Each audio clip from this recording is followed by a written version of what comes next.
The Sealed Book.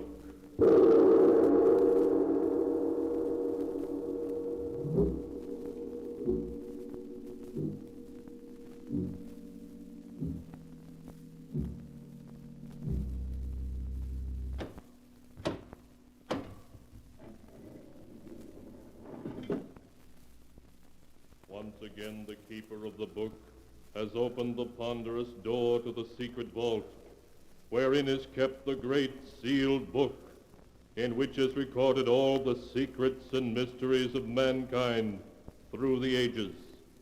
Here are tales of every kind, tales of murder, of madness, of dark deeds, strange and terrible beyond all belief. Keeper of the book, I would know what tale we tell this time. Open the great book and let us read. Slowly, the great book opens. One by one, the keeper of the book turns the pages and stops. Ah, the strange story of a wealthy man who, to enjoy the fortune he had stolen, wove a web of death around those who stood in his way. A tale titled, The Man with the Stolen Face.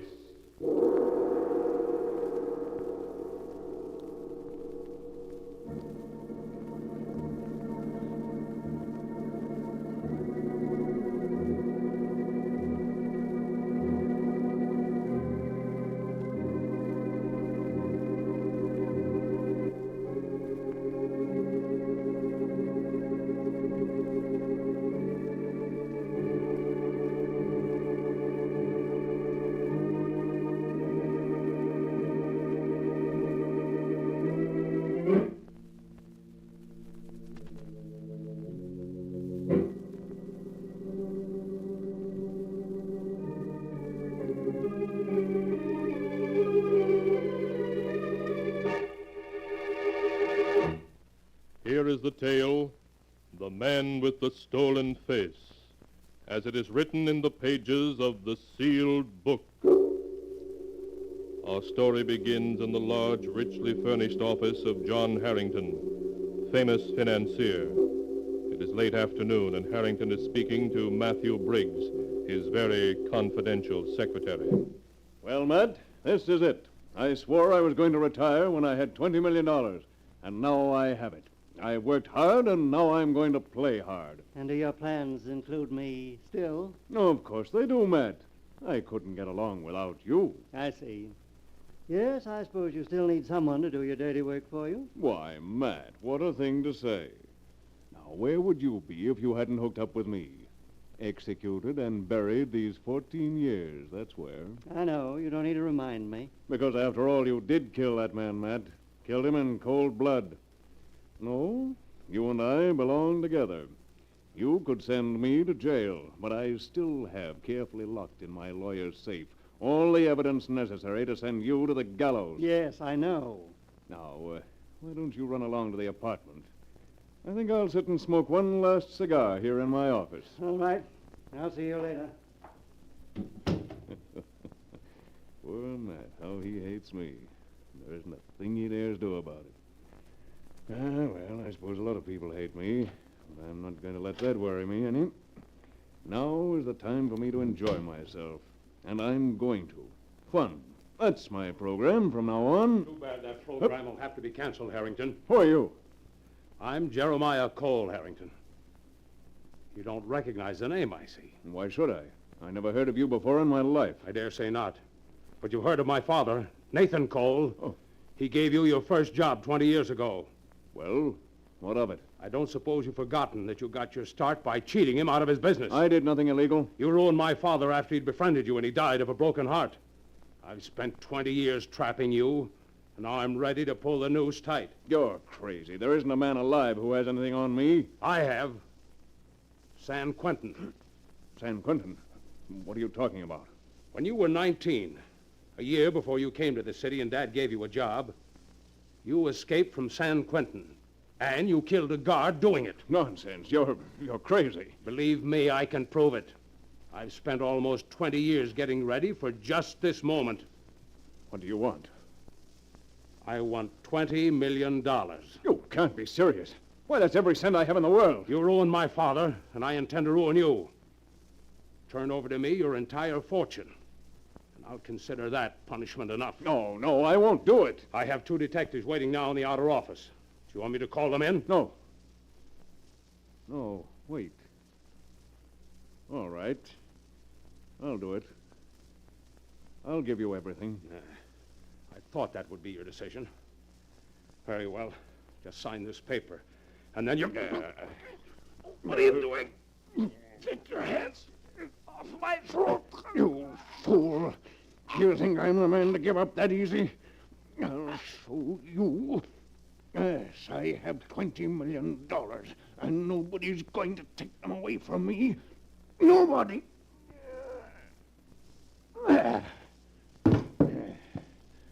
Threaten me, would you? That's what happens to men who threaten John Harrington. Now I've got to get your body out of sight. Yes, of course, the vault. I haven't locked it yet. Plenty of room in it for a dead blackmailer. So, in you go. There you are. Now to close the door and set the time clock. And nobody will be able to find you before Monday. As for your detectives outside, there's a back door to this office by which I can leave. You didn't know that, did you, Mr. Cole? There's a lot of things you didn't know, and one of them is that you shouldn't try to get the better of John Harrington.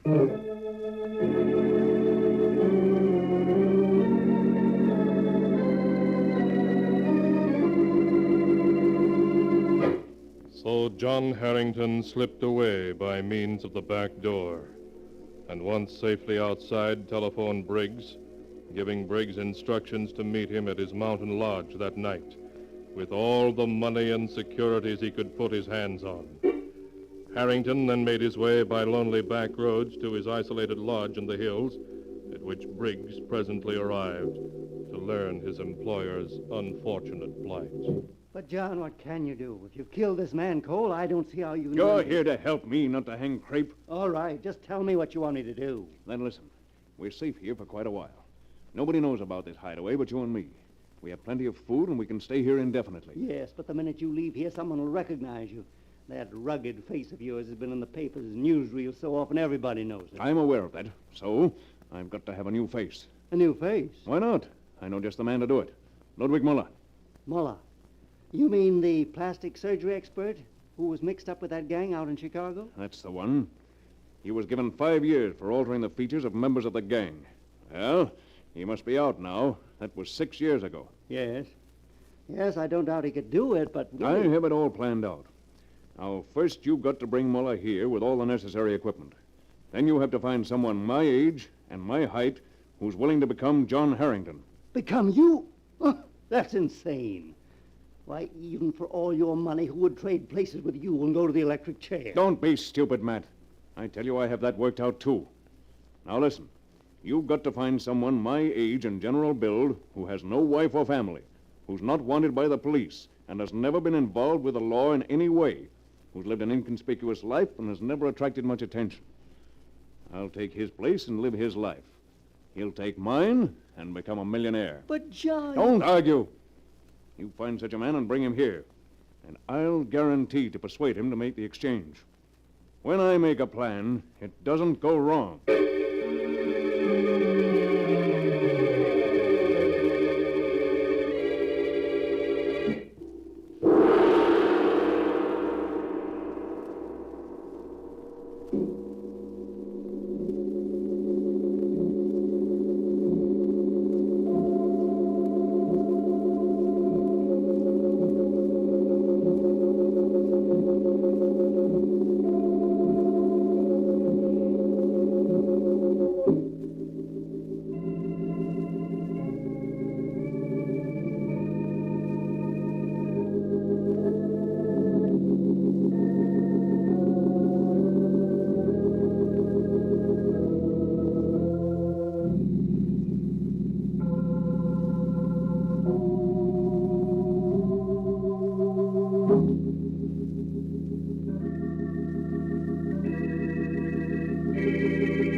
And now to continue the story, as it is written in the sealed book. A week passed, then a second, and a third. Then late one evening, Briggs returned. In the car with him were two men, one large and heavy-set, like John Harrington, the other slender, pale, and nervous. Briggs ushered them to separate rooms. Then he reported to his master. Well, Matt, who have you got to take my place? His name is Quincy, William Quincy. I have his whole life history written down for you. Here. Let's see. William Quincy, 39, born in Detroit, parents dead, unmarried, no police record, college education, traveling salesman, down on his luck at the moment. He seems to fit the bill. Does anybody know you brought him here? Not a soul. Good. Bring him in. I'll put the proposition to him. All right. Come in, Quincy. John, this is William Quincy. Hello, Quincy. Sit down. Holy smoke, you're John Harrington. That's right. Now sit down, have a cigar, and we'll get down to cases. Quincy, what would you do for $1 million? $1 million? I'm ready to pay that much money for someone who'll spend 10 years, maybe less, in jail in my place. What kind of a trick are you trying to pull? Briggs told me you're wanted for 2 murders. I'm not trying to pull any trick. I'm innocent of the California murder, and the worst I could get for killing that fellow in my office is manslaughter. He was a blackmailer, and I lost my temper. Well, is it a deal? For $1 million? Yes. Yes, it's a deal. Good. I'm afraid that you'll have to sell me your face as well as your time, Quincy. Sell you my face? Oh, that's a hot one. What's so funny about it? Excuse me, Mr. Harrington. I've always heard that a man's face was his fortune, but I never knew mine had any market value before. Well, it has. $1 million. Okay, you've bought it.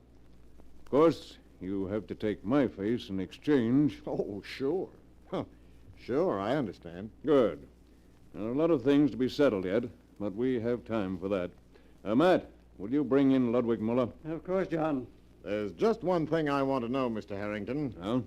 When I'm you, how am I going to clear myself of that California rap which you're innocent of? Very simply. You'll take my face, but your fingerprints won't jibe with the prints on file at San Quentin. That'll be obvious proof you're not the man. Very clever, Mr. Harrington. I think of every detail, Quincy, as you'll see. Oh, come in, Dr. Muller. Dr. Muller, this is Mr. Harrington. Please, not Dr. Muller. I have no license. I'm plain Mr. Muller. Just as you like, Mr. Muller. But sit down, please. Thank you. Now, may I ask why I was brought here? Just to help me and Mr. Quincy here exchange faces. Exchange faces? But why should you wish to do such a thing? For personal reasons. We plan to exchange identities. You could make my face look like Quincy's and his like mine, couldn't you? Yes, of course I could, but... Then you're going to do it. And I'm going to pay you $1 million. $1 million? No, you cannot mean it. I do mean it. With that much money, you can become a man of science again. You can build laboratories, experiment, become famous. All just for a simple job of plastic surgery. Not simple, no, but... Yes, Mr. Harrington. I will do it.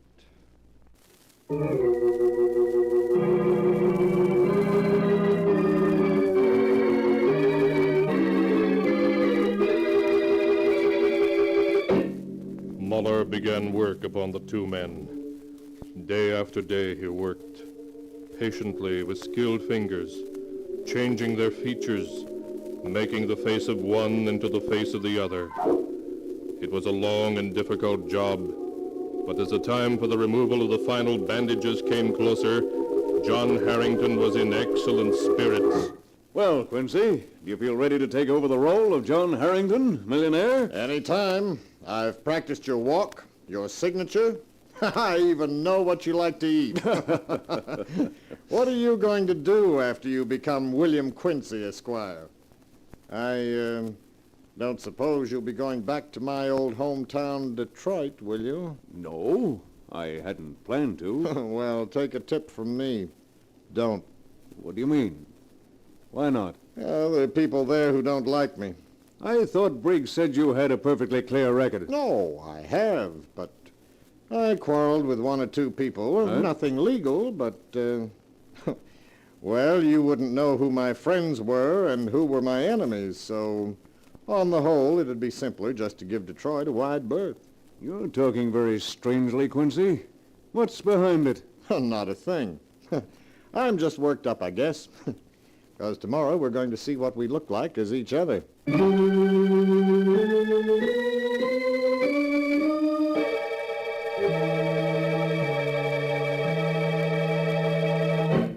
The next day, Ludwig Muller removed the bandages from their faces and from Harrington's hands. And when he held mirrors for them to see themselves... Good heavens. You do not recognize yourself, huh, Mr. Harrington? I should say not. Why, I'm almost tempted to say hello, Quincy, when I look in the mirror. It is my finest job. Well, I'll say it is. Personally, I like the change. I congratulate you, Muller. We must drink a toast to your success. Thank you. Ah, thank that's a good idea. We'll drink to Harrington, safe in jail, and Quincy, adrift in the wide, dangerous world. What the Oh, deuce are you... John. Oh, hello, Matt. How do you like my new face? Why, it's a perfect job. We were just going to drink to it. Bring some glasses and a decanter, will you? In fact, bring the special decanter of Napoleon brandy. Certainly. I'll get it. Napoleon brandy, eh? Huh. Sounds good. Well, we'll drink to our futures. I may be going to jail for a while, but when I get out, I'm going to live high, wide, and handsome. And how about you, Mr. Harrington Quincy? Where are you headed for with my face? Oh, I'll see what New York is like, then try Buenos Aires and Rio de Janeiro. Here's the decanter, John. Huh. Shall I pour the drinks? Yes, Matt, and one for yourself. No, thanks. I never drink. You know that. But, now, here you are. Quincy, Thank you. Dr. Miller, Thank you, thank you. and John. Thanks. Gentlemen, I propose a toast to our collective futures. I'll drink to that. Come on, Doc. Bottoms up. Ah. That's smooth stuff. Now, very good indeed, Mr. Harrington. I'm glad you liked it. And now, if you'll excuse me, I have some business to talk over with Matt. But keep the decanter and help yourself. Today is a day to cut loose. And I'm going to cut. Pour us both another, Doc. Sure. Come along into my office, Matt. Yes, John. Now sit down and let's see where we are. I've taken care of everything I can think of. All transfers of money and stocks have been finished, except for, well, a couple of million. I'm afraid we'll have to let those last few millions go. Too much danger trying to transfer them. But you've done well, Matt. Thank you, John. What was that? Sounded like somebody falling. There it is again. I rather imagine it was Quincy and Muller, Quincy. Matt. The poison I put in that brandy yesterday works fast. Poison. Of course. I only pretended to drink mine. You mean you... Exactly. I couldn't let them live. They knew too much. Have you no human feelings whatever? Not where my own skin is concerned. I propose to start my new life as William Quincy with a clean slate and no witnesses left behind me. Oh. Does that include me too, John? I'm afraid it does, Matt. No, don't move. I have my gun here in my pocket. See? Yes. I see now. I've been a fool, haven't I? I'm afraid so. You should have acted first, Matt, and killed me. Yes, I should have. But I never had the courage. The race is to the strong, never to the weak. Maybe you're right, John. Maybe, but the weak sometimes win, too. This is a joke on me and on Quincy, but it's a joke on you, too, John, because... because... Goodbye, Matt.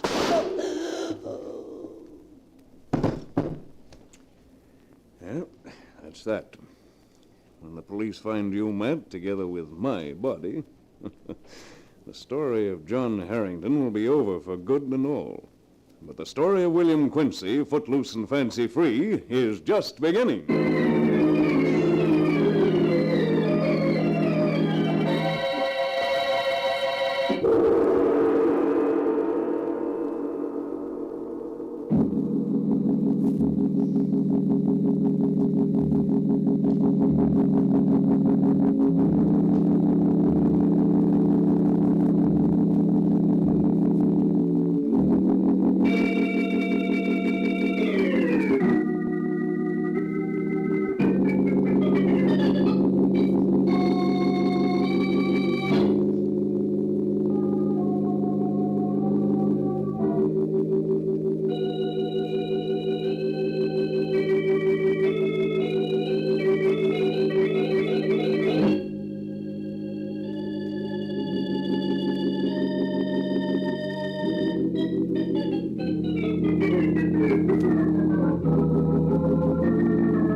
And now to continue the story as it is written in the sealed book. A day later, John Harrington slipped away from the mountain hideout, leaving death in sole possession. He had no qualms and no fears. His new face was that of another man, and he became the other man. As William Quincy, he reached New York and went to the hotel where Matt Briggs had made a reservation for him by mail. Yes, sir. Can I help you? My name's Quincy, William Quincy. You're holding a suite for me. Oh, yes, sir. 17E. If you'll just register. Certainly. And here's a letter we've been holding for you, Mr. Quincy. A letter? Thank you.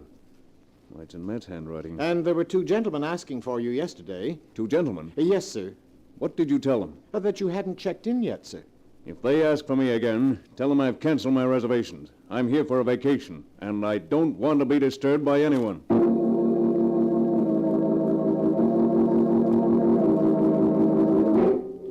A few minutes later, John Harrington was alone in the luxurious suite Briggs had reserved for him.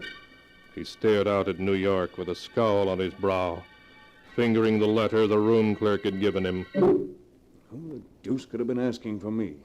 And why in the world should Matt have written me a letter? It's postmarked the 10th. He must have written it the day before I... Well, I might as well read it.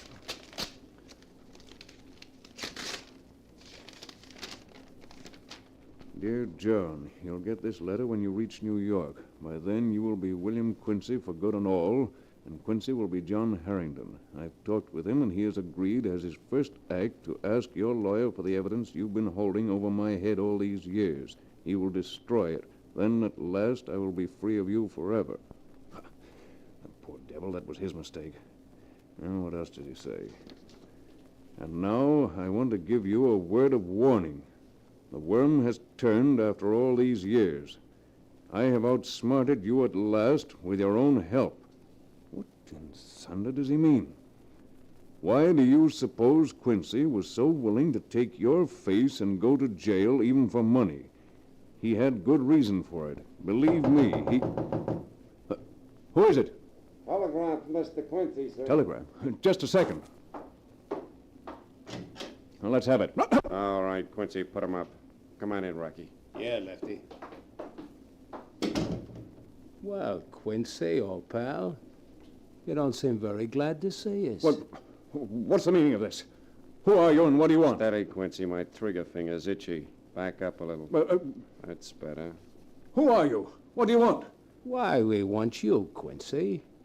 You ought to know that. I don't know who you are or why you're here, but you're making a mistake. Listen to him, Rocky. He's forgotten his old pals Lefty and Rocky. I tell you, I never saw you before in my life. You mean you've forgotten all about it, Detroit, Quincy? How you double-crossed the boss and my kid brother 6 months ago and got them both bumped off by the cops? Well, ain't that forgetful of you? No, you're wrong. You got the wrong William Quincy. Hey, Lefty, you don't suppose this could be the wrong guy, do you? Ah, what makes you say that? You nuts? No, but, well, it's just that this guy's voice don't sound like the way I remember Quincy's voice did. That's right. I'm not the Quincy, you know. Never mind the voice, Rocky. Look at the face. Could there be two guys in a world with a puss like that? But I tell you, I'm He's not... just trying to stall. Let him have it. No, please! I'll give you $1 million!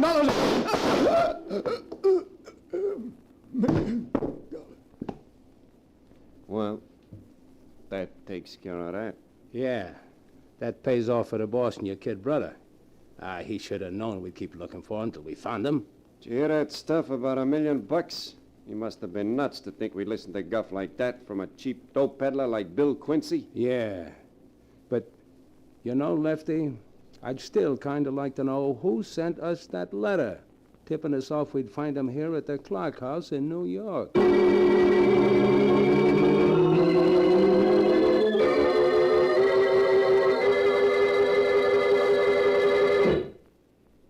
And so ends the tale, The Man with the Stolen Face, as it is written in the sealed book. The plot, which John Harrington had so cleverly contrived to change his identity, led him to his doom at the hands of William Quincy's enemies.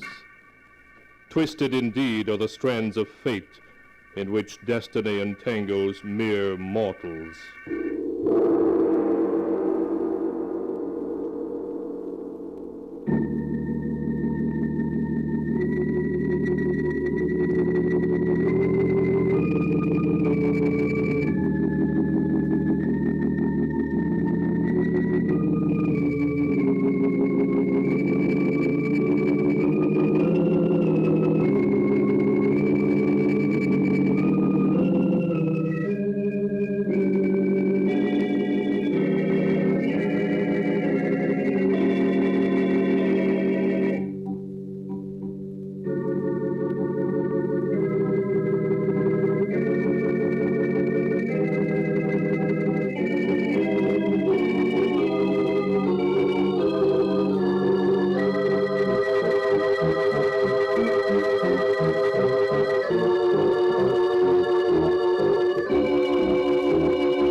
And now, keeper of the book, before you close the great volume, show us the tale we tell next time.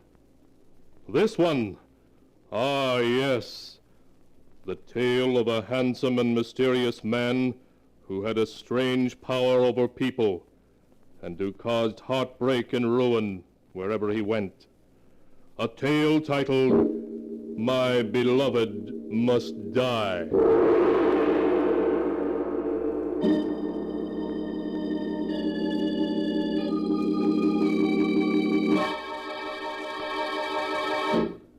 Be sure to be with us again next time, when the sound of the great gong heralds another strange and exciting tale from the Sealed Book. The Sealed Book, written by Bob Arthur and David Kogan, is produced and directed by Jock MacGregor.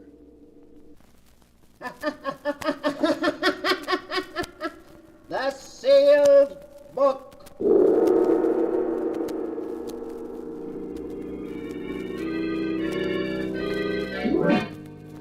Once again, the keeper of the book is ready to open the ponderous volume in which is recorded all the secrets and mysteries of mankind through the ages. All the strange and mystifying stories of the past, present, and the future.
Keeper of the book, what tale will you tell us this time? What tale shall I tell you? I have here tales of every kind. Tales of murder, of madness, of dark deeds and events strange beyond all belief. Let me see. Yes. Here's a tale for you. A tale of a man who stole by force the secret of immortality, of life everlasting, and entered into a mad adventure. The title of the tale is King of the World. Here is the tale as it is written in the sealed book. It is late at night, and the wind howls over the desolate countryside. In the darkness, a man runs frantically through the woods, trying to elude his pursuers. I've got to shake him, or it'll mean a 10-year stretch. Stop, or we'll shoot! That's twice they got me in the same arm. Oh, here's a house with a light in it. My only chance. If I stick to these trees, they won't be able to see me. I'm almost there. Here's a door. If it's only unlocked. It is. Good evening. Now listen. And listen close. A couple of guards from the Horton estate are after me. I'll be behind this door covering you with a rod, so you haven't seen me, you understand? I understand. That must be them. Remember, any tricks, and I'll start blasting. I have no intention of being foolish. Okay, go ahead then. Open the door. Yes? What is it? There's been an attempted theft of the Horton diamond, sir. We chased the crook this way. Have you seen anything of him? Why, no. There hasn't been anyone here tonight. We'll keep on going. Good night. They're gone now. You did all right. I'm glad you're satisfied. Hey, what kind of a place is this? All those machines, bottles, and things. This is my laboratory. What are you, a professor? Yes, you might... Hey, what's that? Why, your nerves are on edge. It's only my Great Dane, Caesar. Come in, Caesar. We have a visitor. Hey, what's he growling at me for? I'm sorry. He always growls at strangers. Don't like him coming towards me that way. Keep him away, will you? Come here, Caesar. He won't listen to you. He's going to spring. Well, this'll stop him. Get him off! My arm! Take him away from you. Here, Caesar. Here, stop it, I say. Stop it. That's better. I think I'd better put the chain on you, Caesar. Did he hurt you? Look, I put 3 slugs into that dog. Why isn't he dead? He isn't even wounded. You must have missed. You say I missed him, do you? I won't miss him this time. I suppose I missed him that time, eh? Why isn't he dead? Well, the truth is, in this laboratory, I've created a serum that has the power to defeat death. I call it Serum L. L for life. You mean the stuff protects you from a bullet or a knife wound? In a way, yes. Swifter than the eye can see, it heals all wounds. The damage is repaired in a fraction of a second. Yeah. My serum is what protected Caesar. A shot of that stuff and you can't be killed. It sounds screwy, but that dog, 4 slugs and not a mark on him. Look, Professor, I'm going to make a deal with you. A deal? Yeah. I'll let you keep on living if you'll give me a shot of that serum. But that's impossible. It hasn't been perfected What do yet. you mean it hasn't been perfected? It saved the dog, didn't it? Yes, of course, but I'm still in the experimental stage. I don't know how long the serum is effective or the condition in which it leaves the body after it is worn off. You're wasting time, Professor. I'd hate to have to persuade you. I see. So you understand the responsibility is all yours. It's all right, Professor. You let me do the worrying. Now, come on, let's have a shot of that stuff. Very well. If you'll roll up your sleeve. Sure. And don't try pulling a fast one, Professor. It won't be healthy. May I ask why you're so anxious to have my serum? Any guy in my racket who can take a slug and not feel it would be top man. I see. Just hold still a moment. All right, go ahead. That's all. Hey, my wounds. They're gone. Why, there isn't even a mark on my arm to show where they were. I told you it healed faster than the eye could see. Yeah. It's like a miracle. Think of it. I can't be killed. Nothing can stop me now. I can move in on all the rackets and take them all over. Yes, sir, I'll be king of the world.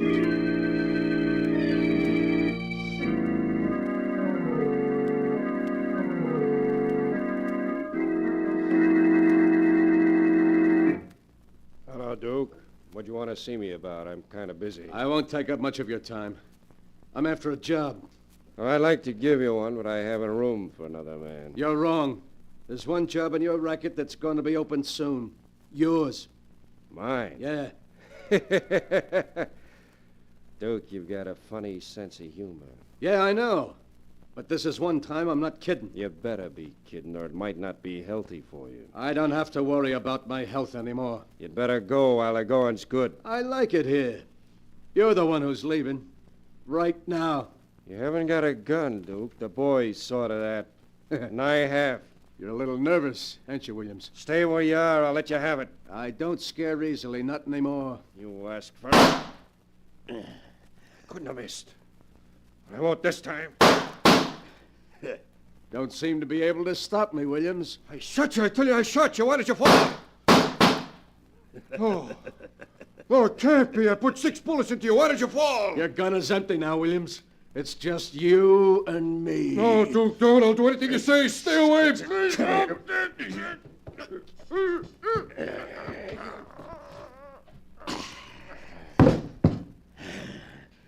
Too bad, Williams. You should have resigned when I gave you the chance. But you would be stubborn. That's what they'll all get if they stand in my way.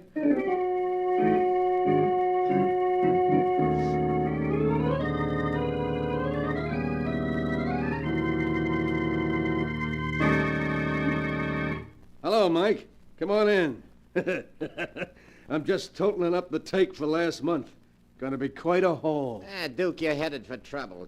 You've been expanding too fast, stepping on too many people's toes. They don't want to get stepped on. They better stay out of my road. They've tried to bump me off a half a dozen times in the past month, and I'm still alive. Duke, what is it that keeps you up even after they put a dozen slugs into you? Your job is to carry out my orders, not to ask questions. Oh, I didn't mean anything by it. I hope you didn't. Now, look, I want you to pick up a fast car. We're going after the Horton Diamond tonight. The Horton Diamond? Yeah. Duke, that's suicide. We're cleaning up right here. Why risk our necks on a dangerous job? Because I want the Horton Stone. The way I got it figured, we can't miss.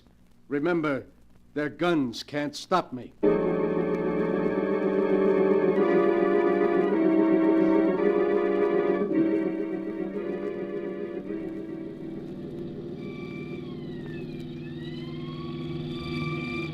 Hey, is 70 the best you can get out of this car? I got my foot down to the floor now. Hey, look at that diamond, Mike. Isn't it a beauty? Think of it. I got $500,000 right in my hand. A lot of good it's gonna do us if we don't shake that police car. Yeah, you're right. They're hanging on. We gotta shake them. There's nothing more I can do. I'm pushing this crate as fast as it'll go. All right, look out for this curve. We're taking it too fast. Hey, I can't control it. Look out, we're going over it.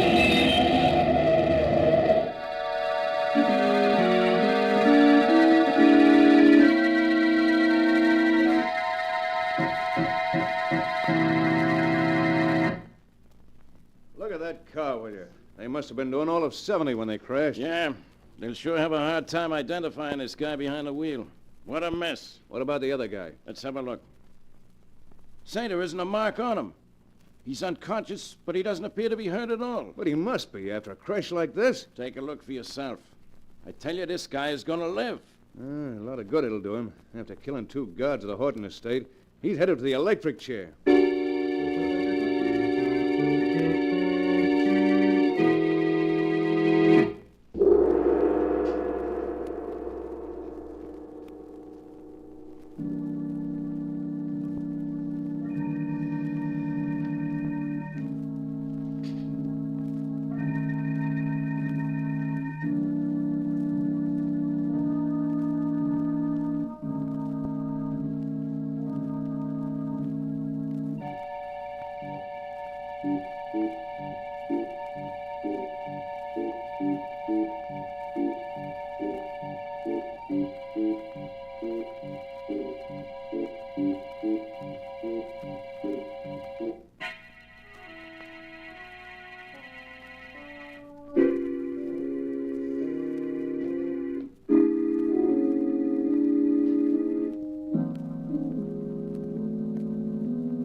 And now, to go on with the story of the King of the World, as it is written here in the sealed book.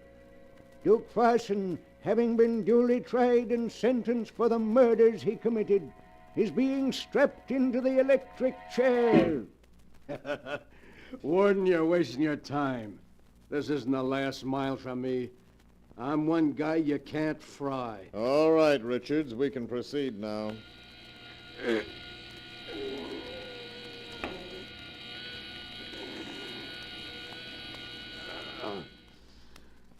Will you examine the body, Doctor?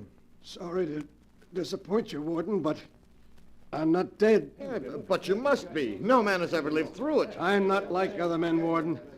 You can't kill me. Richards, unstrap the prisoner from the chair. What's happened must be due to a mechanical defect. That must be it. Hey, you look a little pale, Warden. It's good to get out of that chair. It's not very comfortable. But why are you all backing away from me?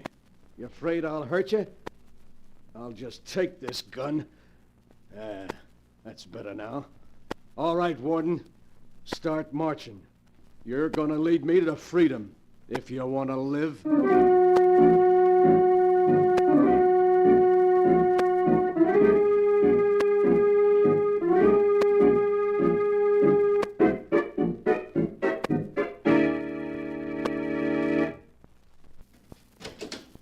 Duke. Let me in, Joe. Quick. That's better. Hey, you look as though you'd seen a ghost, Joe. The papers are full of stories about your escape. They say the juice was turned on, and yet when it was over, you got up and walked away. Yeah, that's right. I told him I was one guy too big to be killed. Look, Duke, I can't afford any trouble with the cops. You know I'm a 3-time loser. Shut up. I'm still giving orders. You'll do as I say. The cops can only send you up for life. I can do worse. Don't talk like that, Duke. You know you can count on me. I'll do anything you say. You'd better. I'm going to hole up here for a couple of weeks until the heat's off. Meanwhile, I'm going to make plans, big plans. I'm bigger than just being the king of the underworld. If I organize things right, there's no reason I can't use the underworld to take over the rest of the world. Yeah, that would make me king of the world. Wouldn't be hard to either. Why is that clock so loud? I can't even hear myself talk. What clock? There isn't any in this apartment. Are you deaf? Can't you hear it? No, Duke, honest. I don't hear a thing. You must be imagining things. I don't know. I don't hear it so loud now either. Yeah, I guess maybe it was my imagination. Yet I could have sworn. Well, never mind. I got other things to think of. Big things.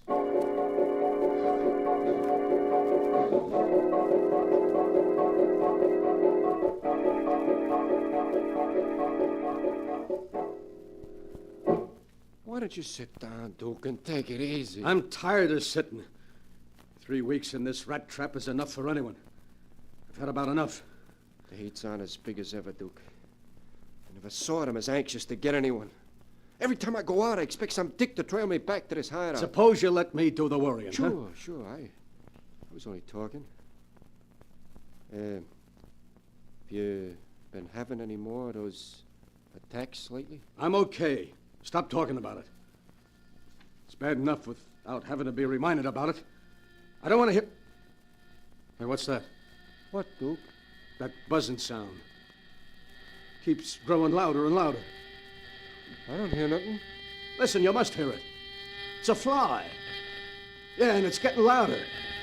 I tell you, I can't stand it. Fly? Yeah. I don't hear it. Wait, there's one over there flying around us crackers. Well, do something, will you? I can't stand the noise. It's driving me crazy. Take it easy, Duke. I'm doing my best to kill it.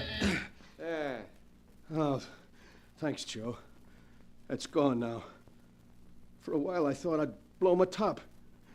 Maybe you'd better see a doctor, Duke. You've been getting these attacks more and more these past 3 weeks. No doctor can do me any good. There's only one man that can help me. Who's that? That's the professor.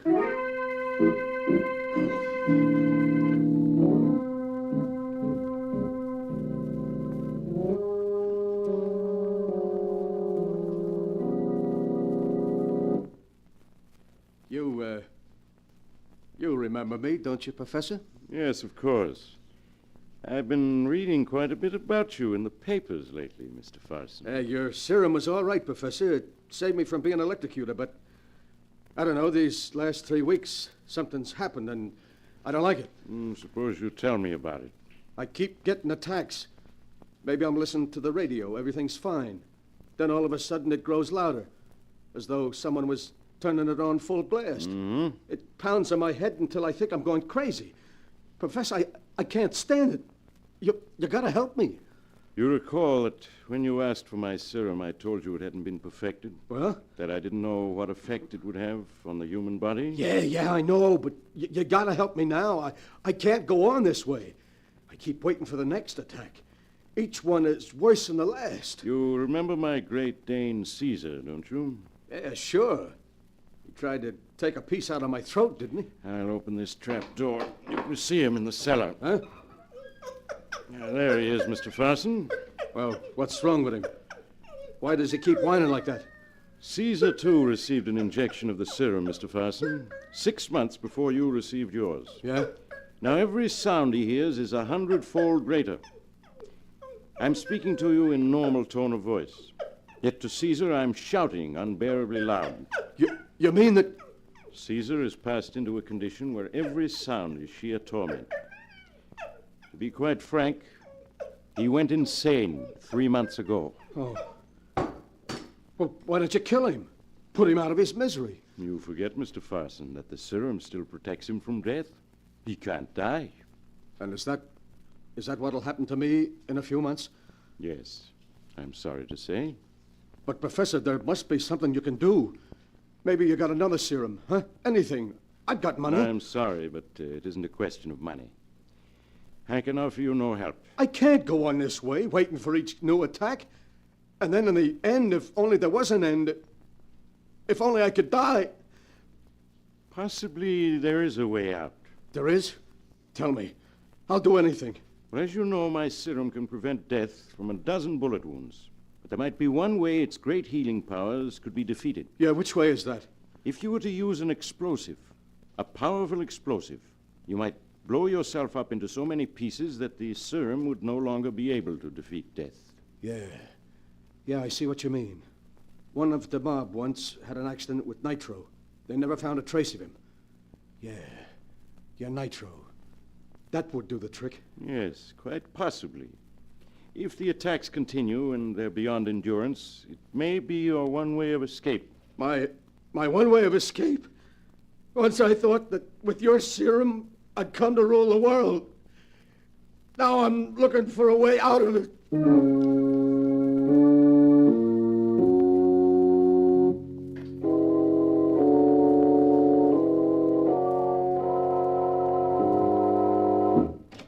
Oh, it's you, Duke. Yeah. You expecting someone else? No, of course not. What are you so jittery about? Oh, me? Yeah. I'm okay. What'd the guy you went to see say? He can't help me. No one can. What are you gonna do, Duke? There's nothing I can do but wait. Maybe he was wrong. Maybe I won't get them attacks anymore. After all, just because it happened to the dog doesn't mean that... Hey, what's that? That steady pounding. It's growing louder and louder. Must be another attack. I can't stand it. It keeps pounding, louder and louder. Maybe it's the faucet in the kitchen. It's been leaking lately. I'll have a look at it. I can't go on this way, I tell you, I can't. It's gone now, but there'll be another attack. And then another. The faucet was leaking. I just turned it off. Was that what was troubling you, Duke? Yeah. It's no use. I can't go on this way, waiting for it to happen all the time. And then ending up like that dog. What dog? Never mind. Get out the car. We're going on a little trip. Trip? Yeah. Where to, Duke? Upstate to the old hideout. I'm going to try to take the one way out.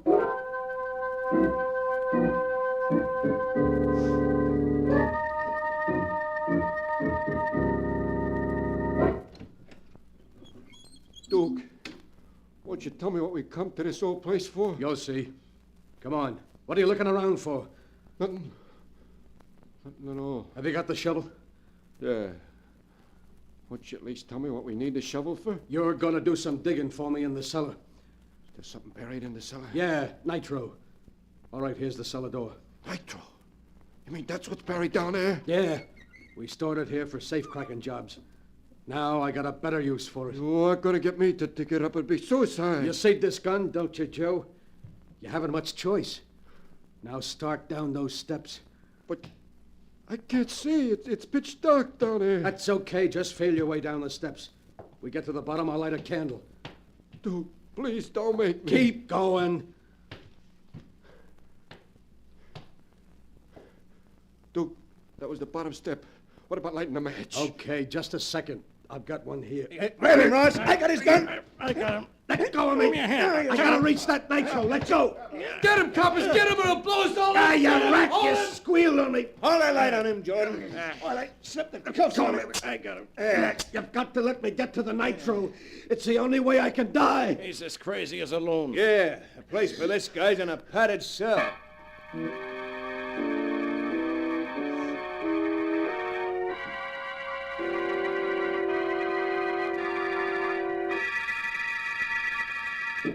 All right, Farson, in you go. All right. There.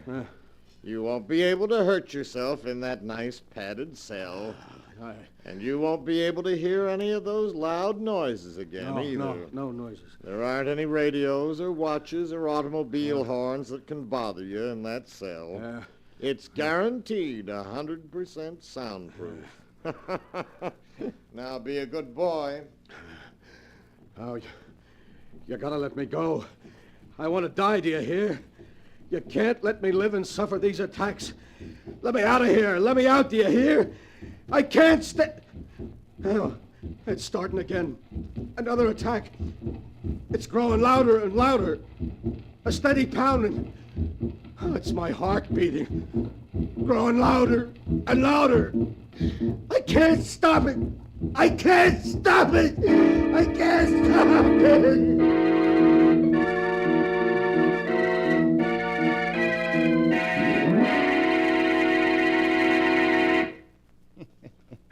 And that is the story of the King of the World, as it is written in the sealed book. Years have passed, but Duke Ferguson is still locked up in the padded cell.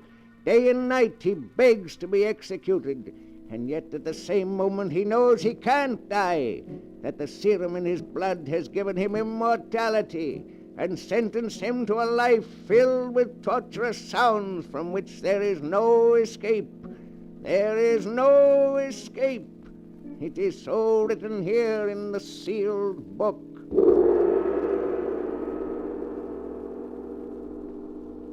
But the sound of the great gong tells me I must close the great book once again. One moment, Keeper of the Book. What story from the sealed book will you tell us next time? Next time? What shall it be? A tale of madness, of terror, of dark deeds in far lands? For I have them here, all the stories that ever happened, and many that have yet to come to pass. But I'll find one for you in just a moment.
And now, Keeper of the Book, have you found the story you'll tell next time? Yes, I found one.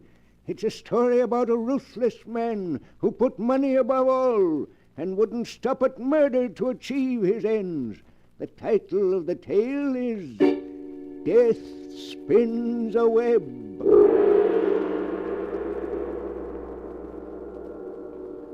Be sure to be with us again next time, when the great gong heralds another strange and exciting story from... The Sealed Book. The Sealed Book, written by Bob Arthur and David Kogan, is produced and directed by Jock MacGregor.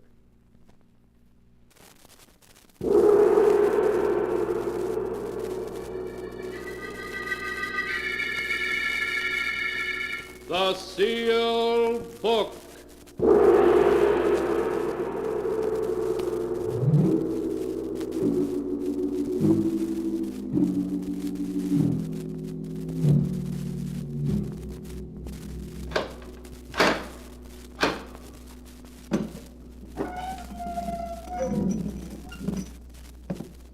Once again, the Keeper of the Book has opened the ponderous door to the secret vault, wherein is kept the great sealed book, in which is recorded all the secrets and mysteries of mankind through the ages.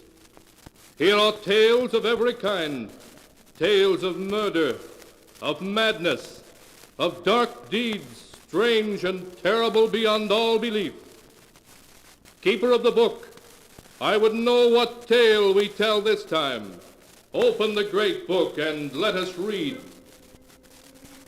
Slowly, the great book opens.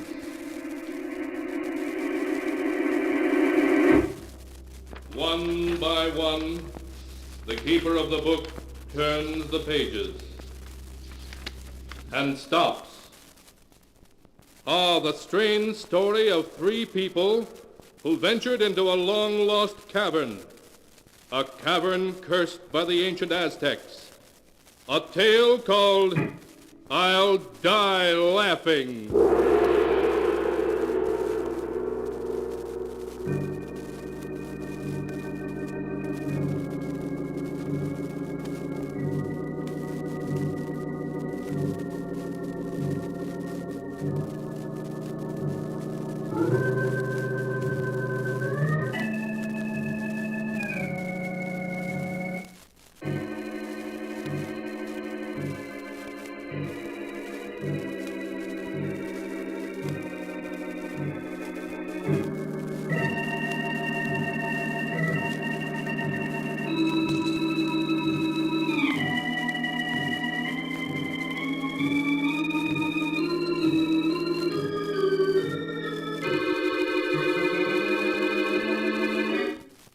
Here is the tale, I'll Die Laughing, as it is written in the pages of the sealed book.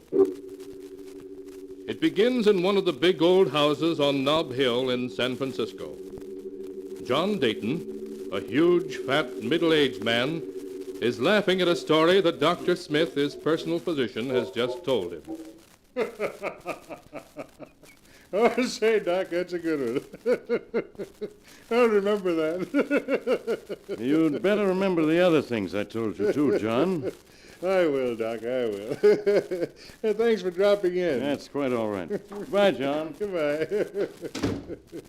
John, was that the doctor? Yes, dear. What did he say? Did he think the dizzy spells you've been having were serious? Oh, of course not. He said I'd live to be 90.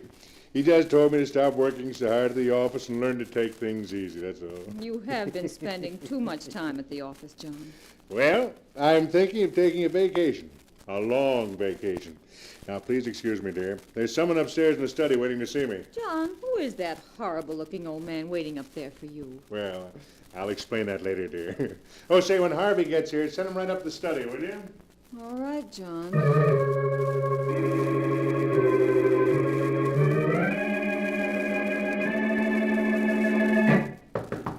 Yes? Oh, Harvey, come in. Hello, Laura. John phoned. Said he wanted to see me. Is he in? Yes, he's upstairs now. Laura, listen. Is it about us? Oh, no. He doesn't suspect anything. This is about something else. He has a perfectly weird old man up there with him now who... Yes, I know. An old prospector named Gimpy Gordon. I sent him to John. You sent him? What do you mean? Well, this Gordon came to the office last week. John was out, so I talked to him. He told me a ridiculous story about a lost Aztec treasure in a secret cave in New Mexico. I knew it was just the kind of thing that John would love, so I told Gordon to come and see John here at the house. And I warned him to be sure not to mention having spoken to me. But why, Harvey? I want John to decide to go looking for that treasure and to take us along. I don't understand. Darling, John is like a boy in many ways, but he isn't a complete fool. If he finds out about us, we'll both be out in the cold. You'd lose this lovely mansion and all the things you enjoy so, and I'd lose my job as lawyer for the John Dayton Enterprises. Oh, I wish we could make a clean breast of it. Tell John we love each other and that... And live in a garret someplace on love and a crust of bread? No, Laura, it wouldn't work. No, I suppose not. Oh, what are we going to do? Suppose something should happen to John. An accident, say. Harvey, you don't mean that... Harvey, is that you? Yes, John, I'm on my way up now. Well, hurry up, old man. I've got something mighty interesting for you. Right away, John.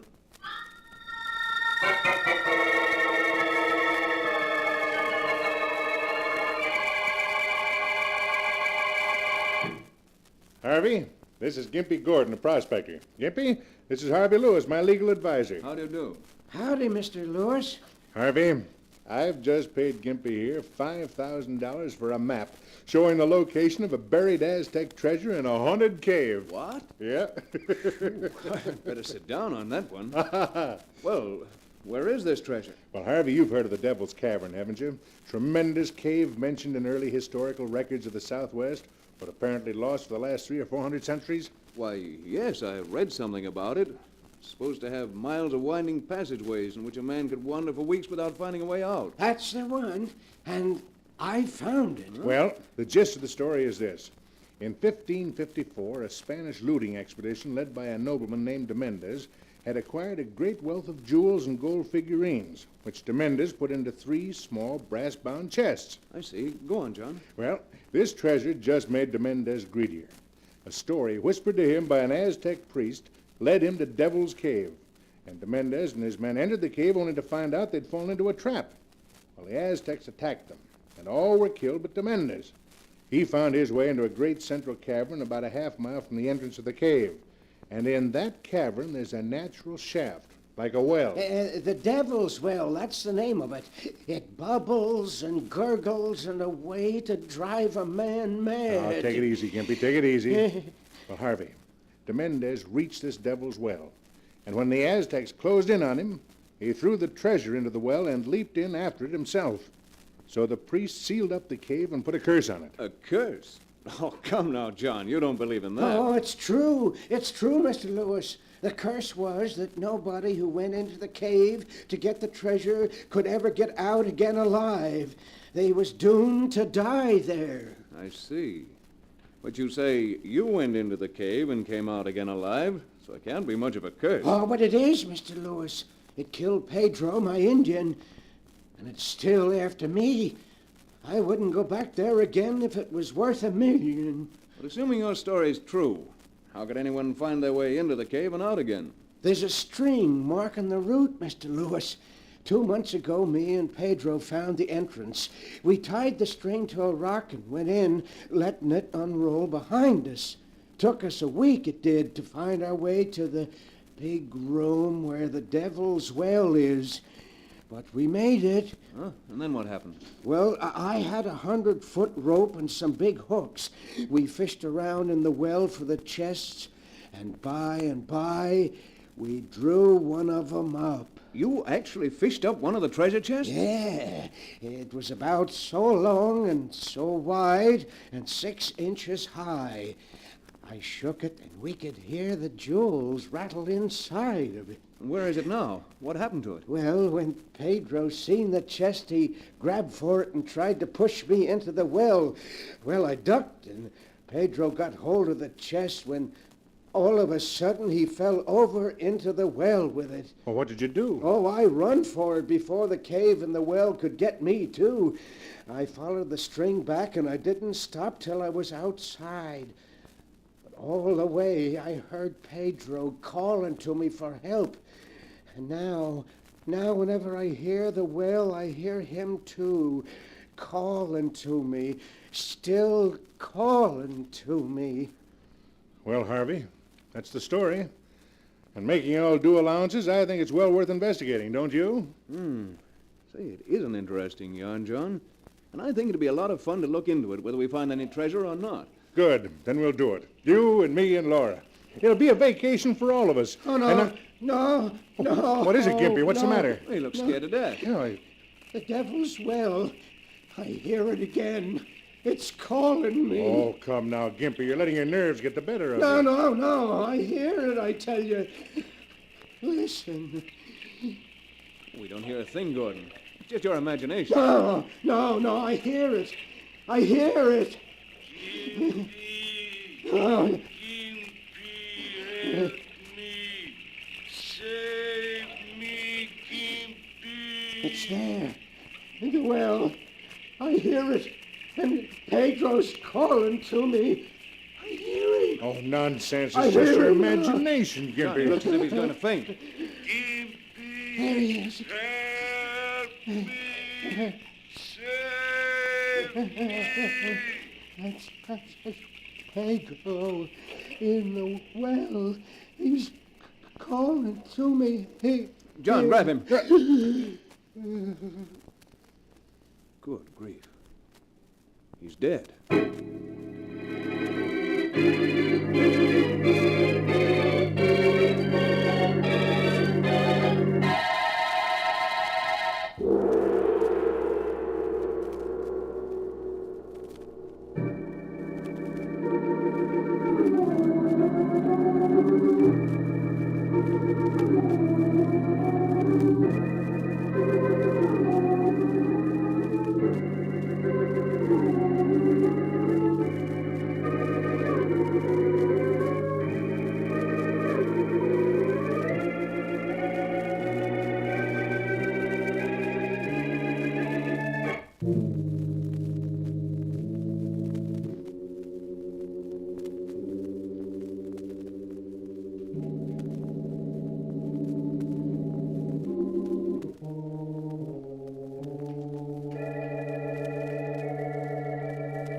And now to continue the story, as it is written in the sealed book.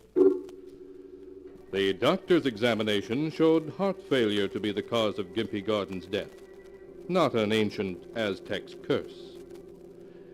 In spite of the tragedy, John Dayton went ahead with his plans with undiminished enthusiasm. Laura, his wife, protested, but Harvey added his persuasion to John's, and at last she agreed to go on the treasure hunt with them. A week later, they were ready, John's car loaded with all the necessary equipment. Harvey, I've hardly had a chance to speak to you all week. Before John comes and we start out, you must tell me, what are you planning? Why, Laura, darling, we're just going on a treasure hunt. An expedition from which I expect to return with a fortune. A fortune? From a lost cave? You're not serious. Oh, but I am. It'll be a fortune that I can claim for my own after we return. A very beautiful fortune. You, my dear. Harvey, you don't know what you're saying. But I do. It's the only way out. It's what I had in mind when I sent Gimpy to John in the first place. I've been thinking for a long time that John would have to have an accident. Harvey, I'm afraid. You mustn't be. Just leave everything to me. I'll know what to do when the time comes. And when we get back, we'll be able to be together always. Yes, I know. But suppose someone suspects. No one will. After all, on an expedition of this kind, accidents are bound to happen. No one will be able to prove a thing against us.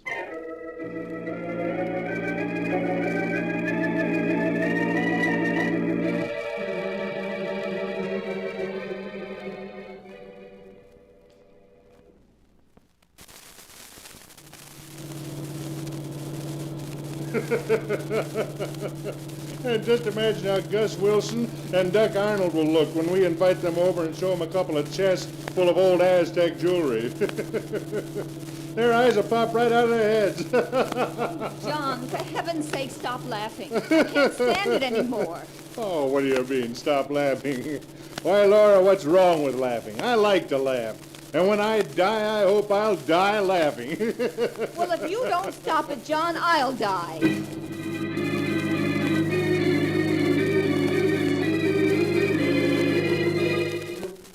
After that, all three were silent as they drove.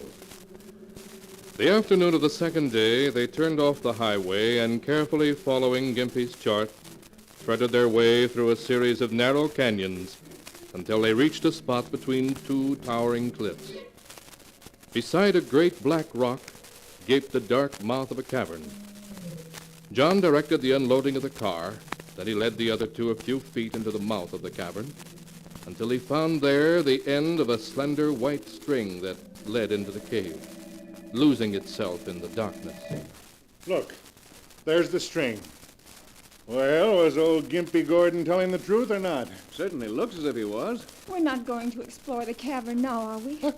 Let's wait until morning. Oh, nonsense, my dear. Now is as good a time as any.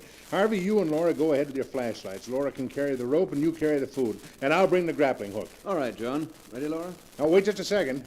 I ought to try this little special device I brought along to make sure we don't get lost. Huh? A bottle with a sprayed top and a colorless liquid in it. Uh-huh. Well, I don't get it, John. What's that for? I told you. It's to make sure we don't get lost. Now, watch. I'll spray some of the ink in this bottle on the wall of the cavern. There. Now, I've sprayed a spot on the wall.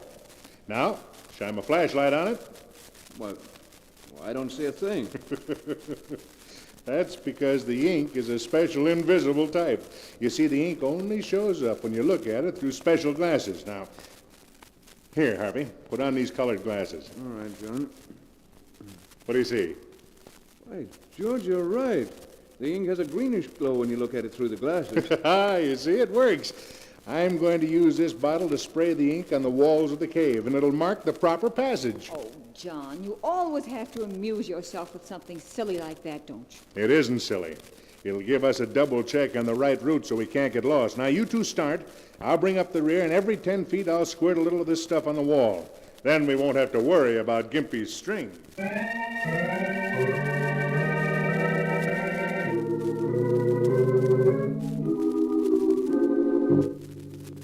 Uncertainly, the little party groped its way forward, through winding passageways that opened constantly into dozens of other passages.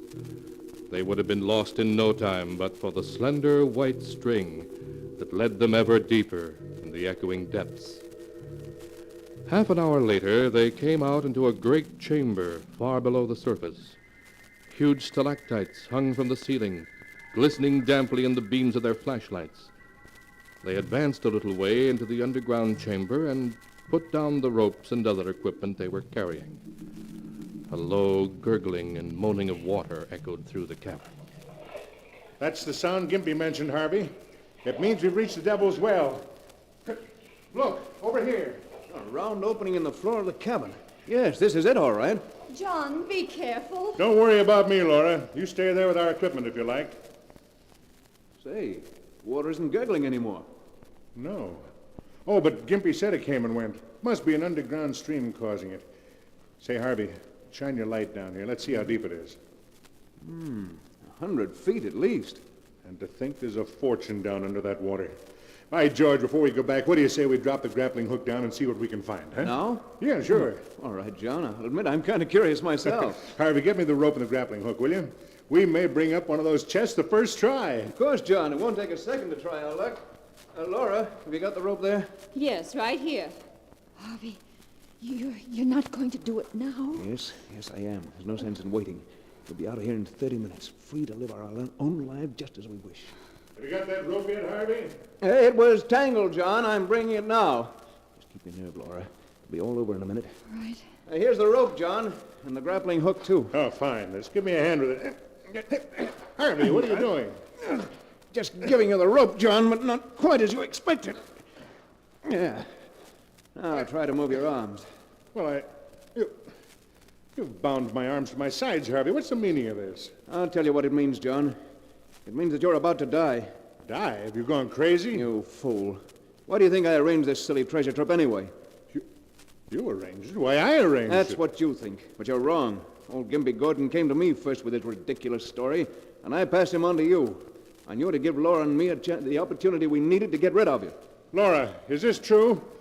Are you in this with Harvey, this murder plot? Harvey, hurry. Please hurry. Oh, so it is true. You two brought me here to kill me. And I thought... What a joke on me. You won't think it's a joke for long, because in just a minute you're going down in that well, John. The story we'll tell is that you got tangled in the rope, tripped and fell in.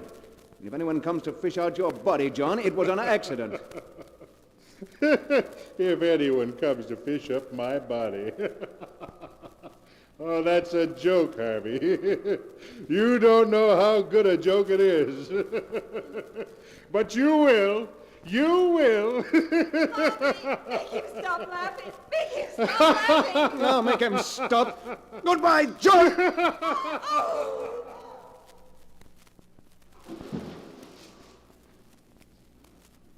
He laughed. He laughed when you pushed him, Harvey. He always said he'd die laughing, and he did. He did. Laura, pull yourself together. It's all over now, do you hear? It's all over. Yes. Yes, Harvey, I'm all right. Only let's get away from here. Let's get out of here. No!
And now to continue the story as it is written in the sealed book. Laura and Harvey, with a guilty feeling in their very souls, started back to the entrance of the cave, following always the trail of the slender white string. But their progress seemed so slow, all too slow in their hurry to get away from what they were leaving behind in the Devil's Well. Harvey, hurry. Can't you go any faster? No, Laura, I don't dare to. If I tried to go any faster, the string might break and then... What is it? Why have you stopped? Come to the end of the string. What do you mean you can't have? We're not anywhere near the entrance yet. The string ends here. It's tied to a piece of rock. No, it can't end here. It must be broken. Look for the other end of it. Oh, here's the rest of it, neatly coiled up on this ledge. Oh. And here's an envelope underneath it. A fresh white envelope. It was John. It's one of John's jokes, that's it. Quick, what does it say? Dear Laura and Harvey, for some time I've known what was going on between you two. It's time you were both taught a lesson.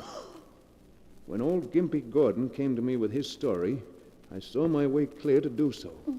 And I have worked out a plan that will be in operation when you read this letter. This is my plan. As we enter the cave, I shall send you two on ahead. I shall follow and remove the string from the entrance of the cave to the point where you find this letter. After we have reached Devil's Well, I shall contrive somehow to slip away from you two, leaving you alone together. Oh, no. You will, of course, follow the string back toward the mouth of the cave. But when you come to the end where this letter is, you will be forced to stop. So John planned this. He wants to kill us. No, wait. I shall be able to find my way in and out of the cave by means of the special luminous ink, which I shall spray on the walls as I go in. My colored glasses will enable me to see the ink, where your eyes will see nothing. I shall leave you alone in the cave for 12 hours. And if at the end of that time you can still stand the sight of each other, I shall cheerfully step out of the picture. Oh, no. For during those 12 hours, you should get well acquainted with each other's true character. What a beast he is. You ask why I do this. Because Dr. Smith has told me that at best, I can hope to live not more than 6 months. No. And under the circumstances, I don't much care what happens. No. My little joke on you is all the punishment I care to inflict. At least you'll always remember that a man is not a fool just because he likes to laugh a lot. Signed, John Dayton. That's all of it, Laura. Harvey, listen. He's laughing, Harvey. He's laughing at us. Oh, stop it, Laura. It's just your nerves. You've got to get hold of yourself, or we'll never get out of here. We never will, Harvey. That's why John laughed when you killed him. That's why he's laughing now. Laura, pull yourself together. He played a joke on us, and now he's laughing. You fool. We're going to get out of here. I tell you we are. We're not. Never in a million years. We are, I tell you, the same way John planned to get out. He marked the walls of the cavern with special luminous ink, didn't he? Well, those marks will lead us out, too, do you hear? They'll lead us out. No, they won't. You have to have special glasses to see it. Yes, but we'll go back to the well where we left the equipment and get the glasses, and then we'll be all right. Oh, no, we won't. That's why he's laughing. Because he had the glasses in his pocket when you pushed him into Devil's Well, Harvey. He has them in his pocket now.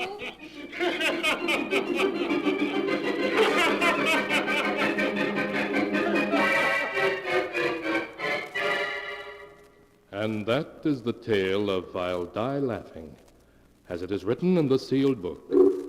For days, Laura and Harvey wandered through one corridor after another, seeking the entrance of the cave. John's laughter echoed in their ears, as time and time again they ran into blank walls. Weeks later, a searching party found their bodies lying a scant 100 yards from the entrance of the cave.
And now, keeper of the book, before you close the great book, show us the tale we tell next time. This one. Ah, yes. Why, this is amazing. It's the tale of a mad killer who lived alone in a great country house. That is, until two murderers came to live with him. A tale called Design for Death.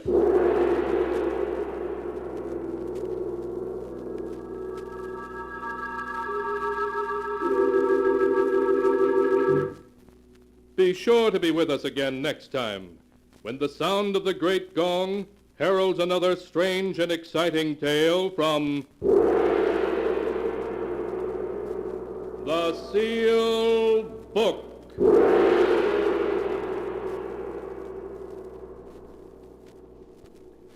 The Sealed Book, written by Bob Arthur and David Kogan, is produced and directed by Jock MacGregor.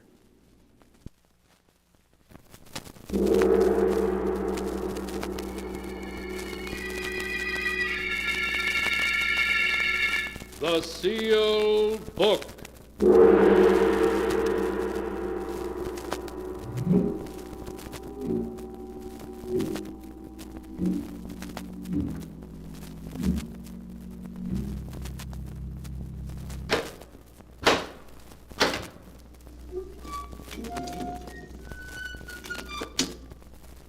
Once again, the keeper of the book has opened the ponderous door to the secret vault, wherein is kept the great sealed book, in which is recorded all the secrets and mysteries of mankind through the ages. Here are tales of every kind, tales of murder, of madness, of dark deeds, strange and terrible beyond all belief. Keeper of the book, I would know what tale we tell this time. Open the great book and let us read. Slowly, the great book opens.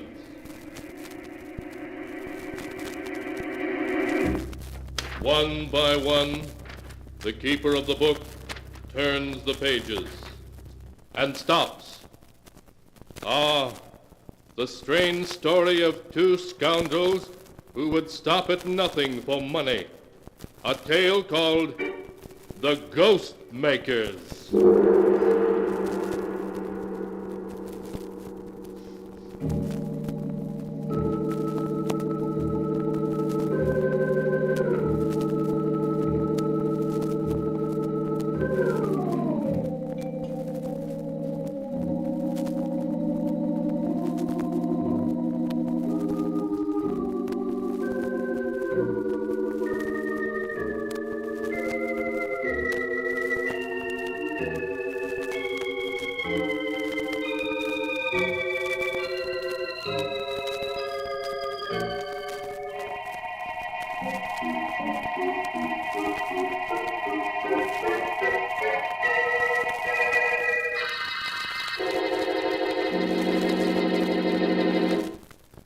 Here is the tale, The Ghost Makers, as it is written in the pages of the sealed book. It is an autumn afternoon in the ancient New England village of Wilton. In an old stone house a mile from the town, Agatha Wainwright is serving tea to her nephew Ned, and a little man Ned has introduced as Professor Piedmont, a friend who has come to spend a few weeks with them while he works on a book to be called Old Graveyards of New England. So this is your graveyard, friend Ned. He looks like a man who'd be happy staring at tombstones. They make a fascinating study, Miss Wainwright. Well, I'll take your word for it, Professor Piedmont. Myself, I'd rather read about them in a book. The professor not only writes books, Auntie, but he's also an expert on psychic phenomena. Psychic phenomena, eh? Oh, you mean ghosts. Foolish fiddle-faddle, dreamed up by silly people without the brains to know better. Ah, but Miss Wainwright, I assure you, you are wrong. Oh, nonsense. When a person's dead, he's dead. When I see anything I'm willing to call a ghost, I'll know I'm crazy, and I'll admit it. Why, Auntie, this very house is supposed to be haunted. You know that. Oh, rubbish. This is a perfectly normal house. I've lived here a month, and I haven't heard so much as a board squeak. Ah, but Miss Wainwright, that may be only because you're new to the house and not yet sensitized. It takes time to become aware of occult influences. Oh, stuff and nonsense. Who started all this talk about ghosts, anyway? Here, now let's have some tea, and no more talk about ghosts.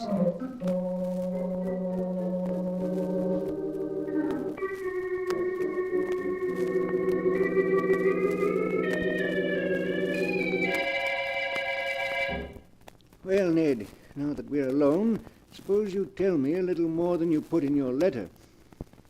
I'm still not sure why you sent for me. All right, Professor. This is the gist of it. 3 months ago, Aunt Agatha's brother died, leaving her an estate of $400,000. And I'm Auntie's only living relative. I see.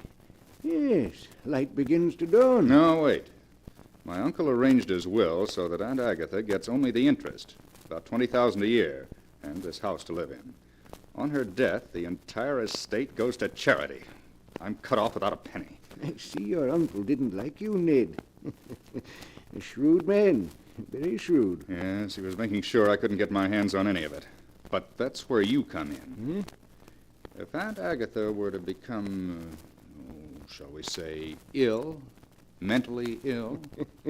So that she was incompetent to administer the estate, you mean? Exactly. If Aunt Agatha were to lose her mind through shock or fright, who but me, her only relative, would be the logical one to administer the estate for her? You would, then. Then you'd have the whole income for as long as she lived. Yes, and part of the principal, too. I know ways to manage it. But I've got to get my hands on some of it before the end of the year, or I'm sunk. I owe a little money, about $25,000. If I don't get it quickly, well, the people I owe it to are rather short-tempered. I understand. Yes, Ned, I remember when I knew you in Chicago. You liked to gamble, didn't you? But that's your affair. Personally, I prefer to stick to my own profession, creating ghosts. Yes, I've heard of some of your jobs, Professor, and some of the ghosts you've created to order. Yes, I pride myself on having a unique occupation, Ned. I believe I'm the only ghost maker there is. And the ghosts I've created have been effective, too. So I understand. Now, what I want you to do is this. I want Auntie frightened to the point where she... Yes, I understand. Well, Ned, it's going to be difficult. She's a tough-minded woman, hard to scare, hard to drive insane. It's got to be done. I've got to get my hands on the estate. If you succeed, Professor, there's $5,000 in it for you. All right, Ned. I'll try.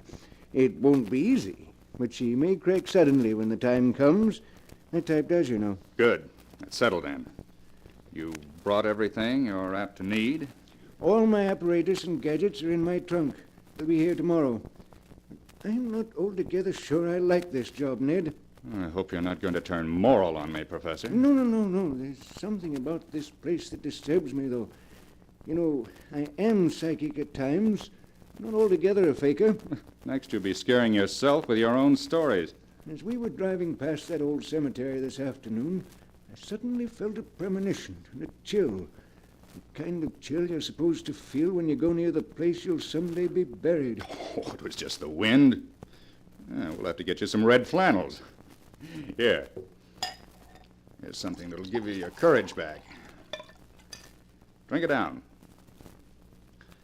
Yeah, that does me good. Of all the different kinds of spirits, I prefer those in bottles. I thought you'd like it. Now let's go downstairs again. We won't talk about ghosts anymore tonight. But tomorrow night, who knows what may come knocking at Aunt Agatha's door.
And now to continue the story, as it is written in the sealed book. The following evening, Ned and the professor joined Aunt Agatha by the fireplace, where she sat knitting. Outside, a cold winter wind blew. Oh, listen to that wind. We may be in for a storm. We're in for an early winter, that's what. The first snow will fall any day now. Yeah, it's good to have a fireplace to sit by when the wind blows like that.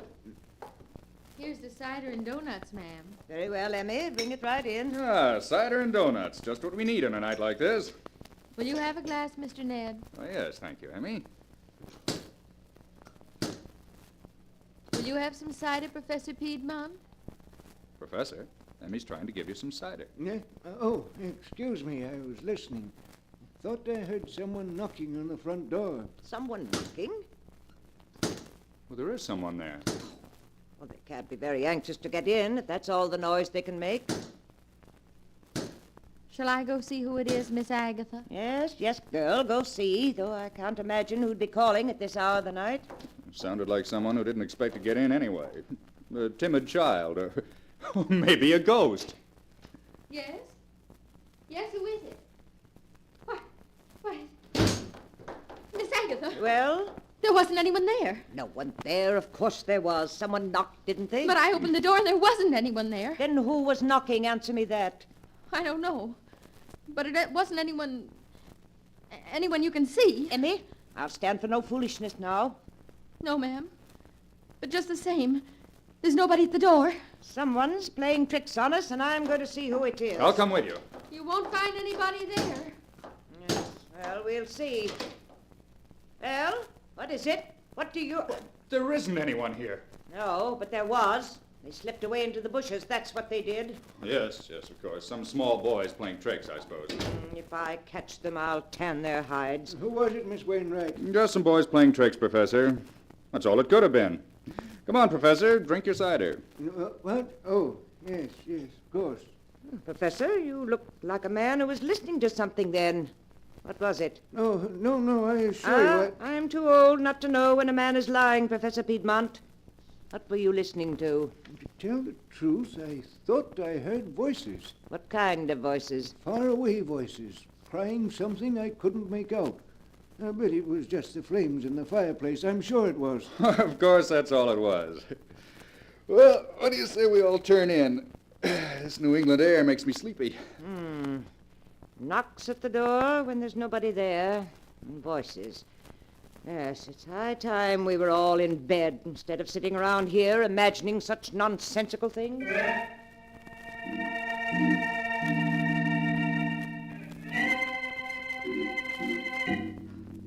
Highly pleased with their first effort in creating ghosts that didn't exist, Ned and Professor Piedmont went to bed.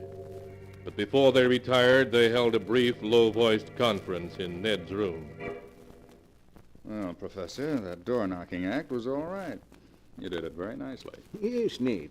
An ordinary length of black thread run through a crack in the window sash and attached to the door knocker can create a very satisfactory ghost indeed. Now tell me, what comes next on the program? Well, we can't work too fast. Tomorrow, the hired girl, Emmy, will spread the story of tonight's happenings. The whole town will start talking about it. Good. And then? And tomorrow night, nothing happens. Your Aunt Emmy is reassured. But tomorrow, I'll be busy. I noticed today there's an old hollowed tree in the woods about 100 feet from the house. What about it? I'll run wires to it, hiding them under the leaves, and install a small loudspeaker in it. I'll conceal the microphone and batteries behind the drapes in the living room. I see. So 2 nights from now, we'll hear ghostly voices, eh? Exactly. They'll accompany the ghostly knocks on the door. But that won't be all. There'll be other surprises on the program. Professor, remind me to tell you sometime that you're about as unpleasant an old rascal as I've ever met.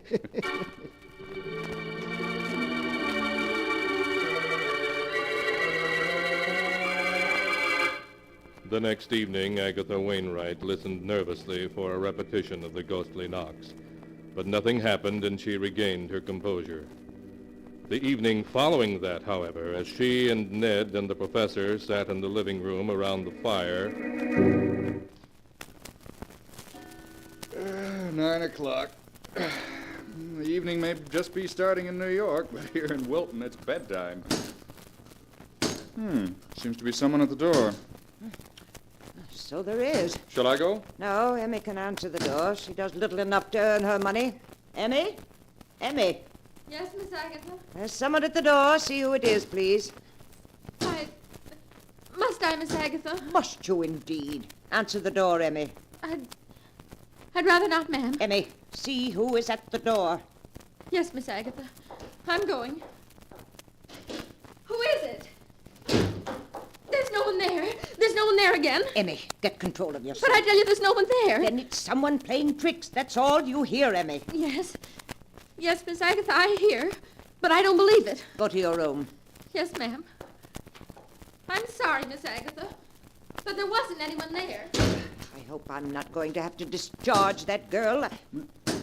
Shall I go this time, Auntie? No, Ned. Let the rascals play their tricks, whoever they are. They'll soon stop when they see we pay no attention. I wonder if I could see them from the window. Maybe we could trap them if we were to go quietly out the back door and slip around to the front. What was that?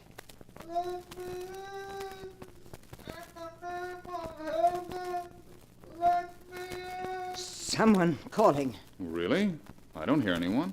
It's someone calling to us to let him in. Strange. I can't hear it. Oh, you must have heard it, Ned. It was perfectly plain. There's some voices certain people can hear and others can't. If there's someone calling, we better take a look. Come on, Auntie. We'll see what goes on. Who's there? Show yourself, whoever you are. The yard's perfectly empty. No, there isn't a soul in sight. Both the knocking and the voices seem to have stopped. Perhaps we ought to search the yard and... And Agatha, look. Down at the edge of the trees. Lights. 3 balls of light moving around just above the ground. Really? 3 spheres of light?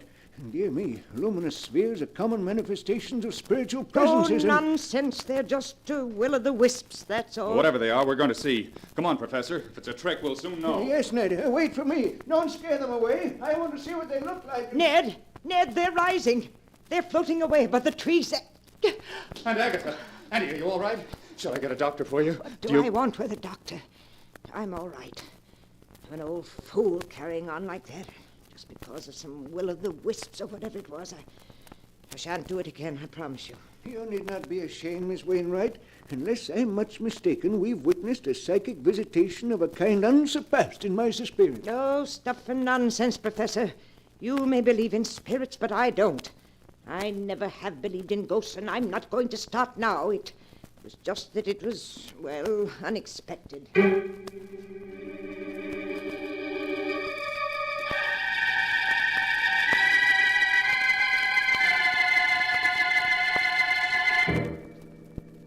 In the days that followed, Ned Wainwright and Professor Piedmont found it impossible to shake Agatha Wainwright's iron nerves. Emmy, the hired girl, resigned in terror, but Agatha remained seemingly unmoved. Resolutely, she ignored the ghostly knocks, voices, and footsteps that Professor Piedmont's ingenuity devised. The whole town buzzed with tales of her haunted house, but she refused to pay any attention to them. After a month had gone by, Ned was ready to admit defeat. Well, Professor, you're a washout. And Agatha hasn't turned a hair at your ghosts. No, Ned, I told you it might take a long time. She's a very strong-minded woman. Believe me, anyone else would have cracked by now. Well, she hasn't, and she's not going to. I still say it may happen all at once. She's nervous and distraught. She doesn't sleep well. Every evening she sits listening for ghostly voices, though she won't admit it. But she's made up her mind not to believe in ghosts, and I'm afraid she never will. Well, what do you suggest? It's the middle of December. I've got to get my hands on her money by the end of the year, and I'm sunk. We must play our last card. You. Me? What do you mean? She's fond of you. You're her only relative. What are you getting at? How would she feel if you, her only relative, were to die and come back here as a ghost? I don't follow you. My plan is simple. We'll say goodbye to your aunt and drive off as if we were going away. Then, secretly in the night, we'll return to the house. Yes? And then what? We'll see to it that she receives a phone call from a friend of mine in Boston. He'll announce to your aunt that you and I have been in an automobile accident, and that we've been killed. Oh, I see. Yes, I begin to understand. Immediately after the phone call, we'll knock. She'll come to the door and see us standing there. And having just heard that we're both dead... Exactly. And if that doesn't work, Ned, we are defeated. But it'll be a strong mind indeed that can withstand such a shock. A strong mind indeed.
And now to continue the story, as it is written in the sealed book.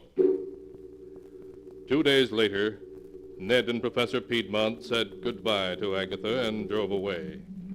It was starting to snow as they left, so they made their way by a roundabout route to an isolated roadhouse, and there they spent the day waiting. After darkness had fallen, they started back towards Aunt Agatha's house. By now, there was snow feet deep on the road, and the cold blast of the north wind made even the heated interior of the car uncomfortable. Brr. I'll be glad when this is over, Ned. The thermometer must be down to 0. Yes, at least. Well, we're almost there. We'll drive up to within 100 yards of the house and wait in the car with the heater on. What time did you arrange to have that phone call made from Boston? At 9 o'clock exactly. We want to knock the instant after she gets it. Right. Isn't that our turn there? I think so. This snow makes it so hard to see that... Professor, look out. We're going off the road. We'll try...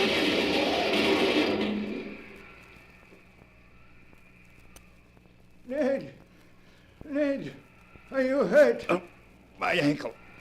Help me out of here. Come on. Hurry, Ned. I smell gasoline. The car may catch on fire. All right.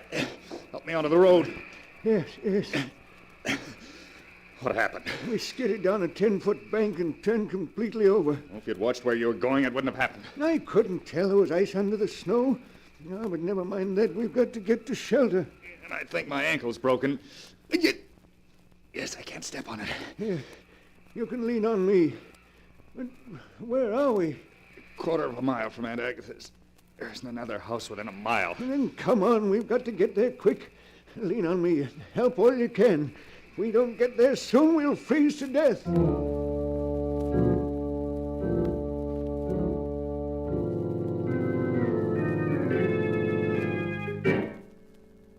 Half an hour later, numb with cold and scarcely able to struggle on, Ned and Professor Piedmont staggered up to Agatha Wainwright's house.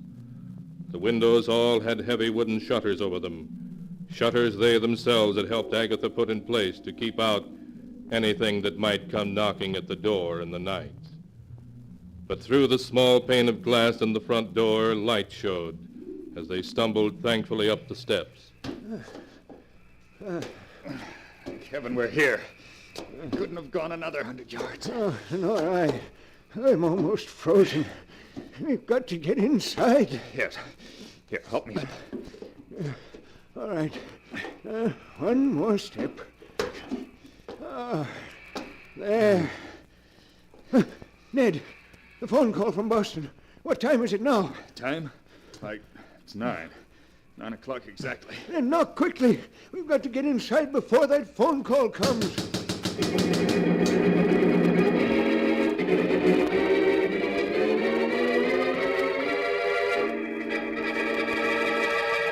Inside, Agatha Wainwright heard the knocking, but before she could go to the door, the telephone rang and she answered it first.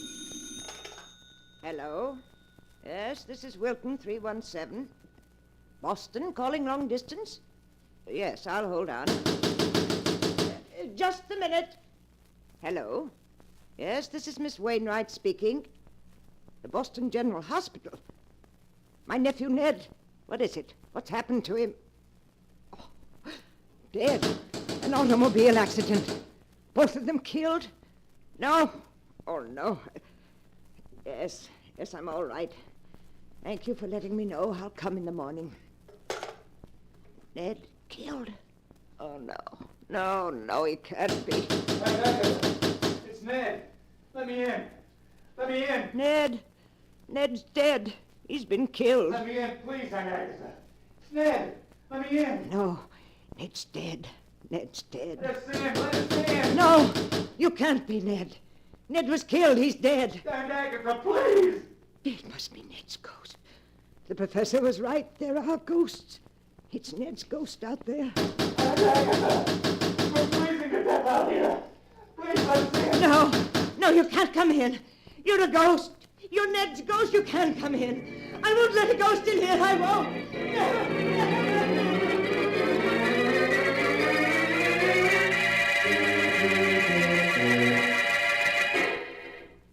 The next morning, Ned and Professor Piedmont were found frozen to death beside the house, where they made a vain effort to pry open the heavy wooden shutters that covered the window.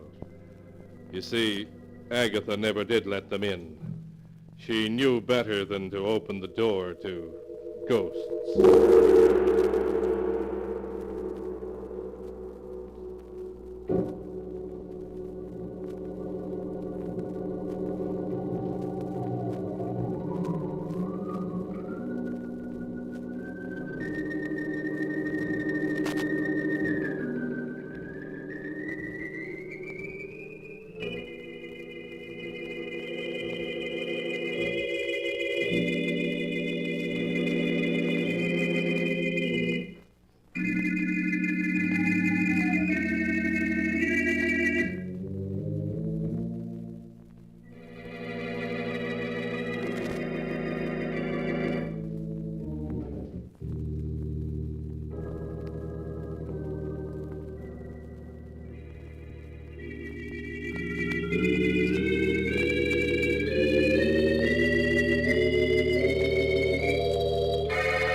And now, keeper of the book, before you close the great book, show us the tale we tell next time.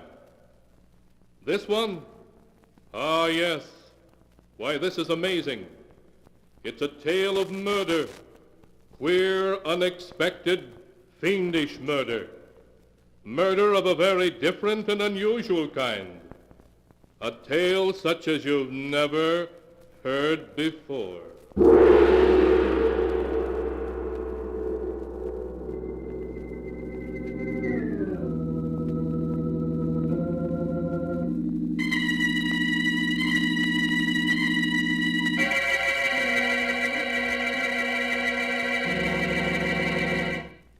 Be sure to be with us again next time, when the sound of the great gong heralds another strange and exciting tale from the Sealed Book.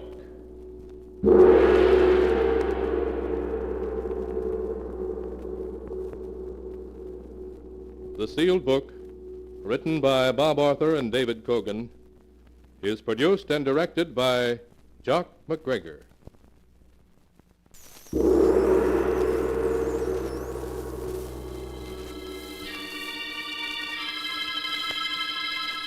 The Sealed Book.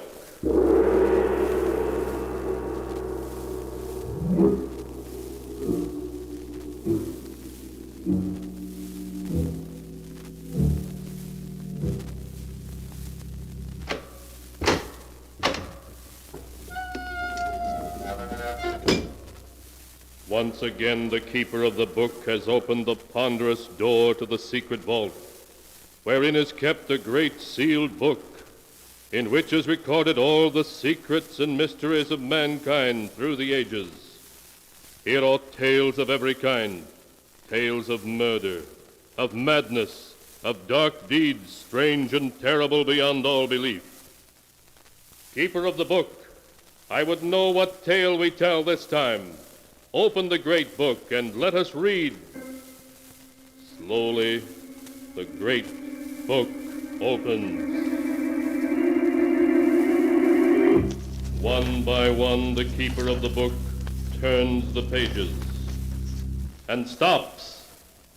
Ah, the strange story of a scoundrel who swindled the innocent, only to find that all his wealth could not protect him from justice. A tale titled Murderer Unknown.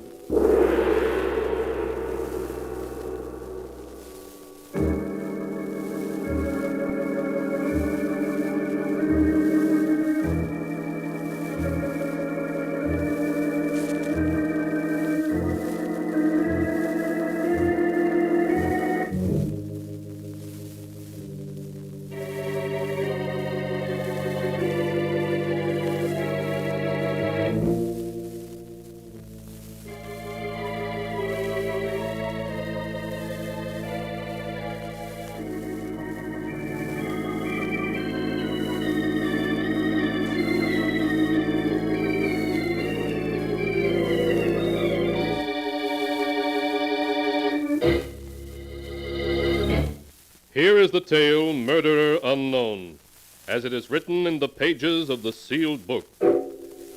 Our story begins as Martin Scott enters the large and luxurious offices of Gerald Morgan. Scott, his face white and tense, is talking to Morgan's private secretary.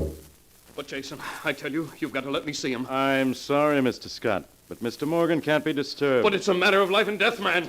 You can't... What's all the noise out here about? Oh, Gerald. Oh, it's you, Martin. Gerald, you've got to see me. It's something that concerns both of us. Concerns both of us? You forget you're no longer a partner in this firm. In spite of that, it concerns the two of us. All right, come into my office. You too, Jason. Yes, Mr. Morgan. Well, what is it, Martin? Yesterday morning, I received this letter in the mail. As it had a black border, I naturally thought it was just a death announcement. But when I opened it... Here, read it for yourself. You'll die first, Martin Scott. Then Gerald Morgan will die. There's no escape. Well, what about it? Obviously, it's the work of a crank. Yes, that's what I thought after I'd read it. But late last night, someone took a shot at me as I was approaching my home. As you can see by this bullet hole in my hat, I had a rather close shave. Someone took a shot at you. But who? You must remember, Gerald, that when you took this company away from me, you also ruined almost 100 stockholders. My gaining control of this company was entirely within the law. Well, from what happened last night, it seems obvious one of the stockholders doesn't agree. Whether we like it or not, we have to combine against this threat. And exactly what do you propose? This morning, I hired a private detective, Philip Walker, to investigate. He wanted $200 for his fee, but I only had $100. And seeing that I'm a party of the second part in this threatening letter, you think it only fair I pay the other half of Mr. Walker's fee? Yes. That's reasonable enough. I'll send you a check for $100. Thank you. I'll keep in touch with you, Gerald. Yes, do. Goodbye, Martin. Goodbye. Goodbye, Jason. Goodbye, Mr. Scott.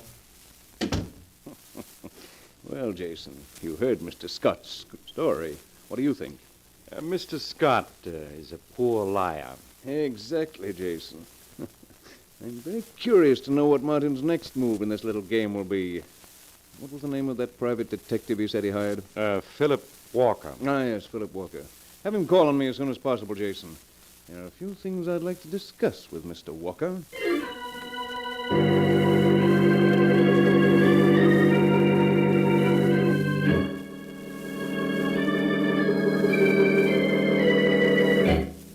A few days later, Martin Scott, a terrified look on his face, rushed into Gerald Morgan's office.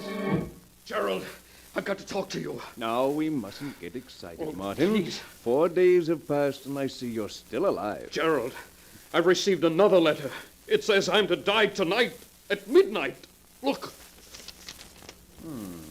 So it does. Too bad, Martin. Looks as though I'll have to pay for your funeral after all. Jason, you'd better make arrangements. Don't joke, Gerald. If he kills me, you'll be next. What do you suggest? I want to leave town. Go far away. Oh. And of course you want me to lend you the money. Oh, I know I haven't any prospects now, Gerald, but I'll pay you back somehow. All I want is $5,000. It's nothing to you, but to me it's the difference between living and dying. Really, Martin, you give me credit for very little intelligence. What do you mean? Come, Martin, why don't you admit you put the bullet through your hat yourself and wrote those letters all in an effort to get money out of me? You don't believe me? No, Martin, I don't believe you. For the past 3 days, every move you've made has been reported to me by Mr. Walker. Philip Walker? Yes, Martin. The detective you hired. It was a simple matter to buy his services away from you. As usual, it was just a question of money. But, Gerald, you've got to... In last night's report, Walker states that you left home at 9:25 to mail a letter. That letter you mailed couldn't by any chance be the death threat which you received this morning, could it? Gerald, don't be a fool. I tell you, someone's out to murder both of us. Well, I shall begin worrying when you've been killed. And rest assured that if anything happens to you tonight, I'll see to it you get a decent burial.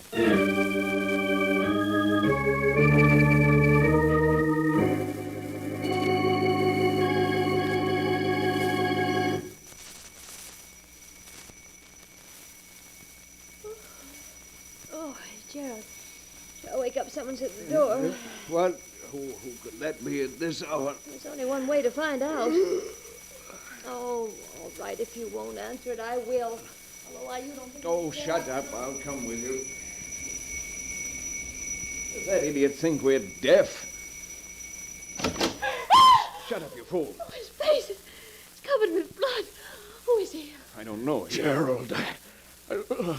Martin, hold the door open while I carry him in. All right, Gerald. He's almost unconscious. Loss of blood. Yeah. Easy now. That's it. Oh, no use. Geraldie. Oh, his face looks as though it had been slashed a dozen times. He's horribly mutilated. Gerald, what's he clutching in his hand? It's a letter with a black border. What's it say? Can you make it out? It's difficult to read with the blood on it. It says, "This is the last letter you'll ever receive, Scott. Your time has come." Oh, Gerald, what does it mean? Stop asking so many questions and call Dr. Richards. Oh, all right. Martin, can you hear me? Gerald, at midnight, he came for me. Who, Martin, who? I never had a chance. Tell me, Martin, who did this to you? He said after I died, you would be next. But who, Martin, who? Dr. Richards will be right over, Gerald. It's too late. He's dead.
And now to continue the story, Murderer Unknown, as it is written in the sealed book. As Gerald Morgan drove to his office the morning following Martin Scott's death, he kept glancing over his shoulder nervously. A cold fear gripped him until he entered his office. Good morning, Mr. Morgan. Good morning, Jason. I read in the morning papers what happened to Mr. Scott. It came as quite a shock. Yes, I'm afraid I did Martin a grave injustice not believing his story. Why, look at the way he tried to warn me after he'd been mortally wounded. He wasn't able to name his assailant, was he? Unfortunately, no. He died just as he was about to name him. That's too bad. Yes, now I'm next. Whoever murdered he isn't going to succeed in my case. I'm sure he won't. Mr. Walker is waiting to see you. I'll have him come in. Yes. Mr. Morgan will see you now, Mr. Walker. Good morning, Mr. Morgan. Good morning, Walker. Have a seat. Thank you. I read about what happened at your home last night. It's too bad you removed me from the case yesterday afternoon. What do you make of it, Walker? Well, the manner in which Scott was so brutally murdered seems to suggest that the murderer is a maniac.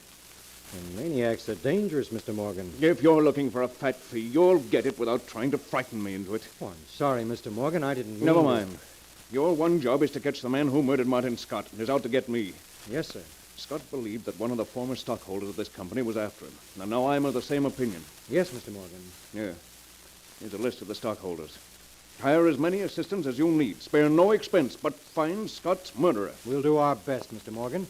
Meanwhile, I'd better arrange a bodyguard for you. Pardon me, Mr. Morgan, but perhaps a trip somewhere might be wiser. Yes. Quite right, Jason. Even with a bodyguard, a man can be murdered. I think the idea of a trip, a long one, is an excellent suggestion. Well, where do you intend to go, Mr. Morgan? That I'm not telling anyone, not even you, Walker. But how will I get in touch with you if something comes up? Merely insert a notice on the personal column of the Morning Record. I'll get in touch with you, if I think it's important. Very well, Mr. Morgan. Jason, call my home and have my wife pack her things and mine. Tell her we're leaving town immediately.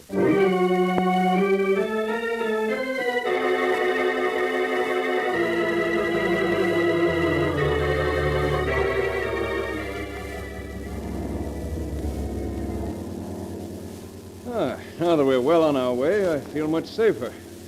This trip was an excellent suggestion, Jason.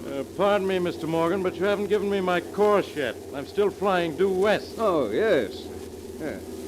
Here's a map with our destination on it, Jason. We're flying to a small lodge in the North Woods. There's a small clearing nearby where you'll be able to land. Yes, Mr. Morgan. You'll find it an ideal vacation spot. There will be perfect safety for Walker to catch Scott's murderer.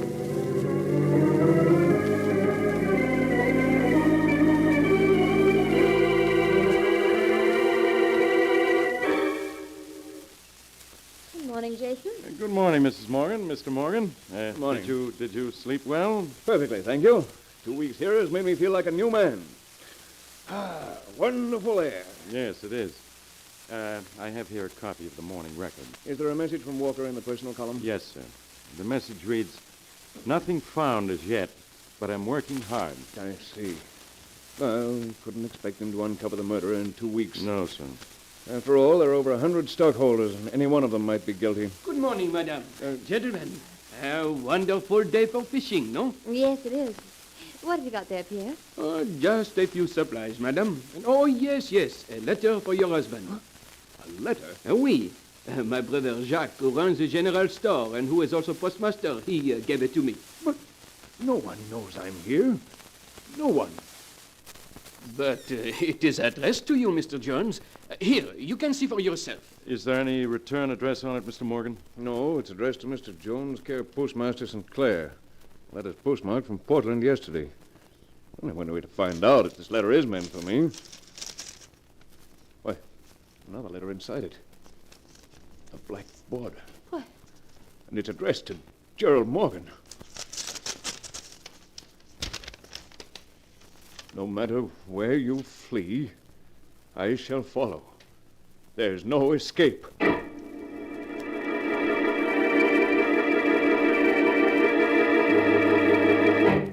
A few minutes later, After a few bags had been hastily packed, a plane took off from a small clearing in the woods. Hour after hour it flew due southwest, and when the fuel was almost gone, it landed near a small village in Indiana. Gerald and his wife went to the only hotel in the village. Gerald, it was dreadful enough flying 1,000 miles in 8 hours, but it's too much to expect me to stay at a miserable inn like this. Just look at this room. Gabe, if you value that lovely white neck of yours, you'll do exactly as I say. We're staying at this inn because it's secluded and safe. Who is it? It's Jason. Oh, just a minute. Come in, Jason. Did you get rid of the plane and send the telegram to Walker? Yes, I did. What did you say in the telegram? Well, I told him that the murderer had been in Portland yesterday, and that he was to fly there and make every effort to apprehend him. Good. Walker's no fool. He'll have his men in every hotel, station, and bus terminal in Portland.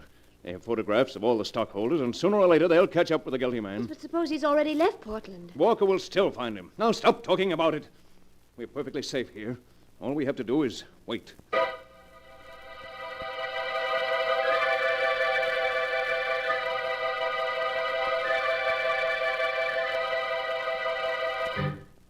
Jason, where's Gerald? He just went down to the bar to see if the morning record has arrived yet. Jason, Yes, dear. are you the one who's sending in those letters? Why, darling, what a question to ask the man you Oh, love. I'm sorry, Jason. I don't care what you do. Only promise me Be that careful, someone's coming. Mr. Morgan, I see you were able to get a copy of the morning record. Anything in it from Walker? Yes, but it's all bad.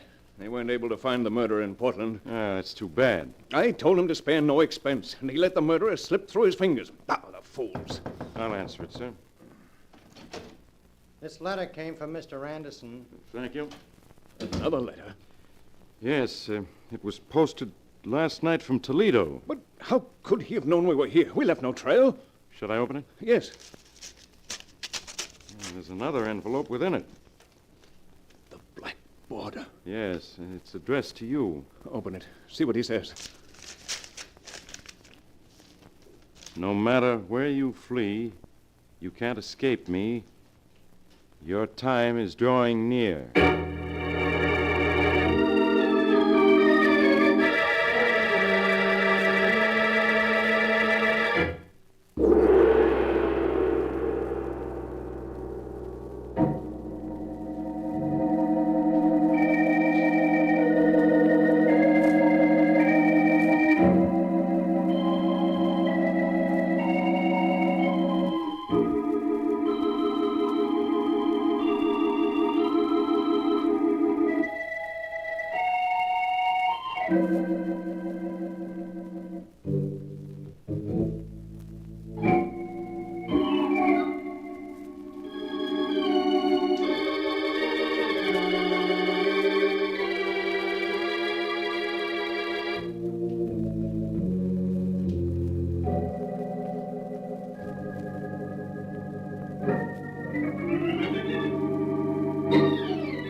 And now to continue our story, as it is written in the sealed book.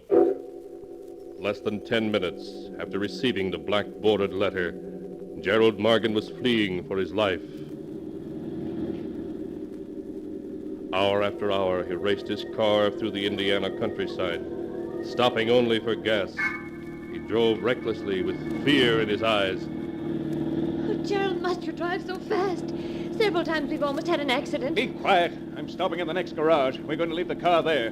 Leave the car? Yes. I'm not taking any chances of his tracing us through the license plates. But, Gerald, where are we? We're on the outskirts of Chicago. Now, Jason, we've got to be clever. We're separating. You're to go to the Westview Hotel and take a suite for yourself under an assumed name. Do you understand? Perfectly. Mrs. Morgan and I will slip into the suite after you've engaged it, with no one the wiser. And by the way, send a telegram to Walker and notify him that the murderer was in Toledo last night. And this time he must be caught.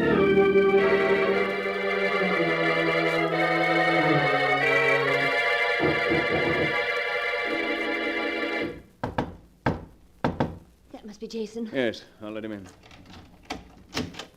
Were you able to get a copy of the morning record, Jason? Yes, I was. Give it to me. Let me see. Here we are. No success in Toledo. Will continue search. Oh, the fools. Another opportunity to catch him lost. How long do they think I can go on this way? I'm sure you can depend on Walker. Gerald, why don't you go and lie down for a little while? I'm perfectly all right. But you look tired. A little rest would do you good. Yes, I suppose it would. Call me if there's any word from Walker.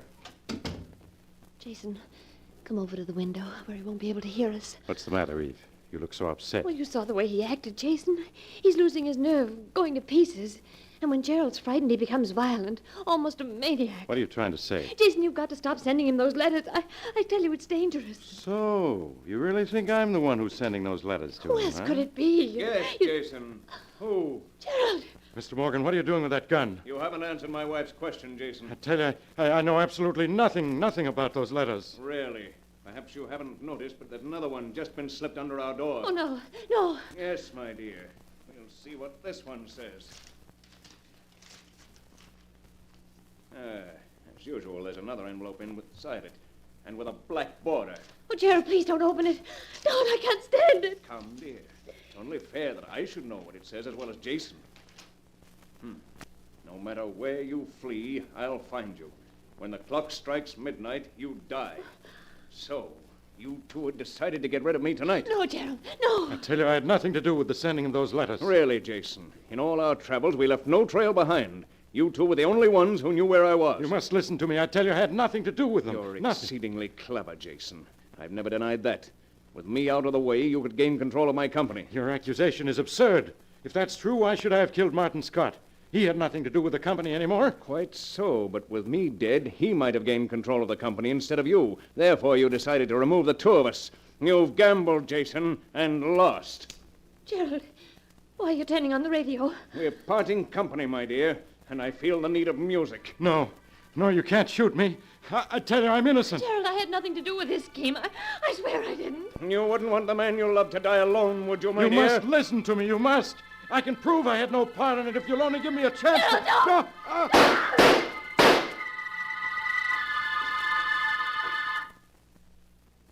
You were both very clever, but you were dealing with Gerald Morgan. You sent your last threatening letter. I've got to get out of here. The gun, I'll wipe my fingerprints off it and place it in Jason's hand. Perhaps the police will think it's a double suicide. If not, they still can't prove anything against me. No one saw me come to the hotel. No one even knows I'm in Chicago. I'll return home and get someone to act as my alibi. The police will never know. Who's that? Open up! It's the police!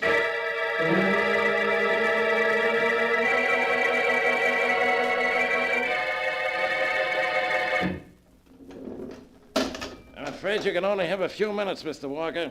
Thank you. Walker, what are you doing here? I've come to deliver a letter. A letter? Yes. Here. What? It's from Martin Scott, dated December 5th. Well, that was the night he was murdered. Yes. Dear Gerald, a week ago my physician told me I had but a few months to live. After I once got over the shock, I suddenly felt free to do what 100 ruined stockholders wanted to do, but couldn't. I could easily have come to your office and killed you, Gerald, but I didn't want you to die so easily. Knowing you as well as I do, I began to plan your future for you. My plan began the day I came to your office with a death threat and the hat with a bullet hole in it. You reacted just as I knew you would. You bribed the detective I'd hired. When I appeared at your office this morning and showed you the second letter I'd received, saying I died tonight at midnight, you laughed at me for trying to extort money from you. That, too, I had planned on. In 1 hour it will be midnight, and according to my plan for you, I must be murdered. I am going to slash myself with a knife, Gerald, and then go to your home to die. You're going to watch me die, Gerald, and know fear as you've never known it before. After I'm gone, you will begin to receive the same kind of threatening letters which I sent myself. You will run away, Gerald, but wherever you go, a letter will find you. You'll become insanely frightened, and in time you'll turn on the only person who could be logically betraying your movements, Jason. If things work out as I planned, the great fear in you will drive you to kill him. When you're in prison, waiting for the end, you'll receive this letter, and at last know which one of the stockholders made you pay for your crimes. Martin Scott. No, it can't be. But it is, Mr. Morgan. But if Jason didn't send me those letters, who did? You forget, Mr. Morgan, that I knew where to find you. You had Jason send me telegrams, and they were easy to trace. Then it was you who sent those letters. Yes, I was the one who carried out Martin Scott's plan. But I bought you, gave you thousands of dollars. All of your checks were torn up. Martin Scott was my friend. You can't do this to me. You can save me if you want to. I'm rich. I'll pay you any amount of money you want. Walker, listen to me. You'll have to leave now, Mr. Walker. It's almost... No, Walker, you can't. You can't let them kill me. I'll pay you anything. Anything. Walker!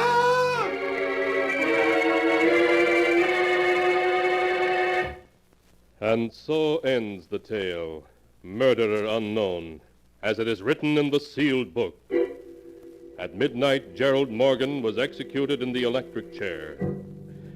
Twisted indeed are the strands of fate, in which destiny entangles mere mortals.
And now, keeper of the book, before you close the great volume, show us the tale we tell next time. This one. Ah, yes. The tale of a human derelict who one night stumbled into a pawn shop and there sold 5 years of his life to a strange and mysterious pawnbroker. The tale is called Time on My Hands.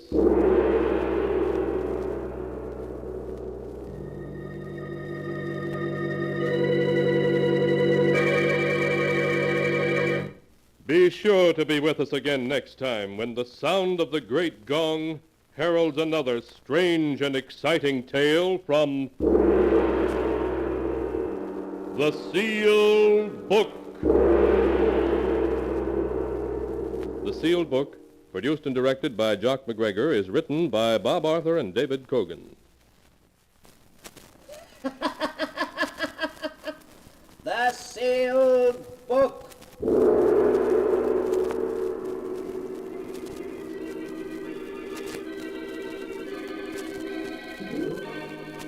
Once again, the keeper of the book is ready to open the ponderous volume in which is recorded all the secrets and mysteries of mankind through the ages.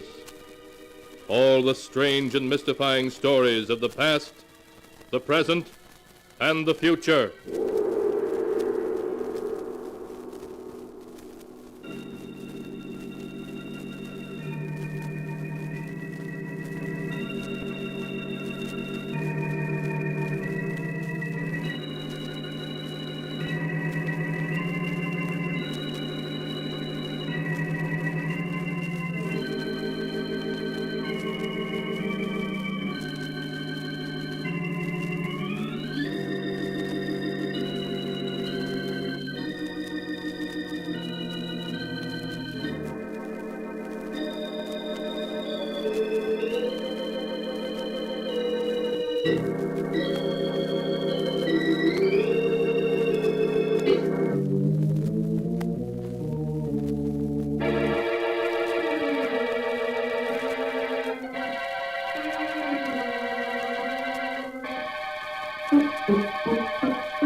Keeper of the book, what tale will you tell us this time? What tale shall I tell you?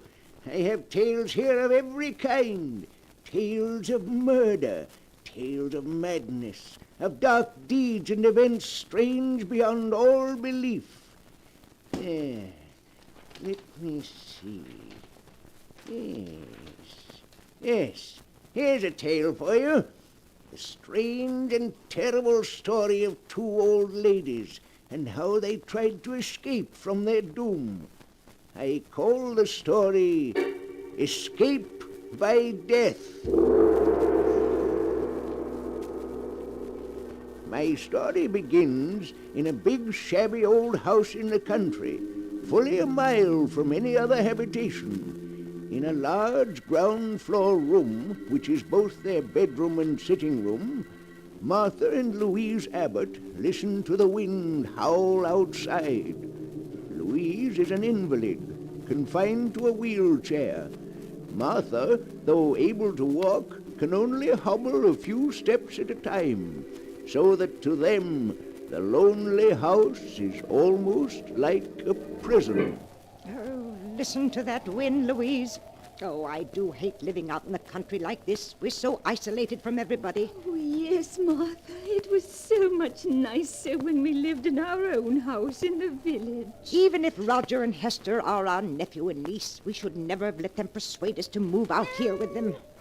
Oh, what is it, Toby? Queenie? Oh, our mother's darling's hungry.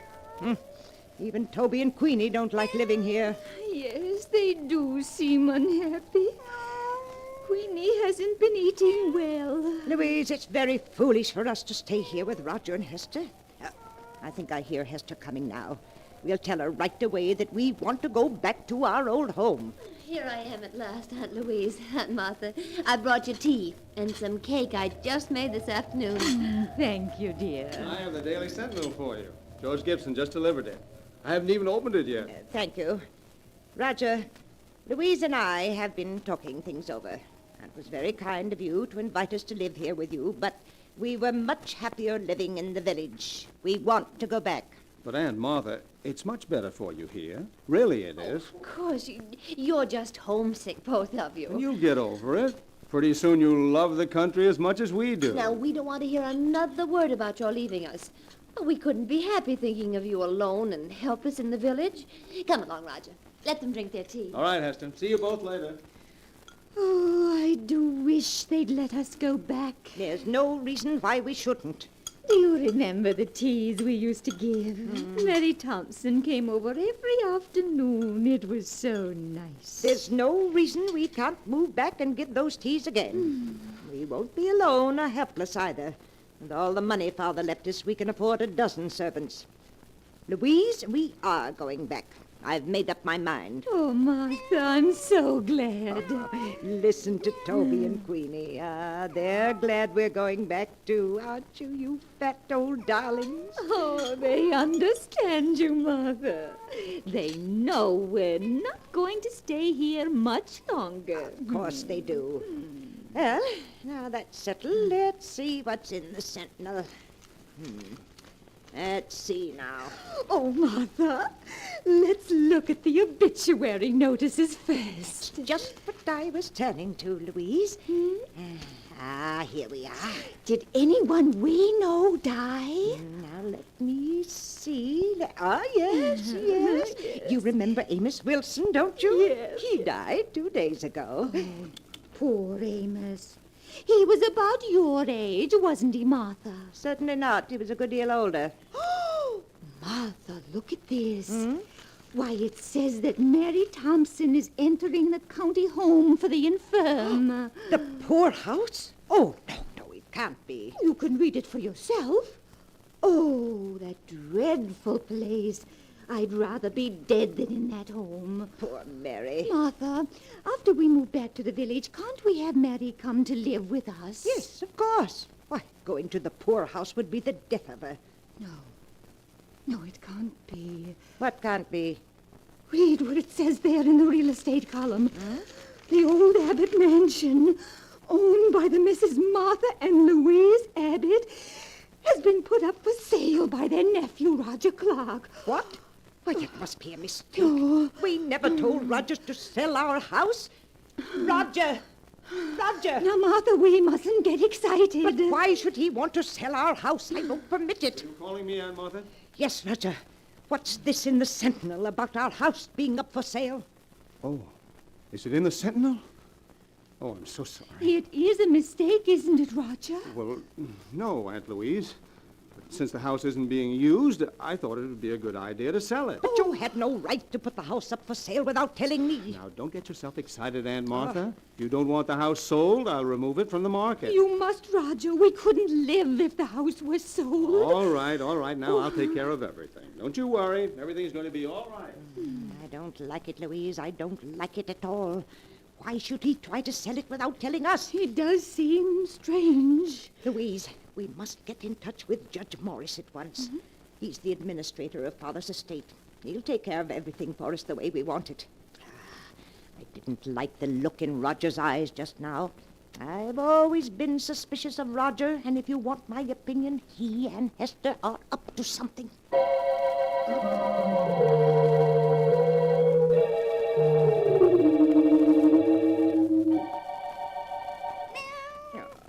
Is Mother's beautiful Queenie hungry? Well, here's a nice piece of meat from the lovely supper Hester just brought us. Oh, Queenie is hungry, Martha. She's got her appetite back since she learned we intend going back to the village. Yes, she has, but where's Toby? I don't see him around any place. He's probably in the kitchen. Martha, when are you going to speak to Roger and Hester again about our leaving? I'm waiting until we can get in touch with Judge Morris. He'll come get us whether Roger wants us to go or not. There's been something very strange about Roger's manner ever since we told him yesterday we didn't want to stay. Martha, look. Queenie's ill. Oh. That meat you gave her, it's made her sick. Queenie, oh, what's the matter with Mother's darling? Oh, Martha, there's something terribly wrong with her. Queenie, what is it? Oh, Louise, what can we do? Give her some water, maybe that'll help. Martha, she's fallen down. She's dead, Louise. Queenie is dead. Oh, no, she can't. But she is, though she was perfectly all right until I gave her that meat. She was so hungry, she just bolted it down. Oh, Martha, she must have choked on it. She's choked to death. Did she? I'm not so sure. Martha, what do you mean? What else could it have been? She acted more as if she were poisoned. Poisoned? Yes, I'm sure of it. The meat was poisoned. That's why Queenie died. But how's that possible? It was poisoned because that meat was meant for us. Martha, you don't mean that Roger and Hester... Yes, Louise. Oh, I see it now. That's why they brought us out here. Why they won't let us leave. They're planning to kill us. They're after our money. Oh, Martha, what are we going to do? We've got to get in touch with Judge Morris right away. He'll save us. But, Martha, how can we? The telephone, it's upstairs in Hester's room, and neither of us can climb stairs. I know that. We've got to figure another way to reach him. Louise, our lives depend upon it.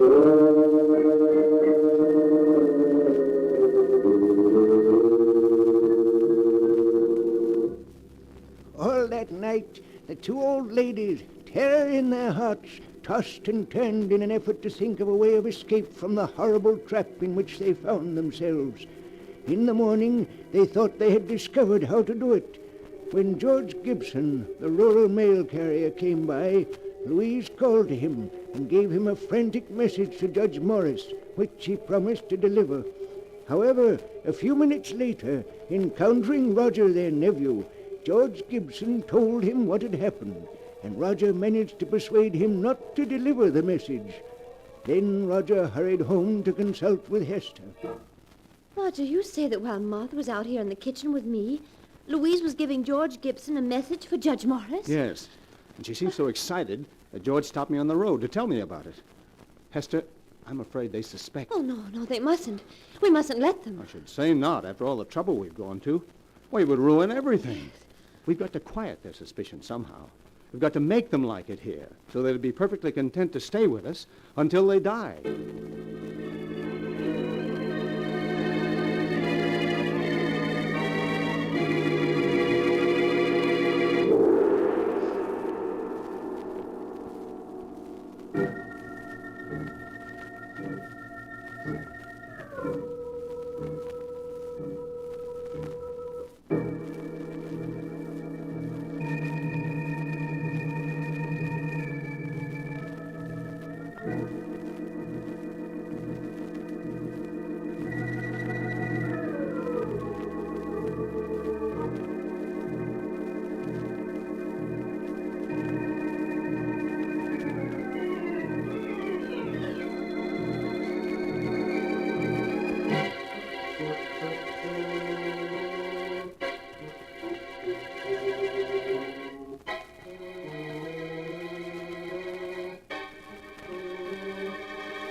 And now to return to the story of escape by death, as it is written in the sealed book. For 24 hours, Martha and Louise have waited in trembling impatience for George Gibson to bring word that Judge Morris has received their frantic appeal for help. Oh, Martha, where can George be? He's more than an hour late. Well, he's probably just been delayed. Maybe the car broke down. He'll be here soon. Yes, here he comes now. He's turning up the drive. Oh, Martha, I was so worried. I told you he wouldn't fail us. But there's Roger taking the mail from him. Suppose Roger doesn't let him see us. He might... Louise. What is it, Martha? What's wrong? That isn't George Gibson delivering the mail. Not George Gibson? No, that's a much younger man. Now he's leaving.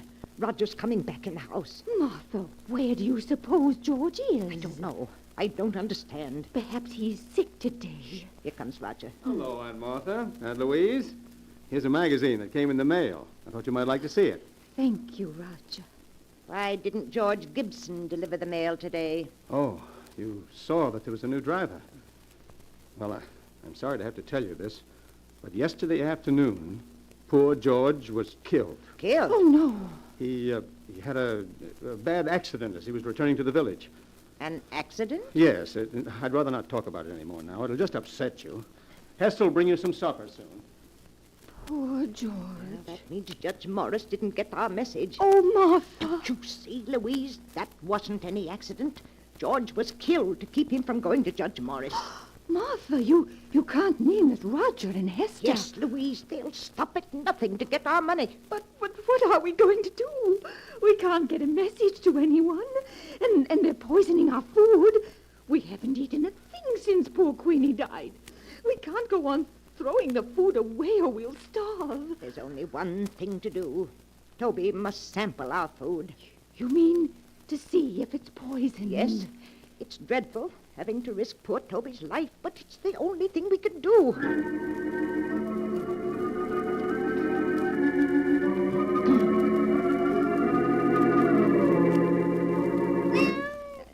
Here you are, Toby. A nice piece of meat for Mother's darling. Martha, I get so frightened every time I see Toby eating something. I keep remembering Queenie. The dreadful way she died. Now, Louise, we mustn't think of that. Here, Toby, dear.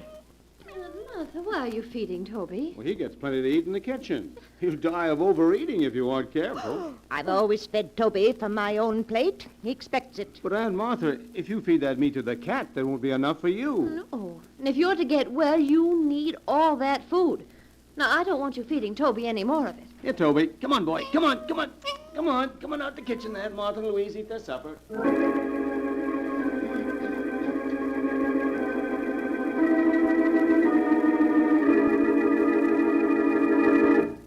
Here you are, Aunt Martha. Aunt Louise, I've brought you your lunch. Doesn't it look good? Yes, Hester. It's very nice. Here, Toby. Here, kitty.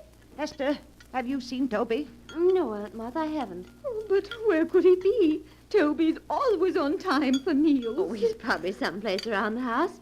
Now, eat your lunch before it gets cold. Oh, Martha, where can he be? Toby'll be along in a few minutes. We won't touch a bit of this food until he's eaten some of it. I do wish he were here. I'm so hungry. Louise, don't touch a thing on that tray. It isn't safe. Here, Toby. Here, kitty,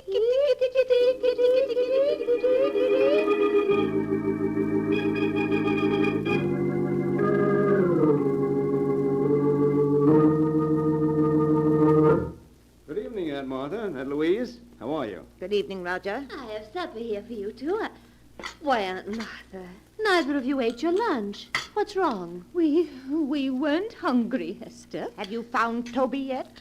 No, I've looked everywhere for him, but he seems to have disappeared. Oh, no. Now, you mustn't worry. I'm sure he'll turn up all right. Aunt Martha, you and Aunt Louise can't afford to miss meals in your state of health. Certainly not. Now, we want you to eat everything that Hester's brought you. Mm-hmm. You'll make us very unhappy if you don't. Now, please eat it while it's hot. Come along, Roger. I'll get you your supper. All right, dear. Did you hear what she said about Toby, Louise? Yes. He's vanished. Nonsense. They've killed him. You saw how angry they were last night when we fed Toby from our plates. They've killed him so he won't spoil their plans. Oh, Martha, what are we going to do? I'm so hungry that my head spins and I'm dizzy. I know, Louise. So am I. Oh, I hate them. I hate them. We're leaving them our money and our wills. They'll get it soon enough. Why must they kill us? Because they're nothing but common murderers. I distrusted Roger from the minute Hester first brought him to our house. Yes, it's his fault. He's changed Hester. She used to be such a sweet girl. Oh, there was only some way to get word to the village or to bring somebody here to help us. Louise, I have an idea. What is it, Martha? There's one way to bring people here. What, Martha? If we were to set fire to the house, somebody would be sure to see the flames. Yes, of course. And then the fire company would come out. Then we'd be able to tell them. We'd be saved. Oh, but Martha, Hester and Roger would put out the fire before it could get big enough to be seen. Louise, I know a way we can prevent them from putting out the fire. You do? Yes, we can save ourselves, Louise. We can save ourselves.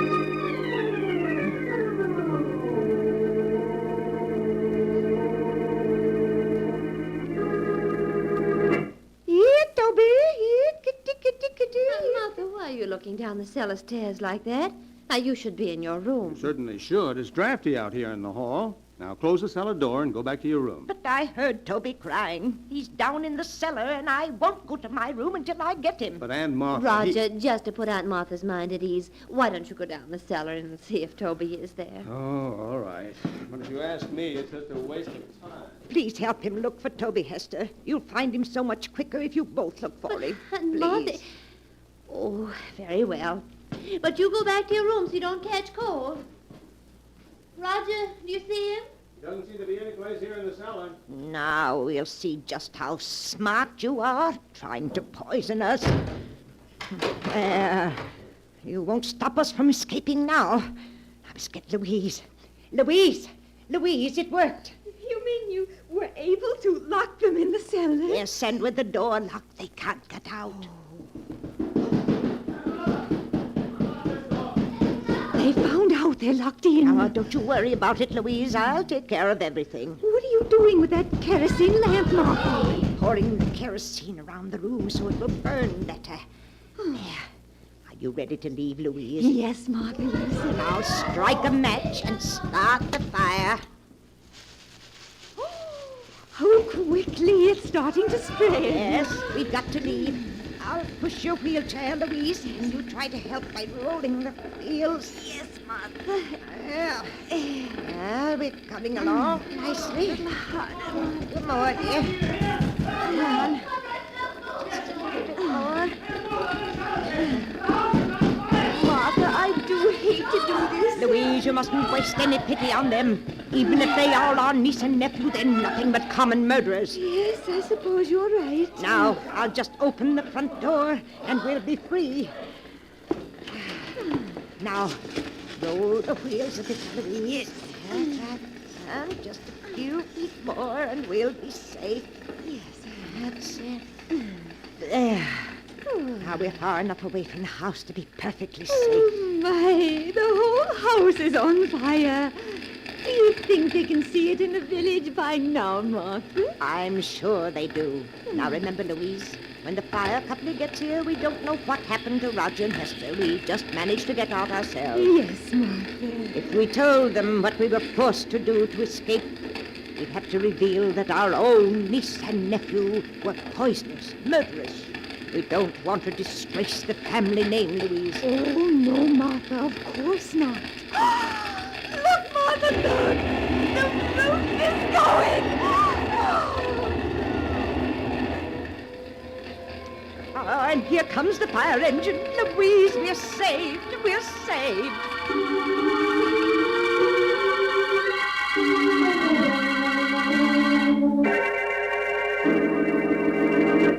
Good morning, Judge Morris. Good morning, Miss Martha, Miss Louise. I trust you're well after that terrible ordeal last night. Oh, we're feeling much better. Thank you, Judge Morris. I know it'll be painful for you, but now that your niece and nephew are gone, we must plan for your future. Oh, you don't have to bother, Judge. All we want to do is move back to our old house, hire a few servants, and live as we used to. Yes. And I was wondering if you could arrange to have Mary Thompson come live with us. I won't hear of her going to that dreadful home for the infirm. Why, the poorhouse would be the death of her. Oh, no, we can't let her go there. With all the money Father left us, there's no reason why she should. Ladies, I'd hoped I'd never have to reveal the truth to you, but now it appears I must. The truth? I don't understand, Judge. Some weeks ago, the bonds in the trust fund your father left you became utterly worthless. What? Your nephew and niece were afraid the shock of learning you were penniless would be too much for you. So it was decided to keep the news from you. That's why the three of us persuaded you to move in with them. Your house here in the village had to be sold to meet the debts of the estate. But that can't be. Father left us so much. It's all worthless now. Perhaps I should have told you this a month ago. But your niece and nephew wouldn't hear of it. In spite of the fact that they had only Roger's salary to live on, they were determined to prevent you from ever learning of your misfortune. But the deaths of poor Queenie and Toby, of George Gibson. George Gibson? Yes. I'm afraid I don't understand. Surely you heard that he was killed. The tire blew out and his car turned over. You mean he wasn't murdered? Certainly not. Oh. You feeling well? Has my news been too much for you? No. Well, now that your niece and nephew are gone, there's no one to support you, I'm afraid there's only one thing left. one thing left. What's that? I'm sorry to say, believe me, I am. The county home for the infirm. Oh. The poorhouse.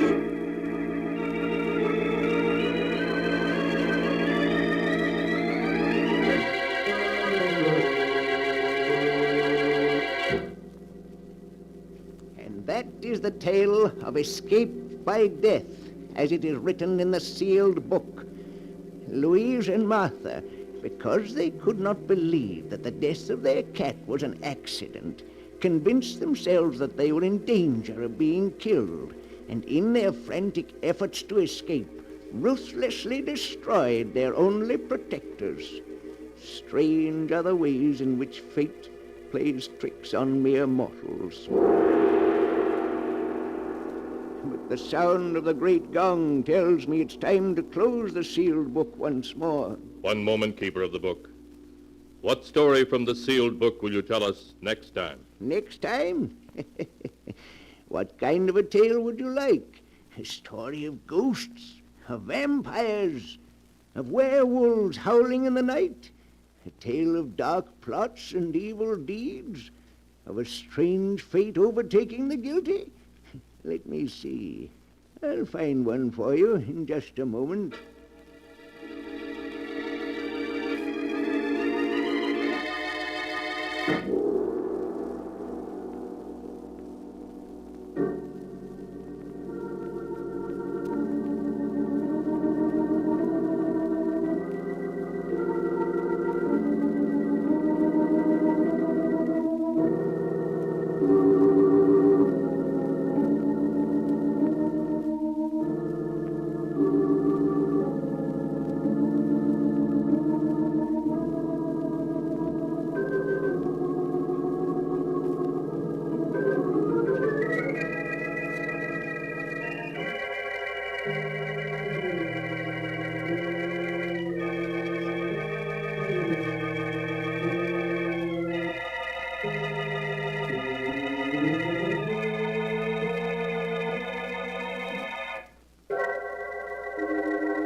And now, Keeper of the Book, have you found the story that you'll tell next time? Yes, I found one for you. It's the amazing story of a woman's jealousy, so great that it would not let her lie quietly in her grave, but made her seek revenge even from behind the dark veil of death. I call it Death at Storm House. Be sure to be with us next time to hear another strange and mysterious story from The Sealed Book. The Sealed Book, written by Bob Arthur and David Kogan, is produced and directed by Jock MacGregor.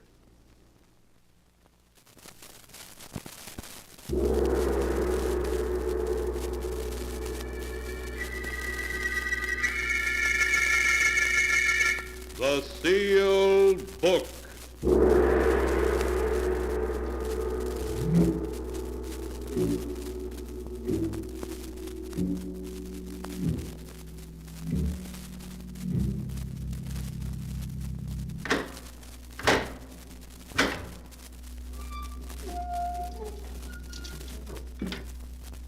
Once again, the Keeper of the Book has opened the ponderous door to the secret vault, wherein is kept the great sealed book, in which is recorded all the secrets and mysteries of mankind through the ages.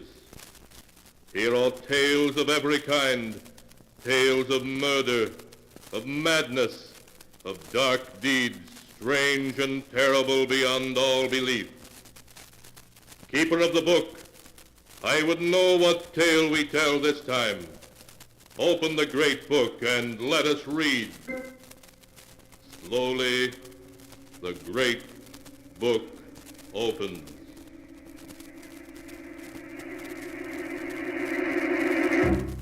One by one, the keeper of the book turns the pages and stops. Ah, the strange story of a web of death woven by fate to trap 3 unsuspecting mortals in an evil design more terrible than the mind can conceive.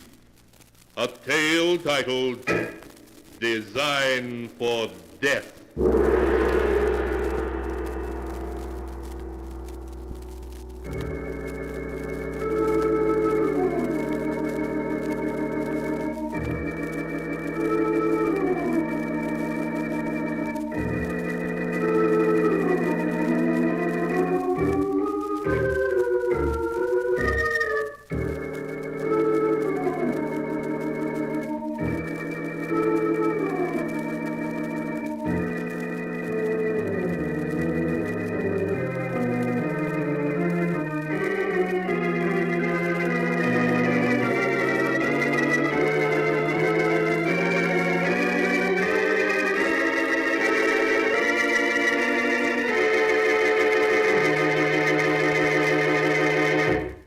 Here is the tale, Design for Death, as it is written in the pages of the sealed book. The story begins deep in the lonely solitude of the Maine woods.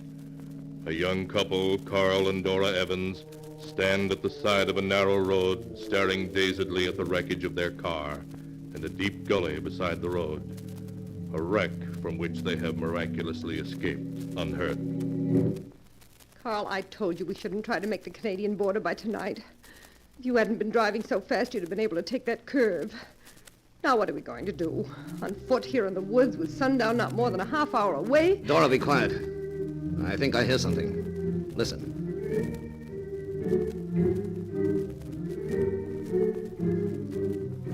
Music. Organ music.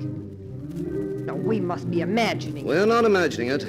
Look, there's a path leading into the woods. There must be a house back in there someplace. A house? Well, yeah. Yes, I can see it now. A stone house almost hidden in the trees. Carl, how strange. Strange? You mean lucky. That's where we're going to stay tonight, Dora. Come on. Carl, what'll we tell them? The people that live in the house, I mean. We'll tell them we're brother and sister on a vacation trip, that we accidentally wrecked our car. You act as if you'd sprained your ankle, and they'll have to put us up for the night. By morning, I'll have our next move figured out. All right, Carl. Look how big the house is. Who in the world do you suppose would live out here? So many miles from even a crossroads. How do I know? A hermit, maybe. Here we are. Now, come on, take my arm. That's it, limp. Good. Wait, Carl. Listen to that music. That's no radio. That must be a real organ. What strange music. All right, so it's a real organ. What of it? I'm going to knock. Now, remember, play up your sprained ankle big. We've got to get invited to spend the night here. All right, Carl. Here comes someone. Oh, good afternoon. I'm afraid I wasn't expecting any callers. We've had an accident. My sister has been hurt. May I bring her inside? Why, of course. Come in, by all means. Thank you. Oh, my ankle. Oh, I'm so sorry. Here, come this way, into the library. Can you make it? Yes, I think so. Now, sit down here. You'll feel much better. It's very kind of you, sir, if you let my sister rest here for a few hours. My dear sir, it's almost dark. You must both stay here until morning. I insist. Why, thank you. No, don't thank me. I lead a very lonely life, and I'm delighted to have some company. Truly delighted.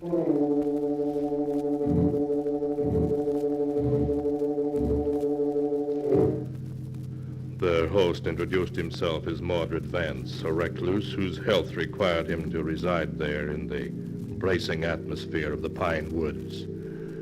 When Vance told him that he lived there alone, without servants of any kind, Carl's eyes lit up with interest. Later, when Mordred Vance had shown them to their rooms and said goodnight, Carl lingered for a low-voiced conversation with Dora. Well, Dora, how do you like it? Like what, Carl? The setup, this house, Vance, everything.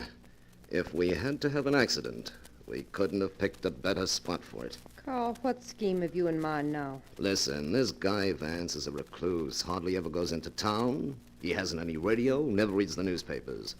That means there's practically no chance of us ever finding out we're running away from the police. So you and I are going to stay here as long as we can. But will Vance want us here? Oh, sure, he went for you in a big way. Okay, it'll be 2 or 3 days before you feel well enough to leave. And by then, he'll be hooked. We'll make him want us to stay. And look, baby, he must be rich. You saw the rugs and furniture. Yes, and that big organ in the library must have cost thousands. At least. Well, of course, he must be a bit of a crackpot to want to live here with no servants, but he's a nice, harmless one. Maybe we'll be able to cash in on him.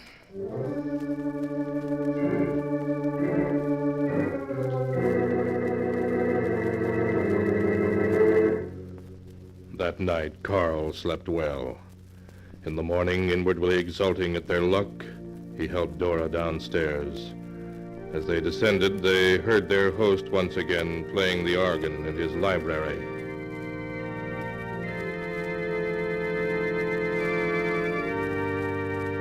What funny music he plays. Last night, that weird stuff. This morning, something sounds like church. Yeah, he's a queer dog, but he'll be easy to handle. Now remember, he likes you, so play up to him. Yes, I will. Good morning, Mr. Vance. Oh, good morning, my dear Miss Evans. And Mr. Evans. I hope you both slept well? Wonderfully. Like a top. And the ankle. Oh, I see it still pains you. Oh, it's much better this morning, Mr. Vance. Really it is. I'm glad of that. But you must be hungry. I've fixed breakfast there on the serving wagon. Sit down and make yourselves at home. I've already eaten. Oh, thanks, we will. Here, Dora, let me help you. Thank you, Carl. Aren't you going to go on playing, Mr. Vance? No. Truth is, I was just playing to put out of my mind a tragedy which happened last night when I drove to town for a few extra supplies. A tragedy? The wife of my grocer died very unexpectedly. Oh. I dropped in there to pay my bill, and after I'd paid it, she invited me to drink a glass of wine with her and her husband, as she always did. While we were sitting drinking and talking, she was seized by a heart attack and died inside a few minutes. Oh, it must have been very upsetting. Yes, the sight of death moves me deeply. But why should we talk about death on a beautiful day like this? There's something else I want to speak of, Mr. Evans. Your sister's ankle must receive rest. I'm going to insist that you stay with me several days until it's properly healed. Well, that's very generous of you, Mr. Vance. Generous? Not at all. You will be doing me the favor by giving me your company. Well, when you put it that way, how can we say no, Mr. Vance? Good. Then it's all settled. You're going to stay with me just as long as I can possibly keep you.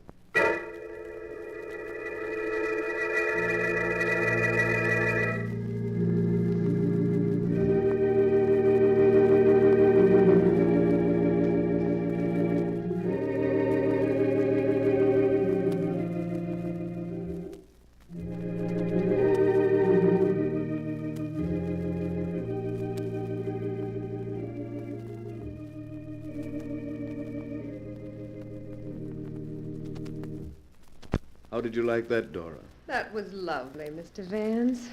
You've never played like that before. So... Romantically? I was playing like that because of you. Because of me? Of course.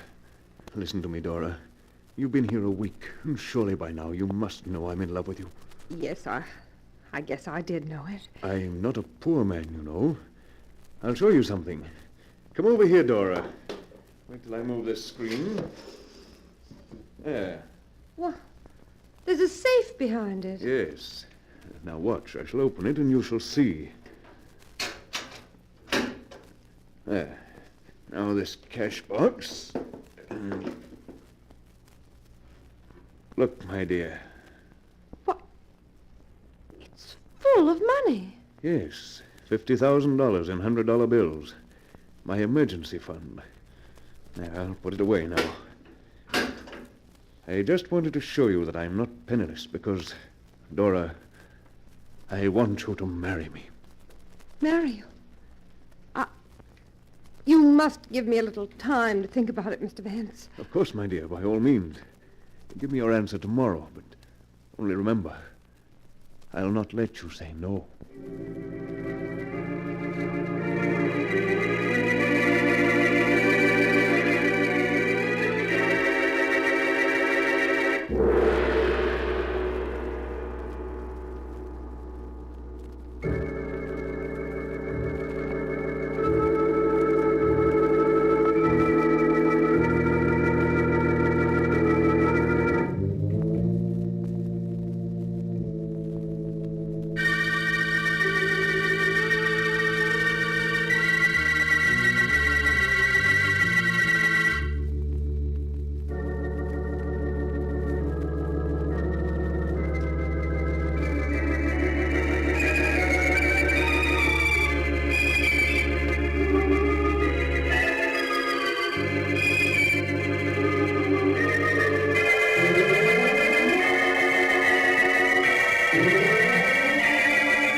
And now to continue the story as it is written in the sealed book. Not knowing that Dora is really Carl's wife, Mordred Vance, a rich recluse, asked Dora to marry him. Carl, for reasons of his own, was annoyed with Dora for not accepting Vance at once. He showed you $50,000 and asked you to marry him, and you said you'd think it over. But, Carl, I'm your wife just because he thinks I'm your sister. I know. But don't you see, if he thought you were going to marry him, we could stay here indefinitely? I didn't think of that. So you're going down and tell him you've decided to... Now, wait. What is it, Carl? I have a better idea. We need that $50,000. It would fix us up for life. What are you getting at? Listen, Dora. Not a soul knows we're here outside the three of us. If Vance were dead, no one would know we'd ever been here. You mean kill him? And take the money? Yes, I do. Oh, no, Carl. We've never killed anyone. Don't be a sap. It'd be a cinch. Now we're going back downstairs. To put him off his guard, you're going to tell him you'll marry him. Then tonight, after he's asleep, I'll make sure he never wakes up.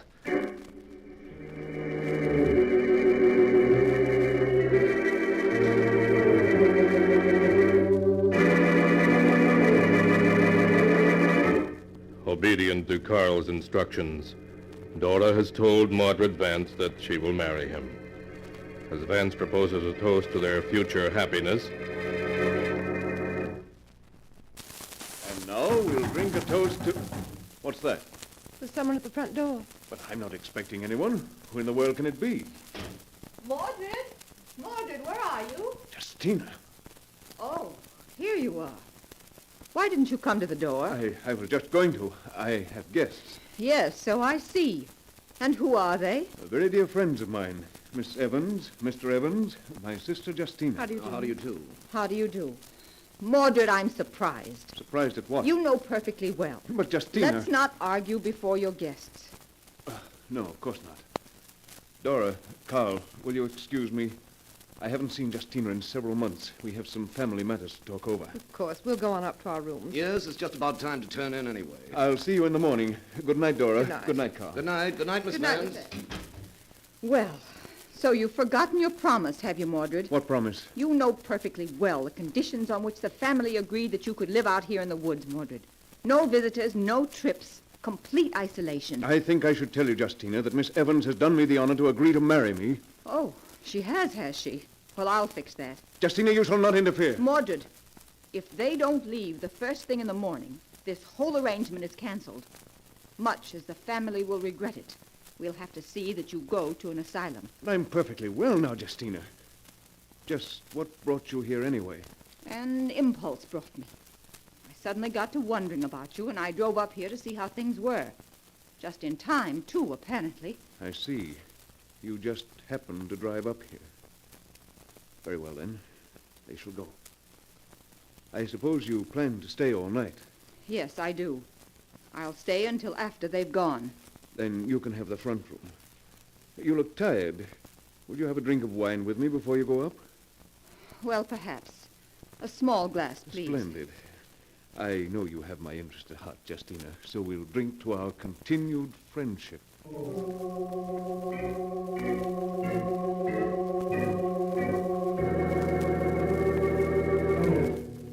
But as Mordred Vance went to fetch a bottle of wine, Dora and Carl were talking upstairs, for they had lingered outside the closed door of the library long enough to hear what passed between Mordred and his sister Justina. She threatened to send him to an asylum. Carl, he's mentally unbalanced. Yes, that would explain everything. His living here in such isolation, seeing no one. It's his family's way of keeping him out of trouble. Oh, he's probably perfectly harmless. Well, anyway, we're going in the morning. And I'm glad it turned out this way. Yeah, there's no point in staying any longer. Now that his sister has seen us, it would be too risky to try our little scheme. Oh, in the morning we'll be on our way.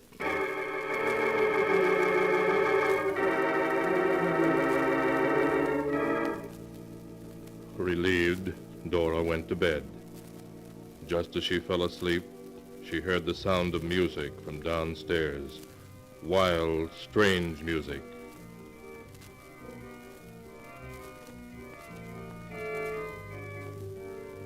She listened a moment, but she was used to hearing the organ play now, and it did not disturb her sleep. In the morning, when she and Carl descended, their host was again playing, as he had been the first morning after their arrival.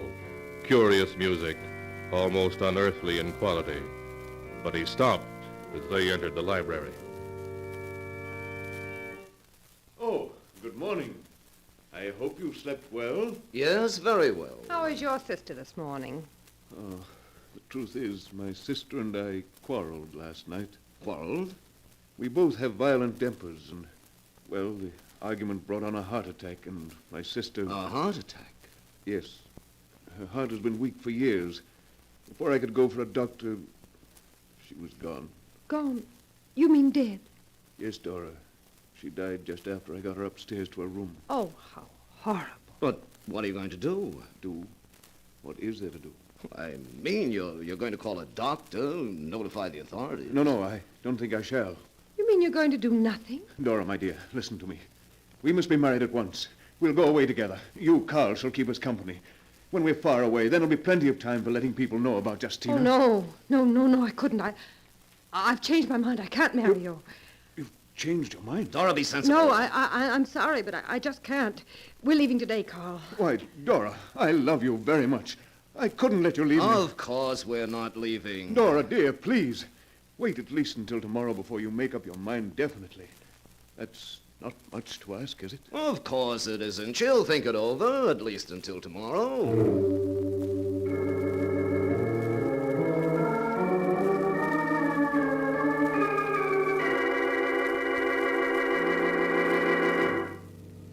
Why, Carl? Why can't we go today? Why must we wait? Dora, listen, I have a new plan. His sister is dead. Her heart attack was a stroke of luck for us. Now we can go ahead as we planned. You mean... Yes, we'll arrange it to look like a suicide. When their bodies are found, the authorities will think he killed himself in grief. Oh, I don't like it. It'll work perfectly, I tell you. And we need that money. Something will go wrong, I know it. Nothing can go wrong. Now, here's how we'll work it. I have my gun Carl, here. listen. What is it? He's playing that awful music Well, again. what of it? It frightens me. I don't know why. It's just so strange. Oh, forget about it. Now, just before it gets dark, we'll go down and I'll step up close to him and then...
And now to continue the story as it is written in the sealed book. In spite of Dora's forebodings, Carl is going ahead with his plan for murdering Mordred Vance and getting his money. Just as it was getting dusk that evening, Carl and Dora entered the library to find Vance sitting in his easy chair with a decanter of wine and glasses beside him. Oh, there you are. I was just wondering what happened to you. We were just out for a little stroll.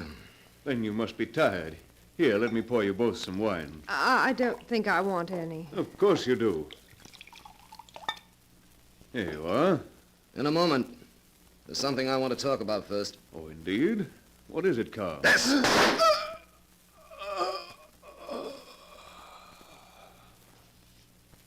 He's dead. Yes, and it couldn't have been neater either. Now I'll clean my fingerprints off the gun. Then I'll put his fingerprints on it like this. And with the gun on the floor here beside the chair and his hand dangling over the chair arm, it's a perfect case of suicide. Please hurry, Carl. I want to get out of here. Yes, of course. We can use that wine now. You need a drink, and so do I. Yes, I do. Thanks. That helps. But now let's get that safe open. Over here behind the screen, isn't it? Yes, that's it. Yes, here it is. I hope you were smart enough to notice the combination when he opened it for you. Yes, I did. I'll open it. There. Good. Now, let's see what we've got. The money was in that cash box. Right. There we are. Did you ever see a prettier sight? Just take the money and go, please, Carl. Don't be in such a hurry. Let's see what's in this other box. That's funny. What's in it? Just a bunch of old newspaper clippings. Some of them are so old they've turned yellow. Good heavens. What is it, Carl? They're all clippings about murders. Oh, what does it matter, Carl? I really don't feel well. Can't we go now? Just a moment. Look at this headline. Local organist sought for murder. Santa Barbara, California, June 17th, 1935. Maxwell Vanning, organist, is being hunted by local authorities following the death of a choir singer from apparent heart failure. The police, becoming suspicious, searched Vanning's apartment and have found a bottle of rare poison whose symptoms duplicate those of heart failure. What does that mean, Carl? I don't know. Here are 8 more clippings covering a period of about 10 years. Every one about a murder by apparent heart failure. And every one committed by an organist whose initials were MV. Mordred Vance! That's the only possible explanation. He was a homicidal maniac. Why, Dora, we've been here for more than a week. He might have killed us, too. He was going to, Carl. He was going to. I know it. Didn't you hear that music he was playing this afternoon? What about it? The first evening we came here, he was playing it. And that night he went to town, and you remember he said that while he was in town, his grocer's wife had a glass of wine with him and died of heart failure. Yes, you're right. He killed her. And then last night, after his sister arrived, he was playing that music again. And this morning, his sister was dead of heart failure. Yes, and several of these clippings mention weird organ music heard before the bodies were discovered. Of course. And this afternoon, he was playing that same music again.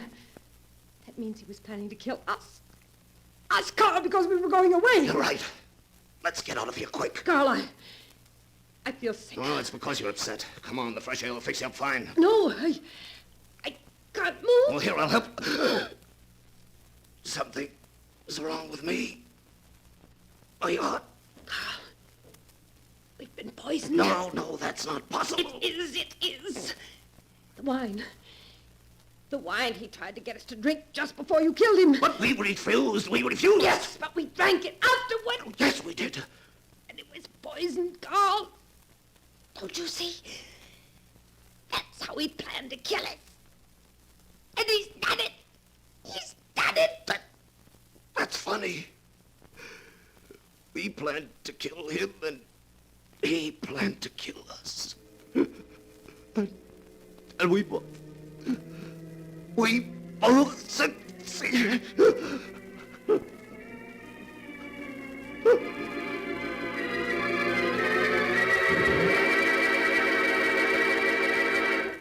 And that is the story of the strange and incredible web woven by fate, as the tale is written here in the sealed book. Two murderers, each seeking a victim, met, and so brought about each other's downfall. Twisted indeed are the strands of fate in which destiny entangles mere mortals.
And now, keeper of the book, before you close the great volume, show us the tale we tell next time.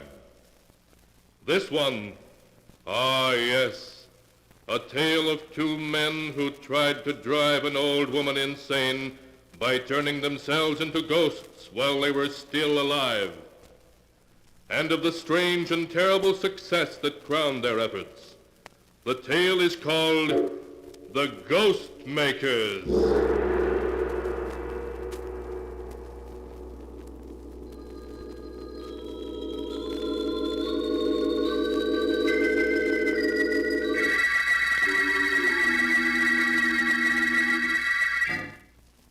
Be sure to be with us again next time, when the sound of the great gong heralds another strange and exciting tale from The Sealed Book.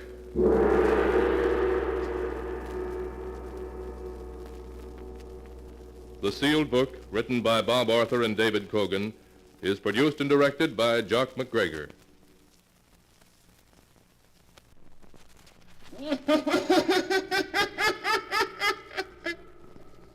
The Sealed Book.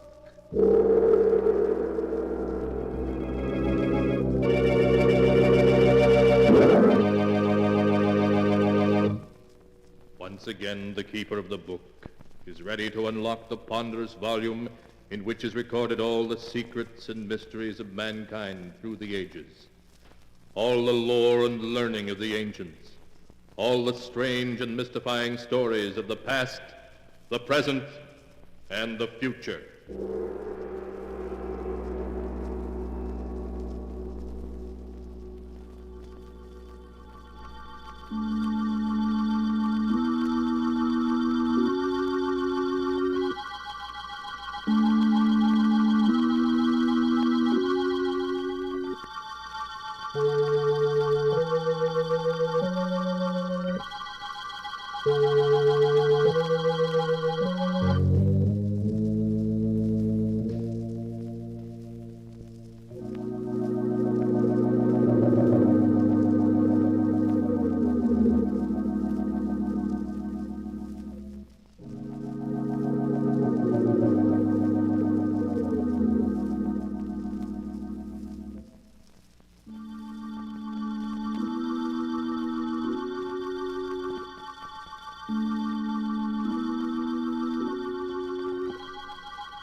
Keeper of the book, what tale will you tell us this time? First, I must unlock the great padlock which keeps the sealed book safe from prying eyes.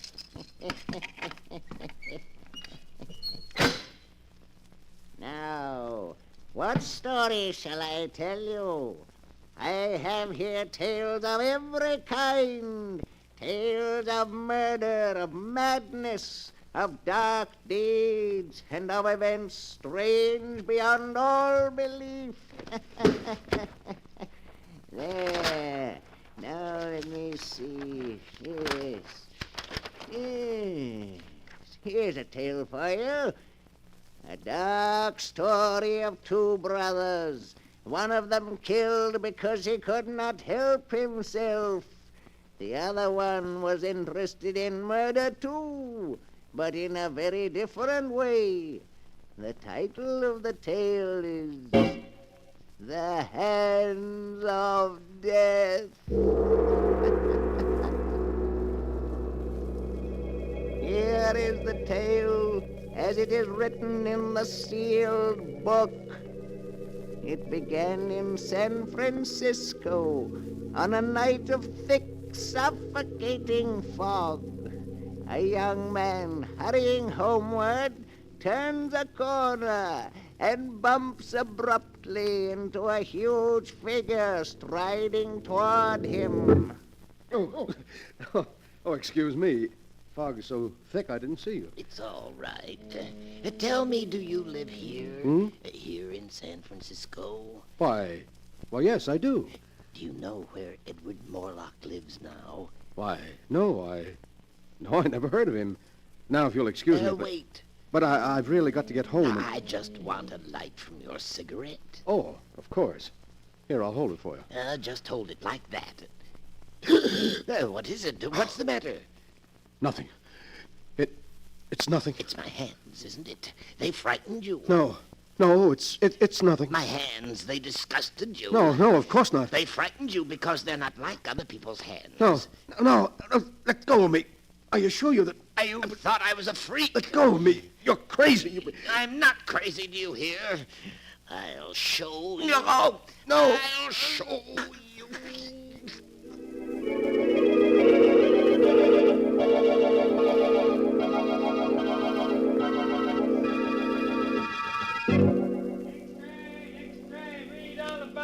Phantom strangler in San Francisco, victim killed in fog.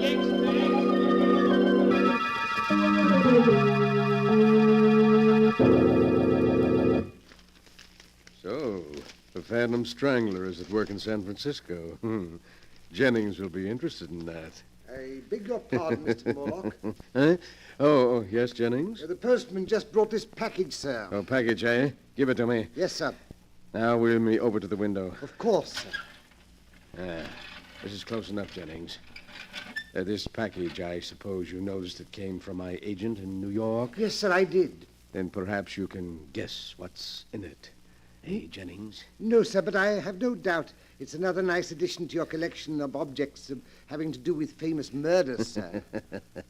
Yes, indeed, a nice addition. But speaking of murders, have you seen this morning's San Francisco paper yet? No, sir. Well, look at these headlines. Read them out loud. Playboy murdered in fog. Phantom strangler breaks victim's neck. Then he's back. Your brother Kane is back. Yes, back in San Francisco, looking for me. And he'll keep looking for you. And if he finds you, he'll kill you. Yes, he's dedicated his life to that purpose. And all because he feels I cheated him out of his share of the money our father left us. Oh, it's a great pity. Yes, sir. Of course, we know the truth. Quite so. As you say, we know the truth. However, I hardly think Kane will find me here. No, sir. So we'll forget about him. Jennings, tomorrow afternoon, a neighbor's dropping in for tea. A neighbor, sir? Yes, Inspector Tennant, the head of the local police force. He's coming to view my little collection. Of course, sir. He may bring a friend with him, so have plenty of everything. Yes, sir. Well, that's all. What are you waiting for? Excuse me, sir. I wanted to speak to you about this check you gave me yesterday for my month's salary. Well, what about it? It's for the usual 500, isn't it? Yes, sir, but you see, Mr. Morlock, I've been thinking in these times I ought to have more. More? Just how much do you consider your services worth, Jennings? Shall we say 1,000 a month? 1,000 a month? It's quite reasonable, I think. After all, if I were to tell the authorities all I know about your father's will, and how it happened that the entire fortune came to you and none to Kane... Never mind, Jennings. I'll make out another check. Thank you, sir. But be careful you don't drive me too far, or you may regret it. Oh, I think I'll be safe enough, Mr. Morlock. After all, confined to that wheelchair as you are, you need me. That's enough. You'll get your check later. Yes, sir. Very good, Mr. Morlock. So you're getting greedy, are you, Jennings? I must find some way to discourage you. Yes, some way to discourage you.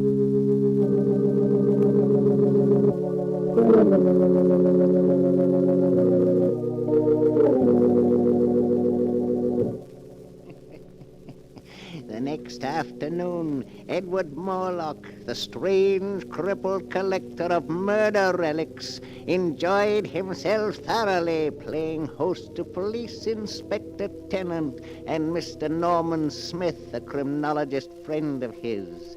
He began by showing them his latest acquisition, the one that had come by mail just the day before. And now, gentlemen, look. A cashmere shawl? Yes, but no ordinary cashmere shawl. Until last month, it was owned by two very old sisters who lived in a dingy house in Baltimore. In Baltimore? Yes. You mean that's the shawl? Exactly, gentlemen. That's the shawl with which the two old ladies were strangled by a sneak thief. Well, I'll be darned. It's a prize worthy even of my collection, which is, I flatter myself, the most complete of its kind ever assembled. Funny hobby, I'd call it. Every man to his taste, Inspector. Murder is your business, but it's my hobby. Now, if you'll just pull back those curtains there, the rest of my collection is on the shelves behind them. These curtains? That's right. Well, I'll be jiggered. This is most interesting, Mr. Morlock. Yes, I knew you'd think so. Look there on the wall. An authentic headsman's axe. It was used in the brutal murder of the Baron de Morlaix, an ancestor of mine in the 15th century. And right there below it is the blood-stained dress worn by one of the victims of Jack the Ripper. And on the next shelf, you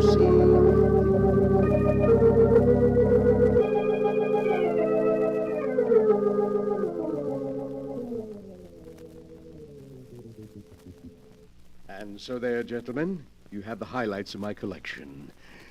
How do you like them? Well, if that's the sort of thing you're interested in, I'll say your collection does seem complete. It is indeed. In fact, there's really nothing missing except perhaps a murderer and a victim. What did you say? That the only thing missing from your collection is a murderer and a victim. A most interesting thought, Mr. Smith. And after all, why not? Why not what? Oh, excuse me, Inspector. I was just thinking out loud. Oh. Well, I'm afraid we got to go now, Morlock. Eh, Smith? Yes, you're right, Inspector. It's been a great pleasure having you, gentlemen. And I do hope you'll call again.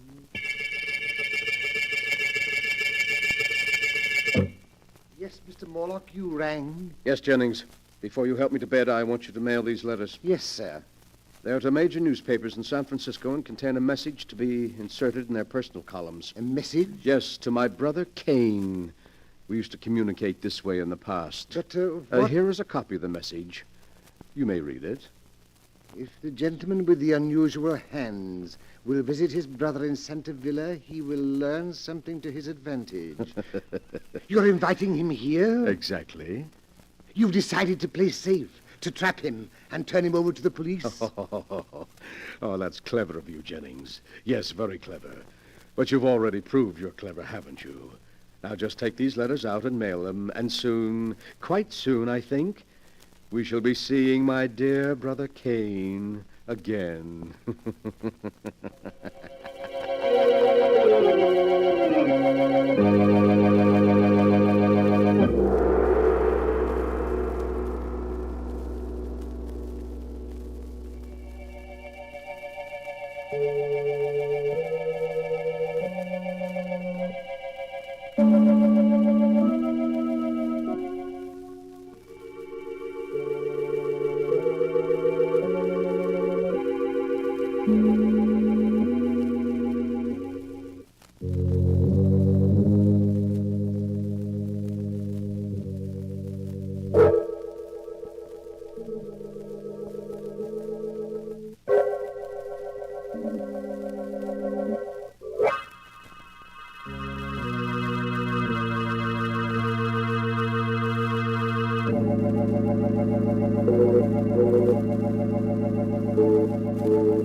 And now for the rest of my story, the hands of death, as it is written in the sealed book.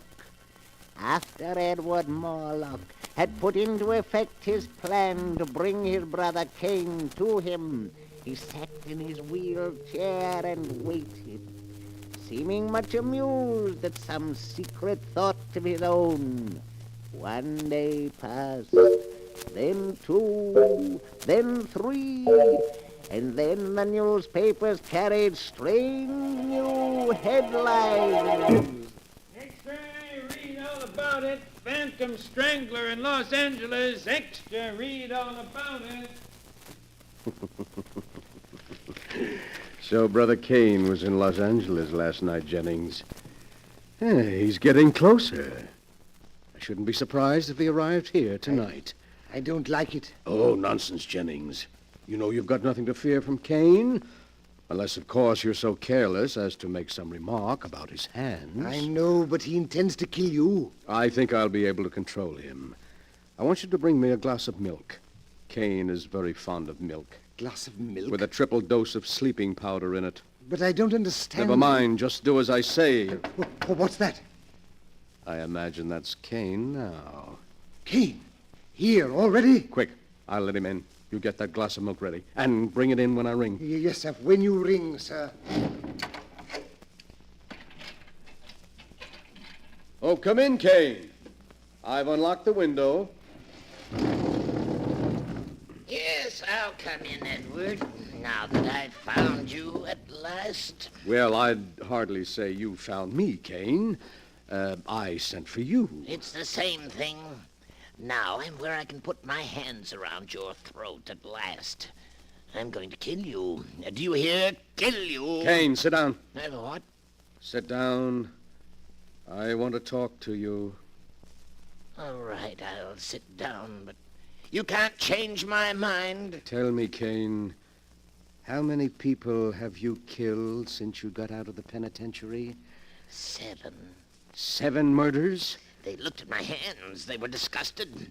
I didn't kill them. My hands did. You hear? I didn't want to kill them, but my hands killed them anyway. Why, of course, I understand. Your hands. Your great-grandfather had hands like yours, you know, Kane. Don't talk about it anymore. Of course not, Kane. But you must be hungry. I'll ring for Jennings. He'll fix something for you. Yes, I am hungry. But please, Kane, don't startle the poor fellow. You know, he's very much afraid of you. Why? Why is he afraid of me? It's your hands. He says they give him nightmares. My hands give him nightmares? Oh, you mustn't blame him, Kane. He can't help it. My hands give him nightmares. Yes, sir. I brought you a glass of milk, Mr. Morlock. My hands frighten Oh, me. thank you, Jennings. Just put it down here. Yes, sir. Why are you looking at me like that, Jennings? I'm not looking at you, Mr. Kane. You're looking at my hands. They upset you. They give you nightmares. No, Mr. Kane, that's not true. I'll show you. I'll give you a reason to be afraid of my hands. Mr. Morlock, help me. I'll show you. I'll show you. Let go, you're kidding. Help. There.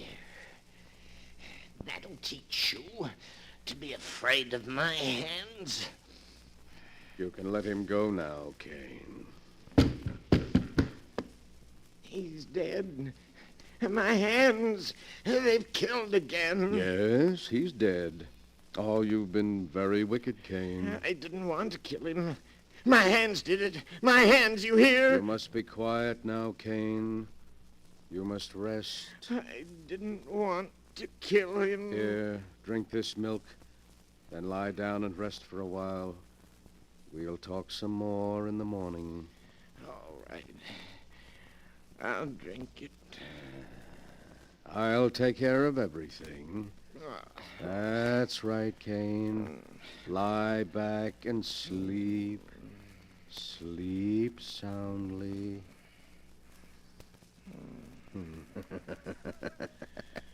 So you would blackmail me, would you, Jennings? And you would kill me, would you, Kane? But I've been too clever for both of you.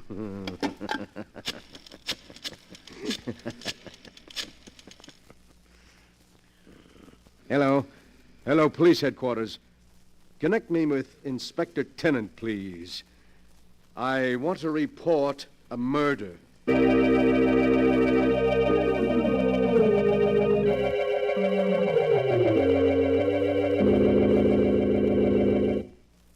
And so, there you are, Inspector. Kane was in the penitentiary for assault with intent to kill. Apparently, he escaped since then. He's been seeking for me, meaning to kill me. Good heavens, Morlock. Then he's the strangler who's been doing all these killings. Yes, I'm afraid so. Oh, and I never guessed until he showed up tonight to kill me, because he thought, you see, quite wrongly, that I had cheated him of his inheritance. Jennings bravely came to my rescue, and Kane throttled him. Then I tricked Kane into drinking some drugged milk, and, well, there you are. But why, man? Why? Why did he kill all these people? Because of his hands. His hands? Well, you saw his hands. Tremendously strong. Not hands at all, really, but more like demon's claws. Kane is morbidly sensitive about his deformity. When he feels someone is frightened by his hands, he kills them. Just like that. It's a good thing we got him at last. You can take him along now quite safely, but be sure to keep him well locked up, Inspector, and don't let anyone get within reach of his hands.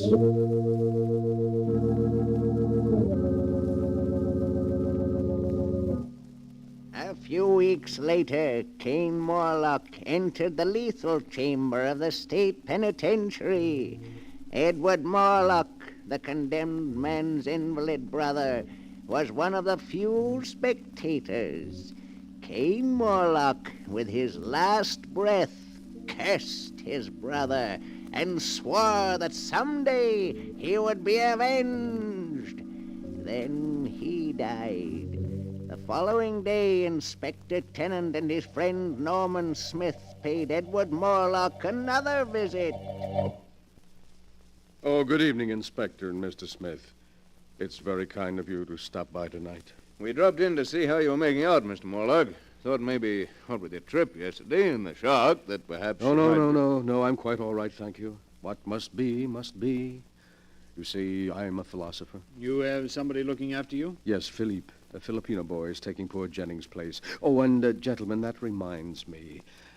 I have something here that will interest you. Mm-hmm. Something that'll interest us? Yes, here on the table beside me. This jar. Oh, a burial urn, isn't it, Mr. Morlock? Exactly. And in this burial urn are the ashes of poor murdered Jennings. Jennings' ashes? Yes. You mean you're going to keep them with you? But of course, gentlemen. I was very fond of Jennings, very fond. What more fitting than that I should keep his ashes to remind me of his years of faithful service? Besides, well, I can always look upon them as part of my little collection. Your collection? Yes, Inspector. It was Mr. Smith here who pointed out that, complete as it was, it lacked both a murderer and his victim. Well, here are the ashes of the victim. Great heavens. That's rather a unique item, Mr. Morlock. Yes, indeed, an item any collector would be proud of. But the really choice addition to my collection is here in this box, which just arrived. Would you care to look at it, gentlemen? What in the world? Oh, now you needn't guess. I'll lift the lid and, see. Merciful heavens. A pair of hands. The hands of your brother Cain. Exactly. I can't believe it. But what is so strange about it, gentlemen? There are the ashes of a murder victim. Here are the unique and terrible hands that throttled him. Where in all the world will you find a collector who can boast such items as these? You must be mad. Morlock, did you plan all this from beginning to end? Plan it, Mr. Smith? But how could I? You're quite mad. We could never prove it. You could prove nothing. Nothing. Inspector, I think we'd better go. Yes. Come on, let's get out of here before I do something I'd regret. Call again any time, gentlemen. Easily upset, weren't they, Cain? Upset by your hands. Your great, strong hands that are going to become the prize items of my little collection. The distorted hands of a murderer. Ooh, how cold they are. And yet I can almost feel the murderous strength in them still. You wanted so bad to close your hands about my throat, didn't you, Cain? But it's too late now. You're dead, and your hands are dead, too. Lifeless. Would you like to see how your hands look at my throat here? I'll place them there for you. See how nicely they fit around my neck. Just as if they... No! No! Let go of me! Your hands! They're choking me! I can't breathe! Morlock, what is it? Where are you? Inspector, look. They're on the floor. Good Lord. It's Morlock. And... No, it can't be. His brother's hands are clutched around his throat. They've strangled him.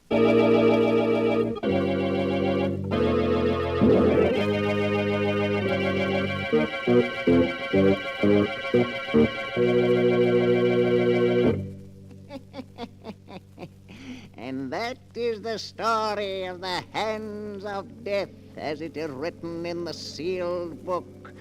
Edward Morlock was quite dead when they found him, with his brother's severed hands about his throat. But they called his death heart failure. For who would believe that two dead hands by themselves could wreak the vengeance that Cain Morlock swore to have before he died? And perhaps it was heart failure. Perhaps Edward Morlock, thinking he felt the hands move, died of sheer terror. You'll have to decide for yourself which is true. The answer is not written here.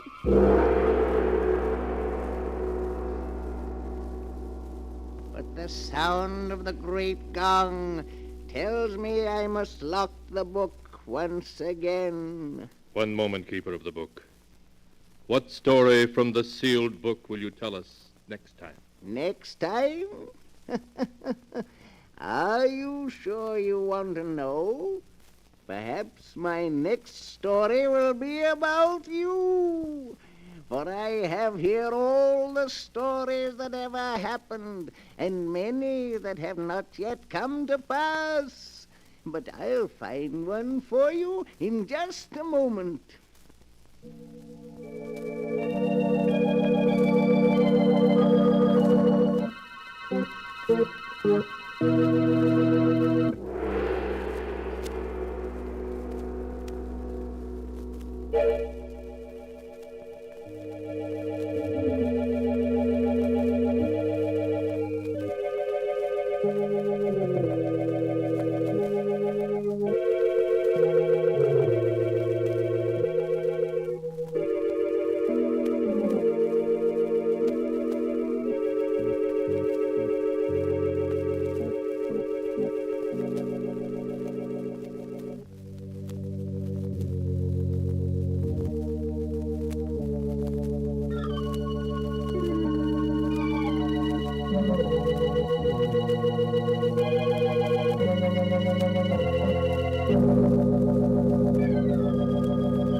And now, Keeper of the Book, have you found the story that you'll tell us next time? Yes, I found one. It's the story about a man who found the secret of immortality, of life everlasting, and how he tried to use it to make himself master of the earth.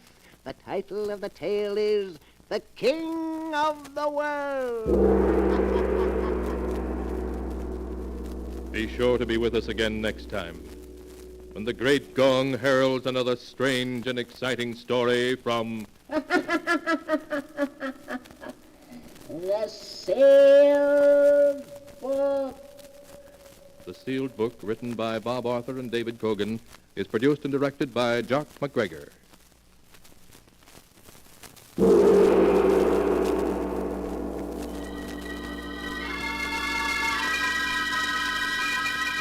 The Sealed Book.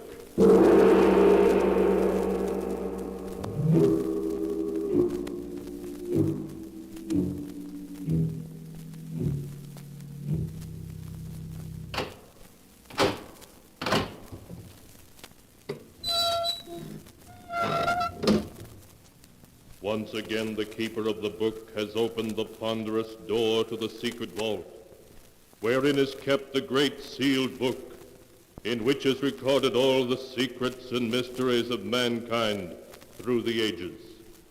Here are tales of every kind, tales of murder, of madness, of dark deeds, strange and terrible beyond all belief. Keeper of the book, I would know what tale we tell this time. Open the great book and let us read. Slowly, the great book opens. One by one, the keeper of the book turns the pages and stops. Ah, the strange story of a murderer who found that justice has an uncanny way of working itself out. as in the tale titled Murder Must Be Paid For.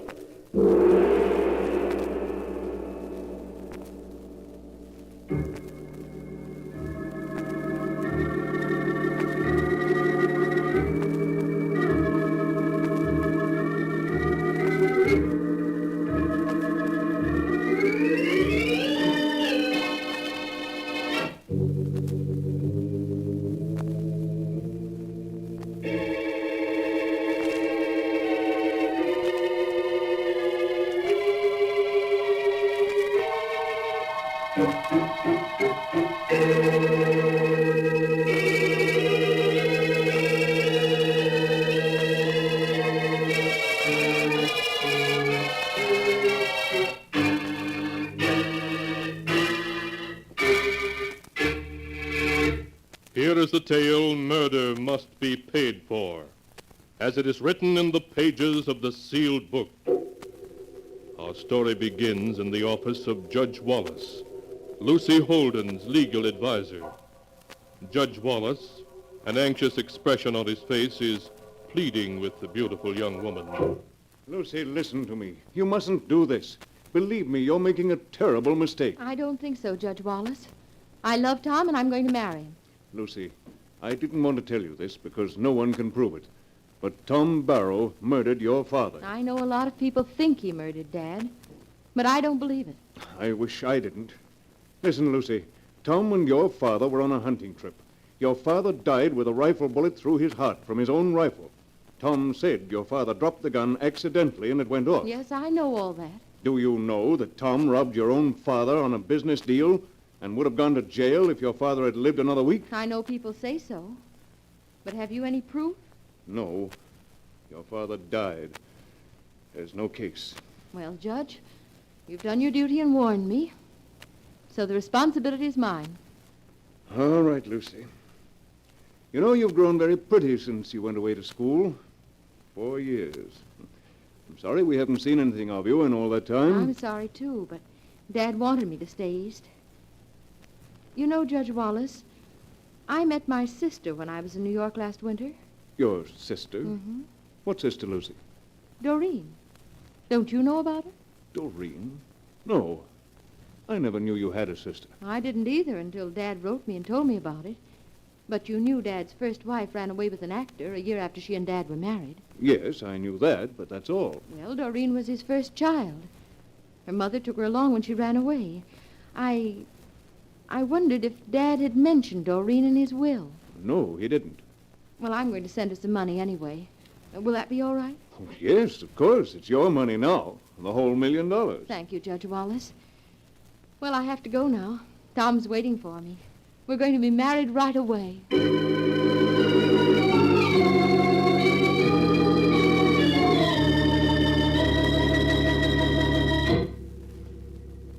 And Lucy married Tom Barrow, big and blonde and arrogantly self-assured. Tongues wagged over the marriage, but ignoring the gossip, the happy couple settled down at Barrow House, on the edge of high cliffs, looking out over the Pacific. There, Lucy wrote many letters, especially to her half-sister, Doreen. Dear Doreen, I hope that at last you're going to have a chance to visit Tom and me here at Barrow House. I know you'd like Tom, and he'd like you. Hello, darling. Oh. More letters to Doreen? Oh, yes, Tom. I'm trying to persuade her to come visit us, and since her show's going to be in San Francisco all this week. Oh, good. If she's half as pretty as you are, I'll welcome her with open arms. Well, people in New York used to take us for twins, but she's really much more sophisticated than I am. She's an actress. Sounds more and more interesting. But how about coming for a speedboat ride, hon? Water's just right. Oh, I can't. This is the day I volunteered to help the sisters at the Mission Hospital. Oh, for Pete's sake. That's a 30-mile drive, 20 to town and 10 more beyond.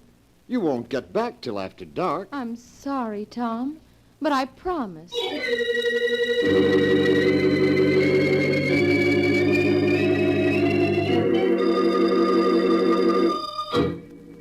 And so, a short time later, Lucy drove off to her volunteer nursing work.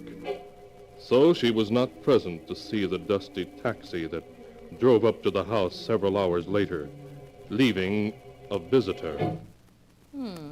I wonder if anyone's home. Ahoy, the house! Is anyone in? Nobody but me. Who are you? Why, Lucy. Wrong guess, mister. Try again. Holy smoke, I thought... No, your hair's done differently, and you're taller. Say, well, you can't be Doreen. Why not? Is there a law against it? A mystery sister here at last. And on the day Lucy's away.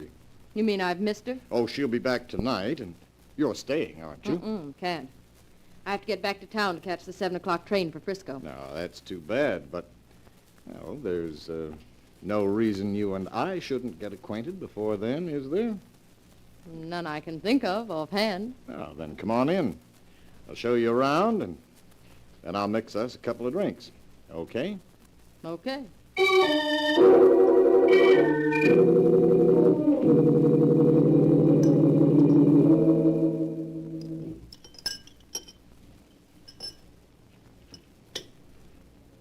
That tastes good.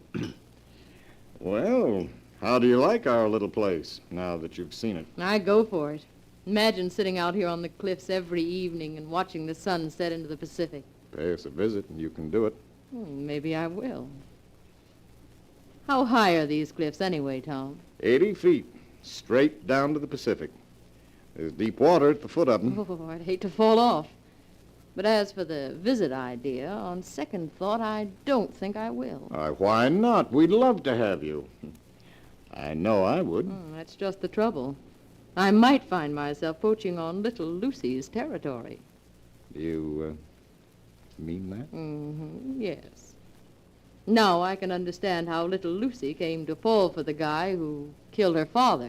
So you've heard that gossip, eh? Yes, but not from Lucy. You did kill him, didn't you? Of course not. It was an accident. A very regrettable accident. Oh, of course. Now, how about driving me back to town? I'll just have time to catch my train. All right, but you're going to come again. I know it.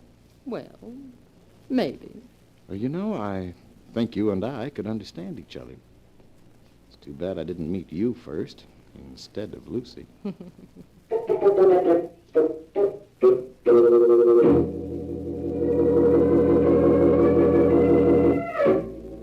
That evening, when Lucy returned, she was upset to learn that she had missed Doreen. But Tom said that Doreen had promised to come again in a few weeks. And then, because Lucy was tired, they retired early. But during the night, Tom awoke to find Lucy shaking him. Tom! Huh? What's the matter? What is it? Tom, you were talking in your sleep. Talking in my sleep? Yes. I thought you might be having a nightmare. No. No, I'm all right. Oh, I'm sorry, Tom, but when I heard you talking in your sleep, I thought What was I saying? Well, nothing that I could understand. Why? No reason, just curious, that's all. I've never talked in my sleep before that I know of. Oh, yes, you have, darling. Several times the last few weeks. Lucy, are you telling me the truth? Why, of course. Why should I lie about such a silly little thing? No, of course you wouldn't. Lucy. Yes, Tom? Suppose I sleep in the corner room after this. In the corner room? Why, Tom, you aren't serious. I'm perfectly serious.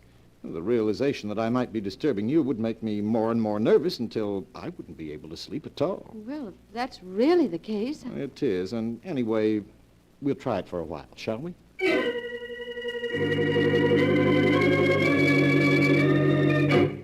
After Tom moved to the corner room, there was an atmosphere of strain between him and Lucy. Lucy, however, pretended not to notice it and went about as though everything was just as it had been. She wrote many long letters to her sister Doreen, but Tom noticed that whenever he came close to her, she covered the letters so that he could not see what she was writing. His suspicions aroused, he waited until she left one of them in the mailbox for the rural delivery carrier to pick up. As soon as she was out of sight, he swiftly ripped it open and read it. Now, Lucy, we'll see what you're so carefully hiding from me. Dear Doreen, I have dreadful news for you. Now I know that Tom did kill my father. Night after night, I've been listening outside his door, becoming more and more certain.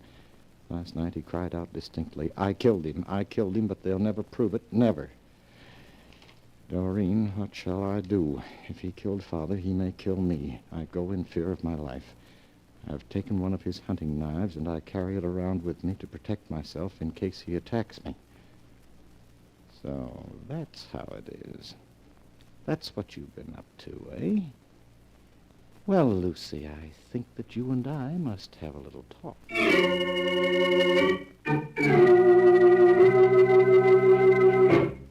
But when Tom returned to the house, Lucy was not there. At last he located her, standing at her favorite spot on the cliffs near the house, a spot that overhung the sea which beat unceasingly against the rocks beneath, his footsteps muffled by the sound of the surf. Tom came quietly up behind her. Lucy! Oh, Tom, you frightened me. Lucy, I want to talk to you. What about? I just read the letter you wrote your sister. You opened it? Yes. You little fool, you know perfectly well such evidence means nothing in a court, nothing. Now, why not be sensible? Come on, Lucy, let's forget the whole thing. It's over and done with. No, stay away from me. Don't come near me. Lucy, put that knife down. No. I'm not going to hurt you. I'm just trying to talk sense to you. No, don't come any closer. Lucy, be careful. You'll go over the cliff if you... Lucy, look out!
And now to continue the story, as it is written in the sealed book.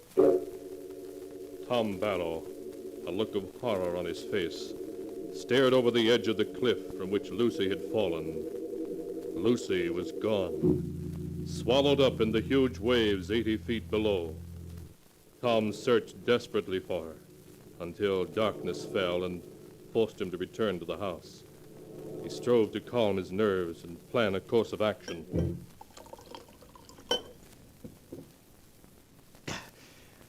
That's better. Now maybe I can think.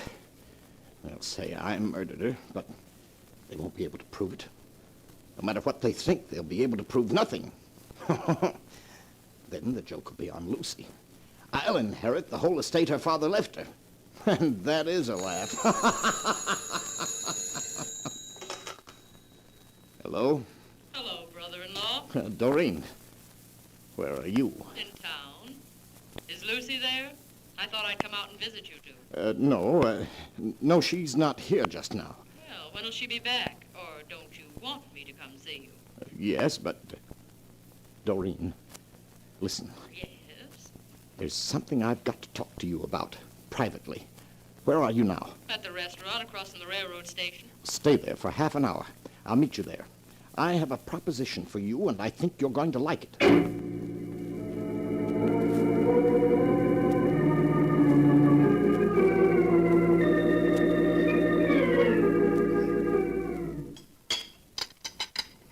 So that's the whole story, Doreen. I just wanted to talk sense to her, and she backed away from me and fell over the cliff. So you killed her, did you, Tom? No, I tell you I didn't. It was an accident. All right, it was an accident. As a matter of fact, I'm inclined to believe you. Now, what did you want to talk to me about? Look, Doreen, it should have been you and me, not me and Lucy. You and I belong together. Maybe. Go on, Tom. Now, here's my idea. You look like Lucy. I want you to take Lucy's place. Take Lucy's place? Yes. We'll be married secretly. You'll call yourself Lucy. No one will ever know the difference. And I'll give you half the estate that Lucy inherited from her father, because now that she's dead, I'll inherit it all from her father. Think, Doreen. $500,000. So you want me to take Lucy's place, Tom? Clever. Yes, very clever. No public outcry, no investigation, no suspicion of you. No, Doreen, I'm crazy about you. And we'll get along swell together. We'll travel, have fun. You'll be rich. Yes, I'll be rich, Tom. Then you'll do it. No. What? I have a better scheme than that. What do you mean? If you're convicted of murdering Lucy, Tom, you can't inherit her estate. Then it'll come to me as her next of kin. That way I'll have it all. Doreen. So I'm not going to fall in with your plan. Instead, I'm going to work one of my own. I'm going to see you convicted of murdering Lucy.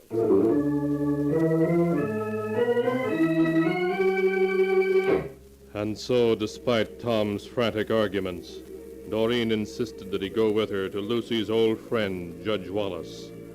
Judge Wallace called in the prosecuting attorney, and they heard Tom's story in silence.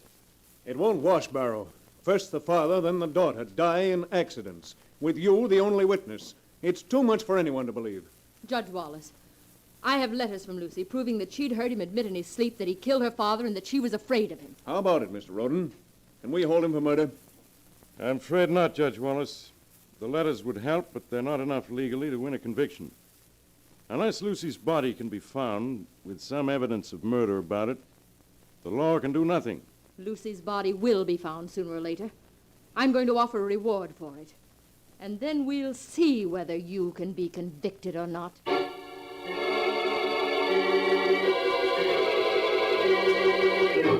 But a week went by, and a second week, and Lucy's body was not recovered from the restless waters of the Pacific. A third week, and Tom Barrow began to breathe easily again. Then one morning he received a call from the prosecuting attorney to view the body of a young woman that had been found on the beach by fishermen not far from Barrow House. Well, here I am. Where's the body? Is it Lucy, Mr. Roden? I prefer not to give an opinion till you've both seen her. Attendant, open number 17, please. I'll lift the sheet so you can see the face. I'm afraid it's badly battered, probably by rocks. Oh. That's not Lucy. I'm positive of it. Well, Miss Holden, what do you say? I'm not sure. Now, I have everything that was on the body here in this envelope. 2 rings and a silver pin. Here they are. Mr. Barrow, do you recognize them? No. No, I don't. I can't be sure about the rings, but that pin was Lucy's. I sent it to her for a wedding present. If you look on the back, you will see engraved, "To L from D with love." That would be to Lucy from Doreen, wouldn't it? It would. I think that settles the identification. But there's one more point, as you'll see when I turn back the sheet further. A knife. A knife through her heart. No, it can't be. Your knife, Mr. Barrow, with your name stamped on it. Thomas Barrow, you're under arrest for murder.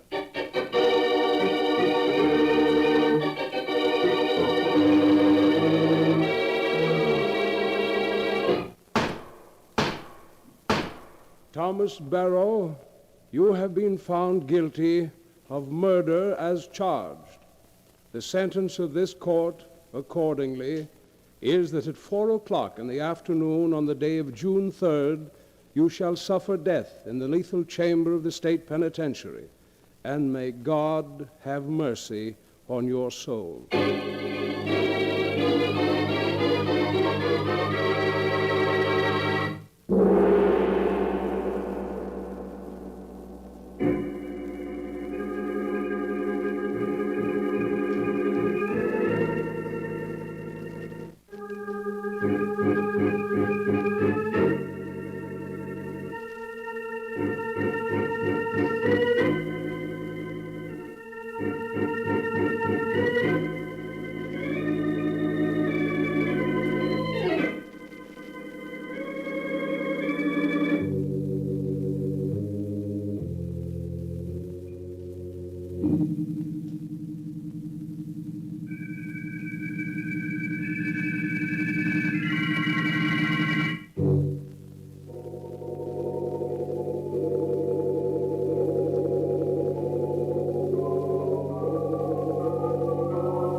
And now to continue the story, as it is written in the sealed book.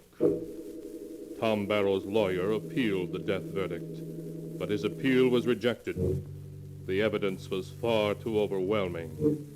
Tom kept protesting, but of course no one believed him, except the visitor whom the guard brought to his death cell one afternoon. Here you are, Miss Doreen. Thank you, guard. You can talk to him for 10 minutes, that's all. I'll stand back here where I can keep an eye on him, but I won't be listening. Hello, Tom. You devil. You did this. If it hadn't been for you, I wouldn't be here now. But you are here, where you belong.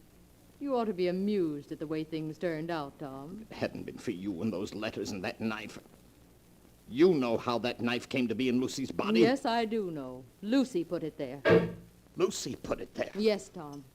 You killed Lucy's father, but the law couldn't touch you. So Lucy married you, just so she could see you punished. I don't believe you. You will.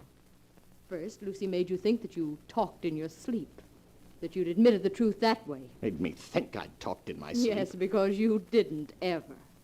But when you got frightened and insisted on having a separate room, she knew definitely you were guilty. Then she carried out the plan she'd made long before, to see you punished. You're crazy. It was all an accident. She fell off the cliff. Yes, Tom, that's right. She fell off the cliff, but she's not dead. In college, Lucy was a swimming champion. She'd dive from that cliff many times. When she fell, she simply swam underwater until she was out of sight behind some rocks. And then she swam ashore. A few miles down the beach, she had a motorboat hidden in an old boathouse. She reached it, changed her clothes, and got to a fishing village down the coast in the boat. Then she simply took a bus to town. No one paid any attention to her. But the body, her rings... That wasn't Lucy's body. It was the body of a girl who happened to resemble her in size and coloring. I knew it. That girl had been killed in an automobile accident. Lucy was able to secure her body, never mind how, and concealed it in the water in the boathouse only a day or two before she put her plan into operation. After she fell off the cliff, she put her rings and pin on the body and thrust the knife into the heart. And after 3 weeks in the water, well, you understand. So that's it. Well, go on. What's the rest of it? When the time came, I saw to it that the body was taken from the boathouse and put on the beach where it could be found. And then I identified it. And here you are, Tom. You devils, both of you. But you won't get away with it. I'll get my lawyers to find Lucy. I'm afraid that's impossible. No one can find Lucy. What do you mean, if she's alive? She's alive, but no one will find her, Tom. Because, Tom, I'm Lucy, too. I'm both Doreen and Lucy, you see. You can't be. Oh, but I am. Think, Tom. Did you ever see Doreen and Lucy together? Of course, that day you went to the mission. Yes. It was easy to stop in town, change my clothes, fix my hair differently, put on lots of makeup and high-heel shoes, and come back as Doreen, the sister I'd been so carefully making you believe in all along. I should have guessed. I should have guessed. Why should you? No one else did. There was a real Doreen once who died as a baby. But that gave me the idea. And I made you think Doreen had her own selfish motive for seeing you convicted, so you wouldn't suspect we were both the same girl. You devil. Perhaps some people would say what I've done is wrong. But I don't think so. Because you killed my father. And murder must be paid for, Tom. As you're going to pay. Guard! Guard! What is it? What do you want? Call the warden. My wife isn't dead. This is her. Do you hear? It's all a trick. Oh, I'm afraid his mind is given away under the strain, guard. Yes, you'd better leave now, miss. We'll look after him. Yes, thank you. I'm afraid his mind is gone completely. Don't let her get away. I tell you, she's my wife. She's Lucy, my wife. Now, take it easy. Take it easy. The warden will be here in a minute, and you can talk to him all you like. On your way to the lethal chamber. No, I'm innocent. I tell you, I've been framed. She's not dead. My wife's not dead. I'm innocent.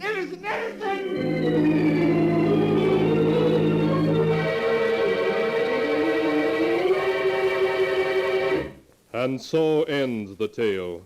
Murder must be paid for, as it is written in the sealed book. Tom Barrow paid the supreme penalty, though he protested his innocence to the last. Strange indeed are the ways of justice, from which no mortal can escape.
And now, keeper of the book, before you close the great volume, show us the tale we tell next time.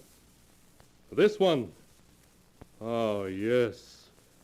A tale of an old woman who for 40 years lived alone in a huge old New England mansion.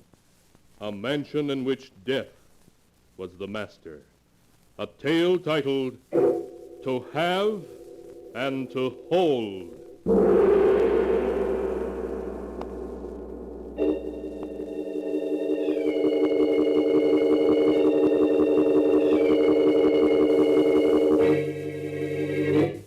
Be sure to be with us again next time, when the sound of the great gong heralds another strange and exciting tale from The Sealed Book. The Sealed Book, produced and directed by Jock MacGregor, is written by Bob Arthur and David Kogan.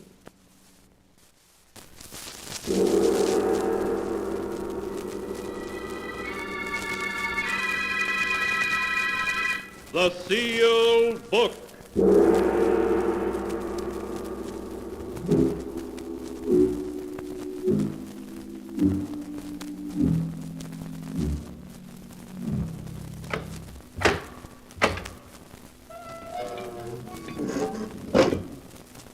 Once again, the keeper of the book has opened the ponderous door to the secret vault, wherein is kept the great sealed book, in which is recorded all the secrets and mysteries of mankind through the ages. Here are tales of every kind, tales of murder, of madness, of dark deeds, strange and terrible beyond all belief. Keeper of the book, I would know what tale we tell this time. Open the great book and let us read. Slowly, the great book opens. One by one, the keeper of the book turns the pages and stops. Ah, the strange story of a beautiful young actress who tried the most difficult role of her life when she impersonated death to win a prize of millions of dollars. A tale titled Death Rings Down the Curtain.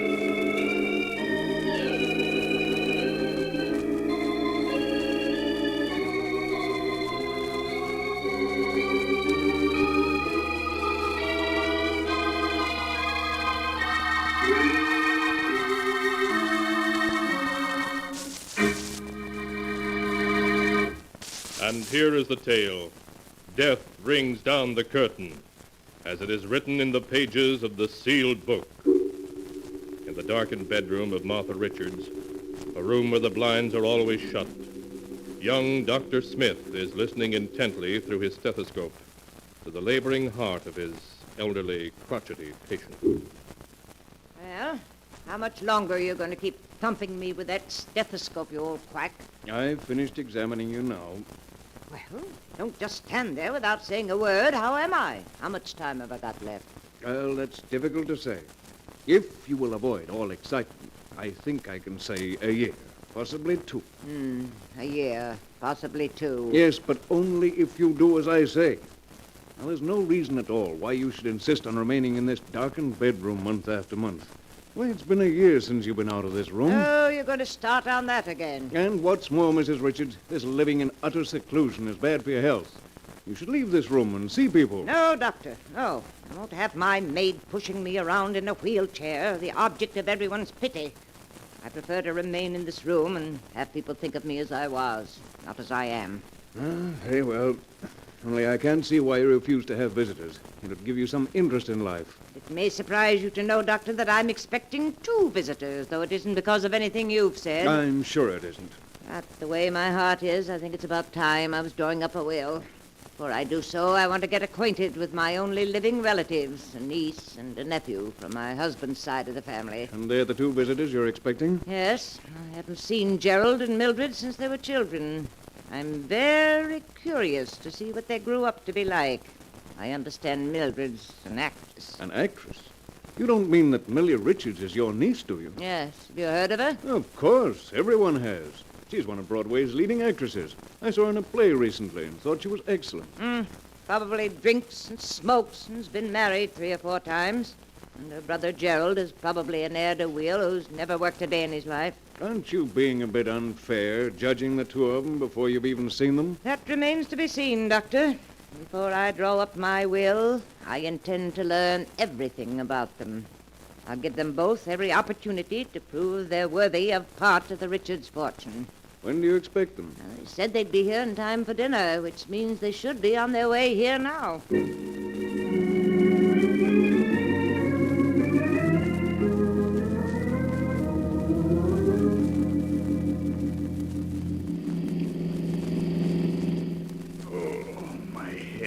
How's the hangover, brother dear? Painful, I hope.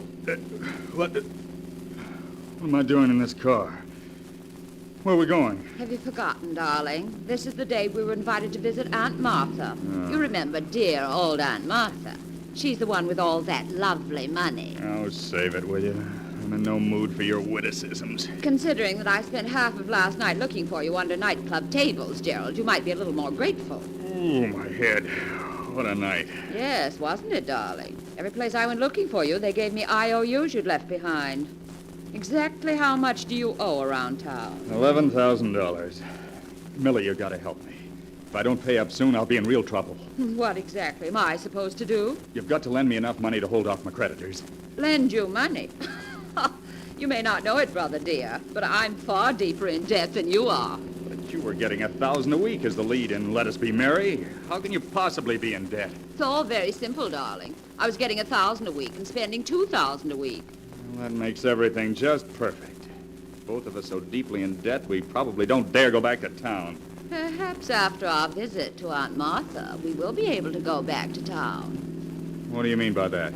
Why do you think Aunt Martha sent us an invitation to visit her? Your guess is as good as mine. Aunt Martha's getting on in years, and unless I'm very much mistaken, she's decided to draw up a will. Naturally, before doing so, she wants to see what her only living relatives are like. Millie, do you really think she'll leave us some money? If we play our cards right, all we've got to do is convince Aunt Martha that we deserve it. And how are we going to do that? By showing her that we're lovable, simple, and unspoiled. Gerald, do you remember the ingenue role I played in I Dream of Love? Yes, of course. You weren't half bad. Half bad? Why, I was superb. The critics were mad about me. How dare you say I was only half bad? All right. You were superb. What about it? I think I shall play that role for Aunt Martha. Just a simple, unsophisticated girl, untouched by success. How am I supposed to behave? I'm no actor. You just play the strong, silent type, Gerald, and leave all the talking to me. When the curtain rings down on my special performance for Aunt Martha, the Richards' fortune will be ours.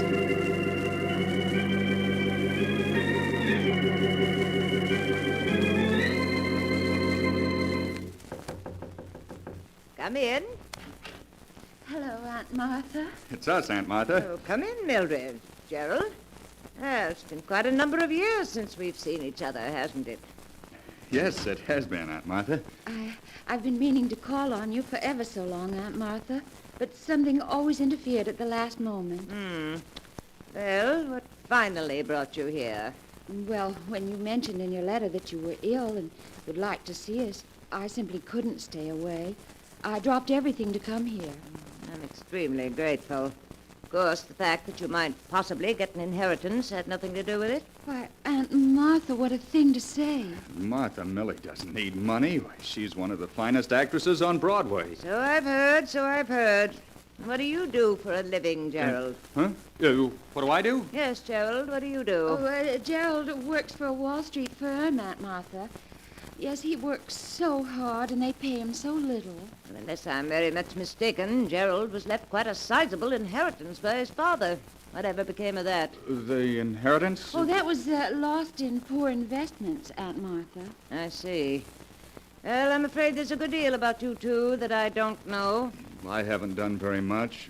I haven't gotten very far, Aunt Martha, but Millie's really been a credit to the family name. Everyone's heard of her.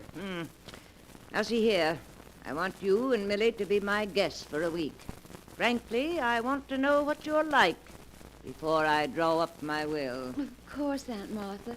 And I do hope that you'll take care of yourself so that you'll live for years and years. Thank you, Millie.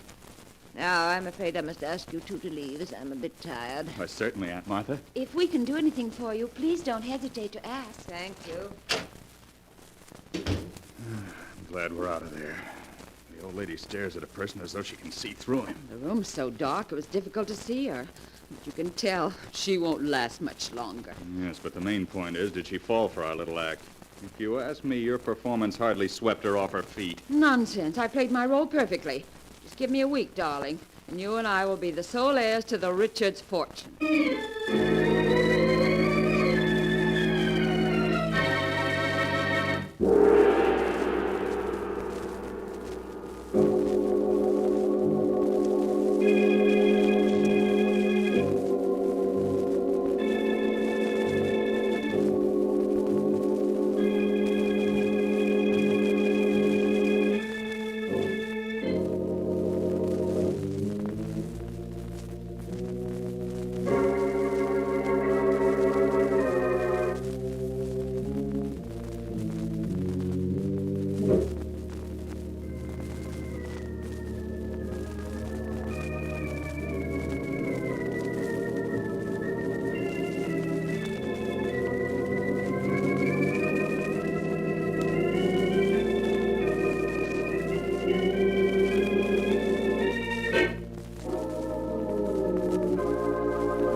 And now to continue the story.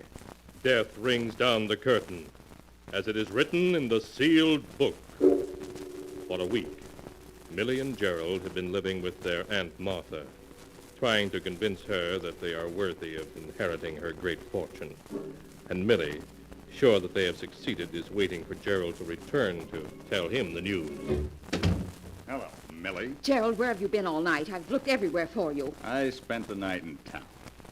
Well, you've been drinking. So what? Oh, you fool. What if Aunt Martha were to hear about it, just when everything's working out perfectly? So everything's working out perfectly, is it? Yes. I told you if you'd leave her to me, it would. Last night, Aunt Martha made a phone call to New York. Gerald, it was her attorney she was calling, and he's coming here tonight to draw up her will. You don't say. Well, well. Well, you don't sound very enthusiastic at being named one of Aunt Martha's heirs. My dear Millie, it may interest you to know that the greatest performance of your career has gone for nothing. What do you mean? You may be able to sweep a Broadway audience off its feet, but not Aunt Martha. Oh, why, I tell you, she believes in me utterly. Oh, does she? Yes, she does. It may come as quite a shock, but while Aunt Martha was listening so devotedly to your every word, she had a private investigator in New York at work investigating. Private investigator? You mean Aunt Martha's been checking on our past? That's the general information I received. Why, that double-crossing old hag. Yes, and no doubt you can guess what she'll do when she learns that I happened a job on Wall Street and that I gambled my inheritance away. And what do you think she'll say when she hears you were named as correspondent in 3 divorce actions and were involved in the Wainwright scandal? Oh, I'd like to scratch out those staring eyes of hers, playing with me like a cat with a mouse. Well, the game's up. We may as well go up to our rooms and pack. What? Walk out on a $4 million inheritance? I should say not. There must be something we can do about it. Yes, well, what, for example? Well, I don't know yet. Let me think. I won't go back to the city beaten, deeply in debt. And Martha may think she's clever, but she won't beat me. Before she cuts me out of her will, I'll... Yes, What are you planning, Millie? Gerald, if we play our cards right, you and I will inherit the entire Richards fortune in spite of anything Aunt Martha can do. Now, listen, this is what I'm going to do.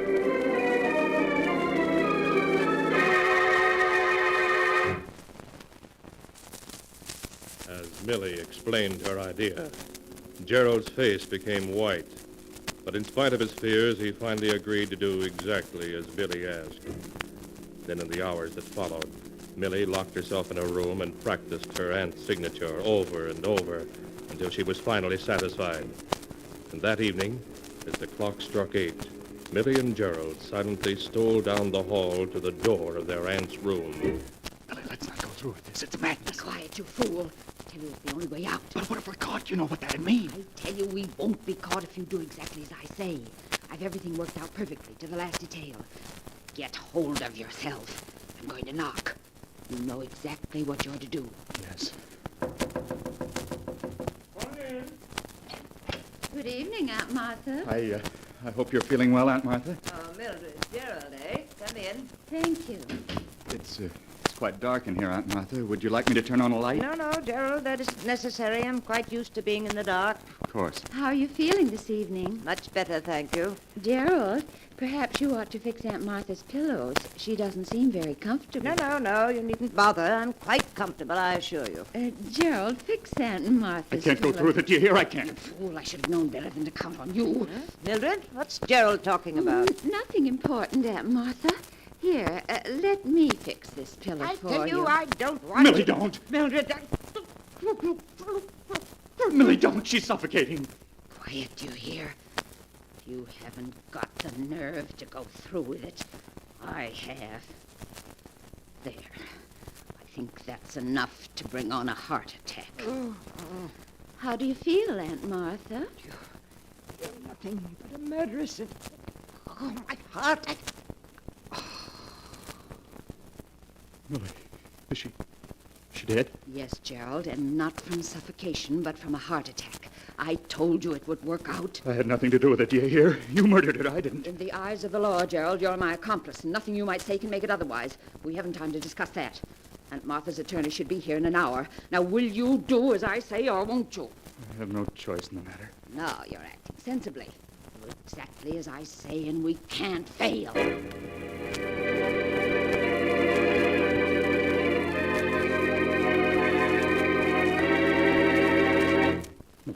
The car just stopped in front of the house. It must be Mr. Jordan, Aunt Martha's attorney. It certainly is punctual.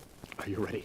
I need a little more shading here under my eyes. Hurry, Millie. He'll be up here in a minute. Gerald, I've never been late for a curtain yet, and I won't be late for this one. There. Now, help me on with Aunt Martha's bedrobe. Right. There. Now, how do I look, Gerald? You look exactly like Aunt Martha. If I didn't know her body was in that closet, I'd swear you were her. In the dim light of this room, no one can help but take me for Aunt Martha. Yes, but what about your voice and the things you may have to know? Just listen to this. Don't be ridiculous, Gerald. As mistress of this house, I answer only those questions which I wish to answer, and I assure you I shall not be tripped up. Does that convince you? Yes, I'm convinced. Millie, quick. Get in bed. I hear someone coming. All right, Gerald.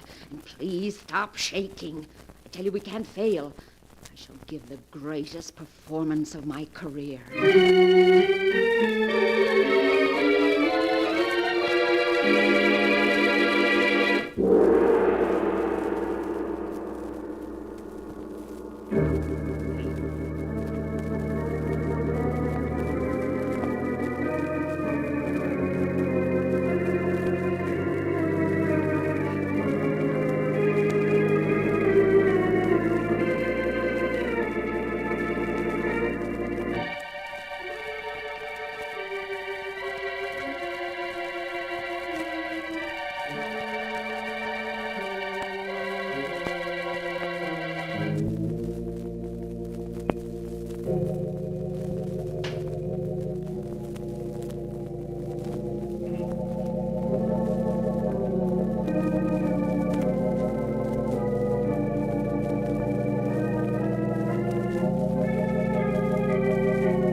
And now to continue the story.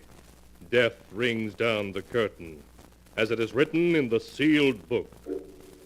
Swiftly, Millie, made up to look like her dead Aunt Martha, slips into her aunt's bed, and then, as Gerald lights a cigarette with trembling fingers, someone knocks at the door. Come in. Good evening, Mr. Jordan. Come in, won't you? Well, Mrs. Richards, how are you? Why, bless me, it's been over a year since I've seen you. Really, Mr. Jordan? Has it been that long? Certainly has. How are your eyes? Still troubling you? My eyes? Oh, they're much better, thank you. Well, that's fine, Mrs. Richards. Oh, by the way, this is Mr. Wilson, my secretary. How do you do? I'm happy to meet you, Mrs. Richards. I don't think, Mr. Jordan, you met my nephew, Gerald Richards. Gerald, this is my attorney, Mr. Jordan. Hello. How do you do, Mr. Richards? Mr. Jordan, I want to have a will drawn up and signed tonight. Tonight? Surely you can't be serious, Mrs. Richards.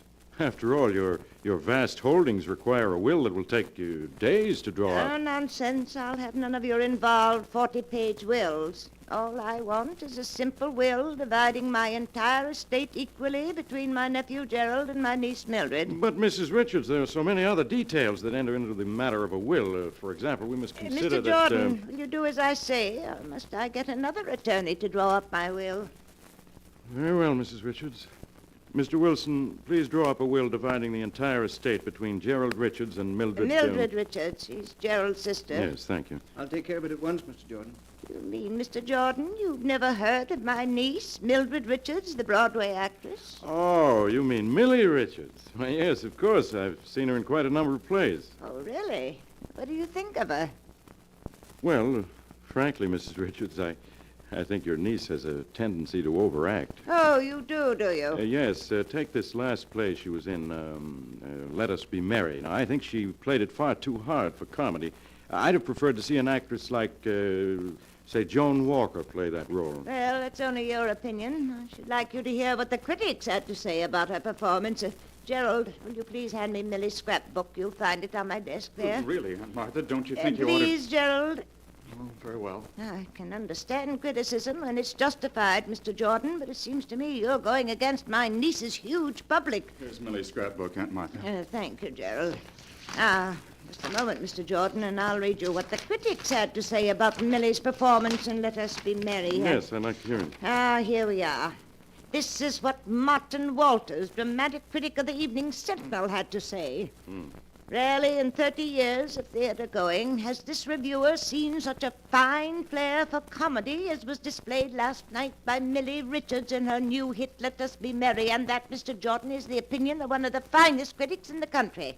Well, I may be wrong, Mrs. Richards. Naturally, I was only venturing a personal opinion when I said... I have Mrs. Richards' will prepared, Mr. Jordan. I use the standard form. Oh, yes. Let's have a look at it. Yes, it seems to be all in order. You're sure that will, Mr. Jordan, will stand up in court? Oh, yes. Only you'll be leaving a good many unsettled problems to your heirs. It's quite all right. I'm sure they're capable of taking care of them. Your secretary can be one of the witnesses, can't he? Yes, Mrs. Richards, and your maid can be the other. Very well. Now, I'll sign first. There you are. That's fine. Now I'll have the two witnesses sign it, and everything will be in order. Good. I'm quite happy now that it's all settled. You look tired, Aunt Martha. I am, Gerald, I am. Are you finished, Mr. Jordan? Yes, Mrs. Richards. Good. Mary will show you and Mr. Wilson to your rooms. I'll see you in the morning. Good night. Good night, Mrs. Richards. Good night. They're gone. Well, Gerald, I told you it would work. We aren't through this yet. Don't be a fool. The money is as good as ours. All we have to do is put Aunt Martha back in this bed. Tomorrow morning, her maid will discover her dead body, and you and I will inherit everything.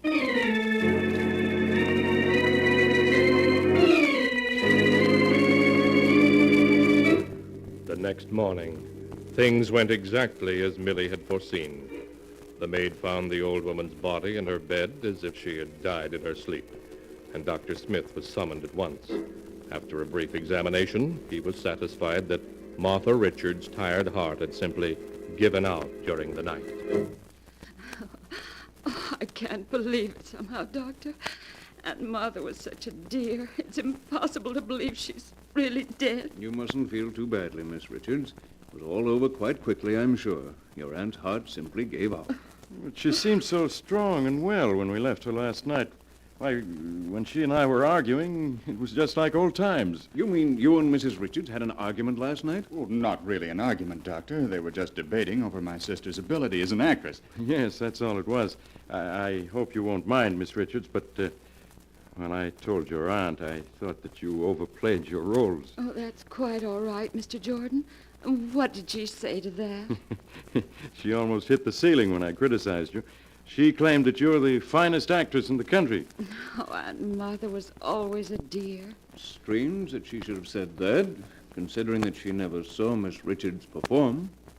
Well, maybe she hadn't, but she pulled out a book of clippings about Miss Richards and read me what one of the critics had said about her niece. She did what? She read me what one of the critics had said about Miss Richards' ability as an actress. I see. Mr. Jordan, I think your criticism of Miss Richards that she overplays is justified. I beg your pardon.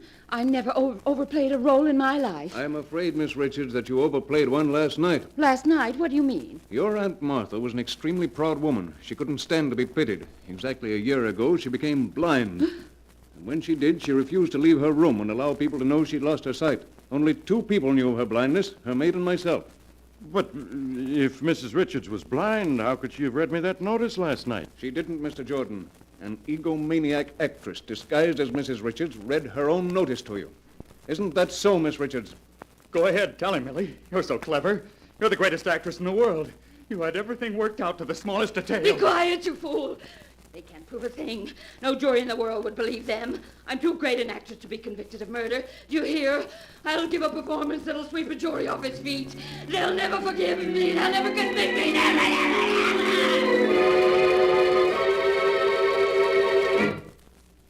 And that is the story, as it is written in the sealed book, of how an actress tried to impersonate death and failed. Millie Richards had one more opportunity to act upon the witness stand at her trial, but again she failed. For the jury found her and her brother Gerald guilty and sentenced them to life imprisonment. Strange are the secrets of the human heart and the ways of fate in trapping men and women in their own evil schemes.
And now, keeper of the book, before you close the great volume, show us the tale we tell next time. This one, yes, a weird and amazing story of a wife who loved her husband too fondly, and of another wife who came from the grave. A tale titled, Till Death Do Us Part.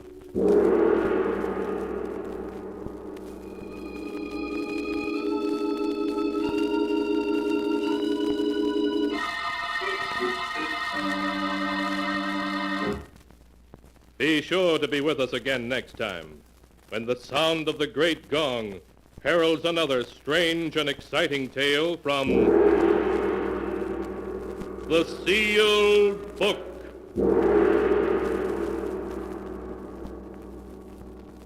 The Sealed Book, written by Bob Arthur and David Kogan, is produced and directed by Jock MacGregor.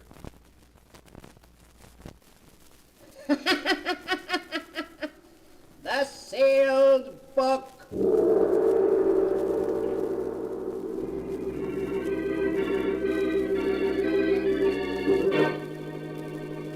Once again, the keeper of the book is ready to open the ponderous volume in which is recorded all the secrets and mysteries of mankind through the ages. All the strange and mystifying stories of the past, the present, and the future.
Keeper of the book, what tale will you tell us this time? What tale shall I tell you? I have here tales of every kind.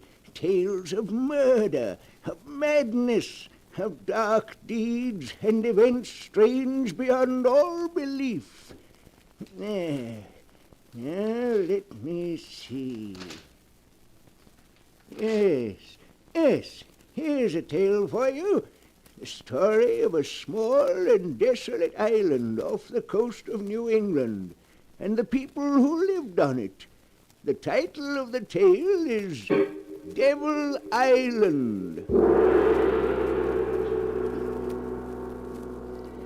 Here is the tale as it was told by Anne Drake and is written in the sealed book. It all began on that bleak autumn day when I hired a motorboat to take me out to the island, Devil Island. The bleak-looking island which lay ahead and belonged to the Drake family for 200 years was to be my new home. I kept staring at it, wondering what it would be like to live on this island with my father, whom I'd never seen.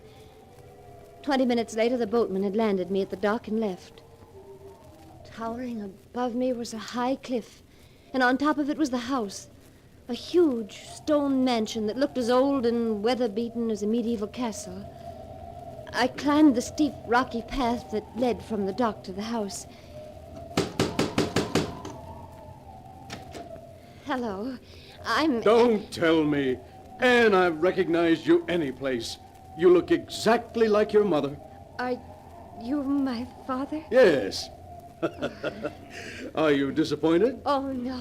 No, of course not. Come into the drawing room. Your stepmother and uncle are waiting to meet you. Hester, Henry. Anne. I want you to meet my daughter, Anne. Anne, this is a great pleasure. Thank you, Uncle Henry. Anne, I'm your stepmother, and I can't tell you how happy I am to have you here. Won't you call me Hester? Thank you.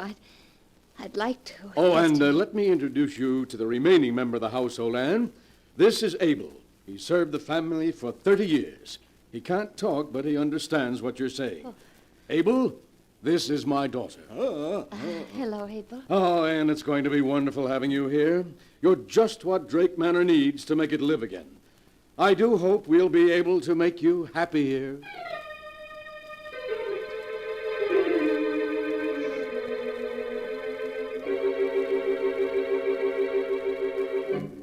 The weeks slipped by, and I was happy. I spent the days reading with Father and taking long walks with Uncle Henry and being taught cooking by Hester.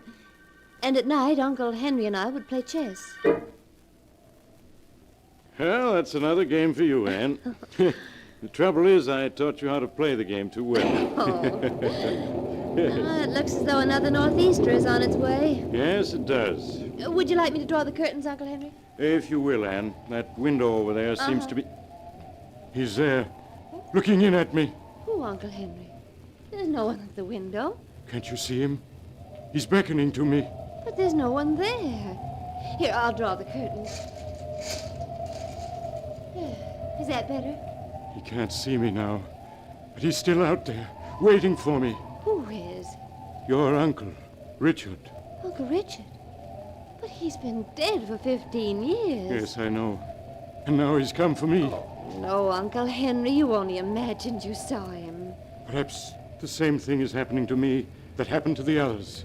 What happened to the others? Your grandfather Daniel, Aunt Harriet, Uncle Richard. They all died insane. Oh, no. No, it can't be. But they did, Anne. There's a strain of insanity in the Drake family. Aunt Harriet, for weeks before she died, kept screaming that Grandfather Daniel was trying to pull her into the grave.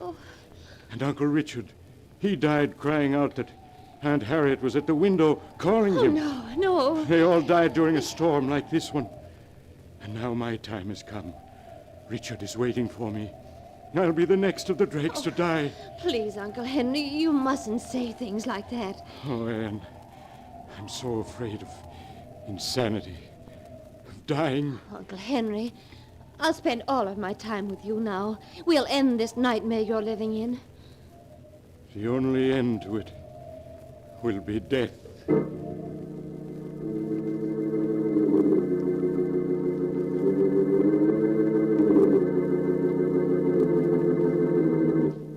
Uncle Henry never spoke of his terrible fear again. But in the weeks that followed, he grew haggard, became frightened at the sound of a door opening. Then one day, another northeaster set in. By nightfall, it had whipped itself into a gale. At midnight, I woke suddenly to hear Uncle Henry speaking to someone in his room. Richard, stop tapping on my window. Go away, do you hear? Why can't you leave me alone? I don't want to go with you. No, not yet. I quickly opened my door. I stepped into the hall. Don't take me now. Uncle Henry's voice grew wilder and wilder as I approached his room. Why don't you go away? You're dead. Dead. You have no right to bother the living. Uncle Henry, let me in. No, It's Anne. No. Uncle Henry, please unlock the door. I won't go with you, Richard. My time hasn't come yet. No, I won't. You can't make me. Henry. Why are you raising my window? No, Richard. Don't come in. Stay away from me. Uncle Henry. Uncle Henry. Anne, what is it? What's wrong? Oh, Father, do something. It's Uncle Henry. He was screaming and now he... Come here, dear. Hush now, hush. No. The door's locked. I'll have to break it down.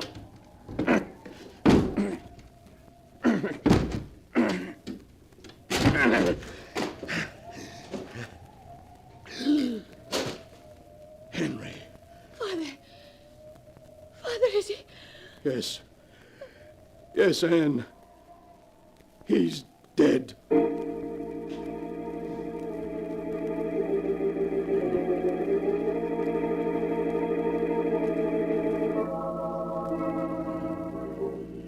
Here in the island, burying grounds of 6 generations of Drakes, we place the remains of our beloved brother and uncle, Henry Drake, secure in the knowledge that in thy arms he shall find everlasting.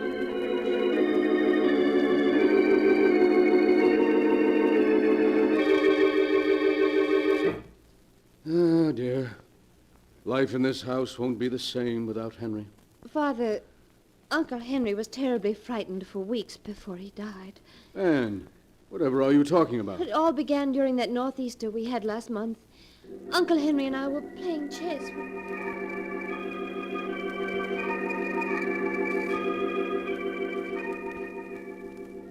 But Anne, why didn't Henry tell me about those hallucinations he was having? He didn't want to worry you. Father, did Aunt Harriet, Uncle Richard, and your father die insane? Oh, Anne, Henry should never have told you about them. Promise me you won't worry about our hereditary trouble. I'll try not to, Father. We've lost Henry, but the three of us will go on as before.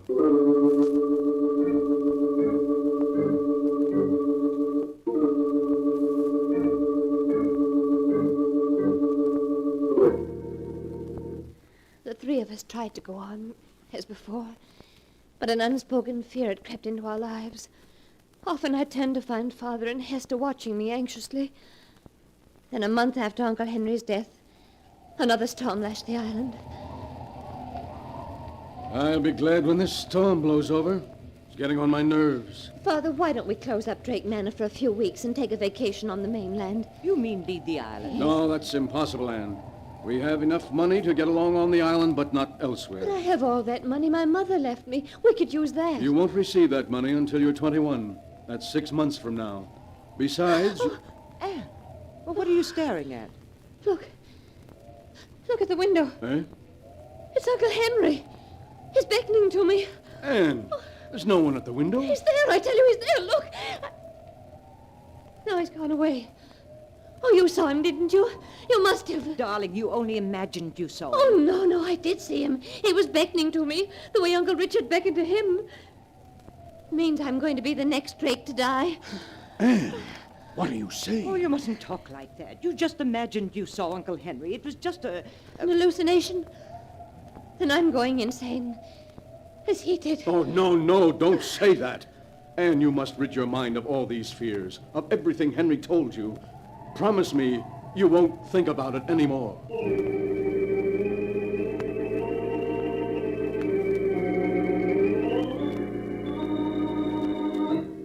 But that was a promise I couldn't keep. At night I'd lie in the darkness of my room, thinking of everything that had happened, listening to the night noises. Then one night I heard footsteps above me in the tower. That limp. Oh, that unmistakable limp. It was Uncle Henry in the tower. There was an icy coldness about the house as I climbed the steps to the tower. I opened the door. The tower was in complete darkness. But by a window, his face ghost-like in the moonlight, stood Uncle Henry. Come to take you with me, Anne. Your time has come. The grave will wait no longer. No. Do not be afraid. Your death is not a thing to be feared, but to be welcomed. No, stay away from me. I cannot return to the grave without you. Give me your hand. No.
And now for the rest of the story.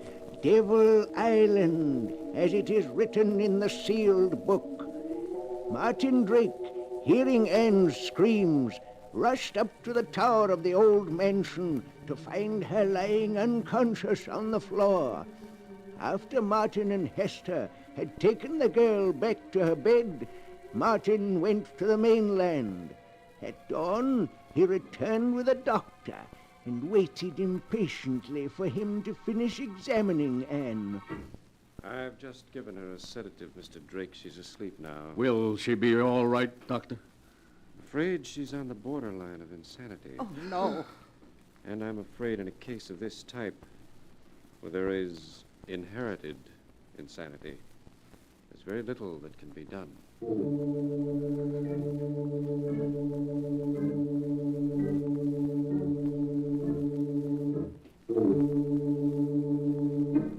Well, sleepyhead, it's about time you were waking up. Hello, Father. How long have I been asleep? A little over 10 hours. It's just getting dark outside. Is the doctor still here? No, Anne, he left hours ago. And, darling, he says you're going to get well. Why, of course you are. Now you'd better get some more rest. Good night, darling.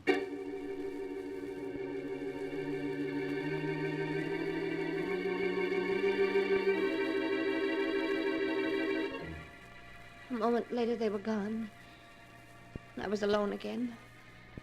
Alone in the dark. And all I could think of was... I was going insane. Perhaps I was already mad. The hours passed. The very stillness of the house made my heart pound in my ears. And then... the stillness was broken. That limp again. It was Uncle Henry in the tower. Back and forth from one end of the tower to the other he limped. Then silence. I lay in the darkness waiting. Waiting. And then suddenly, the door to my room was opened. I wanted to scream, but I couldn't. Oh, Abel. Oh, Abel, what are you doing in my room? What are you trying to tell me? I don't understand. Oh, he's walking again. Abel, you hear him, don't you? You do hear it. I told them that Uncle Henry had come back from the grave, but they said I was just imagining it. You mean no? He hasn't come back from the grave? But if he hasn't come back from the grave and you hear what I hear, Abel, you don't mean that he's still alive. But that can't be true. You buried him yourself. I saw you. You mean you didn't bury him? That he wasn't in the coffin? Oh, but you must be wrong. When we broke into his room, Father found him. No, what? What do you mean, no? Are you trying to tell me something about Father? You are. What do you mean, Father? No. Father, no. You mean he isn't my father? Oh, but you must be wrong. Of course he is. That doesn't make sense. Why should he say he is my father if he isn't? What does he gain by it? My mother's estate. Oh, no, you must be wrong. Even if I were to die, he wouldn't get it. The estate would then go to charity. It's in Mother's will. Oh, why does he keep walking in the tower? He's driving me crazy. He's driving me crazy. You mean they want to drive me crazy? Oh, but why? What reason could they have? Oh, if I were to become insane, he could have himself appointed my guardian, take over the estate. Is that it? It is. But Abel, if he isn't my father, where is my father? Is he dead? You mean he is dead? Oh, then who are these three who say they're my father and stepmother and uncle? I don't understand, but no matter who they are, they'll kill me. They'll kill both of us if they learn we've discovered their secret. Abel, we've got to escape. But how? The only boat is locked, and he has the key. Why are you handing me that flashlight? You mean the window? Signal the mainland for help. Yes, of course. Abel, you better go. We can't let them find you in here or they'll suspect. I'll keep signaling as long as the batteries last.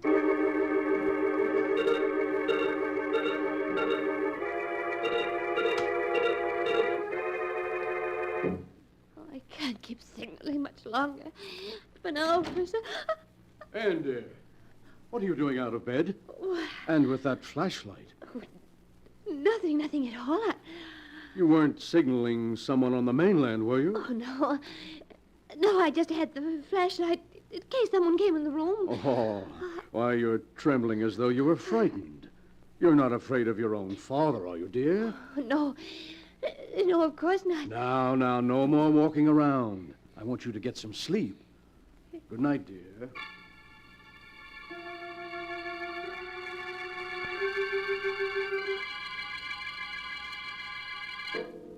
He was gone, taking the flashlight with him.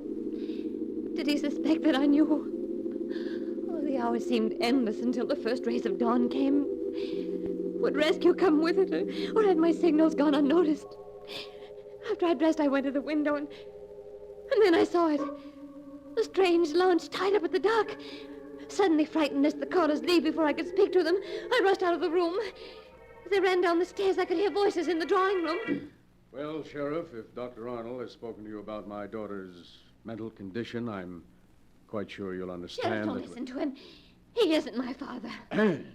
What was that, miss? I tell you, he's not my father. He's an imposter, and so is she. Oh, Martin, she's having another one of her spells. Now, please, Hester. They're acting, I tell you. The moment I set foot on the island, they began their plan to drive me insane. First, they gained my love and trust. Then they had Uncle Henry confide to me his fears. And when Uncle Henry was found dead, they told me that... Who says I'm dead? You... I've never felt better. Oh, Sheriff, allow me to introduce my brother, Henry. Well, Miss Drake, your Uncle Henry doesn't look very dead. He wasn't. They just pretended he was. They even buried an empty coffin to make me think I was attending his funeral. I really think you should take Anne up to her room, Hester. She needs rest. Oh, Sheriff, they're lying, the three of them. Have you any proof, Miss Drake? Yes, Abel will tell you. He knows. I'm afraid that Abel can't tell you anything, dear. The poor chap fell off Devil's Cliff into the sea early this morning. Oh, you pushed him off the cliff so that he couldn't talk. Martin, the excitement's too much, Laura. She's getting worse. Sorry to trouble you, Mr. Drake, but it was my duty to investigate those signals. Oh, Sheriff, you can't leave me here or they will drive me insane. I assure you, Sheriff, she'll be given the very best of care. We have a specialist coming to see her next week. Oh, no, Sheriff, wait. Wait, please. Now, Miss Drake, I think you'd better stop. No, wait. I just want to show you this gold locket. Look, I'll open it. Do you see what's inscribed in it? Oh, yes. For my daughter, in commemoration of her 5th birthday. What are you driving at, Miss Drake? If that man's my father, as he claims he is, ask him what my middle name is. It's inscribed in the locket. Well, just to humor her, Mr. Drake, what is her middle name? Her middle name? Well, frankly, Sheriff, I seem to have forgotten. Oh, he hasn't forgotten it, Sheriff. He never knew it. He isn't my father. Kind of strange you're not knowing your own daughter's middle name. Well, it's just that, I have an awful memory for names. So have I, but I know my kid's middle name. There's something peculiar about all this. I think you three and the girl better come with me to the mainland. What for? So I can do a little checking. If you're Martin Drake, as you say you are, there must be someone on the mainland who can identify you. Oh, see here, Sheriff, this is ridiculous. Just because... I said you're going to the mainland with me. Well, I always said you were the weak link in the chain, Gerald. Shut up, you fool. It's no use, Gerald. The game is up. The trip to the mainland is more than we can stand. You just have to look at Hester's face to see that she agrees. Who are you folks? We're actors. Things having become difficult a few years ago, we accepted employment on this island from Mr. Drake. When he died, I thought of this little scheme. It really was a perfect plan until this fool slipped up on the girl's middle name. By the way, what is her middle name? Why, according to this locket, She hasn't one. It's just inscribed to Anne.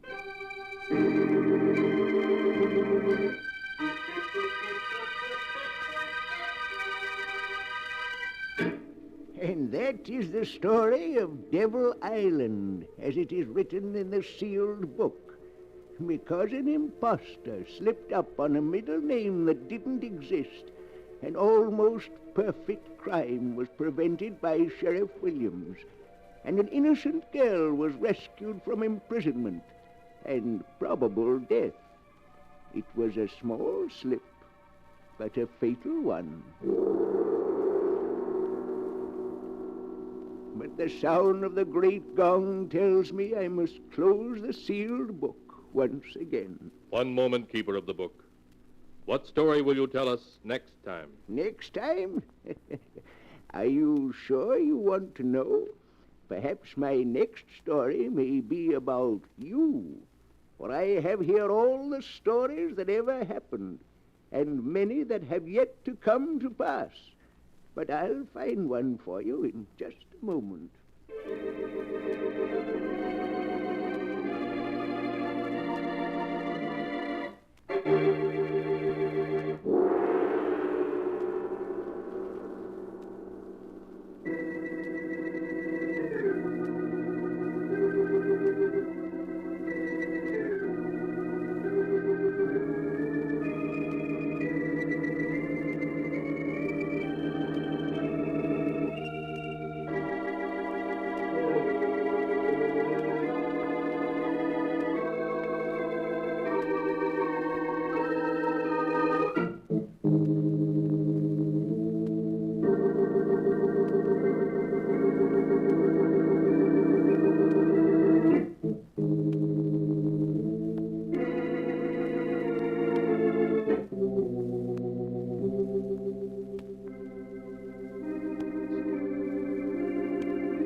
And now, Keeper of the Book, have you found the story that you'll tell next week? Yes, I have found one. It's the story of two helpless old ladies in fear of their lives and the desperate measures to which they were driven in order to save themselves. The title of the tale is Escape by Death.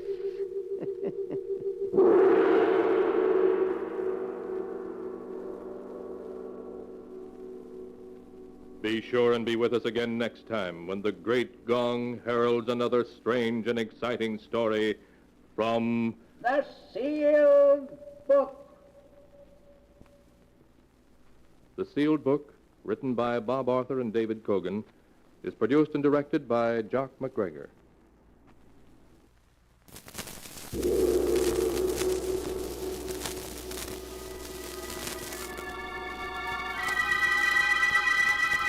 The Sealed Book.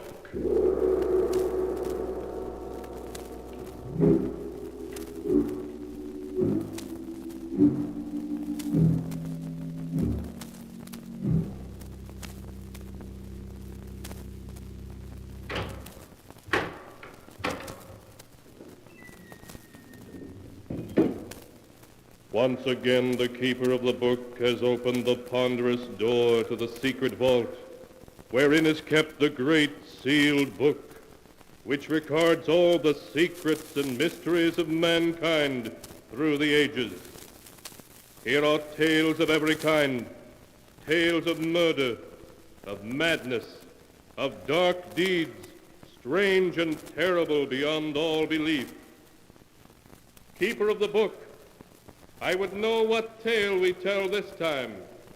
Open the great book and let us read.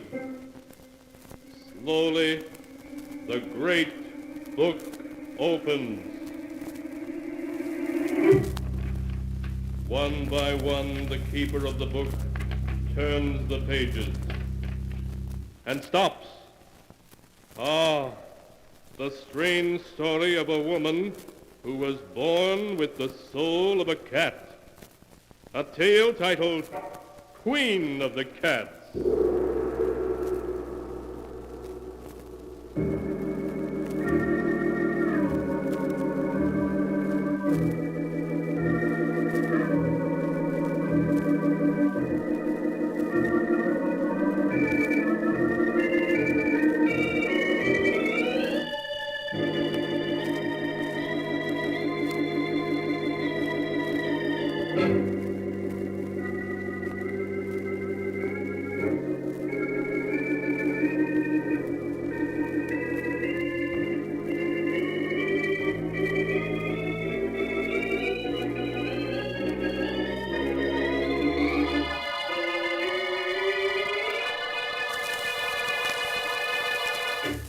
Here is the tale, Queen of the Cats, as it is written in the pages of the sealed book. It is early evening, and in a large, old-fashioned living room filled with gloomy shadows, young Chris Arnold, his face haggard, sits glowering at his fiancée, Jane Elliott, and the serious-faced doctor, whom she has brought to see him. Chris's hand trembles as he tries to light a cigarette while he speaks.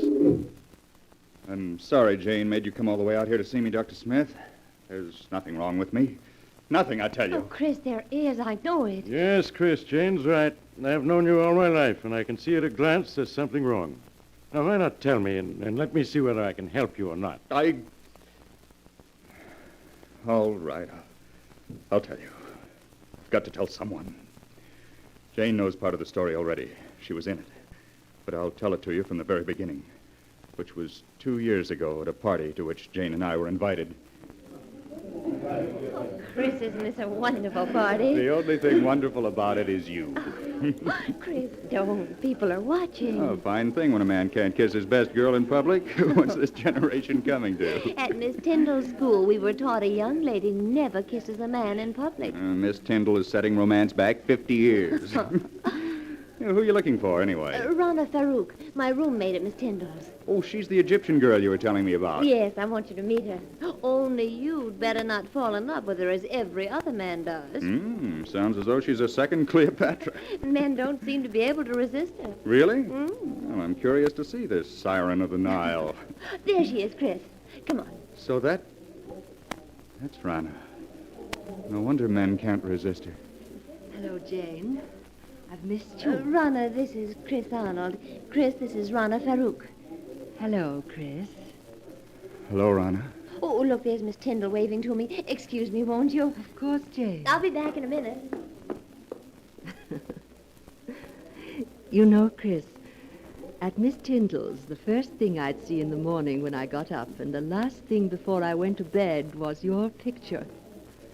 And I always knew that someday we would meet. Now we have. Why are you staring at me like that? Aren't you going to say anything? I prefer just to look.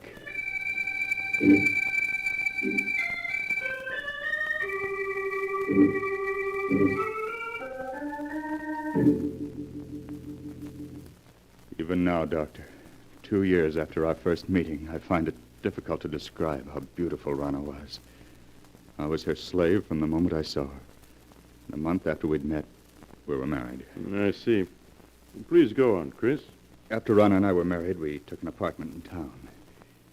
In the months that followed, I began to see Rana not as the image I'd been infatuated with, but as she really was. Vain, selfish, and possessive. It was a possessiveness verging on madness. She couldn't bear to have me out of her sight. And when I was, upon my return, there'd be questions, countless questions. I began to dread seeing her. And then there were the cats. The cats? Yes. The apartment was always full of cats. She'd sit for hours stroking them, whispering to them, till I felt I'd go mad. And that was when I got the strange idea that Rana wasn't really human at all, but a great cat herself, wearing human form. She and the cat seemed to talk together as if they understood each other perfectly.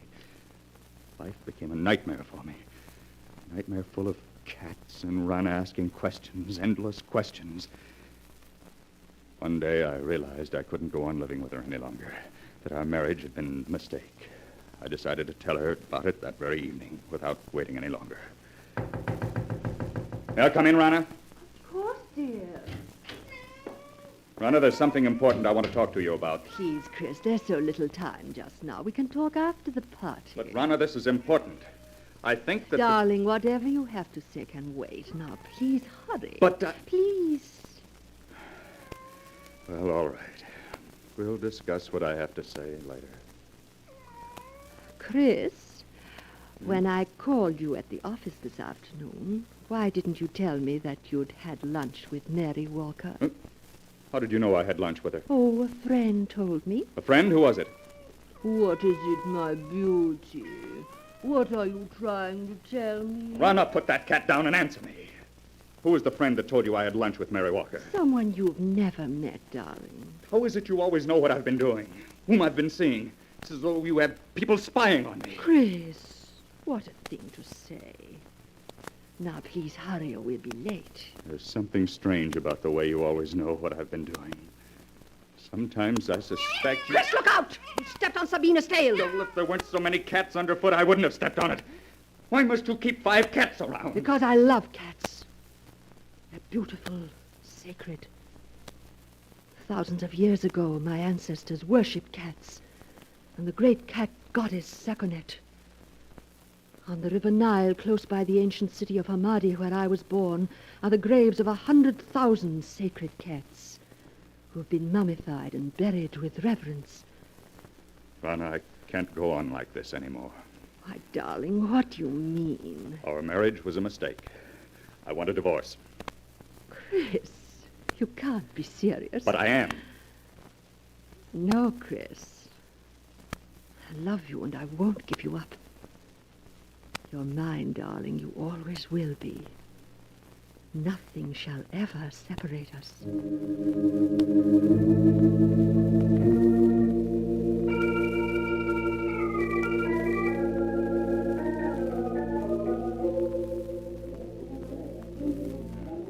Care for a cocktail, sir? No, thank you. Well, even if you won't have one, Mr. Arnold, I will. Jane!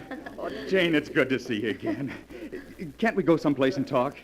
What about the terrace? All right, Chris. Here, this door opens onto it. Oh, this is much better. It's been quite some time since we've seen each other, hasn't it? Yes, the last time we saw each other was the night that... The night that I met Rana. Yes. How is Rana, Chris? Oh, she's fine. Oh, Jane, I've made such a mess out of everything. I was a fool to have married her. Please, Chris, you mustn't talk like that. I was a fool, Jane, mistaking infatuation for love. Can you ever forgive me for the way I behaved towards you? There's nothing to forgive, Chris. Jane, this is a surprise. Rana. Hello, Rana. Really, Jane, the way you've avoided calling on us, I half suspect you're still in love with Chris. Rana, you have no right to talk to her like that. Please, Chris, I'm afraid I'll have to be leaving. It's getting quite late. Good night. Good night, Jane.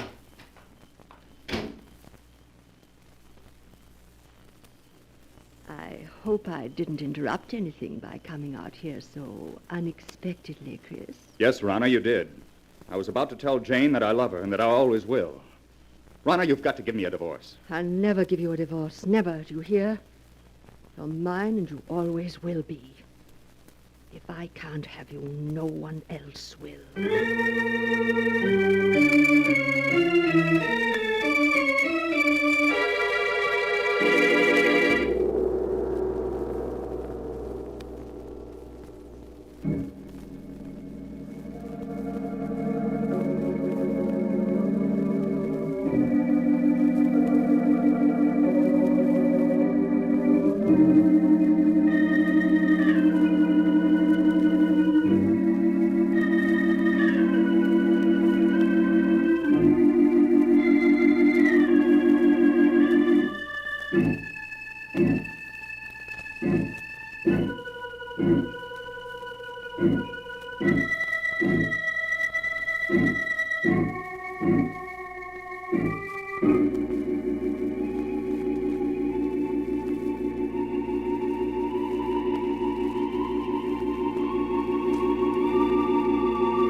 And now my story continues, as it is written here in the pages of the sealed book. There is horror on Chris Arnold's features as he tells the doctor of his efforts to get his wife, Rana, to divorce him, and of her refusal to let him go. I can still see her, Doctor. She stood there, glaring at me. She looked like a cat. A great angry cat. Her green eyes were cold and murderous. Her long nails dug into my arm. Her body was tense. For a moment, I thought she was going to scratch my eyes out. And she turned and stalked away. What happened after that night, Chris? I ceased speaking to Rana. We lived in the same apartment, but that was all. Rana waited for me to come around, with all the patience of a cat playing with a mouse. But when a month had passed and I still refused to talk to her, she made an attempt to win me back. It happened one night as we were driving to this house. Why are you slowing down, Rana? I want to talk to you, Chris, and I can't talk to you while I'm driving. There's no point in your stopping. We have nothing to say to each other. But we do, darling. Chris, we could be so happy together if you wanted to. You know how much I love you. I'd do anything to make you happy, anything. Anything? Then you can give me a divorce. Chris, you haven't any right to treat me like this. I'm your wife. Only in the eyes of the law, not in my eyes. I hate you. I hate you! Oh, you cat! You almost took my eyes out with those claws of yours. I will scratch your eyes out before I let any other woman have you. You're mine and you always will be. Perhaps this will bring you to your senses. Slide over. I'll drive. Very well, Chris.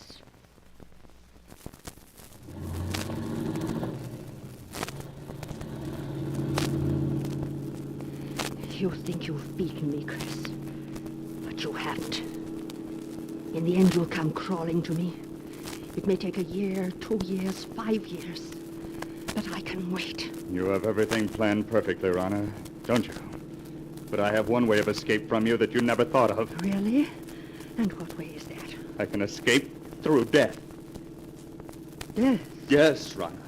If I should fail to take the curve 100 yards ahead, we'd plunge off the side of this mountain. Chris, you wouldn't. Why not, Rana? You've showed me there's nothing to live for. This at least is a clean way out. No, Chris! Chris, don't! No! No!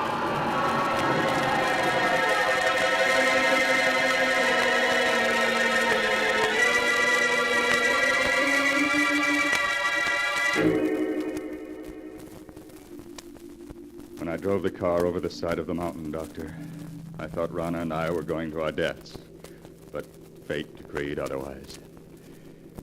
When I recovered consciousness 48 hours later in a hospital, I learned it was only Rana who had died. I only had a few bones broken and was out of the hospital in a month. It was just a week later that I ran into Jane. Oh, Jane! Oh, Chris, it's you. Janie, you always seem to pop up just when I need you most. These past weeks must have been so difficult for you. Oh, I don't want to look back at the past, Jane, but only to the future. The future I once hoped we'd share, and still do.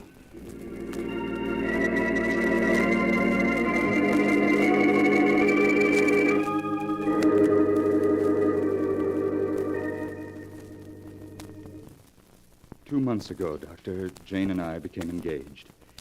It was just about that time that I first began to notice that everywhere I went, there always seemed to be a cat following me. Are you sure you weren't imagining it, Chris? Well, at first I thought it was my imagination, but a week after Jane and I became engaged, I was certain I was being followed. Well, tell me, Chris, was it always the same cat that followed you? No. One day it'd be one cat, and another day a different one. Then one night, I saw her.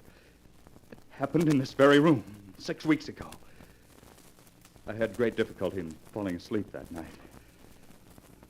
Suddenly, the silence was broken by the faint crying of a cat. The crying grew louder and louder. I lay in the darkness listening, realizing that the cat crying was real, living, and in my room. I could feel my heart pounding as I sat up in bed and looked about my darkened room. And suddenly I saw her. Two burning green eyes in the darkness. There was no mistaking those eyes. They were Rana's. I stared into those eyes for what seemed like hours. Then, as though listening to a stranger's voice, I heard myself speak. Rana! It is you, Rana, isn't it? Yes, I'd recognize those green eyes anywhere.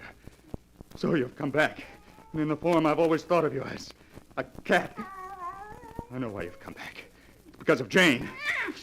You always said that if you couldn't have me, no one else would. That I was yours and always would be. Well, you're wrong, do you hear? Jane and I are going to be married. You came between us once, but you aren't going to this time.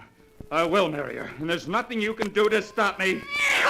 You fiend, try to scratch my eyes out, would you? Well, we'll see about that. Perhaps that'll show you. Nothing you can do will stop me from marrying her.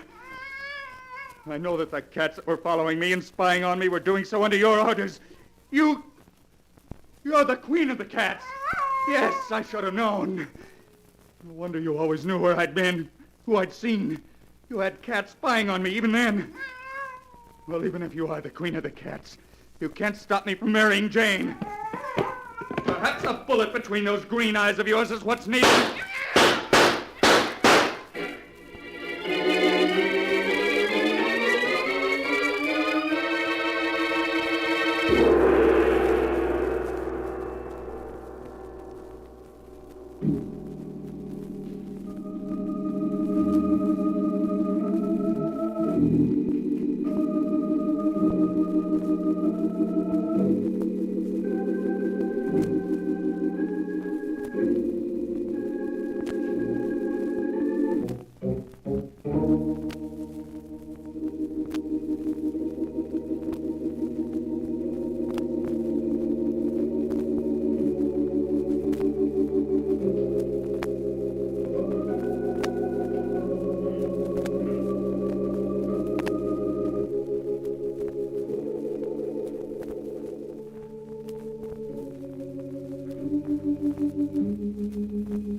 And now to continue the story as it is written in the sealed book. His voice shaking, Chris Arnold is telling how he shot at the great black cat which came to him in the night and missed. I emptied the gun at her, Doctor. At Rana in her true form of a great cat. And I turned on the light. There was no sign of her. She had vanished. All that I found were 6 bullet holes in the wall opposite my bed. Chris, isn't it possible that you only dreamed all that actually you fired the gun in your sleep and the shots themselves wakened you? I tried to tell myself that. But during the nights that followed, I knew it hadn't been a dream. For night after night, the great black cat appeared in my house. I'd lie awake, waiting to hear her voice. When she'd appear, I'd plead with her to leave me alone, but she'd only stare at me with those burning green eyes, waiting. I knew she'd never leave me alone as long as I intended to marry Jane. Finally, I went to see Jane. Chris, this is a surprise. Come in, darling. Thank you. Jane, there's something I want to ask you. Yes, Chris, of course. What is it? I know we set our wedding for next week, but couldn't we put it off for a while? Just a little while. Oh, darling, what is it? There's something wrong. I know there is. Please tell me. Wish I could, but I can't. Please, Jane, just have faith in me. You know I wouldn't postpone our marriage if I could possibly help it. All right, Chris. I do have faith in you. We'll consider our marriage postponed for the time being.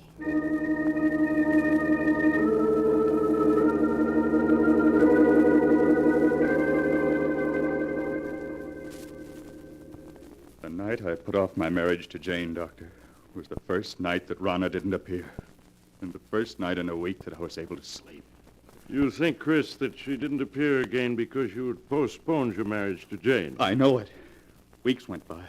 Weeks in which I was able to sleep soundly without being awakened by her. I came to think that perhaps it had all been part of a horrible nightmare and that I was over it at last. A week ago, I asked Jane to set the date for our wedding. She did so, and that same day we took out a marriage license. But that night, Rana appeared again, her eyes shining in the dark, cold and murderous. And I've seen her every night since. I tell myself that I mustn't be afraid, but I keep hearing her voice over and over. If I can't have you, no one else will. You're mine, and you always will be. Chris, darling, I wish I'd known all this before. You feel, Chris, that somehow she'll prevent you from marrying Jane? I know I sound mad, but I do. I have a feeling something horrible will happen if I attempt to marry her.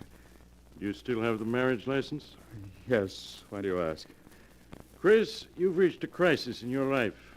You're faced with fears that are threatening to overwhelm your sanity. Now, the best way for you to challenge your fears is to go through with your marriage to Jane now, tonight. Tonight? Yes. It's quite late, but I'm sure a friend of mine who's a judge will marry you. All right, Doctor. Jane, will you marry me tonight? Oh, yes, Chris. Yes.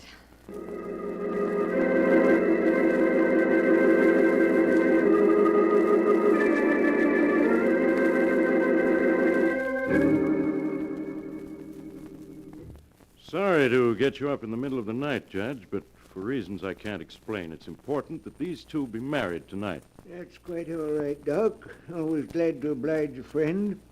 Have you got the license and ring, young man? Yes, sir. Here's the license and here's the ring. Good. Now, young man, if you'll take her right hand. That's it. Now, shall I give the long ceremony or the short one? The short one, please. Just as you say, young lady. This is the shortest one I've got. And do you, Jane Elliott, take this man to be your lawful wedded husband, to love, honor, and obey as long as you both shall live? I do. Do you, Christopher Arnold, take this woman to be your lawful wedded wife, to love, honor, and cherish as long as you both shall live? It's she! It's Rana! Oh, Chris, please. It's only a black cat. You mustn't pay any attention to it. Of course not. Now It's Rana, I tell you. Look at her eyes. I told you she'd try to prevent my marrying Jane. Well, I'll get rid of her for once and for all. Chris, what are you doing with that gun? Put it down. Oh, she got away. Well, wherever she's gone, I'll find her and kill her. Chris, come back.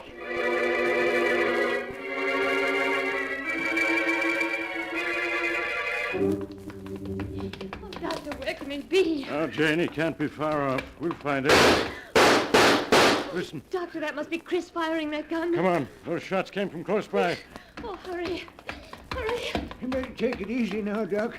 It's pretty dark out here. Wait a moment. I'll light my lighter. Doc, look. A dead cat. Yes. It was shot through the head. Look, here's another one that's been shot to death. Neither one of them is the black cat. Say, Doc, isn't that a body over there? Chris! Say, Jane, you stay with the judge while I look. All right, Doctor. There, miss. You mustn't cry. But this would never have happened if I hadn't agreed to marry him. He was afraid, so afraid. Doc, is it Arnold? Yes, it is. He's dead, isn't he? I can see it in your face. Yes, Jane, he's dead. But, Doc, how could such a thing have happened to him in such a short time? He's been clawed to bits, as if by the claws of hundreds of cats. And most horrible of all, his eyes have been scratched out.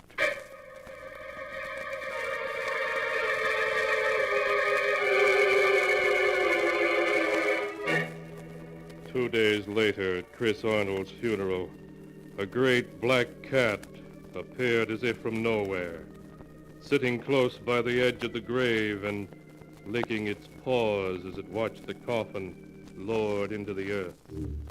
When they tried to catch it, it leaped away and seemed to vanish and was never seen again.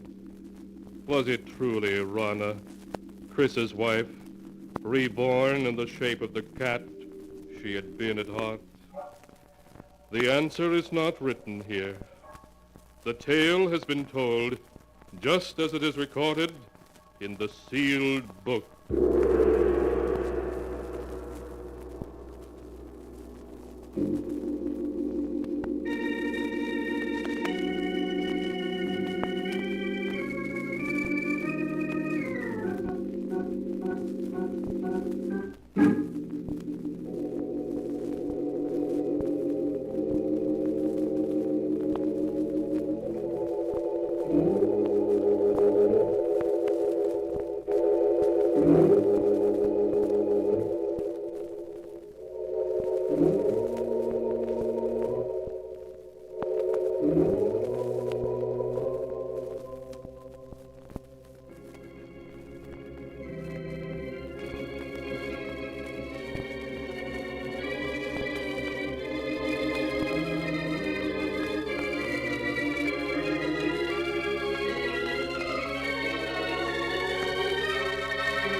And now, keeper of the book, before you close the great volume, show us the tale we tell next time. This one, yes, an amazing tale. It's the story of a brother and sister who found themselves left out of their aunt's will and who remedied that unfortunate situation by a clever scheme. A scheme which proved to be just a little too clever. It's a tale titled Death Rings Down the Curtain.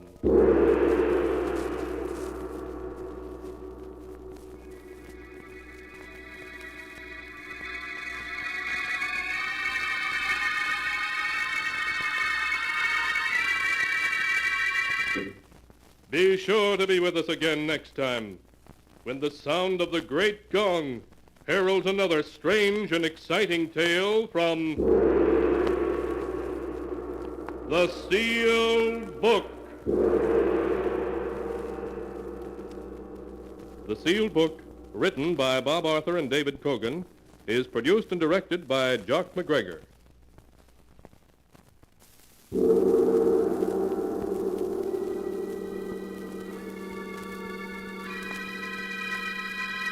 The Sealed Book.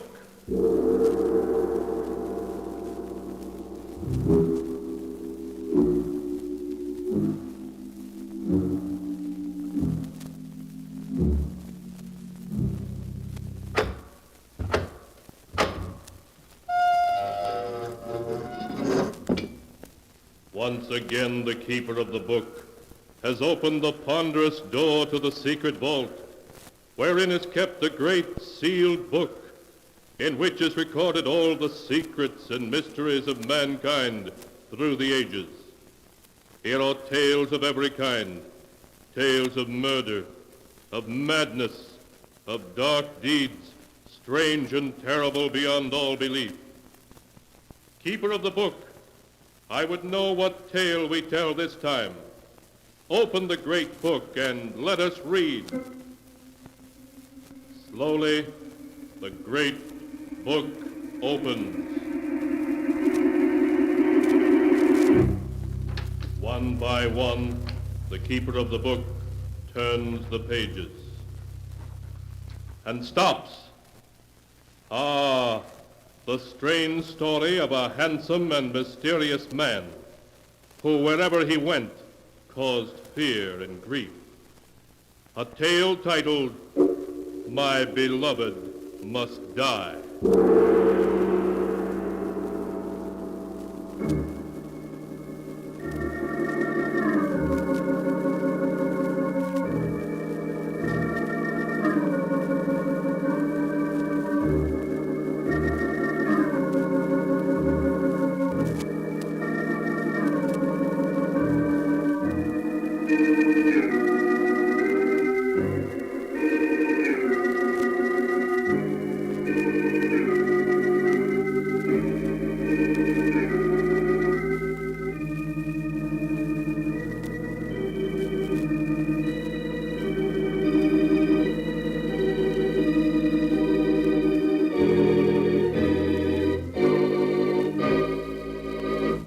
Here is the tale, My Beloved Must Die, as it is written in the pages of the sealed book.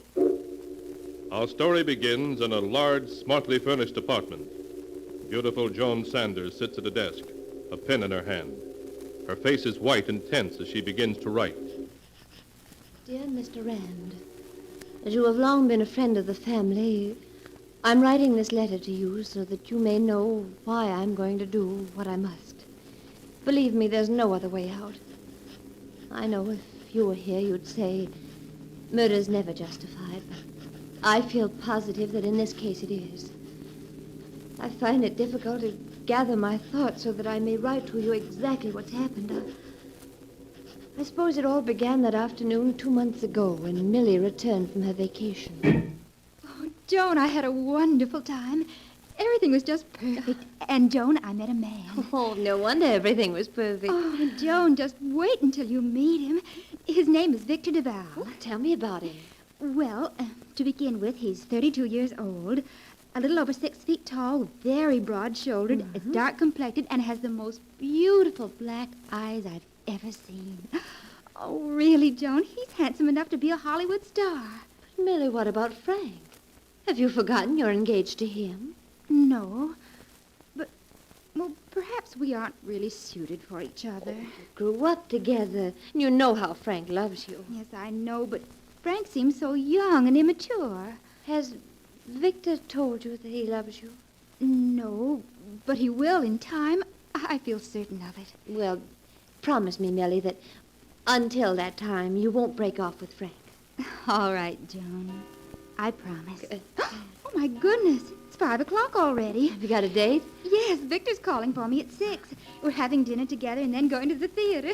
Oh, Joan, I was never so happy in all my life.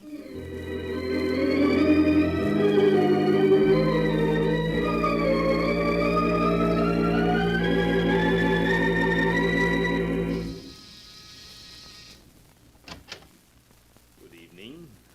You must be Joan, Millie's sister. Yes. And of course you're Victor.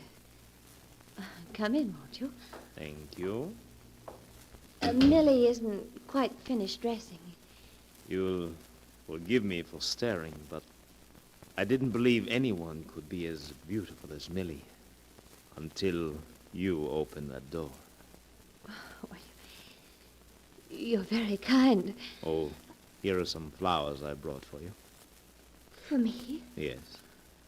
Frankly, I want Millie's sister to like me. Hello, Victor. Oh, Millie. Millie, you're a vision of loveliness in that white gown. Here. This should go well with it. Oh, Victor. What a beautiful blue orchid. Thank you so much. Just matches the shade of your eyes.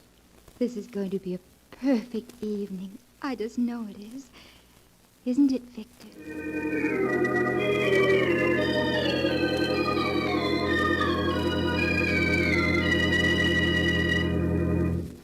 Millie hadn't exaggerated in her description of Victor. There was something about him that set him apart from other men. It was more than his looks, his voice. Perhaps it was his extraordinary eyes. They were very large, deep, black eyes. And when he looked at you, They seem to exert a hidden power, an almost hypnotic power. Whatever it was that set Victor apart from other men, you sensed it the moment you saw him. Later that evening, the doorbell rang. I opened the door to find Frank there. Hello, Frank. Can I see Millie a moment, Joan? Well, she isn't here. She's gone out for the evening. Gone out? With Duval? Why, yes. So that's why she refused to see me tonight. Might have known it. What do you think of Duval? Well, I only saw him for a few minutes. He seems very nice. You women are all alike. We're all taken in by his good looks and his fine manners. But I tell you, he's not to be trusted. Something strange about him. Strange about him? Well, what do you mean? It's hard to put into words. Wherever Duval goes, trouble seems to follow. Duval apparently has nothing to do with it. Somehow, I always have a feeling he's behind it. Oh, Frank, aren't you letting your imagination run away with you? All right, I may be wrong. But I want you to promise me one thing. That you'll, keep a close watch on Millie. I don't want to see anything happen to her that she'll regret.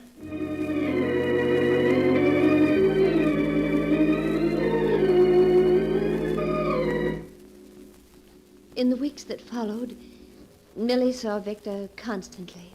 Night after night, they went to shows, nightclubs, parties. Millie was rarely home before dawn. Almost overnight, she had changed from a sweet, unspoiled girl of 21 to a woman I no longer knew. Life to her had become Victor and the excitement and gaiety he represented. Oh, hello, Frank. Come in, won't you? Thanks, Joan.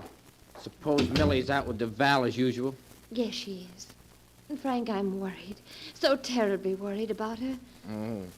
So at last you're beginning to realize that Duval isn't just another man.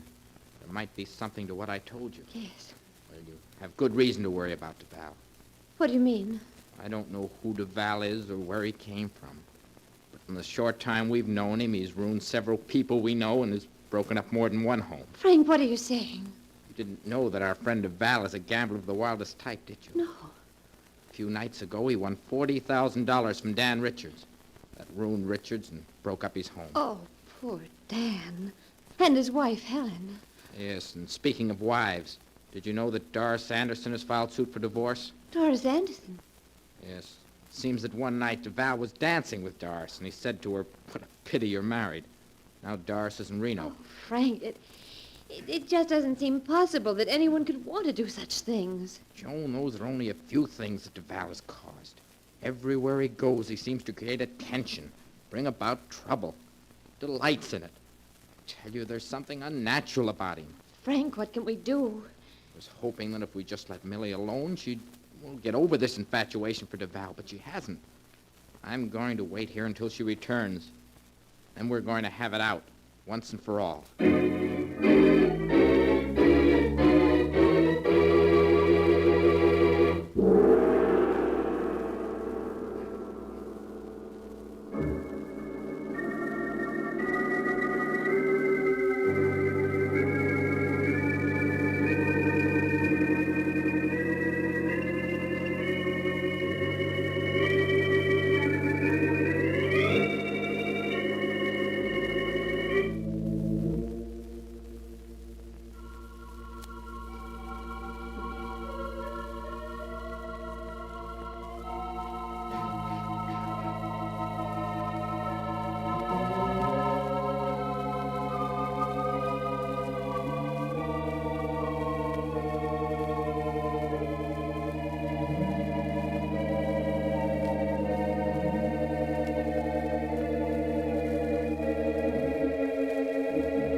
And now to continue the story. My beloved must die, as it is written in the sealed book. The hours slipped by as Frank and Joan awaited the homecoming of Millie and her escort, Victor Duval. A little after 3 a.m., the door to the apartment was quietly opened, and Millie slipped in, followed by Victor. Good evening, Joan. Why, Joan, I didn't expect to find... Frank, what are you doing here at 3 o'clock in the morning? It's time you and I had a little talk, Millie. Frank, you're not going to lecture me, are you? Millie, you must listen to me. Can't you see what Duval's doing to you? He's making you cold and cynical like himself. There's something evil about him. His eagerness to create trouble, to see people unhappy. One time you would have despised him. Now you've changed. You've become like him. Oh, really, Frank, you're going too far. Millie, you know I love you. I'm only saying this for your own good. I'm tired of your constantly interfering in my life. I think our engagement's a mistake. Millie, what are you saying? Millie, you don't mean that. You know I love you and that I can't live without you. I'm afraid you'll have to, Frank. Here's your ring. We're through. All right, Millie. I know when I'm licked. But I warn you, Val will bring you nothing but heartbreak if you don't give him up. Someday he'll stand smiling at you, just the way he's smiling at me now. And then you'll see him for what he really is.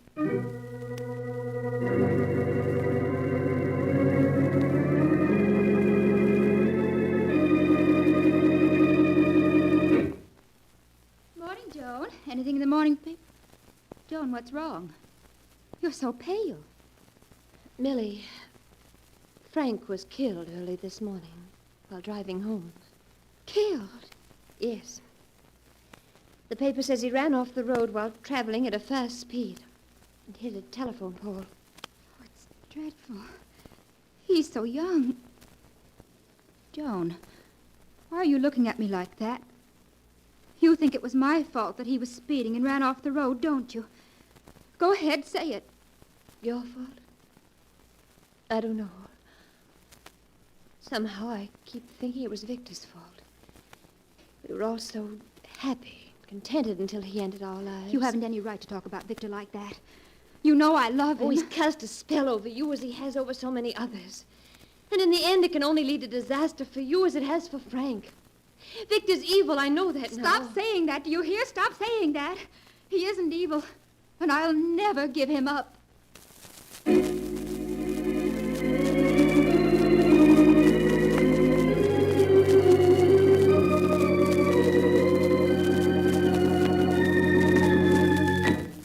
During the weeks that followed Frank's death, I scarcely saw Millie.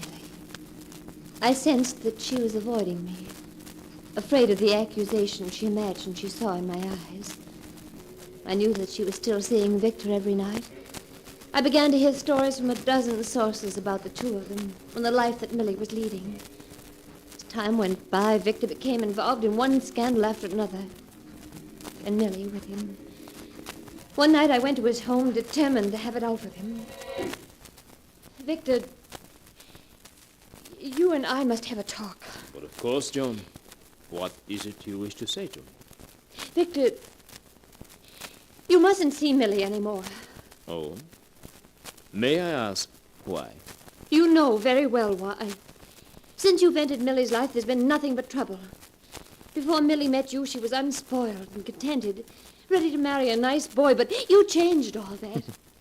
Perhaps, my dear, it's a change for the better. You know that isn't true. If Millie weren't in love with you, she'd never be leading the life she is. You've taken her and tried to change her into someone like yourself. Someone who's evil and corrupt. You know, you're very beautiful when you're angry. You're amused by all this, aren't you? You enjoy knowing I'm worried. Well, all right, but just remember, you'd better not see Millie again. Joan, you wouldn't by any chance be forbidding me to see Millie because you happen to be in love with me yourself? Me? In love with you? Yes. Does that sound so incredible? What? Many women are in love with me. You're the last man in the world I'd fall in love with. You're nothing but an egomaniac with an overwhelming desire to possess and to destroy. And yet, from the moment we met, you have been in love with me, haven't you? Oh, Oh, you fought against it, told yourself I'm a scoundrel, which I admit I am, and you've tried to forget me. But you can't. That isn't true. I've never loved you, and I never will. You have, and you still do. You dreamed of my taking you in my arms like this. You've hated yourself for it. Victor, let go of me. You do love me, don't you? No. No, I don't love you to hear. I don't. Oh, Victor. Now tell me you don't love me. Oh, darling.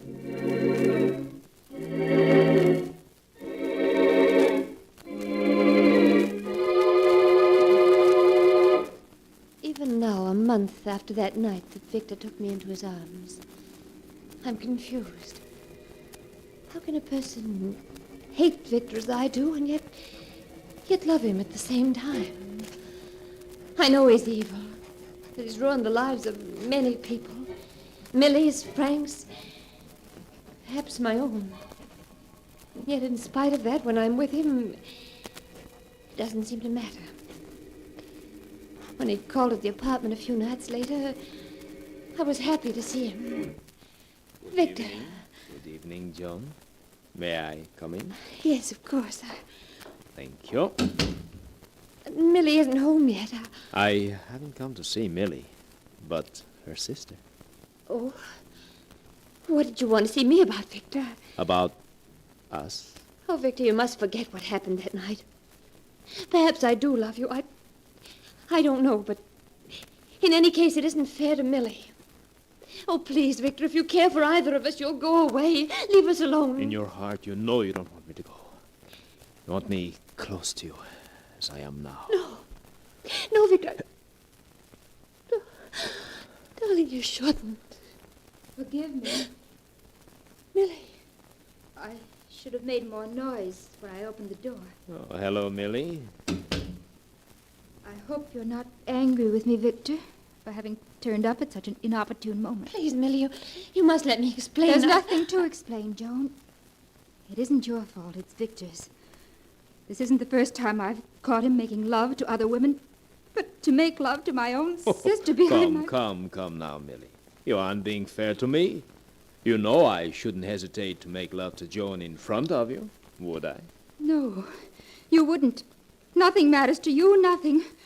You're no good and you never will be. But, my dear Millie, I've always told you that I'm a rogue and a scoundrel.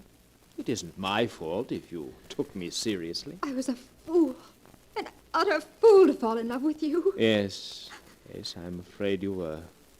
I only hope that you're not going to be difficult like the others were. No, Victor. You needn't worry about that. I won't come crawling to you like the others did. I've got too much pride for that. Millie! Oh, Victor. Victor, let go of me. I must go to her. No. Stay here. She'll get over it. How could you speak to her like that? Haven't you any heart? No, my dear. None at all, I'm afraid. Oh, I hate you. Do you hear me? I hate you. You only think you do, darling. But you don't. Oh, let go of me. I'm going to her. All right, Joan. Though I don't think it'll be much use. Millie!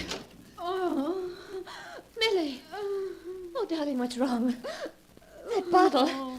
Millie, what have you done? Victor! Victor, come quickly. Yes, Joan? What is it? Millie's taken poison. Taken poison? You don't say. Oh, don't just stand there. We've got to do something. Joan, it burns so. Oh, you're going to be all right, darling. Victor, get a doctor. I'm afraid it's too late, Joan. I've seen this happen before. You and Frank were right, Joan. He is evil. I came to realize it too late. Oh. Millie. Millie! I'm afraid you're wasting your time. She's dead.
And now to continue the story, My Beloved Must Die, as it is written in the sealed book. Joan Sanders, her face white and tense, sits at her desk, writing to a family friend, explaining why she is going to do what she must. It's been a month now since Millie died. A month in which I've suffered all the torments that she must have undergone when Frank died. At times I fear for my sanity. I know I should forget the past and live for the future, but I can't. For the evil of the past is with me in the present. This afternoon, Victor phoned me. It was the first I'd heard from him since that night Millie died. When I heard his voice, I'm ashamed to say I was thrilled. Thrilled to hear the voice of the man who's responsible for Frank's death and Millie's. In spite of everything, I know I still love him. There's only one way out. Victor Duval must not be allowed to go on ruining lives. I expect him here any minute now. So I must close this letter. What I'm going to do must be done. Victor.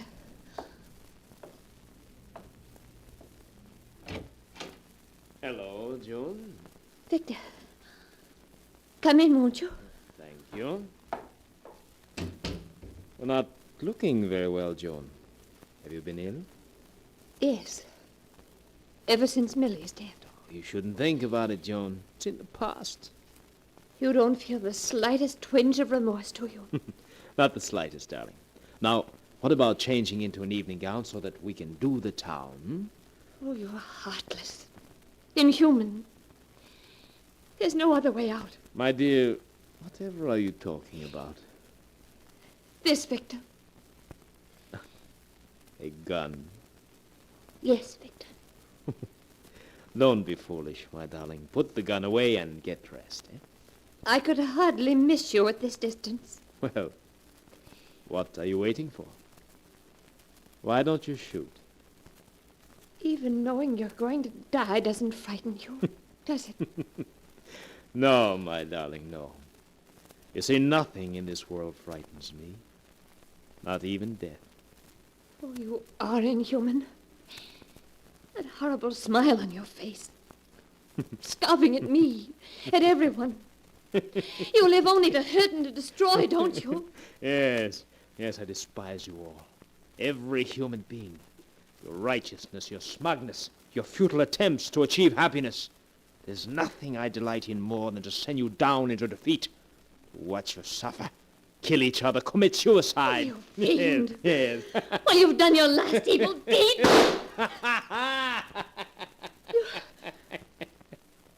Don't you fall. I've shot you. Evidently, you missed. Well, I won't miss this time.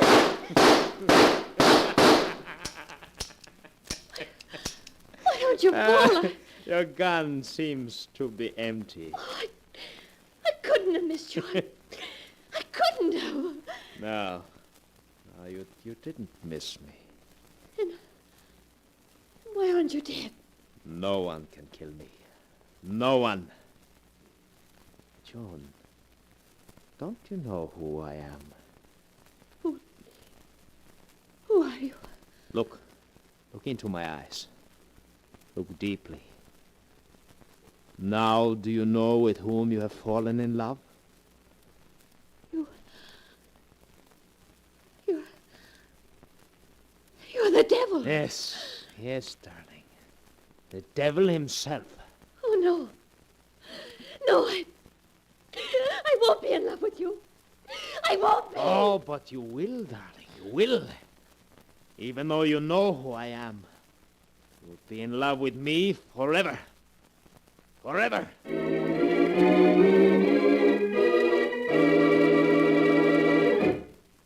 And so ends the tale, My Beloved Must Die, as it is written in the sealed book. A few days after Joan Sanders had unsuccessfully attempted to kill Victor Duval, she suffered a nervous breakdown. When the doctors questioned her, she kept repeating over and over that she'd fallen in love with the devil.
And now, keeper of the book, before you close the great book, show us the tale we tell next time.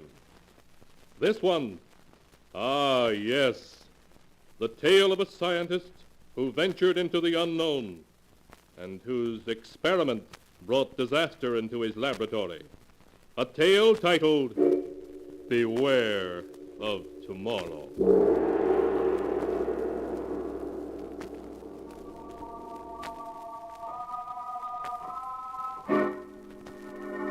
Be sure to be with us again next time, when the sound of the great gong heralds another strange and exciting tale from The Sealed Book. The Sealed Book, written by Bob Arthur and David Kogan, is produced and directed by Jock MacGregor.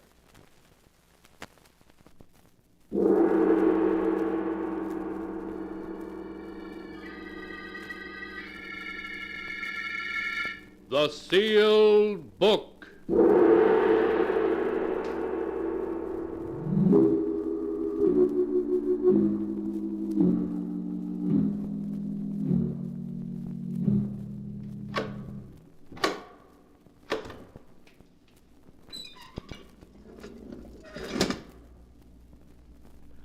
Once again, the keeper of the book has opened the ponderous door to the secret vault, wherein is kept the great sealed book, in which is recorded all the secrets and mysteries of mankind through the ages.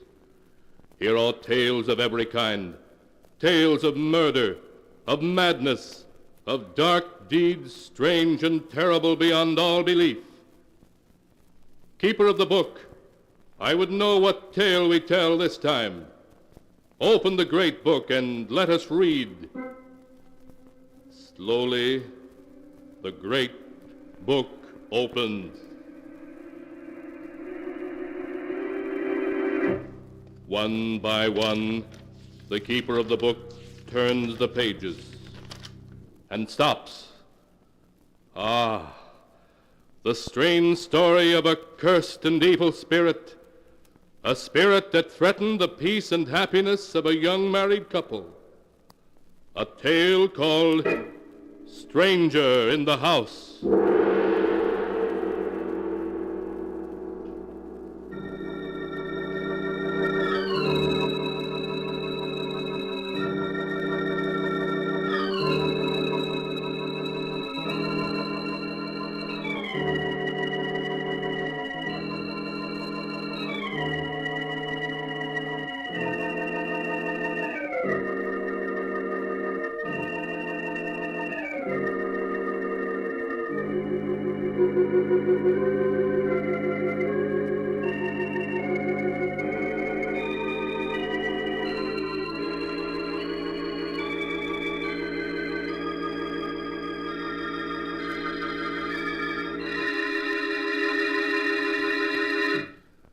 Here is the tale, Stranger in the House, as it is written on the pages of the sealed book. The tale was told by Jane Barton herself.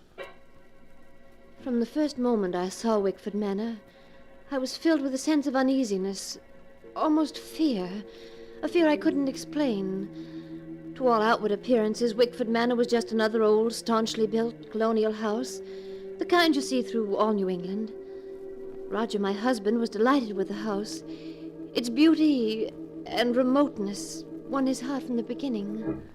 Say, take a look at that beautiful staircase. Look at this magnificent fireplace in the drawing room. Yes, it is beautiful, Roger. It's just the size house we need, with 4 rooms upstairs. 4 rooms upstairs? How do you know, Roger?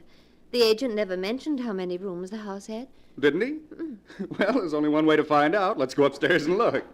Come on, Janie. All right, Roger. This house would require very little in the way of repairs. But it hasn't any electricity, Roger. Oh, well, we could use lamps until a line could be run to the house. Look, Janie, there are 4 rooms up here. So there are. It's as though you've been in this house before. Yes, I have a feeling I have. Well, perhaps that's the reason I like it. But, darling, you've been ever so quiet since we entered the house. Don't you care for it? I don't know. It seems unfriendly. Well, if you don't like it, then we'll keep on looking until we find a house we both like. Oh, nonsense. I've been married to you too long not to know you've got your heart set on this place. We'll never find anything nicer. Now, that room with the southern exposure will be our bedroom. Oh, Janie, you're wonderful. And we will be happy here. I know we will.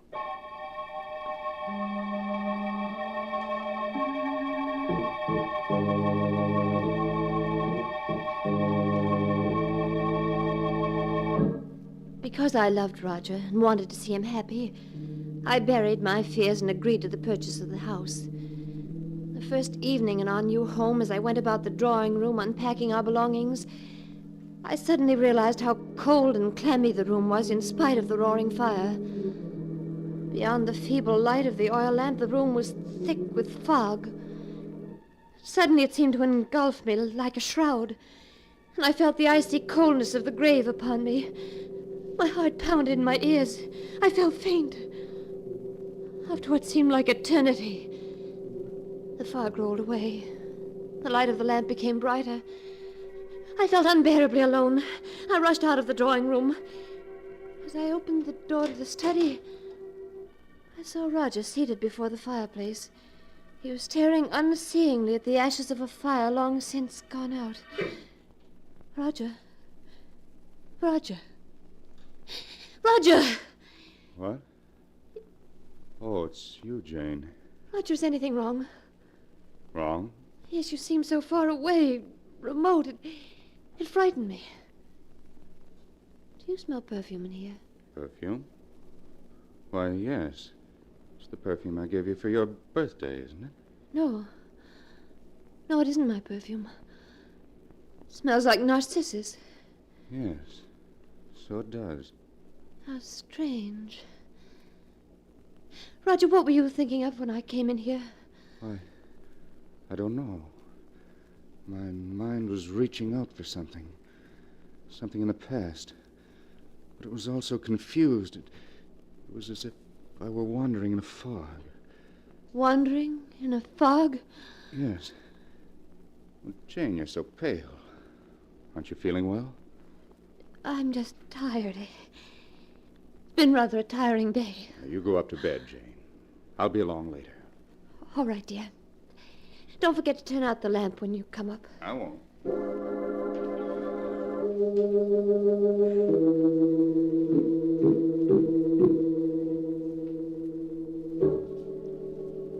I left the study and Roger. After tossing in my bed for hours, I fell into a fitful sleep. And I suddenly awakened to hear the clock in the hall striking the hour. It was 5 o'clock, and Roger's bed was empty. Quickly slipping on my robe, I left my room and started down the stairs. As I reached the foot of the stairs, I stopped. For to my astonishment, I heard Roger's voice in the study. I slowly approached until I was at the door. Who are you? This mist. If I could only make you out clearer. So difficult. The mist obscures your face. Who are you? Why don't you say something? Roger! Roger! Unlock the door! It's Jane! What's wrong? The mist, it's coming between us. I can hardly see you. Oh, don't go. Come back, please. Please come back. Darling! Darling, please unlock this door. Please! Roger!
now back to the story as it is written in the sealed book. It was 5 o'clock in the morning when Jane suddenly woke and found Roger locked in his study. He was apparently talking to someone, although there could be no one there. Hysterically, Jane pounded on the study door. Darling, unlock the door, please. Roger! Oh, Roger. What is it, Jane? I was so frightened. Who are you talking to? Talking to? I don't know. I must have been dreaming. Oh, yes. Yes, you must have been. There isn't anyone in here. Roger, the scent of narcissus. So strong in here. Yes. Much stronger than it was at midnight. Roger, what were you dreaming about? It was night. All around me was a mist. And there was a woman. A woman? Yes. I could barely make out her face in the swirling mists, but it was a beautiful face. The most beautiful face I've ever seen. Did you feel you'd seen her before? Yes. But I couldn't remember where. Oh, what do you make of it, Roger? Make of it? Oh, it was just a dream, I suppose. What else could it have been?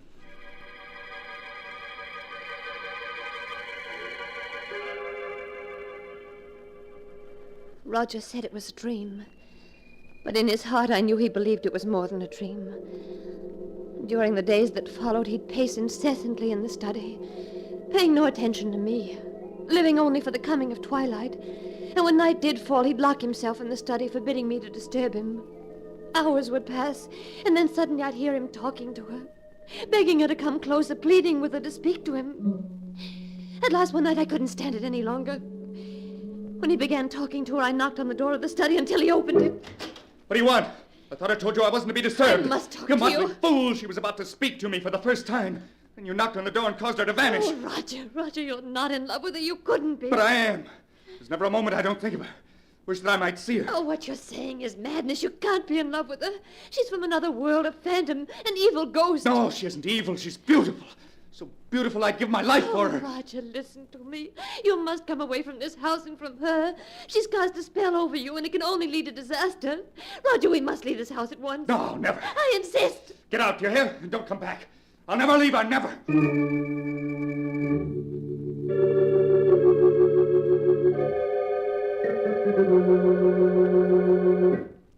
Dr. Smith, in view of what I've told you, do you think you can help me? Now, you say, Mrs. Barton, that when you drove out to Wickford Manor for the first time, your husband seemed to recognize the house? Certain things about it, yes. There's a history to Wickford Manor, though few people are familiar with it. A history to Wickford Manor? Yes. The house was built in 1811 by Martin Wickford for his bride, Harriet.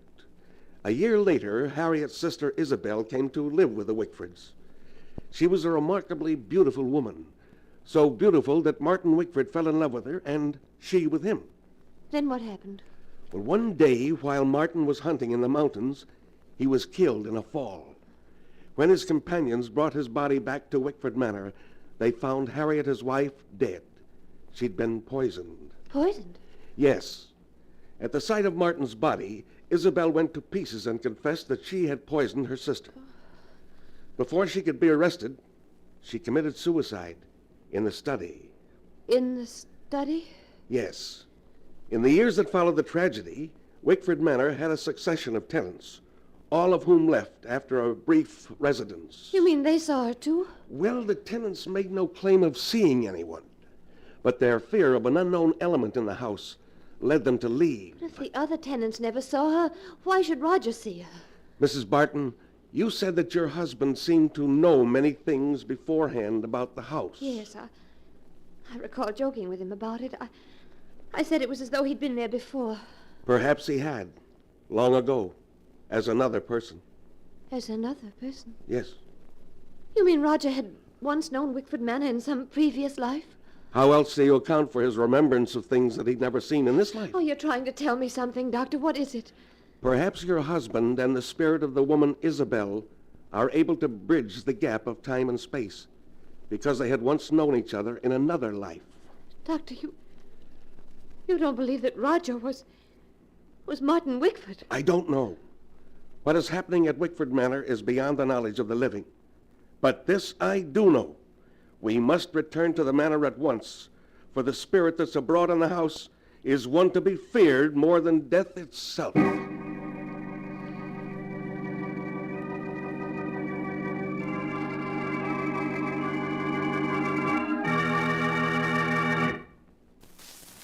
Please come closer so I can see you better. Oh, you're beautiful. Beautiful. Won't you tell me who you are? We have met before, haven't we? Yes. We've met before. What?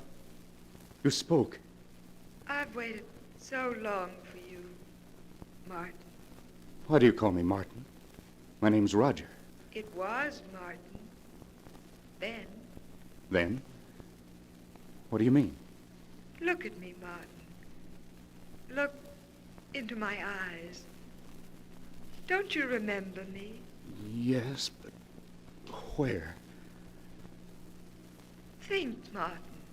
Think. Time is the barrier between us, but we shall surmount it. Think back into the dim past when you lived in this house and we loved each other. Isabel. Yes, Martin. Isabel. Do you remember now? Yes, Isabel, yes. I remember everything up to the day I went hunting in the mountains and fell. What happened to me, Isabel? What happened to us? To our love? Don't think of that accursed day, darling, but think of the future. Our happiness together. Oh, yes, Isabel. Our happiness together. Roger. Roger, please open this door. Roger! Martin, she's come back. Yes. Darling, don't go. Don't leave me. I must, Martin. I must. We could be so happy together. Come back. Please come back. Roger, please unlock this door, please. What do you want? What did you come for? Roger, this is Dr. Smith. Doctor, this is my husband. What the devil did you bring him here for? Roger, please. I thought perhaps he could help us. Help us? I don't need anybody's help. I must warn you, Mr. Barton. The spirit of the woman you see in the study is an evil one that will lead you to disaster. I don't need help from you or anybody else. I'll get out of this house. Get out, both of you! Doctor, we must do something. We must. We shall, but not tonight. I must have time to think about it. You'd better return to the village with me. No, I don't want to leave him in the house alone. Something might happen to him. Very well, then. I'll return late tomorrow afternoon, and when I do, we shall take action.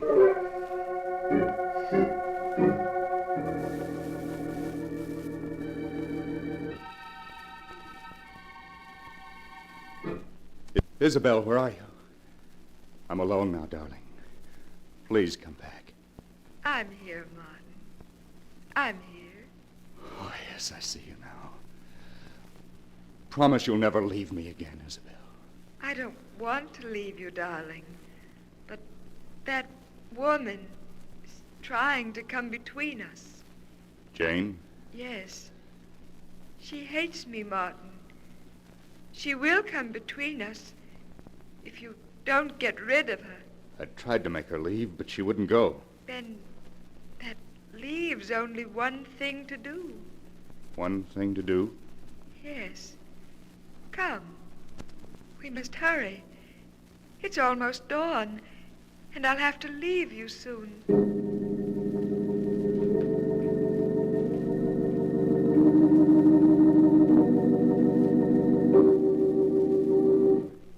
Look at her, lying there asleep, so defenseless.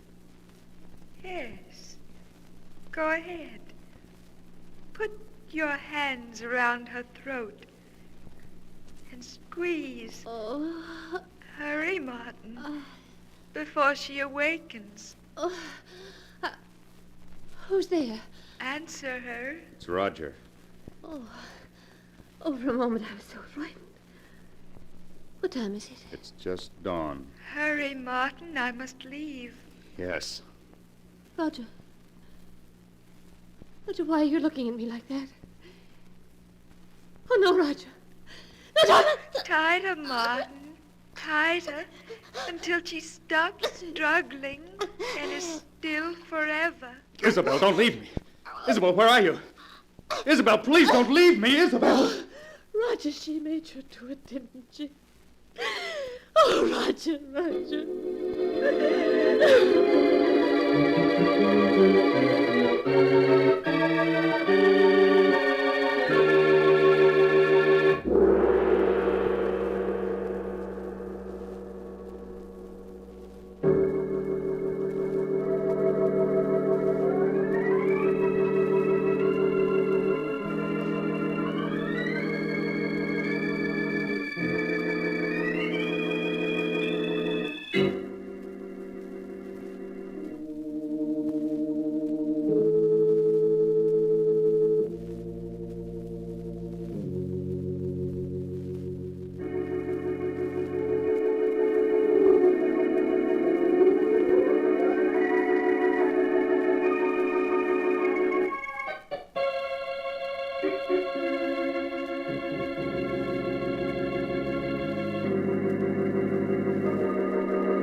And now to continue the story as it is written in the sealed book.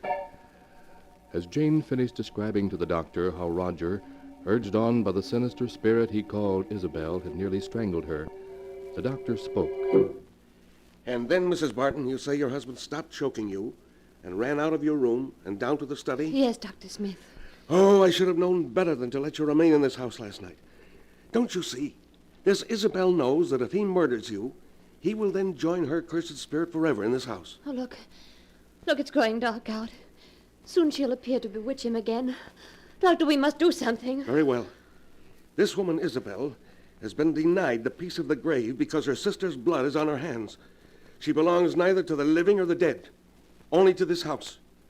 If we could get your husband to leave, perhaps it would break the spell she's cast over him. Yes, but he absolutely refuses to leave. Then we must force him to. I could very quickly give him a hypodermic and render him unconscious. Yes. Then we could carry him away. And to make sure he never returns to this house, we must burn it to the ground before we leave. Yes, we will burn it. And the evil that's in it. Then if you'll lead me to the study. All right, Doctor. Have you the hypodermic ready? Yes. Now, when your husband opens the door, just gain his attention for a moment. Long enough for me to give him the injection. Yes, very well. Roger.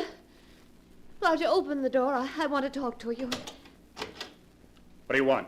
Why has he come back to this house? He's come to take me away, Roger. To take you away? Yes. Good.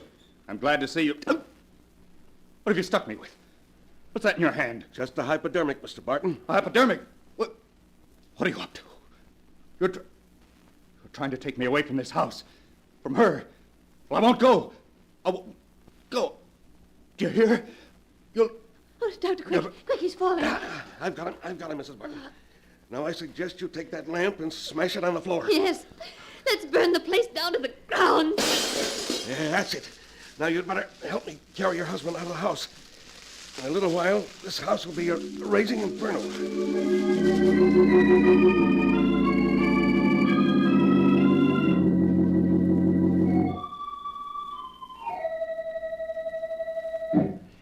He's regaining consciousness, Mrs. Barton. Will he remember what's happened? I don't know. How are you, darling? Hello, Janie. Oh, but I had a terrible dream. It's all so confused. You've been very ill, but now you're going to be all right. Of course. Oh. Where am I? You're in my home, Mr. Barton. Yes, darling. Our house burned down last night. Burned down? Oh, that's too bad. Well, we only had one night in our new home. One night? Oh, yes, of course, Roger. Well, Mrs. Barton, in spite of the loss of your home, I think you were very fortunate, for there are things far worse than fire. Yes, Doctor. And I can never thank you enough for breaking the bridge between the past and the present. What are you two talking about? Oh, nothing, darling. Nothing at all.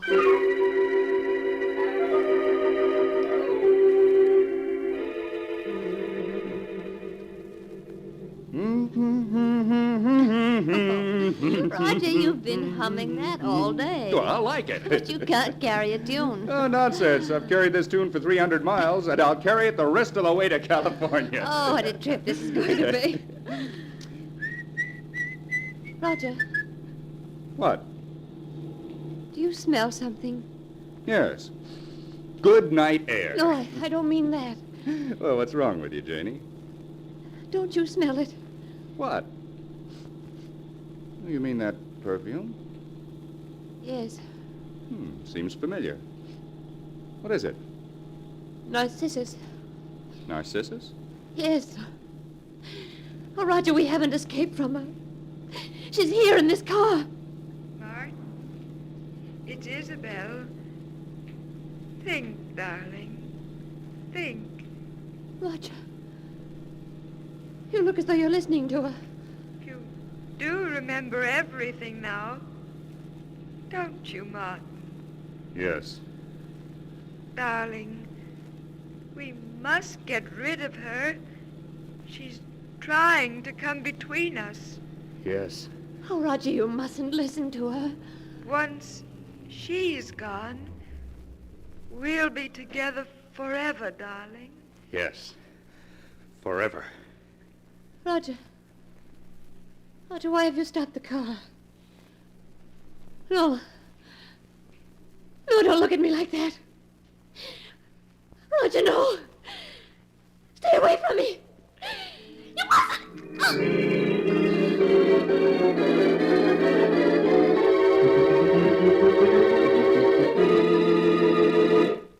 A few hours after Jane was found strangled in the abandoned car, state police arrested Roger Barton and charged him with murder. Strangely enough, as Roger was being hanged for his crime, witnesses at the execution noticed a strange scent of perfume about the gallows. Some people said afterwards that it was Narcissus, and they remarked on the expression of joy on Roger's face as he died.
And now, keeper of the book, before you close the great volume, show us the tale we tell next time.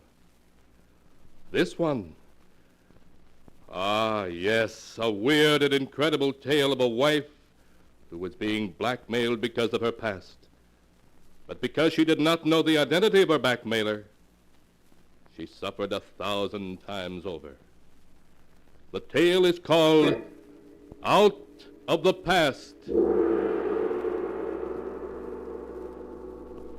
Be sure to be with us again next time when the sound of the great gong heralds another strange and exciting tale from the sealed book.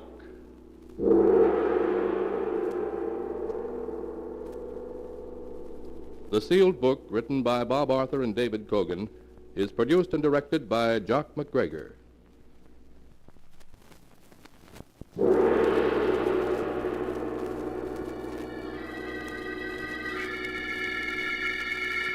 The Sealed Book.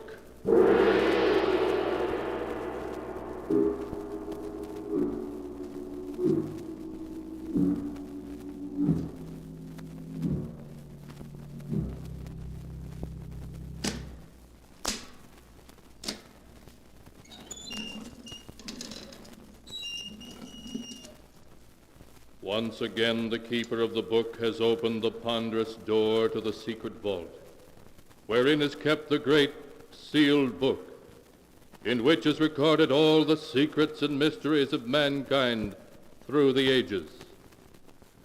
Here are tales of every kind, tales of murder, of madness, of dark deeds strange and terrible beyond all belief.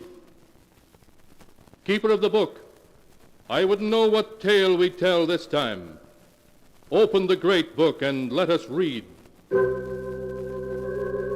Slowly, the great book opens.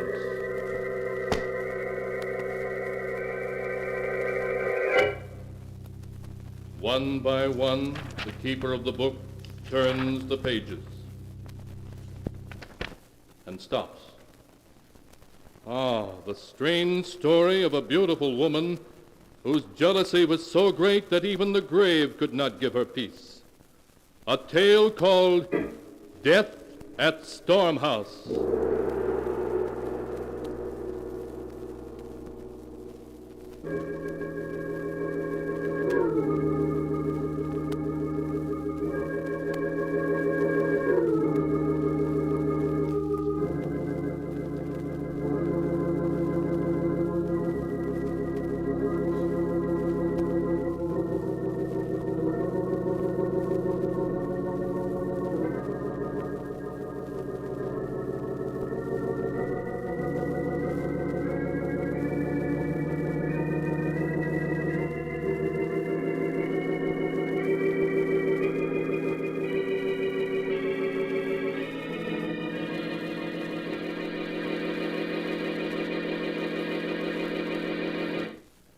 Here is a tale, Death at Stormhouse, as it is written in the pages of the sealed book. It takes place in the old New England mansion known as Stormhouse, perched high on the cliffs above the crashing waves of the Atlantic Ocean. In her bedroom, Lizette Lester, young and beautiful mistress of Stormhouse, lies desperately ill, listening to the storm that is raging outside as her husband and Dr. Warren, their lifelong friend, hover over her. John. John. Yes, Lizette? John, open the window. I want to hear the storm. I want to hear the thunder crash and the wind scream. I'll open it, John. You stay with Lizette. Thank you, Howard.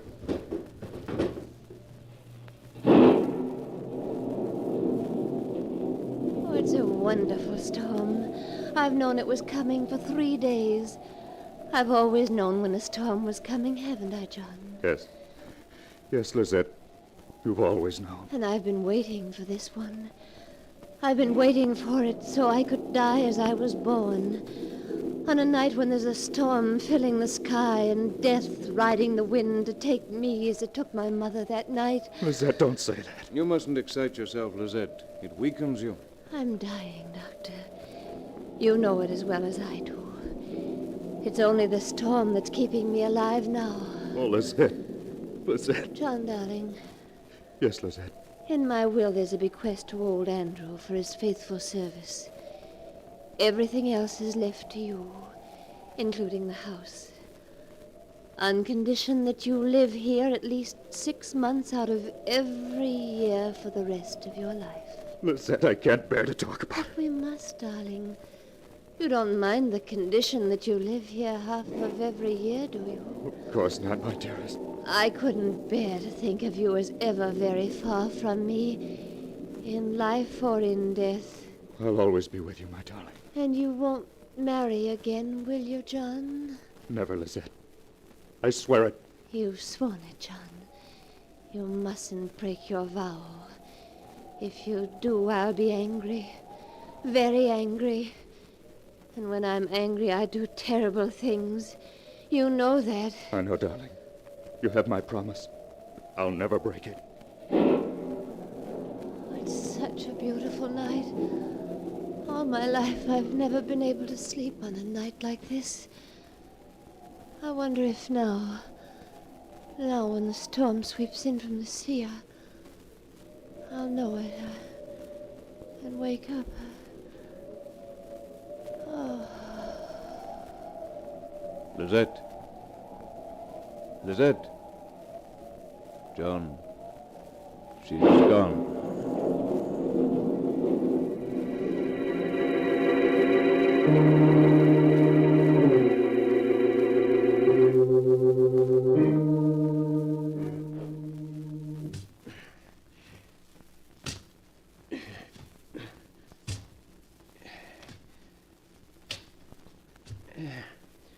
There.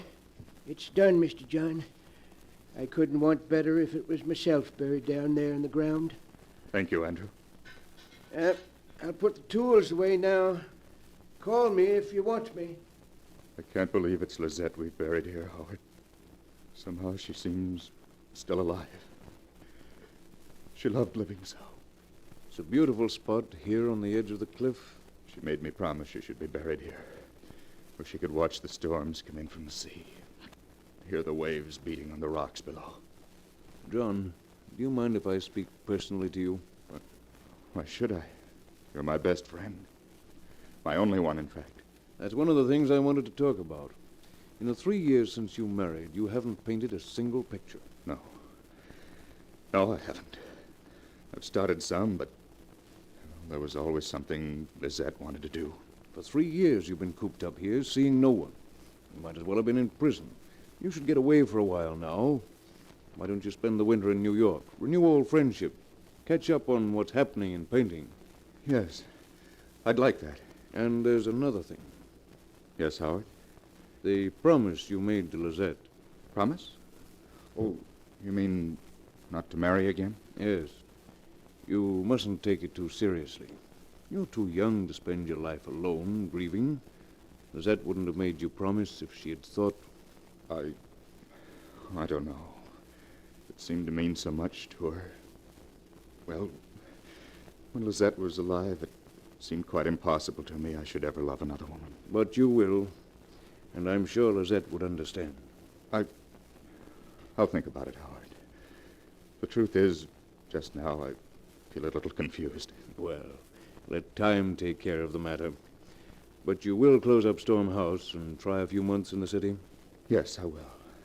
I'll come back in the spring. After all, I'm obligated to live here half the year.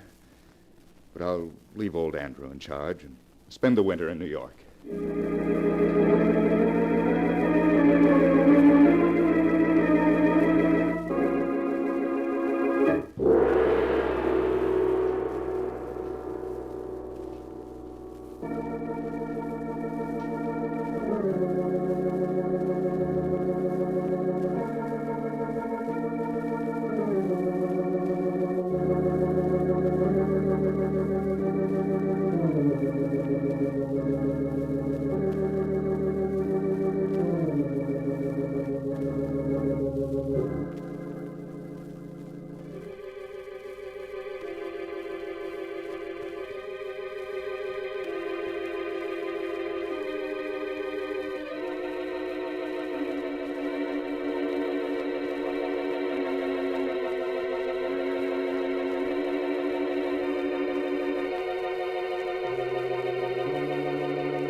And now to continue the story, as it is written in the sealed book.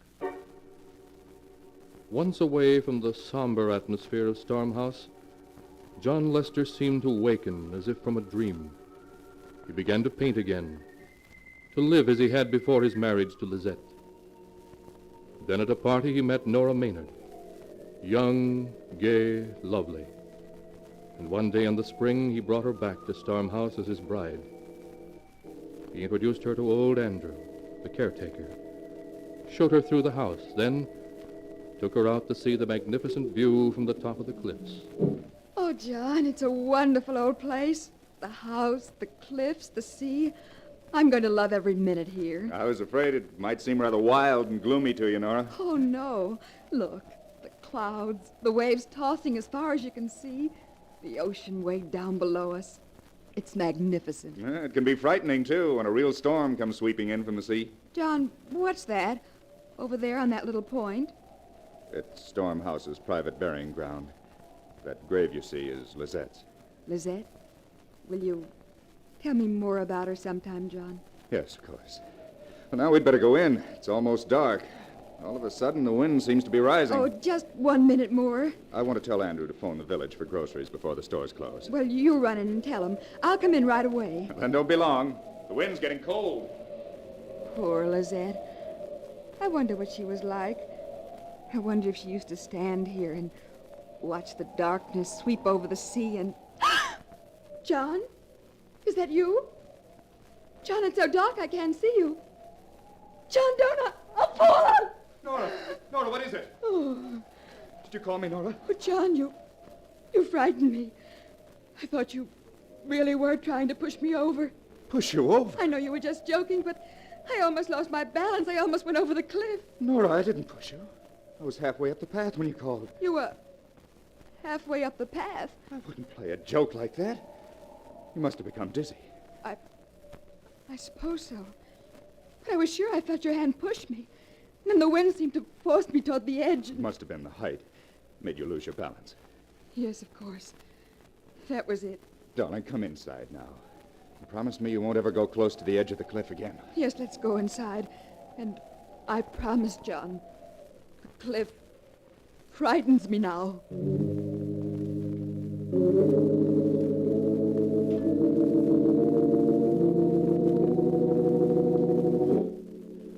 During those first weeks after John Lester returned to Storm House with his new bride, the wind never ceased to howl about the great old house. Several times when Nora was walking near the cliffs, strong gusts sprang up that would have pushed her over to her death if she had been walking closer to the edge. Then one afternoon, Nora discovered old Andrew piling flat, large rocks on top of Lizette's grave. There. Andrew, what in the world are you doing?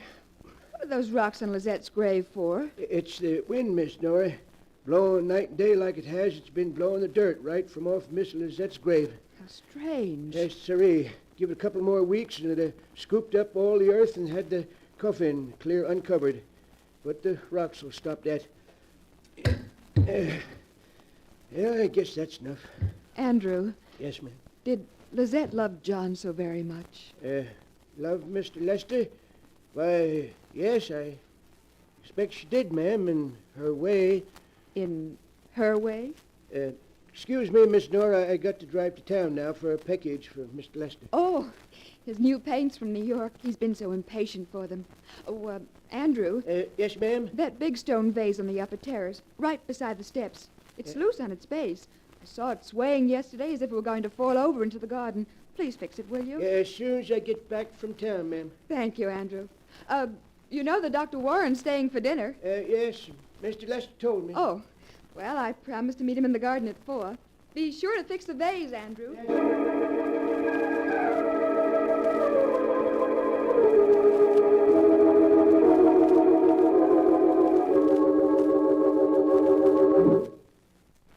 Hello, Dr. Warren.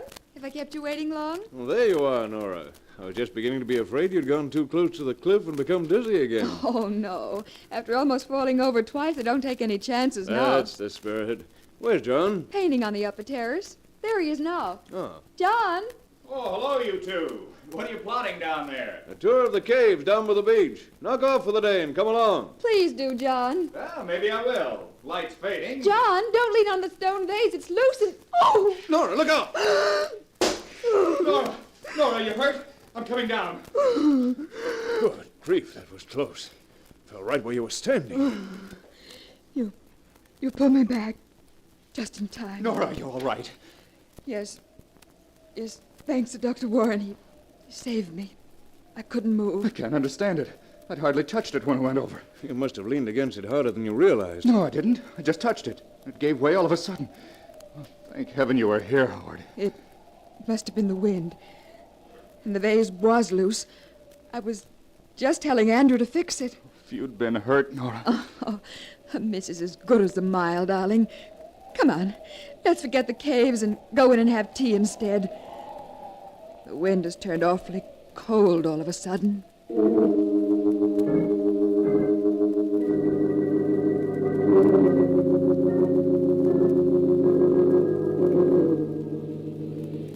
Listen to that confounded wind. I can't even read anymore. It makes such a racket. Would you like me to read to you, darling? No. I'm just jumpy, I guess. It isn't something special, is it? You're not regretting that you married me? Oh, don't be silly, Nora. It's just the wind.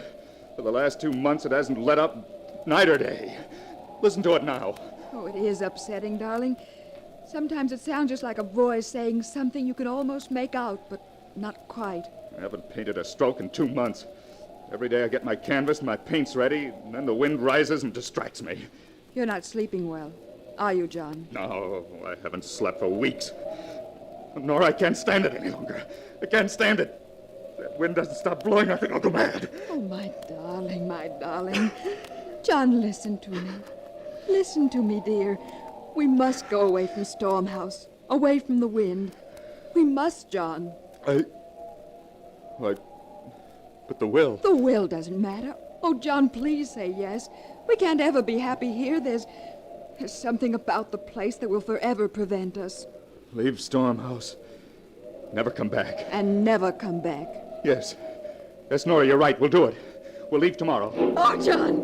Oh, we're going to have another storm. Yes. It certainly has come up quickly. Sunset, there wasn't a sign of a storm. It's as if Stormhouse knows we're leaving and wants to live up to its reputation on our last night. Well, darling, I think I'll go to bed and dream about leaving here tomorrow. Coming? No, I'll finish my pipe and tell Andrew our plans. All right, darling.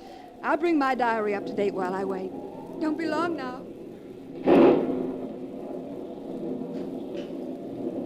Mr. John! Mr. John. What is it, Andrew? Land sakes, Mr. John. A real granddaddy of a lightning bolt hit the cliff just now, right beside the burying ground. It opened up a big crack in the earth, running right across her grave. Her grave? Lizette's? I could look right down and see the top of the coffin. Oh, well, you can fix it in the morning. We're going to be leaving, Andrew, but we'll settle the details tomorrow. Better turn in now. I'll do the same. All right, Mr. John. Sure is a humdinger of a storm.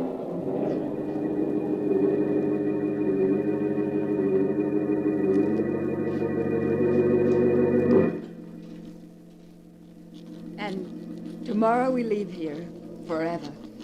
I do so hope it's going to make a difference. John has seemed so depressed lately. I wonder if it's my fault. If he regrets marrying me. No, I won't think that.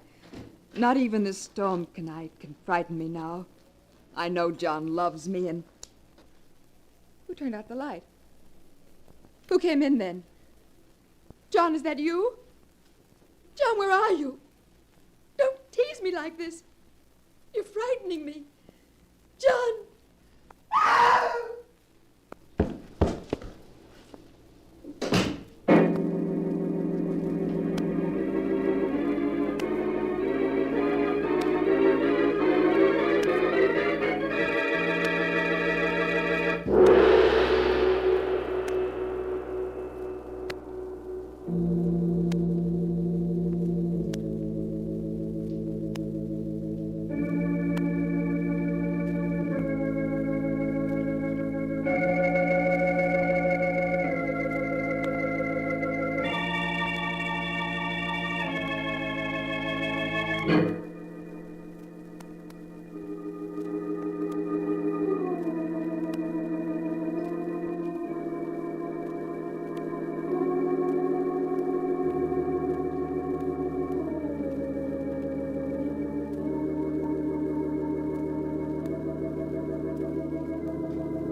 And now to continue the story, as it is written in the sealed book.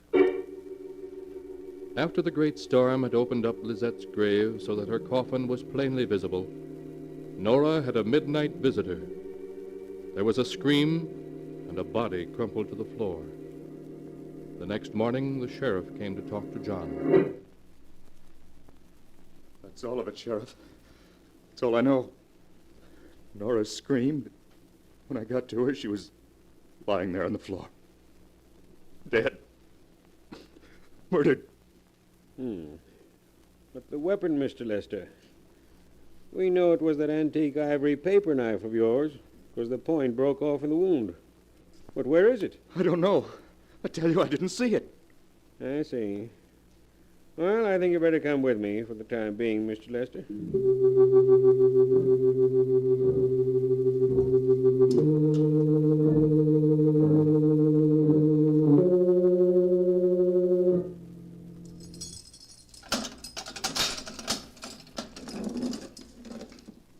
Here's the prisoner, Doctor. You can see him for 15 minutes. Oh, Howard, thank heaven you've come. John, how are you? Oh, how am I? I don't know. I don't care. Howard, have they caught Nora's murderer? They still think you did it. I gather that they did.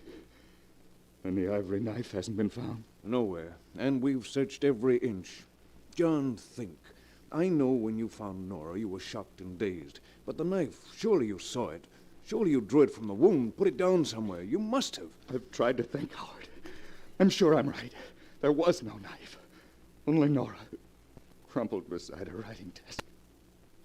The blood staining her nightdress. The wind screaming outside as if in triumph. I understand. I know you didn't murder Nora. I don't know how we're going to convince the world. Is it as bad as that? As bad as that. If only the knife had been found, it could have been suicide then. But the knife is gone, and you testify that Andrew is innocent. So, as there wasn't any other living soul but yourself in the house that night... I see. Well, I've told them all I can. I don't know how the knife could have disappeared. There's nothing more I can do. Even though they hang me.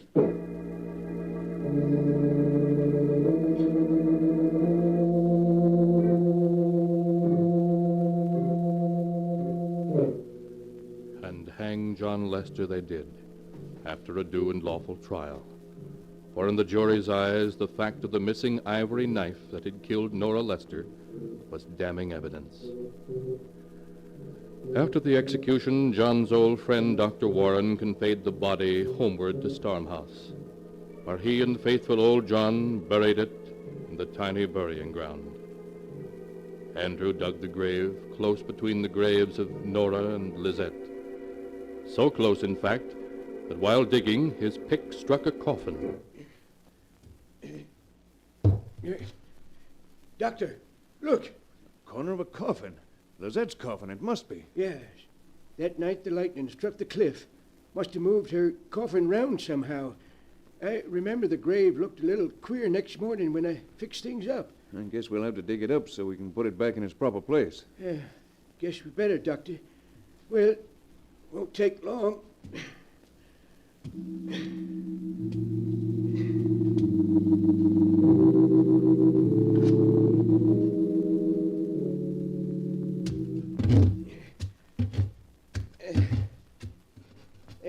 Doctor.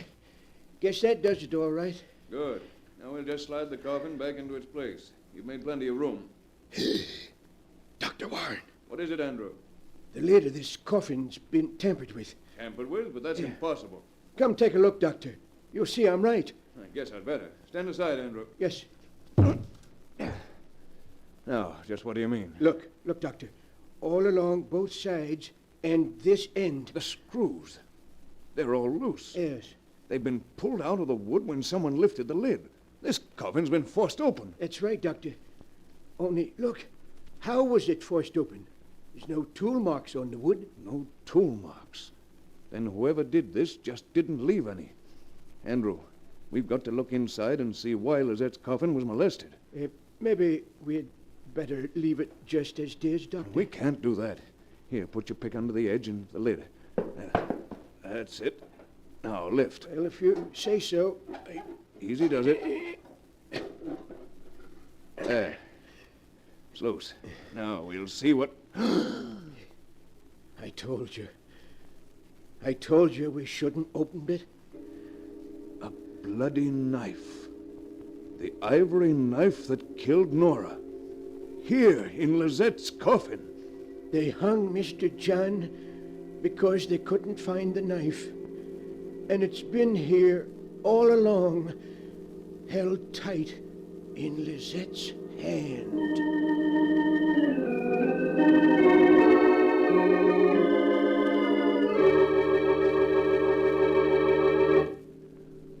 So it was beautiful Lizette who killed Nora. Lizette, whose jealousy was so great that it reached back from behind the veil of death. And it was Lizette who took the knife of murder back into her grave with her, so that John, too, would suffer her vengeance. Or was it? Was there some other answer? You must decide that for yourself, for the sealed book does not say. You have heard the story in all its strangeness, just as it is written here.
And now, keeper of the book, before you close the great book, show us the tale we tell next time.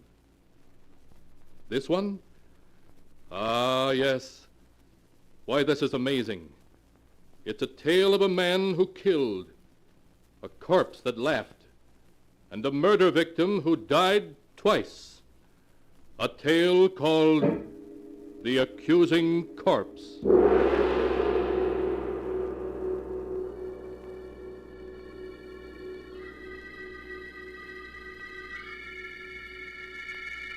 Be sure to be with us again next time, when the sound of the great gong heralds another strange and exciting tale from The Sealed Book.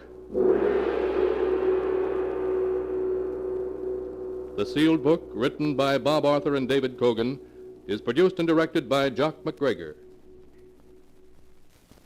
The Sealed Book.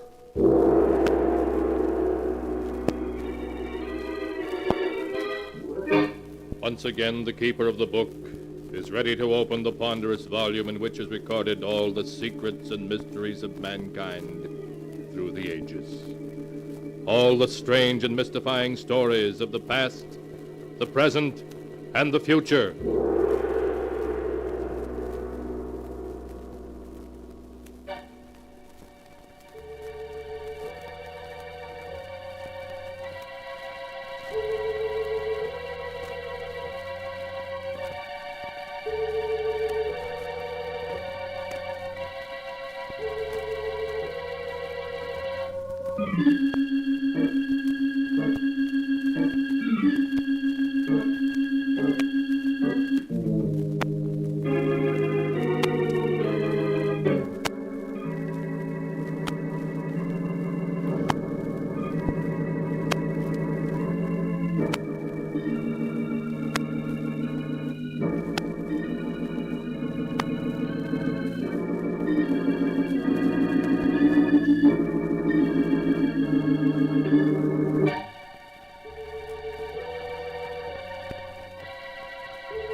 Keeper of the book, what tale will you tell us this time?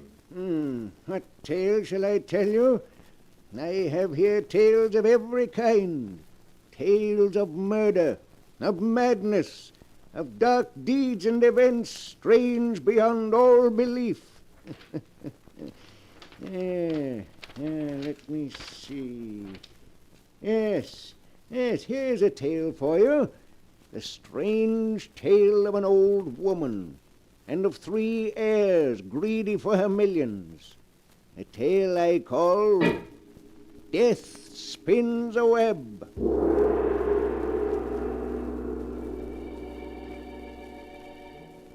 And here is the tale as it is written in the sealed book. In a great mansion far from the city, Mrs. Oliver Drake lies dying. Her door opens, and her attorney, Henry Arnold, enters. Good morning, Mrs. Drake. How do you feel today? Henry, 2 days ago, Dr. Smith told me I had 2 months to live. Well, that's how I feel. Like somebody who has 2 months to live. You take it well, Mrs. Drake. Tell me, have those 3 worthless grandchildren gotten here yet? Blanche and Vivian have. They're outside in the hall now. But you want to see them? I don't want to see them, no. But I will. We have things to talk over. Of course. I'll send them in. Your grandmother will see you now. Oh, thank you.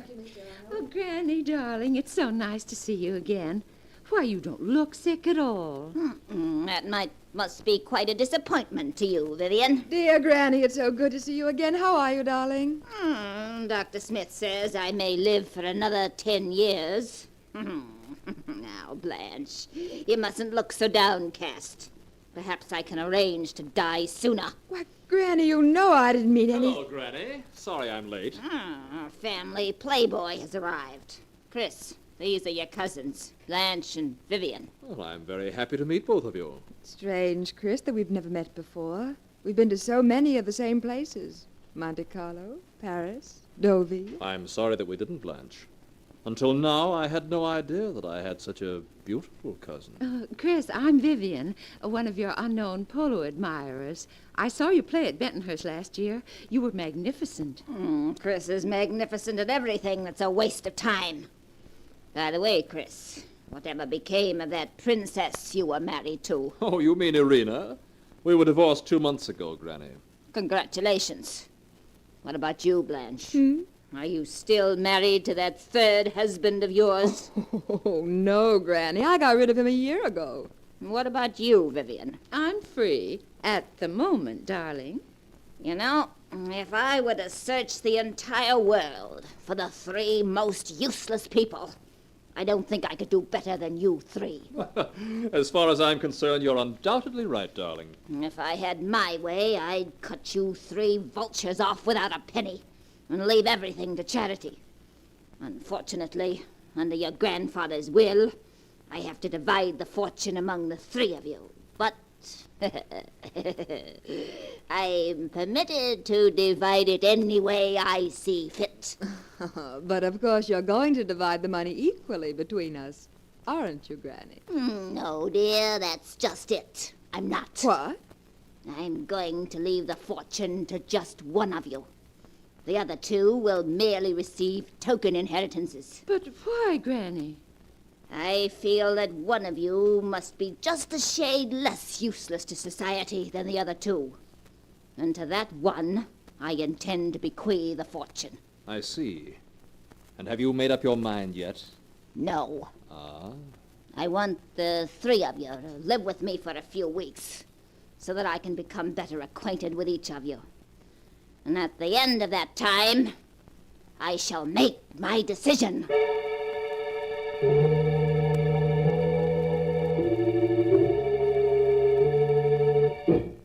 In the days that followed, Blanche, Vivian, and Chris spent a good deal of time with their grandmother.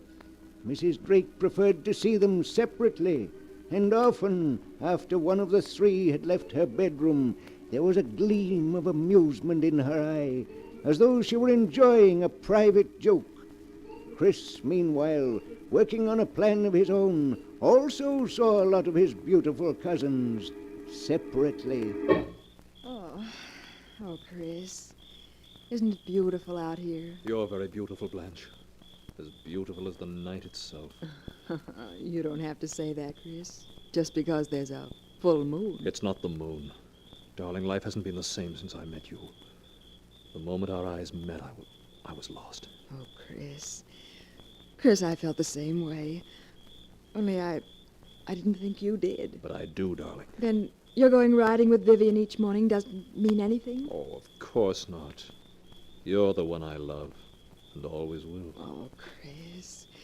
Chris, I do so want to believe you. I've been so unhappy.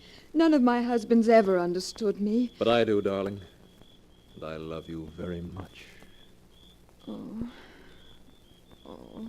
You know that now, don't you? Yes, Chris. Yes. I do.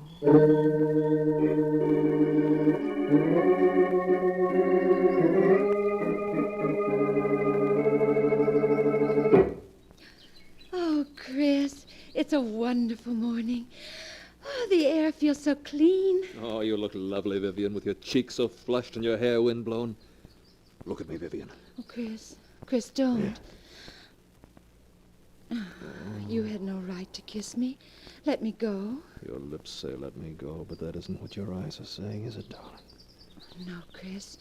No, it's not. Oh, Chris, this isn't just one of your famous flirtations. No, darling. I think I fell in love with you the moment I saw you. You do care for me, don't you, Vivian? Yes, Chris. Yes, I do.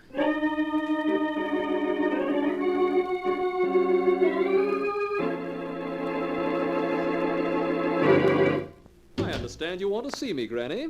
Yes. Come over here, Chris. Well, how did you make out? What do you mean? I said, how did you make out? With Vivian, of course. So you know that I was out riding with Vivian. I know everything that goes on in this house. Vivian may not know that you took Blanche for a walk down by the lake last night, but I know. Oh, now, Granny, you're not going to give my little game away, are you? Oh, no, Chris, no. I find it very enjoyable watching an unmitigated scoundrel make love to two women at the same time. Well, after all, Granny, if you don't leave me the fortune, I have no choice but to marry whichever one of them inherits it. But they're such stupid women, Chris. You yourself are a rogue, but at least an amusing one. But those women... And that's the reason you ought to leave me the fortune, Granny. It's a pity I'm not 20 years younger, isn't it, Chris? Then your charm might have some effect upon me. Yes, you're quite right. Well, Chris, you'd better get back to Blanche and Vivian. After all, one of them might be an heiress, and heiresses demand attention.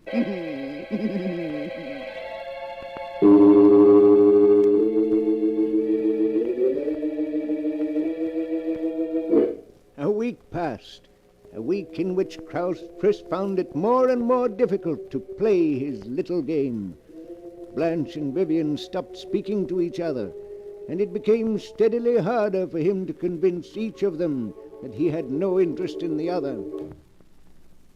Good morning, darling. Oh, hello, Blanche. Well, Aren't you even going to kiss me? Oh, of course, dear. Oh, Chris, I do love you so. This past week has been heavenly. Chris, you do love me, don't you? Darling, what a question. You know there couldn't be anyone for me but you. Then why do you spend so much time with Vivian? That's how I keep tabs on her. What do you mean? Blanche, Vivian is cheating in an effort to get Granny's fortune. Cheating? How? The three of us agreed not to go see Granny unless she sent for us. Yes? Well, Vivian has already broken that agreement. Several times she sneaked into Granny's bedroom to try to influence the old lady in her favor. Why, that dirty double-crossing, two-timing... Chris, do you think Vivian's getting anywhere? Well, when Granny sent for me last night, she more or less hinted that it would be Vivian who would inherit the fortune. But, Chris, how can you take it so calmly? We've got to do something. Please, darling, let me handle this. Wait. I have a plan to take care of Vivian, and to take care of her very effectively.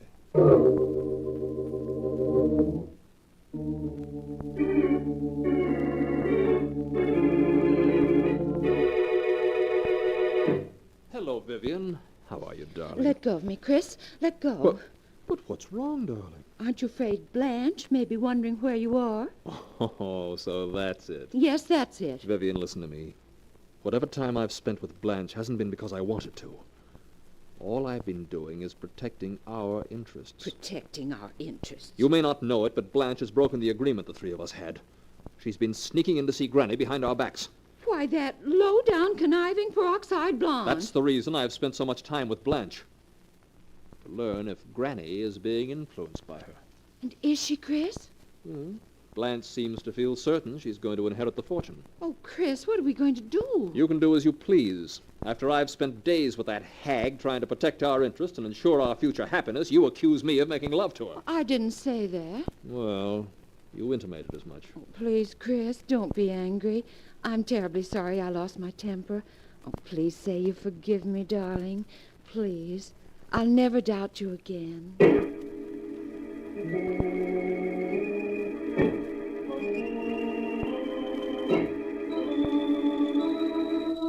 A few days later, after a particularly severe heart attack, Mrs. Drake sent for her 3 grandchildren. I suppose you're wondering why I sent for you, aren't you? Naturally. Frankly, yes, Granny, darling. In the 2 weeks that you've been living with me, I've come to the conclusion that you 3 are the shallowest and most useless people alive. Why, Granny. If I could, I'd leave the entire fortune to charity. But the will of your grandfather provides that the fortune is to be divided among you. I want you to know that I've finally made my choice. You have? And who's the lucky one among us, Granny? My attorney, Mr. Arnold, is coming from the city the day after tomorrow to draw up my will. When I'm dead, he'll reveal to you who the fortune goes to. Until then, you'll just have to be patient and try to guess.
now the story continues, as it is written here in the pages of the sealed book.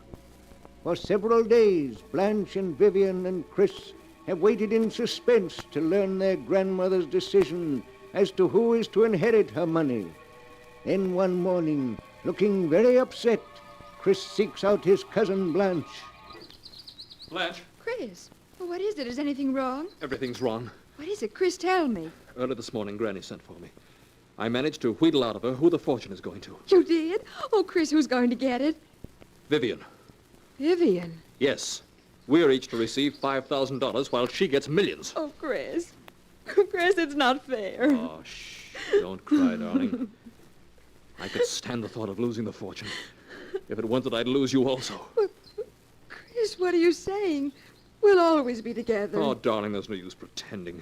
If we're both penniless, we can't get married. Oh, Chris, it wouldn't matter if we were penniless. Really, it wouldn't. That's what you say now, Blanche, but I know better. Oh, no. Both of us are too used to luxury to do without it. And listen, if somehow Vivian failed to inherit the fortune, it would mean that either you or I would be bound to. In either case, we could get married and have our chance for happiness. Yes, you're right. Oh, I hate her. I hate her. Darling, if we want our happiness, we've got to fight for it. Chris, what are you talking about? If something were to happen to Vivian, our worries would be over. Chris, you don't mean... Oh, no. Darling, the happiness of two people is more important than that of one. And we could be so happy together. I can't bear the thought of giving you up. Oh, Chris. But murder... We'll be caught. Not if we're clever, darling. Now listen. This afternoon, suggest to Vivian that the two of you take the canoe and paddle to the other end of the lake. When you get about a mile from shore, you'll see me approaching in the motorboat. That will be the moment for you to tip the canoe over. Tip the canoe over? Yes. Then I'll pick you up and bring you back to the dock. As for Vivian, it was a simple case of drowning. By the time I reached the overturned canoe, she had gone under. You were the only survivor. Oh, Chris, I'm so frightened. Well, will you do it? Yes. I'll do it. If you want me to.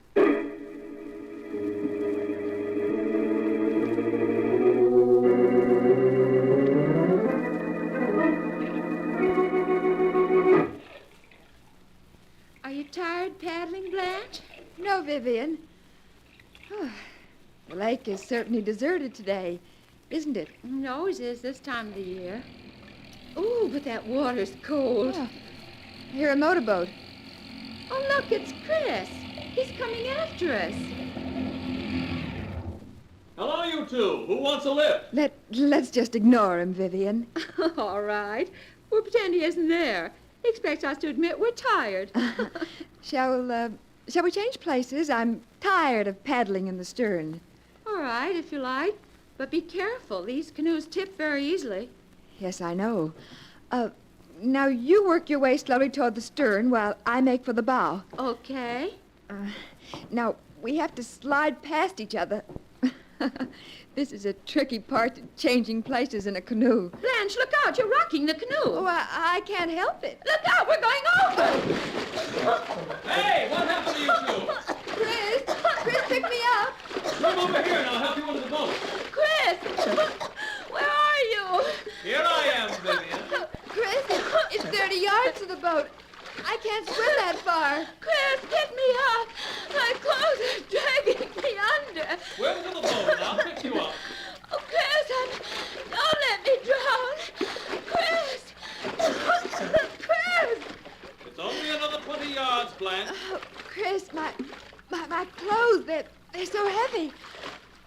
I'm getting so tired. Just a few more yards, darling. A few more yards.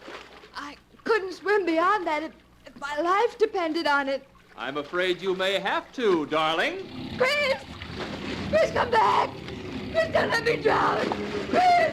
Chris, no!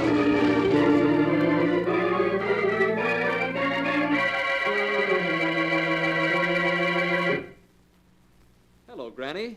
How are you? Have the police left yet? Yes, Granny. They asked me to convey their condolences over the tragic loss of your granddaughters. Oh, it was just one of those unfortunate accidents. Yes, wasn't it? It's a pity you weren't able to get there in time to save them, Chris. I shall never forgive myself for that, Granny. I'm sure you won't. Well, Mr. Arnold is waiting to see me about drawing up my will and naming my heir. But I no longer seem to have a choice in the matter. I must give you credit, Chris. You worked the whole thing out like a master. Why, Granny, whatever are you talking about? You may have fooled Blanche and Vivian and the police to boot, but not me, Chris. What do you mean? Chris, do you remember when the thought first occurred to you that with Blanche and Vivian gone, you would inherit all? Why, Granny. It was when you met your cousins for the first time in this room. The thought occurred to you because I said, it's a pity there isn't only one of you. Then I wouldn't have to bother deciding who should inherit the fortune. Come to think of it, I do recall your saying something to that effect. And when I did, your head came up and you stared at the two women, and then you smiled. And I knew exactly what you were going to do. Of course, this is all nonsense, but if you say you knew what I was going to do, why didn't you stop me? Because I wanted to see happen what did happen. But if you wanted me to inherit the fortune, why didn't you promise to leave it to me in your will without... Without forcing you to do what you did? Yes. My dear Chris, for reasons of my own, I wanted it to be quite impossible for those two vicious, stupid women to inherit my money. And equally impossible for you. Well, whether you want me to inherit the fortune or not, I'm going to. Oh, are you? Yes. Under Grandfather's will, there's no way you can prevent me from inheriting it. It's mine, come what may. Oh, is it? Yes. What are you laughing at? You fool. There isn't any fortune. What are you saying? There are millions. There's nothing. Absolutely nothing. Everything your grandfather left was lost in the Depression. No, that can't be. You're lying. Lying, am I? I've been paying the servants my doctor bills and other expenses by selling what few pieces of jewelry I had left. I have nothing now, nothing. No. In fact, I shouldn't even be surprised if you had to pay my funeral expenses. You witch! You planned this all from beginning to end, getting the three of us here. Speaking of leaving the fortune to one of us, driving me on to drown the two of them. Yes, that's right. And I can't recall ever having had so much fun in all my life. Well, you won't be having it much longer. You made a mistake in playing me for the fool. I don't think so. You did exactly as I knew you would. Everything I expected came about. It did it? Did you expect this also? You didn't expect this, did you?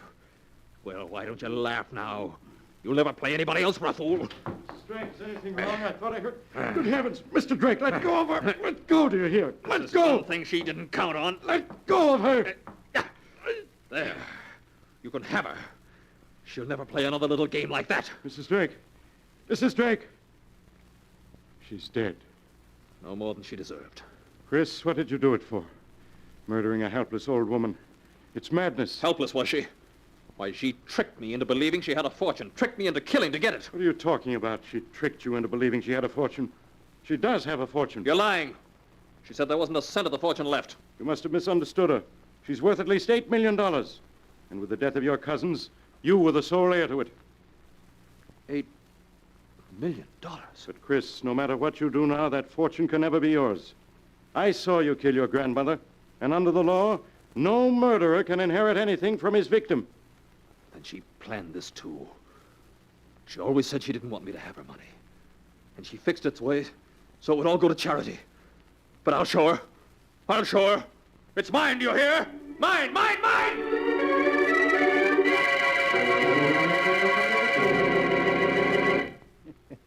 So in the end, old Mrs. Drake defeated her 3 greedy grandchildren after all. But what a strange way to disinherit anybody. It looks as if murder ran in the family, doesn't it? But the sound of the great gong tells me it's time to close the sealed book again. One moment, Keeper of the Book. What story will you tell us next time? Next time? Would you prefer a murder or a tale of the supernatural? Remember, I have all the stories that ever happened here and all that have yet to come to pass. But I'll find one for you in just a moment.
And now, Keeper of the Book, have you found the tale you'll tell next time? Yes, I found one. It's the story about a girl who goes to live on an island, a very strange island, where the dead walk by night and weird voices sound in the wind. I call the story Devil Island.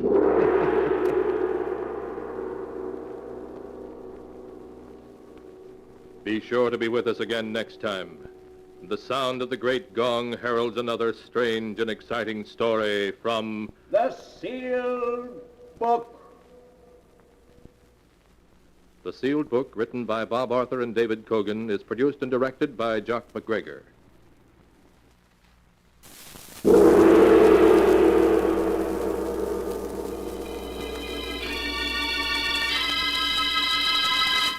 The Sealed Book.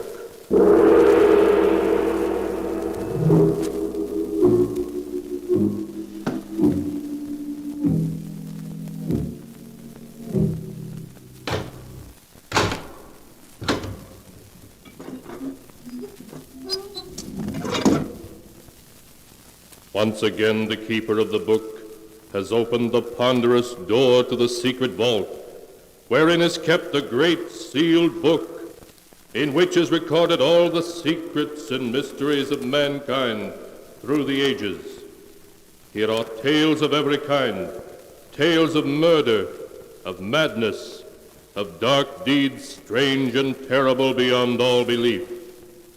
Keeper of the book, I would know what tale we tell this time. Open the great book and let us read. Slowly, the great book opens.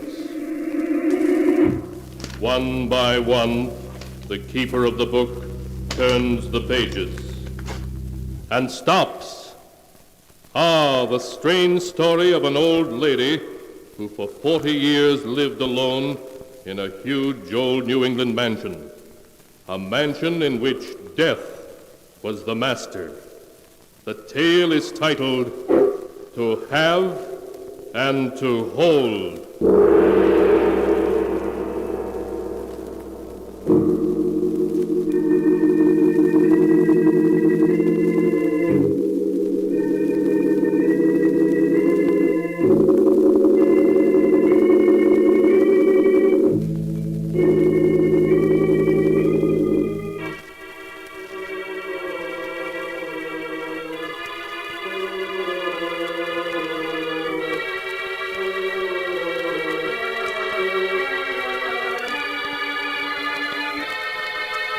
Here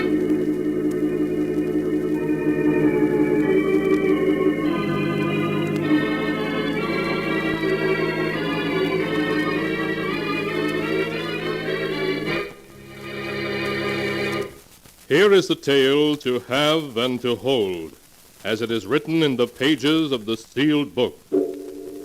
Our story begins at a small New England railroad station, as a train stops to discharge a lone passenger.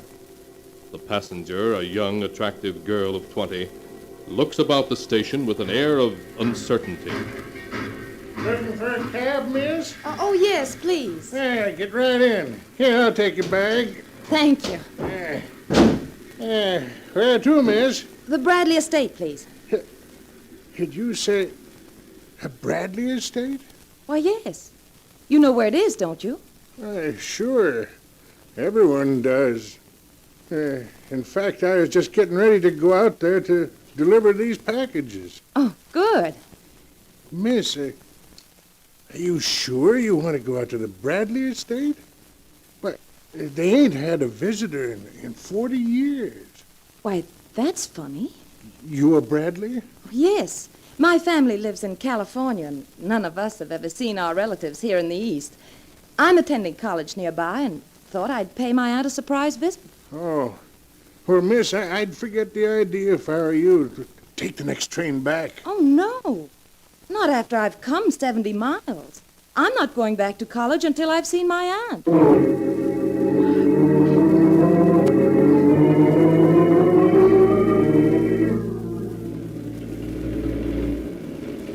Driver, please tell me what you know about my aunt. Well, just about the time I come to the village 10 years ago to drive this cab, the old servant your aunt used to send for supplies died. Yes? She didn't get another servant, but hired me to bring supplies out to the estate once a week. I see. What does my aunt look like? I don't know, miss. I ain't never seen her. No one has seen her for 40 years. Oh.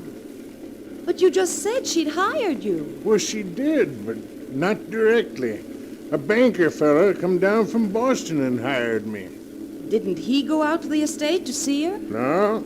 He just arranged things in the village and took the first train back to Boston. Once in a while, your aunt writes to him. Oh.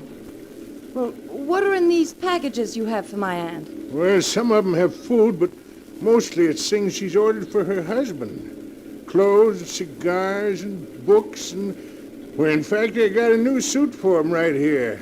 Best that money can buy, too. I ain't never seen him, neither. Just doesn't make sense, does it? No, ma'am. It certainly don't.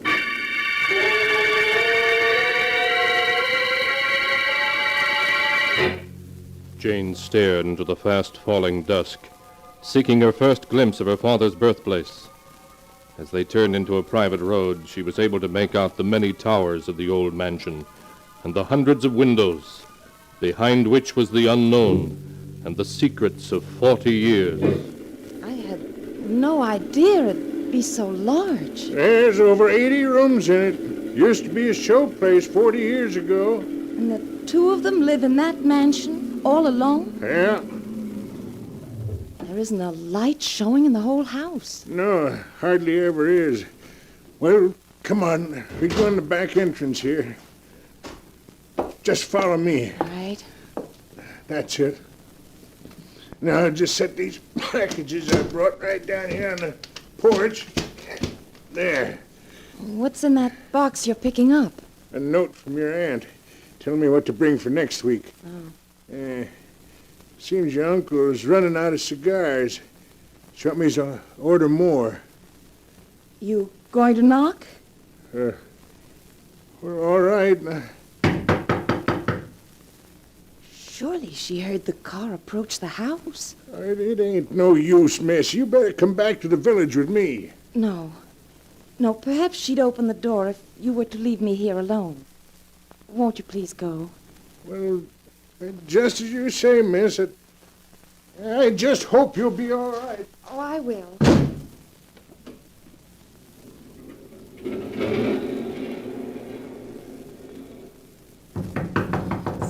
getting cold. I do wish she's unlocking it.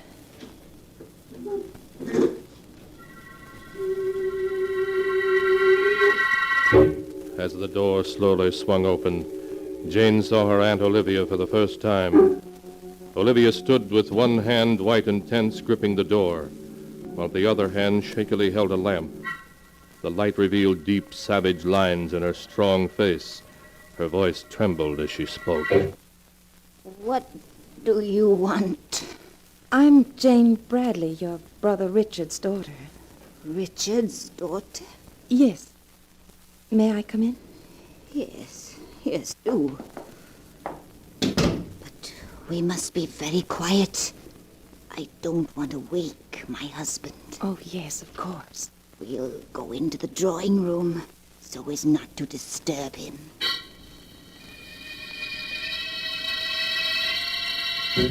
The light of the lamp cast an eerie glow in the great hallway as Jane followed her aunt into what had once been the most beautiful drawing room in New England. Jane's eye was caught by a faded portrait over the fireplace. Whose portrait is that, Aunt Olivia? He's so handsome. That's my husband, Christopher. Oh. And he's just as handsome today as he was then. Everyone's always loved and admired him. I'm sure of that. That costume he's wearing, it's the one he wore the night of the New Year's Eve masquerade ball. Come, my dear, I'll show you the ballroom.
And now to continue the story, To Have and to Hold, as it is written in the sealed book.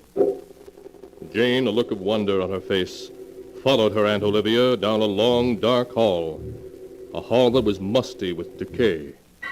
Olivia stopped and opened a large door. This is the ballroom. Why, it's so huge. There were 500 people here that New Year's Eve. Oh, I can remember how beautiful the ballroom.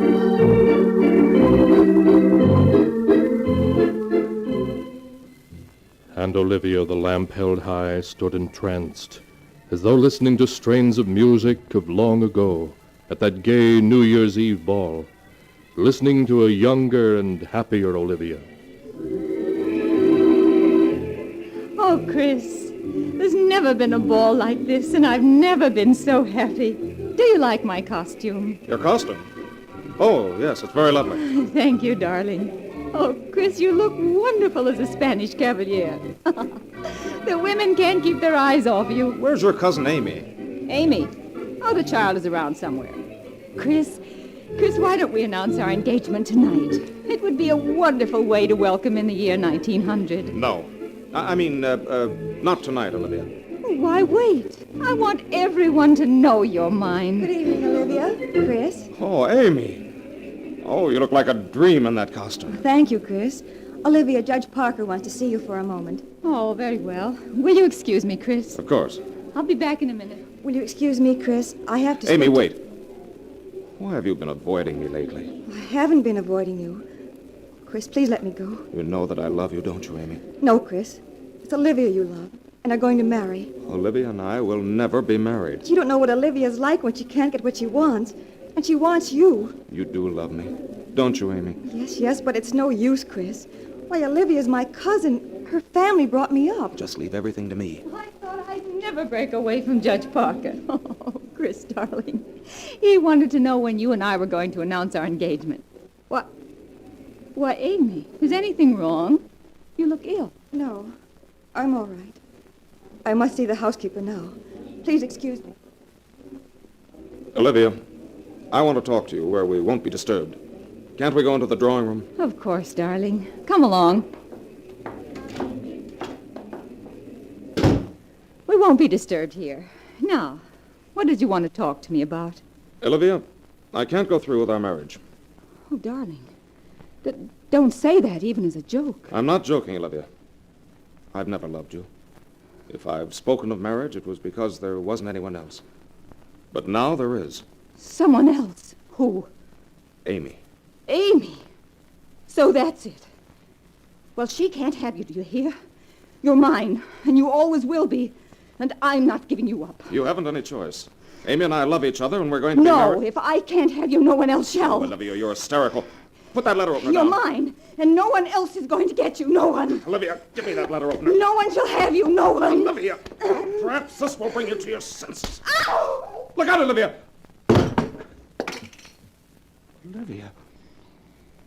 Olivia, speak to me.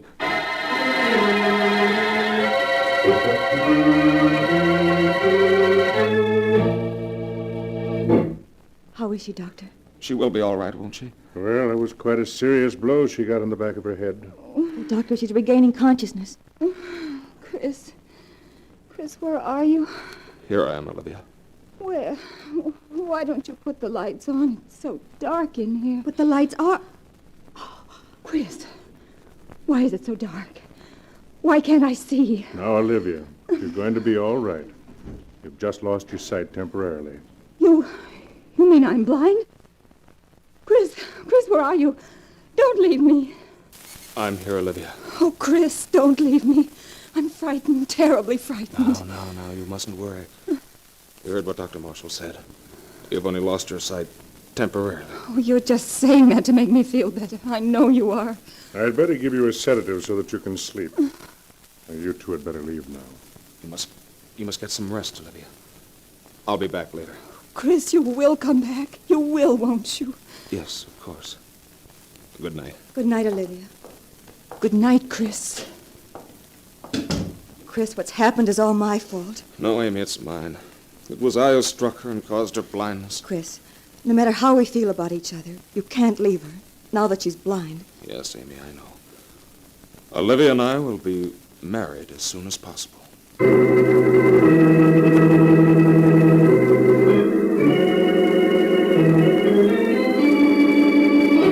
A few weeks passed. Then one day a small group gathered in the dining room to see Chris and Olivia married. The guests all remarked how radiant and happy the bride appeared as the minister asked the time-honored question, "Do you take this man to love and honor, to have and to hold as long as you both shall live?" The bride smiled happily as she agreed.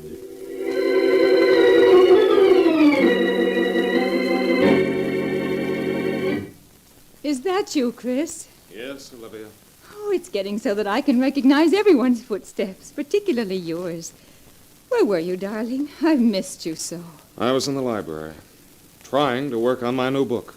But you weren't in the library when I sent my maid down to find you.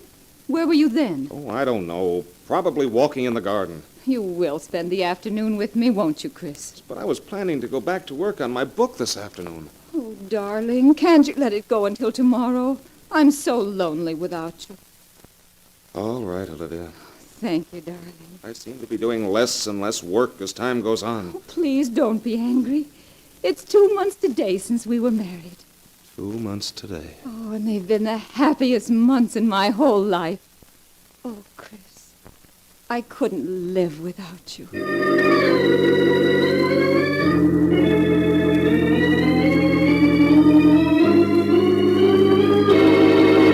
Hello, Chris. Where's Olivia? She's in her room.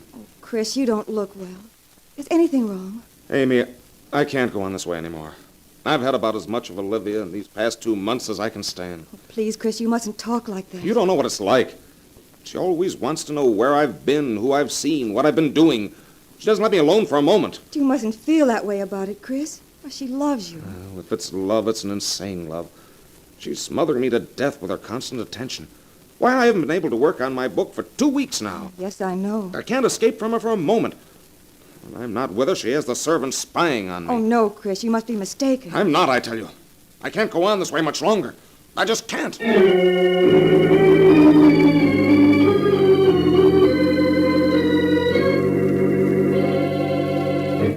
Is that you, Amy? Yes, Olivia. I've come to read to you. Where's Chris? What's he doing? He's in the library writing. But I wanted him to read to me this evening. Now, Olivia, you know how anxious Chris is to finish his book. With all the money I have, he doesn't need to waste his time writing books. It's more than just money, Olivia. Chris writes because he has the desire to. Yes, and you encourage him, don't you, Amy? Well, I won't have it. Why, Amy, you're wearing my brooch. This brooch isn't yours. It's a duplicate I had... Olivia, how did you know I was wearing this brooch? Oh, Olivia, you can see. You're no longer blind. Well, what if I can? It's none of your business. All this time you've been pretending, keeping it a secret from Chris and all of us. I suppose now you're going to tell him. Then he won't feel obligated to me anymore, and the two of you can go away together. That's what you're going to do, isn't it? I am going to tell Chris, but I'm not going away with him, Olivia. You're lying. You've always wanted him, always. You hate me because I'm married to him. Olivia, you're becoming hysterical. You must control yourself. If it weren't for you, he'd love me. He was mine until you came along. But you aren't going to come between us any longer. Olivia, what's wrong with you? Stay away from me. With you gone, he'll be mine. Olivia, you mustn't... Olivia! I'll strangle you with my own 2 hands like this. And with you gone, I'll always have Chris. Always, always. There. I didn't want to kill you, Amy. But you tried to take Chris from me. Oh, if they find her body here like this, they'll put me in prison. And then I'll lose Chris. Oh, I must do something. If her body were badly burned, they couldn't tell I'd murdered her. Yes, that's it. I could say I heard her lighting the lamp, and there was an accident, and her clothes caught on fire. I was helpless. Yes, that's it. I must burn her body, and then they'll never know I killed her.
And now to continue the story, To Have and to Hold, as it is written in the sealed book. The weeks that followed Amy's accidental death were full of anguish for Chris. More and more he took to drink, trying to forget the death of the girl he loved. Oh, darling, you've been drinking so much lately. Well, what else is there to do? Oh, Chris, you mustn't talk like that. Why not? Now that Amy's dead, what difference can it make? Oh, Chris, please. The only way I can bear to live with you is to drink. Chris, how can you be so cruel? You know I'd do anything for you, anything. You've done enough. I'm through. I'm leaving you, do you understand? No, Chris, you can't. You're mine, do you hear? You can't leave me. You've done nothing to make me love you. Now we're through. No, you can't say that. Not after I killed to keep you. Killed to keep me? I see. Amy's burning to death wasn't an accident. Was it? Chris! Was it? Chris, my arm, you're hurting. It wasn't an accident, was it? No! She found out that I wasn't blind anymore, that I'd recovered my eyesight. I couldn't let her tell you and spoil everything. Murder. I only did it because I love you It's so. an insane love. A love that destroys everything. I did it all for you, Chris. There's only one thing left for me to do. Chris, no. You needn't be afraid of this gun, Olivia. I'm not going to kill you. Chris! This gun is the only escape I have from my memories. And from you. Oh, no, Chris, you can't. You know how much I love you.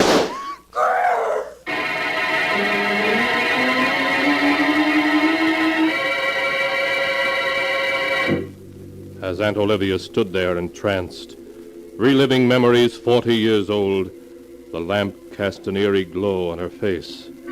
Lost in the memories of the past, she forgot about her visitor. Aunt Olivia, Oh, yes.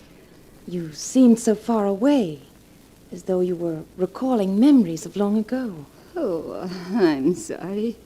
For the moment, I forgot you were here. Yes.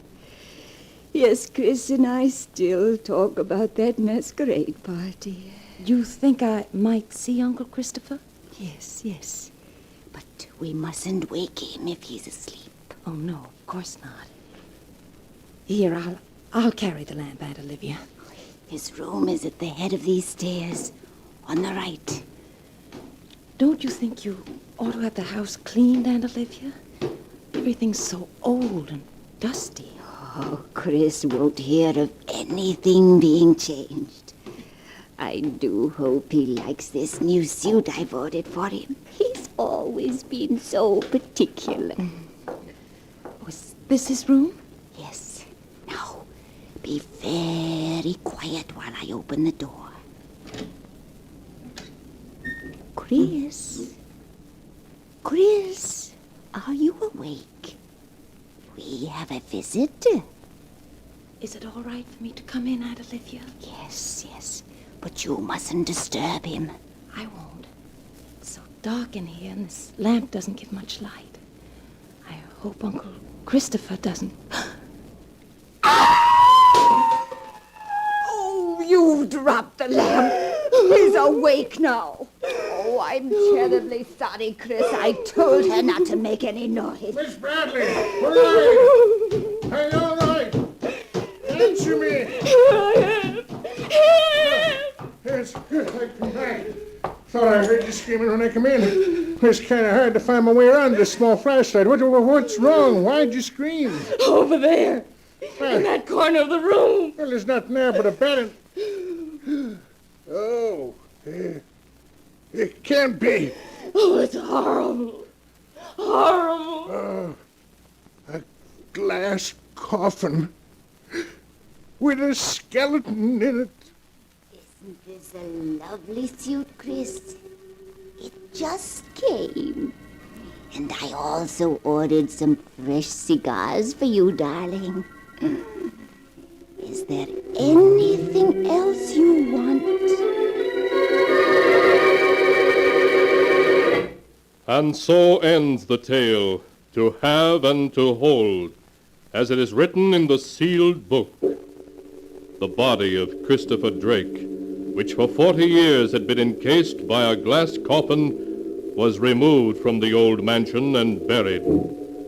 Shortly afterwards, Olivia died. Her last words were, "I'm coming, Chris."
And now, keeper of the book, before you close the great volume, show us the tale we tell next time.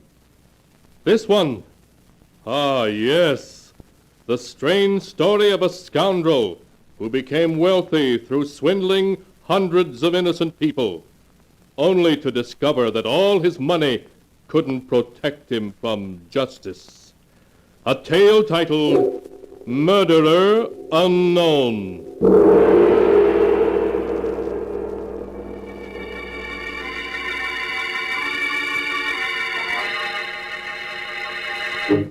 Be sure to be with us again next time when the sound of the great gong heralds another strange and exciting tale from The Sealed Book. The Sealed Book, produced and directed by Jock MacGregor, is written by Bob Arthur and David Kogan.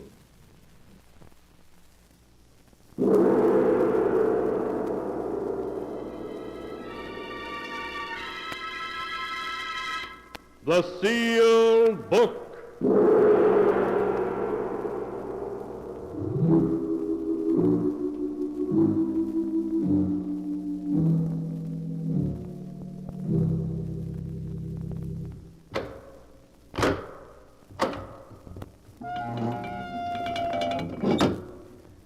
Once again, the keeper of the book has opened the ponderous door to the secret vault, wherein is kept a great sealed book, in which is recorded all the secrets and mysteries of mankind through the ages. Here are tales of every kind, tales of murder, of madness, of dark deeds strange and terrible beyond all belief. Keeper of the book, I would know what tale we tell this time. Open the great book and let us read. Slowly, the great book opens. One by one, the keeper of the book turns the pages and stops. Ah, the strange story of a man who committed the perfect murder, only to discover that every murder must be paid for. A tale titled Death Laughs Last.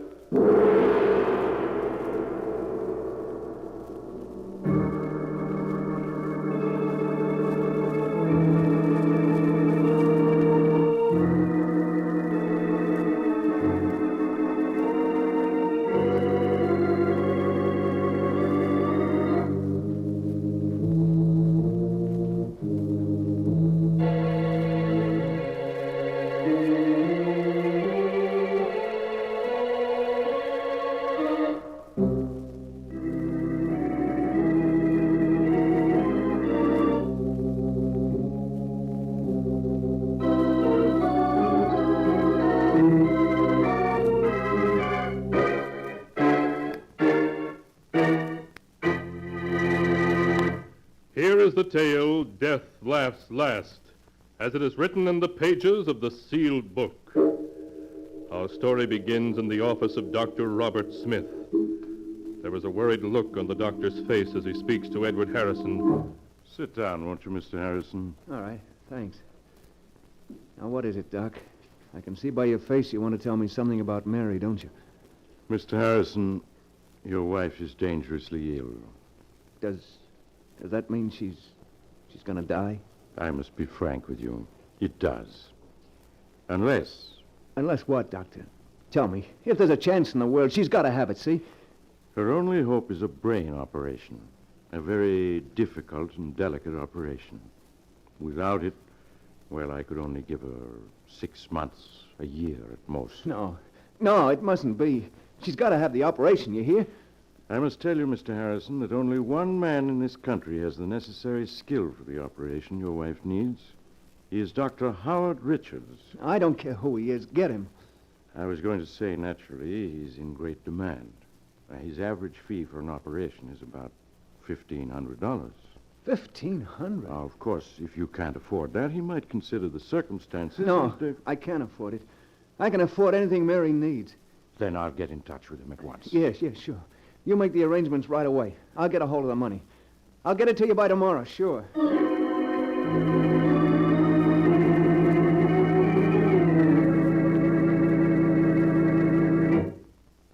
Mr. Danvers, I'm Ed Harrison. Oh, yes, Mr. Harrison. Please sit down. Thanks. They told me you have to pass on all the real estate loans here at the bank. Have you looked over my application yet? I have it here. I see that you want to borrow $1,500 from us. That's right, and it's urgent. I got to have the money right away. Unfortunately, the security you offer, your home... What's wrong with it? It's a swell little house, good section, all in good repair. That's true, but you already have a first and second mortgage on it, totaling $4,000, and... Well, I'm afraid we can't make any further loans on it. But I've got to have the money, Mr. Danvers. I've just got to. I'm sorry to hear that, because there's nothing we can do to help you. Nothing we can do.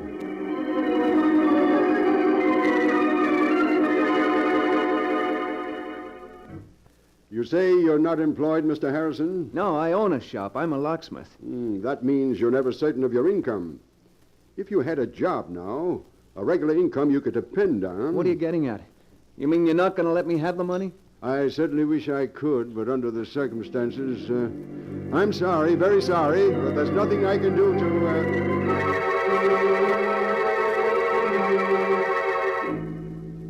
I'm afraid the collateral you suggest isn't satisfactory, Mr. Harrison. We'd lend you the money if we could, but we just can't. Sorry. Sorry. Sorry. Sorry. Sorry. Sorry.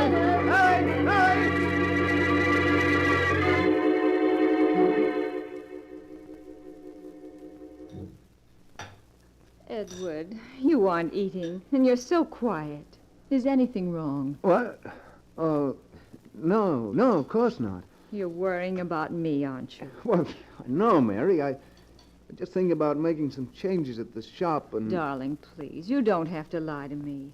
I know that I'm not well, but I'm going to get better. Really, I am. I promise it. Of course you are. Dr. Smith said so. You're going to be well in no time. Of course I am, dear. No, I got to go out. I have an appointment over the other side of the city with Horace Latimer. We grew up together. He wants to see me about something important.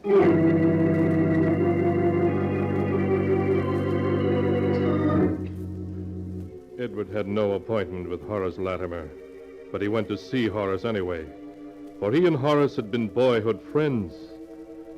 Then their paths had separated. Horace had grown wealthy, but in his desperation, Edward Harrison hoped that Horace would remember the past and would lend him the money he'd been trying to raise all day. Horace could spare it easily, but would he? $1,500? Well, that's rather a lot of money, Ed. I know it is, Horace, but it's for Mary. For an operation. I've got to have it. Well, why didn't you try the bank? You have a house, a business? I tried the bank and all the personal loan companies in town. They all turned me down. Said the security wasn't good enough. I see. Well, that's too bad. Now, you can bet I'd lend it to you, Ed, if I had it. Well, that's the trouble. I haven't any ready cash. The income tax, and a couple of shaky investments that I had to bolster up lately. All right, Horace. Never mind explaining. I get the idea. You're not gonna lend me the money. Well, really, Ed, I would if I could, but I can't. I'm sorry. Save your sorrow for somebody else. I don't need your money, you hear? I'll get it someplace else. Yes, I'll get it. Somehow.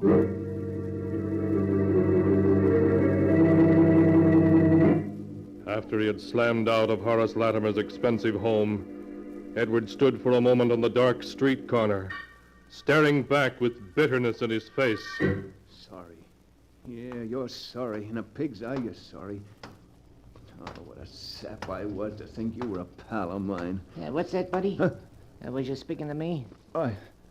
Oh, no, sorry. I guess I was thinking out loud. That's okay. We all do it sometimes. Hey, you got a match? Match? What? Yeah, sure. Yeah. Thanks. Okay, just hold it like that. Make a move and I plug you. Gun? Why, you're... Yeah, this is a stick-up. Hand over your dough and make it fast, see? My dough? That's a hot one. I'm out trying to raise money myself. Now we're both out of luck. I've only got $1 on me. Take it if you want it. Anyway, it's more than I could raise. Don't try to kid me. Anybody who lives in this ritzy suburb has dough on him.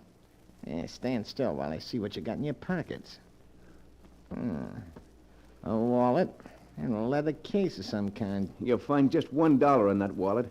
And I don't live in this neighborhood. I came here to try to borrow some money from a friend. $1. One measly buck. What a lousy break. But I bet you got a roll hidden in this leather case. It's heavy enough. You'll lose your bet. There's nothing in there but my emergency kit. Yeah? Well, I'll just see for myself. Hey, this kit's full of skeleton keys and picklocks and stuff. What are you, anyway, a second-story waker? I'm a locksmith and safe repairman, if it's anything to you. Oh. Were you on the level just now when you said you was trying to raise dough? What's it to you? You'd be surprised, pal. Okay, I'm putting the gun away, but you ain't leaving yet.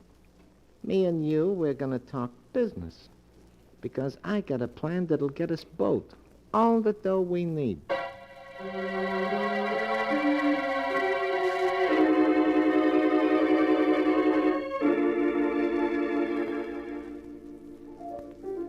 Two more beers, waiter.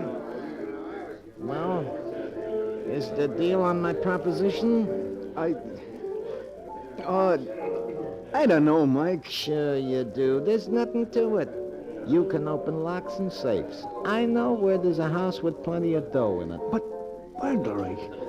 I've never stolen anything in my life. Now, listen, you said you needed dough bad, didn't you? And so do I, plenty bad. But all you gotta do is get the back door open and then the safe. In half an hour, you'll have your 1,500 and more. How else you ever gonna get it? Answer me that. I don't know. You sure the money's there, Mike? Positive. I was casing the joint and looked in the window in time to see the old geezer put a whole roll of bills in a safe that's no stronger than a bread box. You can open it with your teeth. Gotta get the money somehow. All right, I'll do it.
And now to continue the story, Death Laughs Last, as it is written in the sealed book. A few minutes later, Edward Harrison and Mike arrived at the large mansion and quietly made their way toward the back door. Yeah, okay, this is it. Everybody's hit the hay long ago. It'll be a cinch. The lock looks easy, but I shouldn't be doing this. There must be some other way to get the money. Don't be a sucker all your life. You're gonna take what you want in this world. If you don't, you never get it. Well... Come on, get that door open. We gotta get inside before we're spotted. All right. Only take a second. I think... Yeah. There, it's unlocked. Okay, get inside. The safe's in the library down this way. Don't make any noise. You sure there's only two of them in the house? Yeah, the old guy and his butler. Probably both of them deaf as posts. Here's the library. Come on, the safe's behind the picture on the wall. This picture? Yeah, that's it. I'll lift it down. There you are. That safe is just a kid's toy. Go ahead, get it open. It won't be that easy. I'll have it open inside a half an hour. Hurry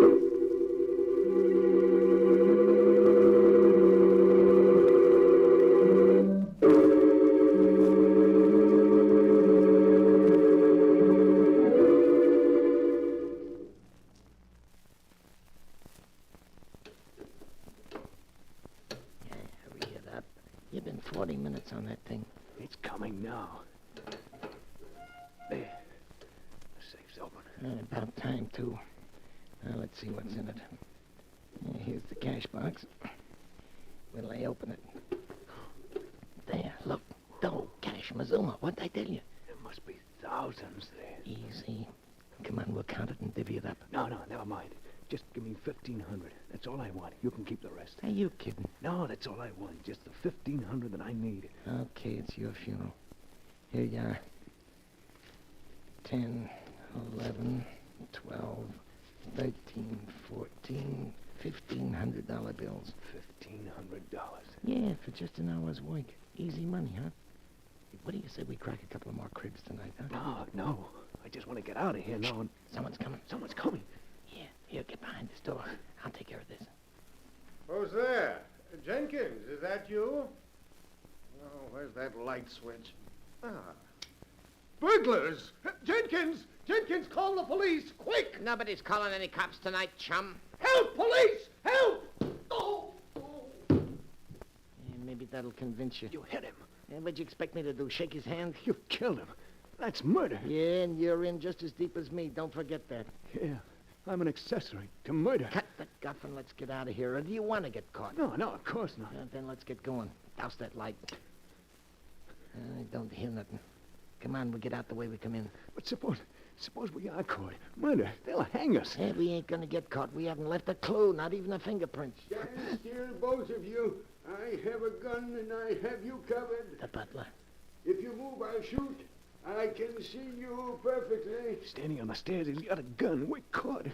Not yet. We ain't not by an old scarecrow with a rusty horse pistol. Put up your hands. I'm going to call the police. You've done something to the master. I heard him call. Okay, we'll put up our hands like this. Mike, you shot him. Come on. We gotta get out of here in a hurry. Them shots will bring the cops, but fast.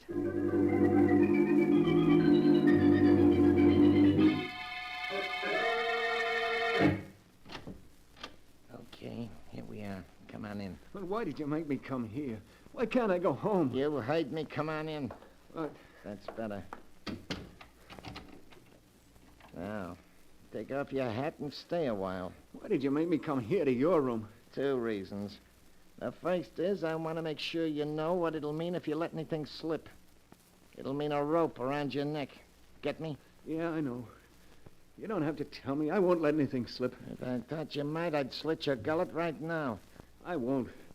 I have to live. For my wife's sake. Okay. And the second reason you're here is so you and me can have a little talk. Talk? What kind of a talk? Well, chum, I like the way you got that door and that safe open tonight. You and me got a future together. What? As soon as the heat's off, we're going to do another little job together. No. I won't do it. I won't. Sure you will. I won't do it. You can't make me. Oh, yes, I can. If you don't, I can always send a little note to the cops, telling them it's you they want for them killings tonight. You wouldn't. They'd get you, too. I'd be a long ways away by then.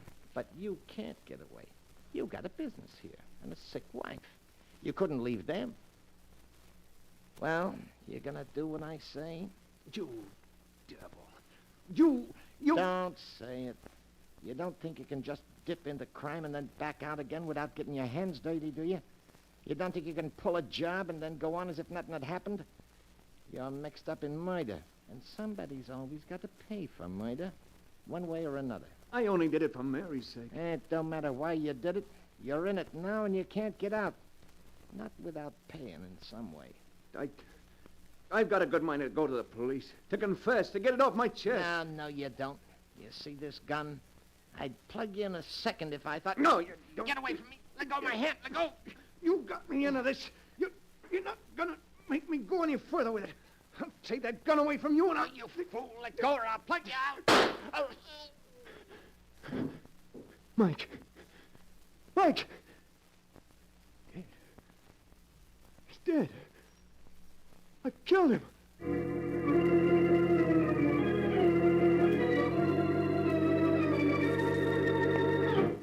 In a daze of horror, Edward Harrison found his hat and made his way to the street. His mind in a whirl, he stumbled into a tiny bar a few blocks away. Struggling to control his shaking hands and to keep his voice normal, he ordered a double whiskey and gulped it down. Then, as his senses cleared a little, he heard the radio at the end of the bar broadcasting a warning to the city. Attention all residents of the city, attention all residents. The police department is asking you to be on the lookout for the following man, wanted for a brutal double murder committed in the Buxton Park section less than an hour ago. Please make a note of the following description. No. The man was... Hey, buddy, what's the idea? What'd you shut the radio off for?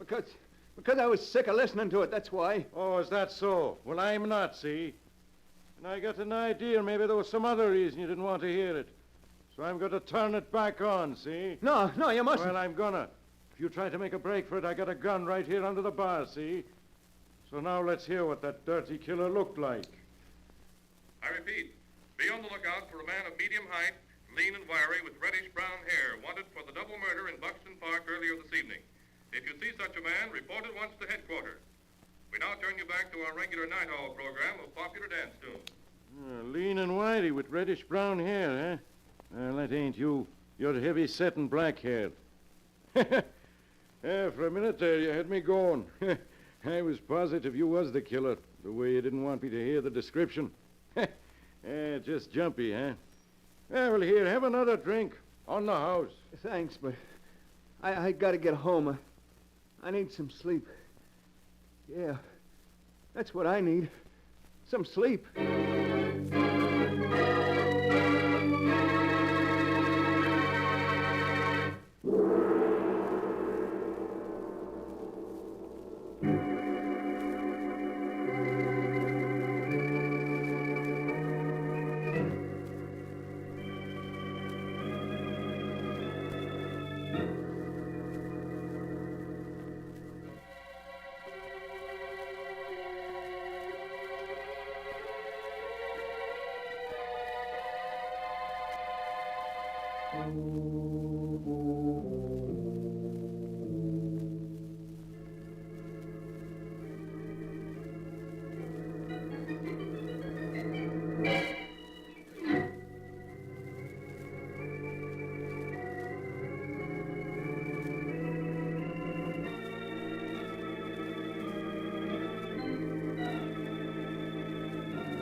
And now to continue the story, Death Laughs Last, as it is written in the sealed book. As Edward Harrison left the bar and hurried home, he was aghast at how close he'd come to giving himself away. It was Mike the police were looking for, not Edward Harrison. It was Mike whose description they had. Edward Harrison was safe. Safe. Hardly able to believe in his own good luck, Edward reached his home and let himself in. Mary was asleep. Quietly he got into bed, and at long last fell asleep. When he awoke, it was morning, and Mary was already preparing breakfast. Good morning, darling. What time did you get home anyway? I waited up for you until almost 2. I was pretty late. I stopped at the shop and did a little work. Forgot to watch the time, I guess. Oh, and this morning you look terrible. I know you're worrying about me. Oh, but you mustn't, darling. I'm going to be all right. Really, I am. Of course you are. I'm going to see to that. What do you think? Dr. Smith called up last night. He wanted to talk to you. He said he had some good news for you. Good news? Yes, but he wouldn't tell me what it was. I don't know why. He asked for you to stop in at his office this morning. I think I know what it is. Yeah, sure. I'll go right over and see him. But, darling, you're going to eat breakfast first, aren't you? I'll eat when I get back. I want to see the doctor first. Anyway, I'm not very hungry. Well, all right, Edward. But please, hurry back. I want to know, too, what the doctor says. Yeah, sure, Mary. I'll be right back. But everything's okay now. Everything's okay. After he left the house, Edward bought a morning paper. Big headlines told of the murders the night before, but he scarcely saw them. His eyes hurried through the story until he found what he was looking for. The news that Mike's body had been found. The butler Mike had shot had given the police Mike's description and then died before he could tell them there was anyone with Mike. So the police had listed Mike's death as a suicide or as an accident and closed the case. Edward Harrison was safe. Perfectly safe. Safe. I'm safe. I got the money. Mary's going to be all right, and the cops aren't looking for me. Mike was wrong. Sometimes you can get away with murder and not have to pay anything, if you're lucky. And I've been lucky. I've been lucky.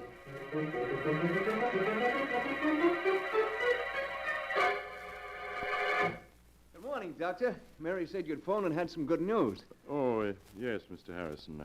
I called you last night after I got in touch with Dr. Richards.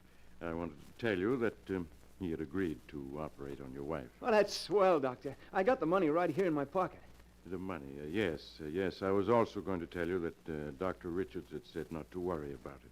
You could take as long as you wanted to pay it. As long as I wanted, then it wasn't necessary. I didn't have to do it. I didn't have to do it. Well, I'm afraid I don't understand. Never mind, Doc. I mean, I've got the money. I want to pay it. He's got to take it right away. Well, what's the matter? What are you looking at me like that for? The operation is going to save Mary's life, isn't it? You said it would. You can't go back on your word. You can't, do you hear? It's not that, Mr. Harrison. Yes, the operation would save your wife's life. But unfortunately, Dr. Richards was the only man in this country able to perform it. Well, so what? He said he'd do it, didn't he? And I've raised the dough to pay it. So what's the hitch? Mr. Harrison, Dr. Richards can't perform the operation now. But you said that... Yes, I know. But he was tragically murdered last night by a burglar who broke into his home in Buxton Park.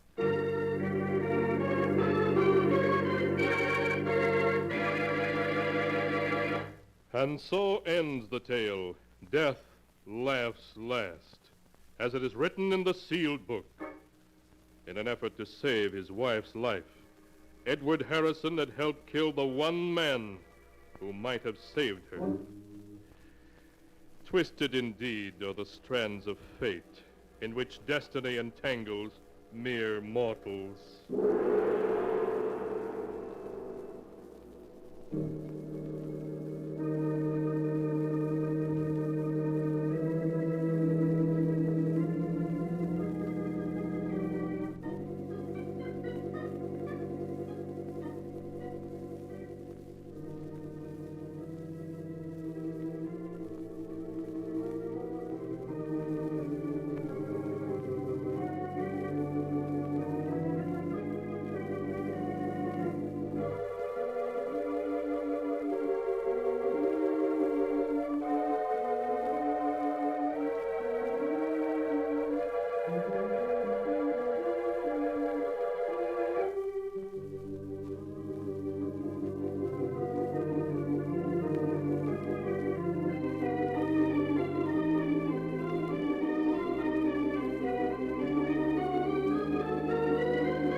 And now, keeper of the book, before you close the great volume, show us the tale we tell next time.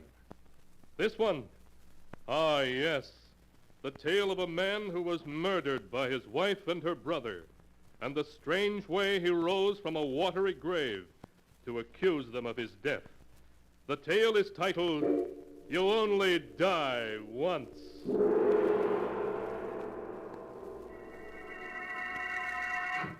Be sure to be with us again next time, when the sound of the great gong heralds another strange and exciting tale from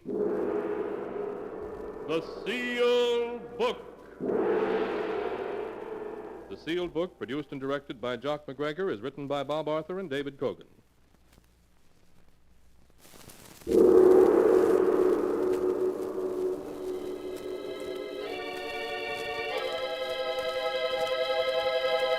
The Sealed Book.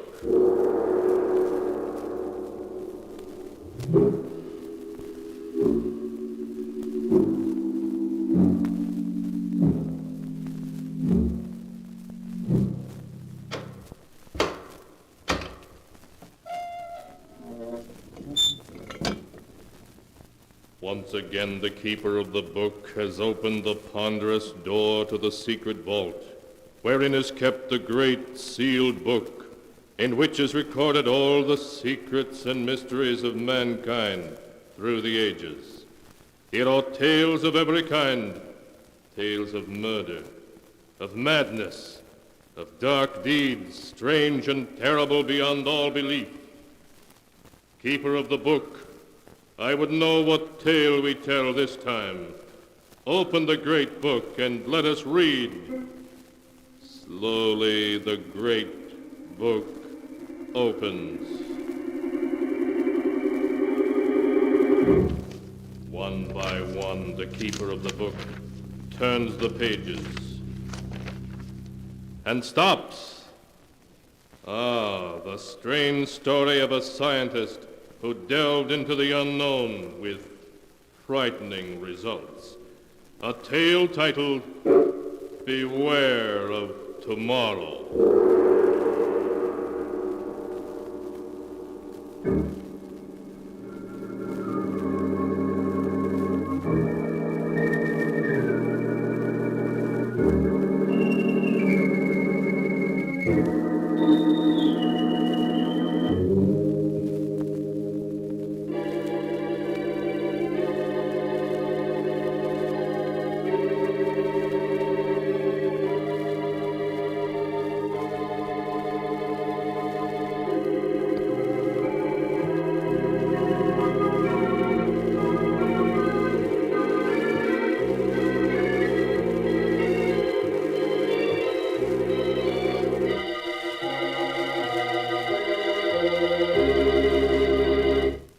Here is the tale, Beware of Tomorrow, as it is written in the pages of the sealed book.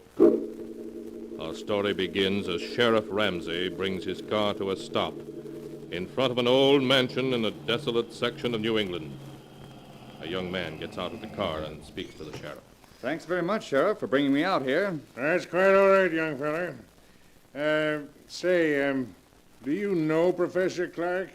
The man that lives in this old mansion? Why, yes. I was Professor Clark's laboratory assistant back in college. Why?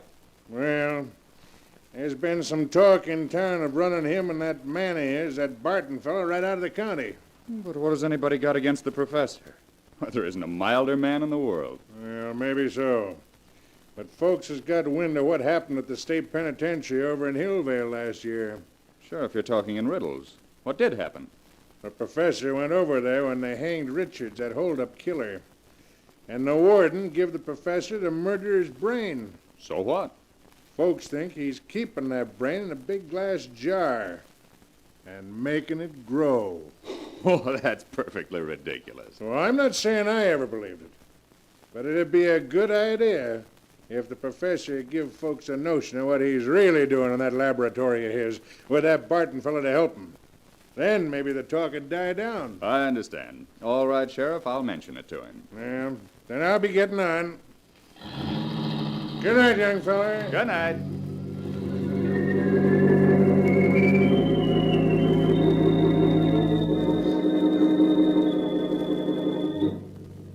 moments after Dr. Richard Dale had knocked on the door of the ancient mansion, a frail, white-haired old man answered the door.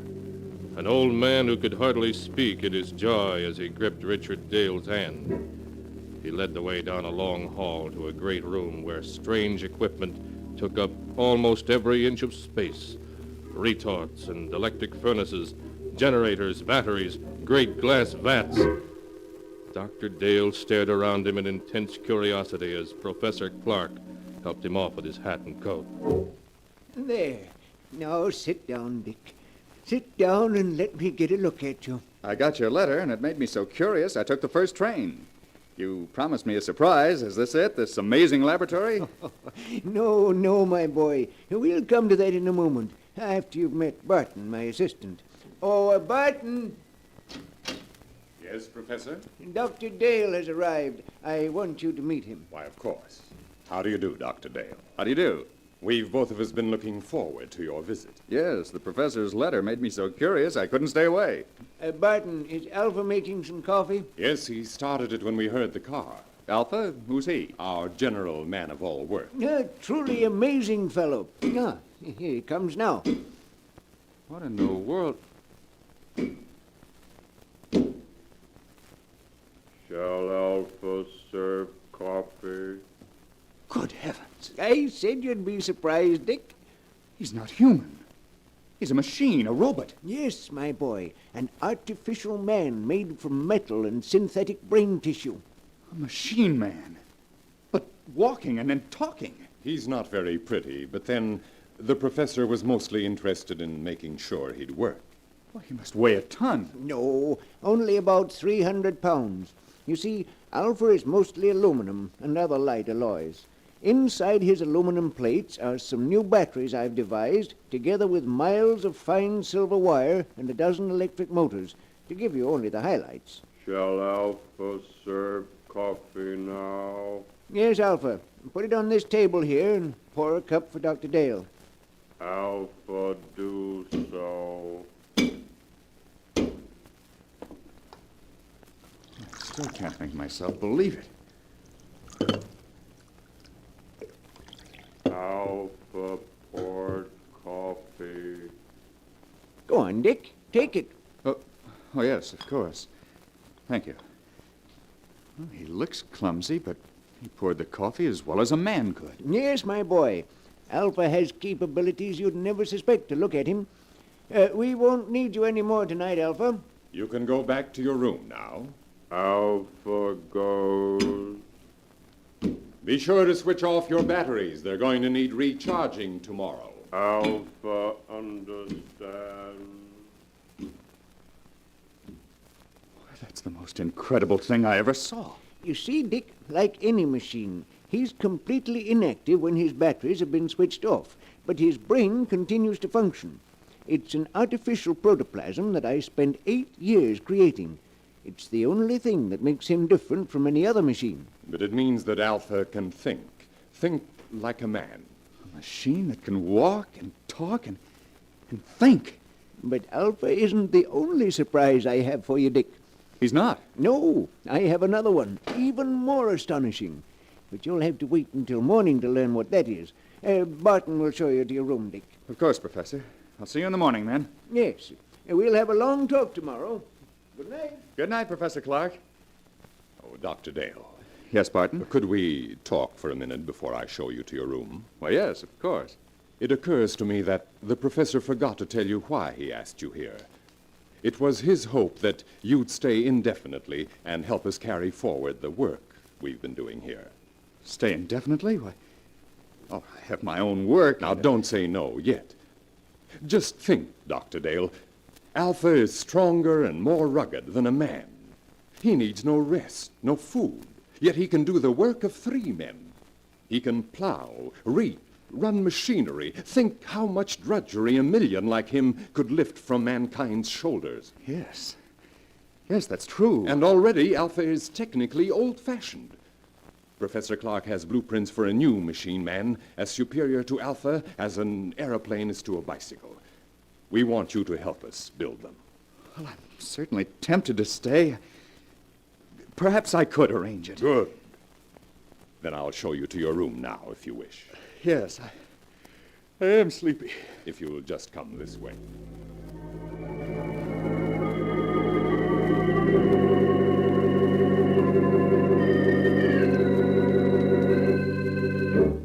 His mind in a whirl of amazement, Dr. Dale retired and finally fell into an uneasy sleep. How long he had slept he did not know when abruptly he woke with a scream ringing in his ears. The cry came from downstairs. Dr. Dale leaped from his bed and raced down to the lower hall.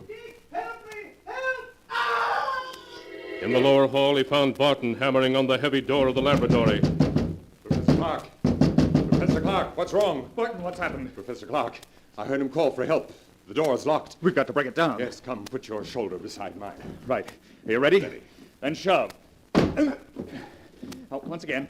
All right, once more. Professor Clark, where are you? Professor Clark, he's not here. Yes. Yes, he's here. Lying on the floor beside the window. He's been murdered. It was Alpha. It must have been. No one else could have done it. Where is Alpha? The window, it's open. He went out that way. We've got to go after him. I'm afraid it's hopeless. At night in these woods, we couldn't possibly find him. No. No, you're right, of course. It'll be morning soon. Then I think he'll come back.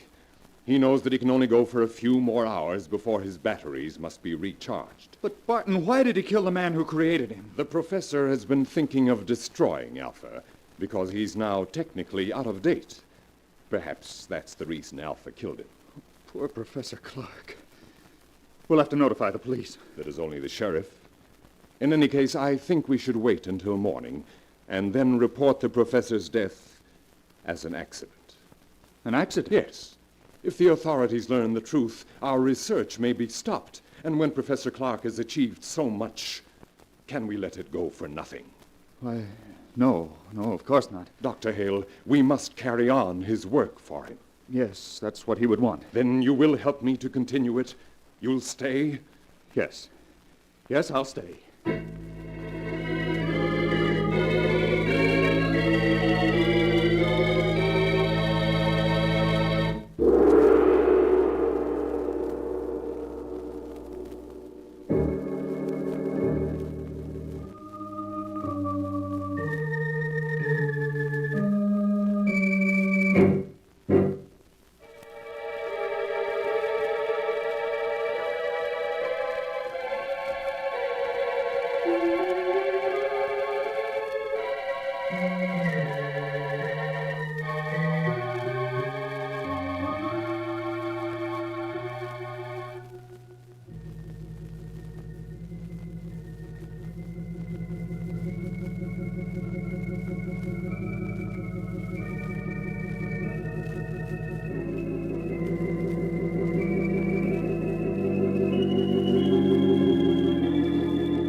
And now to continue the story. Beware of tomorrow, as it is written in the sealed book. Greatly upset by Professor Clark's tragic death, Dr. Dale returned to bed and at last fell again into an uneasy sleep, a sleep in which he was haunted by dreams of Alpha, the metal monster Professor Clark had created. When he awoke, the sun was shining, and he could hear Barton moving about downstairs. He dressed and went down to find Barton getting breakfast ready. Good morning, Dr. Dale. Good morning, Barton. Any sign of Alpha? Not yet. I thought that while you ate, I might outline some of the problems facing us. Yes, that's a good idea. You see, Though Alpha's brain is of synthetic protoplasm, it is not completely artificial. I was wondering about that. Sheriff Ramsey mentioned that the professor had secured a human brain from an executed killer, yes. The professor found that to give life to his artificial brain tissue, it was necessary to add a small amount of tissue from a real brain. I see. The real tissue gave life to the rest, of course. Yes, but in this instance, it may have tainted Alpha's brain with the murderous impulse of a killer. It sounds perfectly plausible. So our first problem will be to obtain untainted brain tissues to blend with the artificial tissues we will make according to the professor's formula. Well, that should give us no trouble. I can get what we need through the research laboratories with which I'm connected. Then that solves our worst problem. The rest will be matters of detail. Fortunately, there is enough equipment here to build a dozen or so robots. Like Alpha, you mean? No, indeed. The far more advanced type Professor Clark was perfecting. Oh, if you finished your breakfast, I have something to show you. Yes, I'm through. I don't feel much like eating after last night. Then come with me to the laboratory, and I'll show you the second surprise that Professor Clark had in store for you.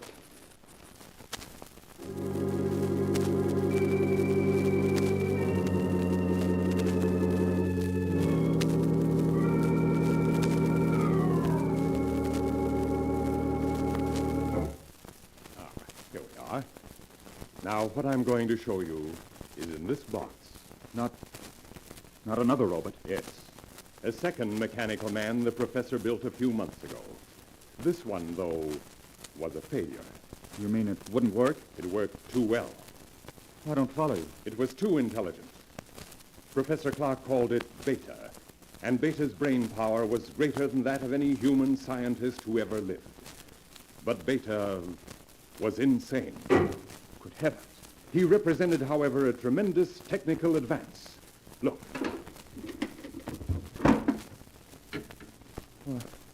It looks exactly like a human being. Yes. Professor Clark used me for a model when he built Beta. It's an excellent likeness. Touch the face, Doctor. All right. It feels smooth and rubbery with a hard surface underneath. The surface is a new plastic Professor Clark developed with which he could imitate exactly the appearance of human skin. Underneath is an aluminum body on which the plastic was baked. I see. Beta's hair, eyes, and teeth are all artificial, too. But he walked and talked and acted so much like a human being that no man alive would have guessed his secret. No, you would have fooled me completely. Did you say he was insane? From the human viewpoint, yes. He considered himself superior to the human race. With his enormous brain power, he intended to make himself ruler of the world. Oh, you're joking. Not in the least. That was why Professor Clark destroyed him just in time. He had made plans to take over this laboratory and construct dozens of mechanical men like himself. And then, with their help, he was going to enslave all mankind. Barton, if that could happen once, it might happen again. I don't believe we should continue Professor Clark's work after all. Oh, there's no danger now, Doctor. You see, Beta also had a brain which contained tissues taken from that of the condemned murderer. But we will select the brain tissues we use from the highest types that are available. Well, in any case, we must proceed with the utmost caution. Of course, Doctor. Listen. Someone's come into the house. It's Alpha. He's come back. Alpha? We may need a weapon, Barton. No, I can control him. Alpha! Alpha, come here. Alpha, come. Alpha, you killed Professor Clark. Why did you do it? Professor said he would destroy Alpha. And you killed him because of that? Alpha not want to be destroyed. But you're just a machine. What difference does it make to you? Alpha is machine that lives. Alpha stronger than you. Alpha better than you. Alpha, be quiet. We want to know where you've been. Did anyone see you? 2 men saw Alpha. What do you mean? 2 men driving automobiles saw him. And what did they do? They tried hit Alpha with automobile. And then what happened? Alpha stopped automobile. Alpha killed one man. Killed him? Other man ran into wood. Alpha not find him. Alpha come back. We can't keep this a secret. No matter what happens, we must notify the authorities at once. Wait, let me think. We can't... The bell. There's someone at the door. I'll see who it is. You stay here. But what about Alpha? I'll switch off his batteries, and then he can't move. There. And now I'll see who's at the door.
And now to continue the story, beware of tomorrow, as it is written in the sealed book. Dr. Dale waited tensely as Barton went to answer the doorbell. He heard the door open and recognized the excited voice of Sheriff Ramsey speaking. Then a moment later, Barton came back into the laboratory, followed by the sheriff, who held a revolver in his hand. But, Sheriff, if you'd only let me explain... Never mind that. You're coming with me, both of you. The professor, too. Where is he? Professor Clark is dead, Sheriff. Dead? He was killed last night when an experiment he was engaged in went wrong. An experiment, eh? I suppose it was an experiment that crushed the life out of Jed Thompson an hour ago down the road and scared Fred Jennings so bad all he can do is jabber about monsters. It's true. The thing that killed both the professor and Thompson is an experiment. It's standing there behind you. Behind me? No! There. Man made out of machinery. Don't be alarmed, Sheriff. It's perfectly harmless now. It is a machine man which Professor Clark built. Unfortunately, it got out of control. I don't believe it. I don't blame you, Sheriff, but that's the truth. I think I can convince you. What are you doing? Stand still or I'll shoot. I'm simply going to switch Alpha on. There. Now he can move and speak as well as you or me. That thing talk? You're lying. You're up to something. Alpha, will you tell the sheriff that it was you who killed Mr. Thompson? Alpha killed man. What? Man tried hit Alpha with car. Why? So that's what the professor was doing all this time. Building that thing.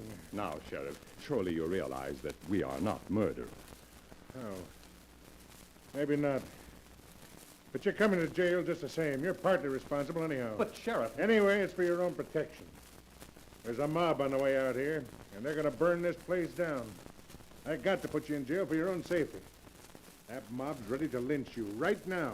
Burn the place down. That's what I said. So turn that machine thing off and come along. We ain't got much time. No. All this equipment, machinery, the professor's notes, they must not be destroyed. We must stop them. Yes, Sheriff, the loss to science. Never mind science. You got your own skins to worry about. That mob means business, so let's get started. I'm afraid we can't do that, Sheriff. I've got a six-shooter here that says different. We have no choice, Barton. Oh, yes, we have. Alpha, take the gun away from this man. Alpha will do. What are you doing? Stop him. You stop him or I'll... No. No, let go of me. Stop him! Stop him! Too late, Dr. Dale. Alpha's crushed him. Yes, Dr. Dale. The sheriff is dead. Now you are a murderer. In a good cause. The life of one man or of a dozen men cannot stand in my way. You don't expect me to keep silent about this, do you? I think you will. Alpha? Alpha! He doesn't answer. His batteries have gone dead. The last burst of energy must have drained them dry. But it makes no difference. I think it does. A big difference. There. See this? Sheriff Ramsey's revolver, with 3 bullets still in it.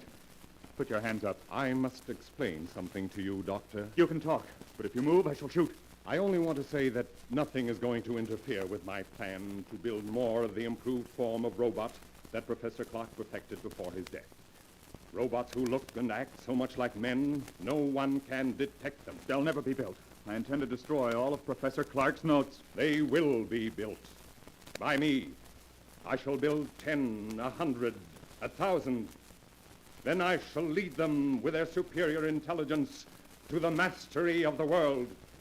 You're mad. Of course I should have guessed it. No, Doctor, that's not the answer.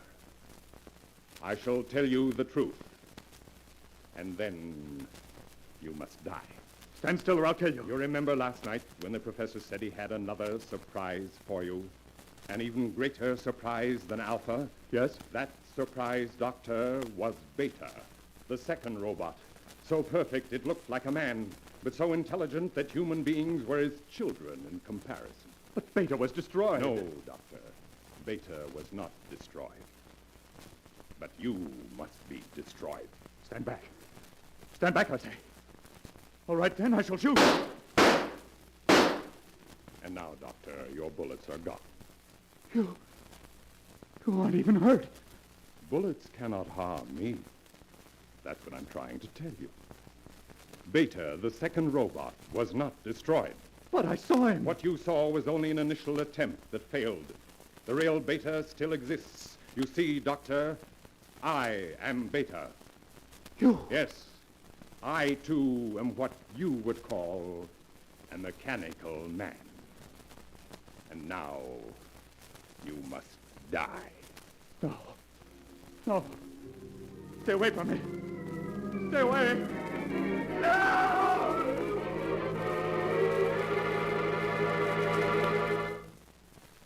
And so ends the tale. Beware of tomorrow, as it is written in the sealed book. Shortly after Dr. Dale's murder, a fire swept through the old mansion, burning it to the ground. To this day, the ruins are avoided by the natives, for cursed is the ground where evil has dwelt.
And now, keeper of the book, before you close the great book, show us the tale we tell next time. This one? Ah, yes. The story of a man who escaped punishment for a murder he committed, only to find that justice has a strange way of working itself out. The tale is titled, Murder Must Be paid for.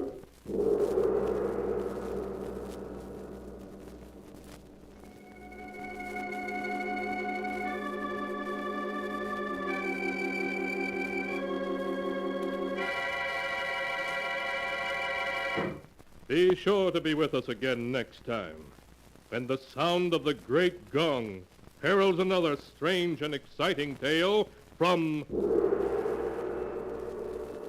the Sealed Book. The Sealed Book, written by Bob Arthur and David Kogan, is produced and directed by Jock MacGregor.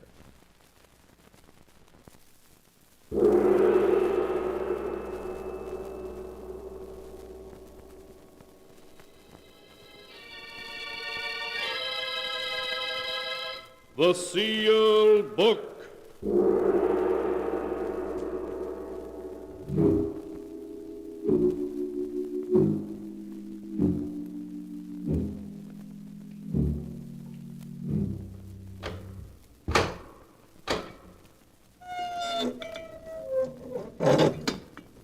Once again, the keeper of the book has opened the ponderous door to the secret vault, wherein is kept the great sealed book, in which is recorded all the secrets and mysteries of mankind through the ages.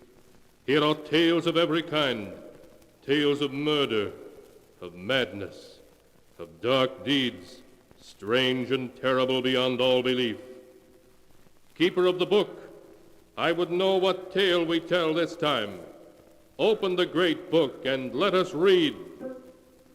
Slowly, the great book opens.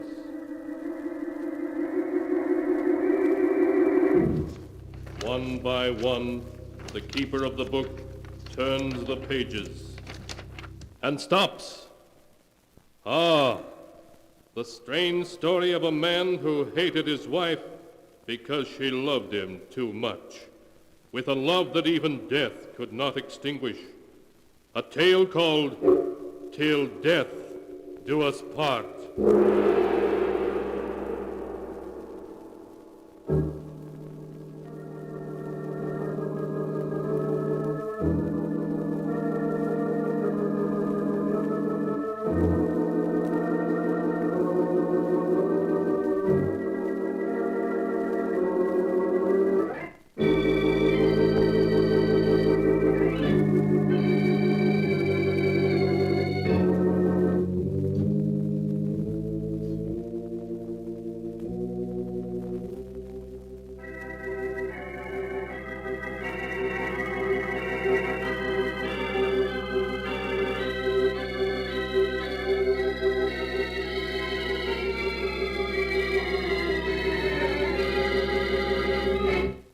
Here is the tale, Till Death Do Us Part, as it is written in the Sealed Book. The story begins in the pleasant suburban home of Chris and Blanche Werby. It is late at night, and the moonlight shining through the window shows Chris Werby tossing and turning in his sleep, suffering from a nightmare about his wife.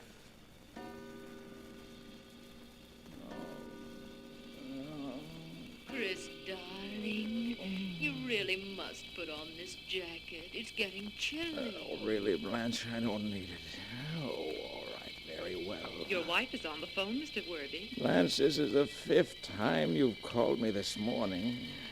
Chris, your wife is waiting in your office for you. Darling, it looks like rain. I brought your raincoat. Blanche, you know there isn't a cloud in the sky. You've got to stop this coming to the office all the time. Your wife is on the phone, Mr. Werby. Blanche is waiting in your office for you, Chris. Darling, I've come to drive you home. Mrs. Werby is on the phone, sir. Chris, is there something I can... Your wife waiting on the phone. Darling. No. Why won't you leave me alone for a while? Leave me alone! Chris, darling, wake up. You're having another nightmare. What? Oh, Blanche. Oh, you were having a nightmare, dear. I awakened you. Oh, yes, I remember now. It was all so real. Can I get you something, darling? No, it isn't necessary. Perhaps a glass of warm milk might help. Please, Blanche, I don't want anything. Well, now, don't you think you'd better see a doctor, dear? You've been having these nightmares for several weeks now. A doctor can't help me. Blanche, we can't go on this way. Can't go on what way? What do you mean? I've never been able to tell you, but I will now. I can't stand living with you. Can't stand living with me? But, Chris, I love you. Yes, I know you love me, but it's an inhuman love. Your love is so overwhelming, it's smothering me at every step. I must have a divorce. No, Chris. I'll never give you a divorce. For 2 years I fought to get you. Did everything to prevent your marriage to Anne Ballon. I have you now. And I'm going to keep you. Even knowing how I feel about you? Yes. My love for you, Chris, is greater than my pride. Oh, please, darling, let's not say any more. You'll feel better in the morning. I'll never feel better. Not while we're together. Blanche, when I get dressed, I'm going to move to a hotel. I'm leaving you. Darling, you're being ridiculous. Please go back to bed. No, I can't live with you, and I won't. I'm leaving you for good. Oh, Chris, you're funny. Oh, darling.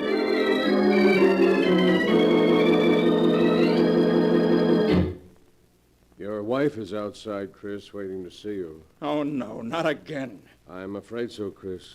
I can't go on this way. Day after day, she phones every hour, comes down here to see me. Well, now, perhaps you had better see her, Chris. Maybe you can reach an amicable agreement with her. No, not with Blanche. Martin, there's only one way out for me. I must leave town, disappear. Leave town? What's your business? That doesn't matter now. Nothing matters but to be free. I'm leaving the running of the business in your hands. Yes, but where are you going? I haven't decided yet. All I know is it's going to be someplace far away. Someplace where even Blanche can't find me.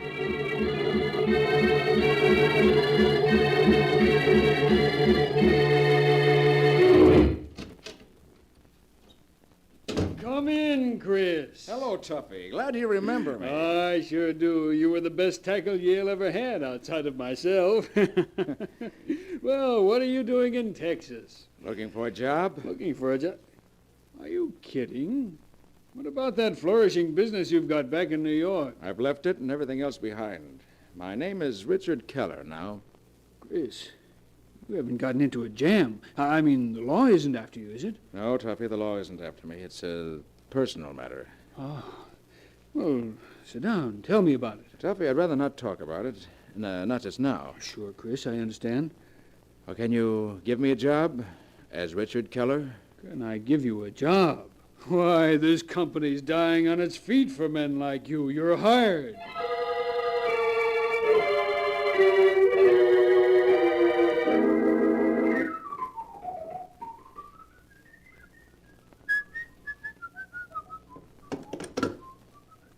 Oh, this is room 313. Will you send up a waiter, please? Oh, and the morning paper. Thank you.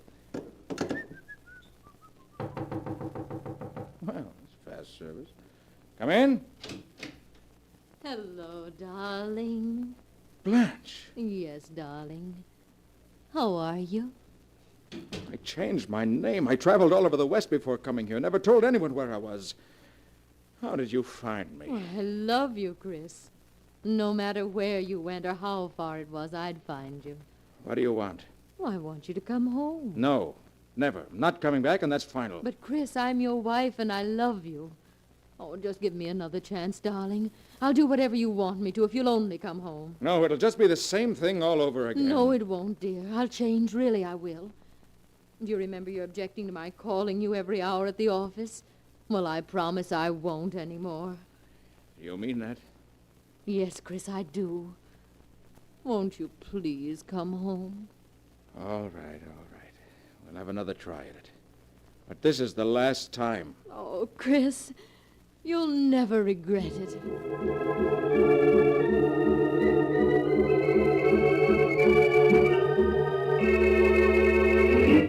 Gentlemen, this is to inform you that your order, the 25th, was shipped. No, I'll answer it, Miss Nelson. Hello? Hello, darling. How are you? Blanche. Oh, just a minute. That'll be all, Miss Nelson. We'll finish the letter later. Yes, Mr. Worthy. Blanche, this is the 4th time you've called this morning. The one thing you promised you wouldn't do. But I only wanted to know if you wanted me to drive in and pick you up.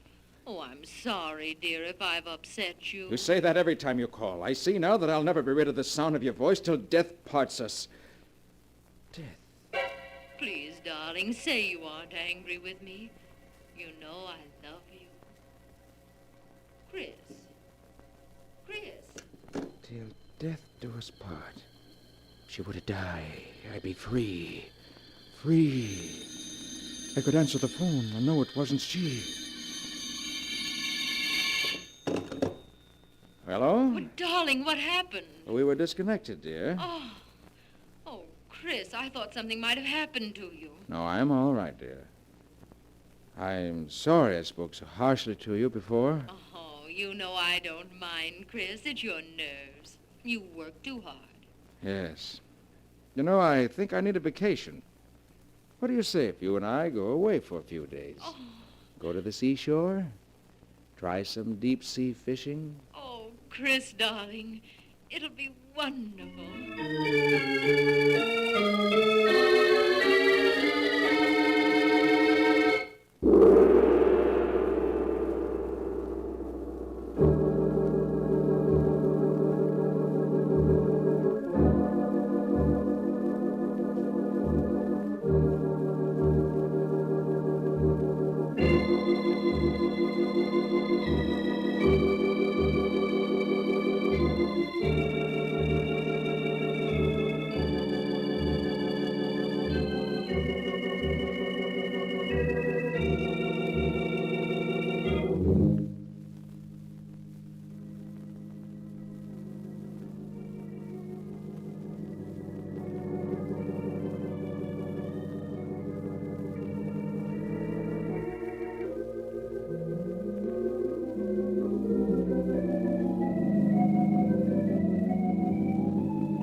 And now to continue the story, till death do us part, as it is written in the sealed book. Having made his plans with care, Chris Werby has taken his wife Blanche to the seashore for a holiday. And in a rented motorboat with fishing tackle spread about them, they are now far out from shore, just Chris and Blanche. I think we're far enough out now. I'll shut off the motor. Looks like a good spot. Oh, Chris, it's wonderful out here on the water. And I have you all to myself here. That's what you've always wanted, isn't it, Blanche? To have me all to yourself. Yes, darling. Oh, Chris, look. There's smoke coming out of the engine hatch. The boat is on fire. Yes, you're right. Flames are shooting out of the hatch. The whole boat is catching fire. Blanche, we'll have to swim for it. Oh. The gasoline tank is liable to explode any second. But, Chris, you know I can't swim, and we're a mile from shore. I'll keep you afloat until another fishing boat comes to our rescue. I'll jump first, then you follow. But, Chris... It's our only chance.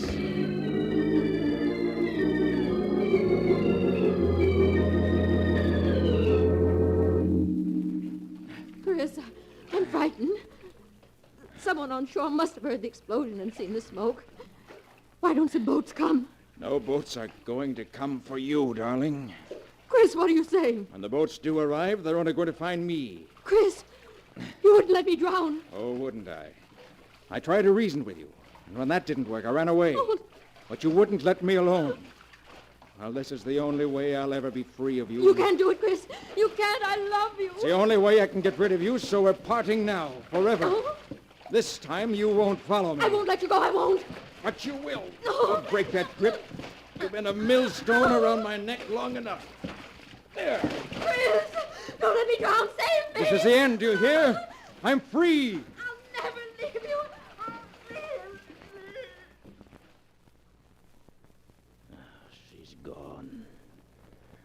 am free. Free at last. Forever.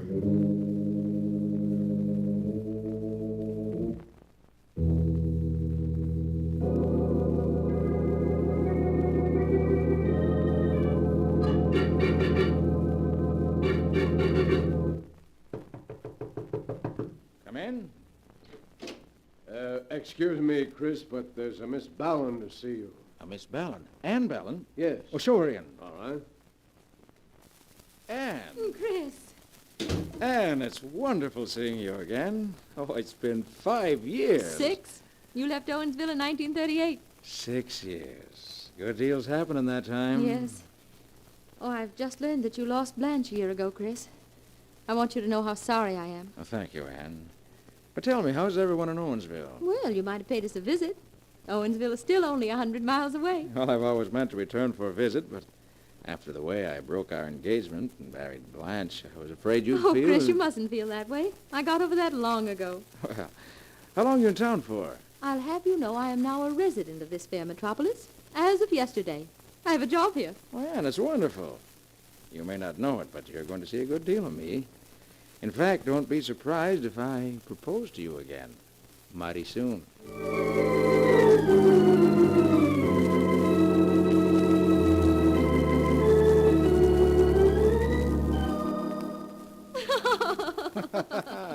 Oh, Chris, it's the most beautiful house a new bride ever had. Well, if you'll carry me across the threshold, Mrs. Worby, you can see what it looks like inside.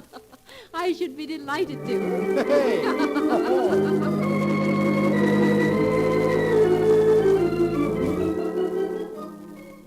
Oh, Chris, it's a lovely present.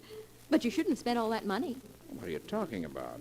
We're married 1 week today. Oh, Chris, I'm so glad we found each other again at last. We're going to be so happy together.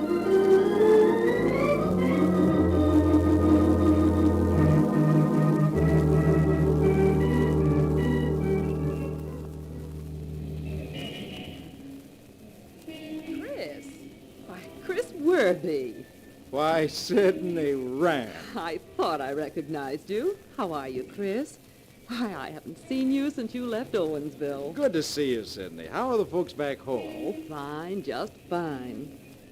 I suppose you heard about Ann Ballon. What can you tell me about Ann Ballon that I don't already know? Well, I guess this'll come as a shock to you, Chris, seeing you were engaged to her once. Ann died last month. What did you say? Ann Ballon died a month ago. Why, that's impossible, Sidney. You're wrong.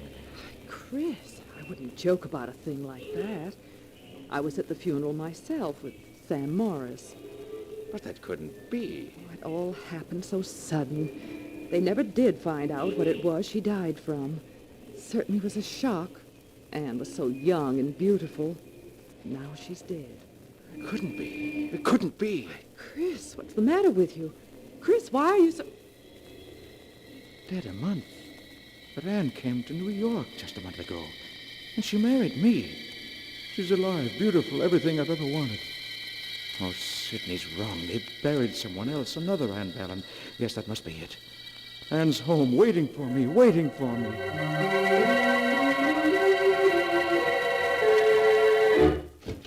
Ann! Ann, where are you? Ann! Ann, answer me, Ann!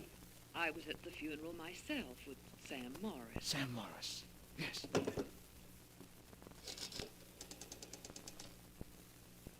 Operator, I want to put in a long-distance call to Owensville, Pennsylvania. I'd like to speak to Sam Morris. I don't know his number, but...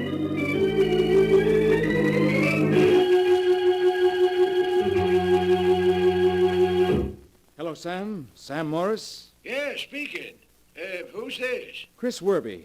You remember me, Sam. I used to live right next Why, door... of course I remember you, Chris. How are you? Oh, fine, thank you.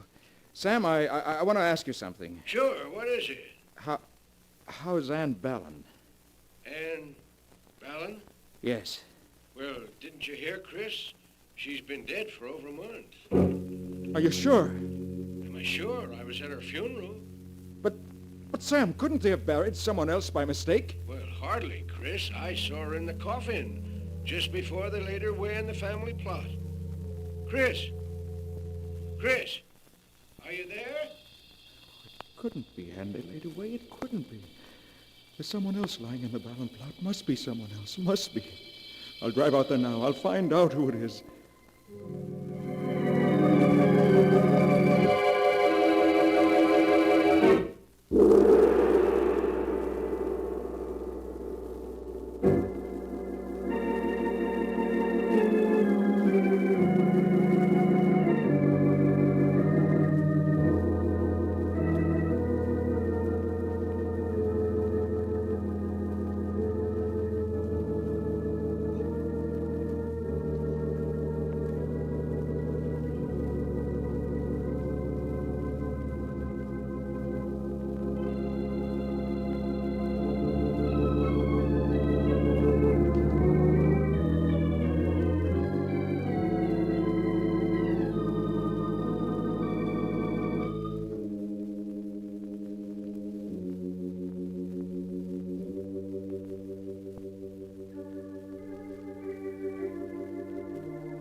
And now to continue the story, till death do us part, as it is written in the sealed book.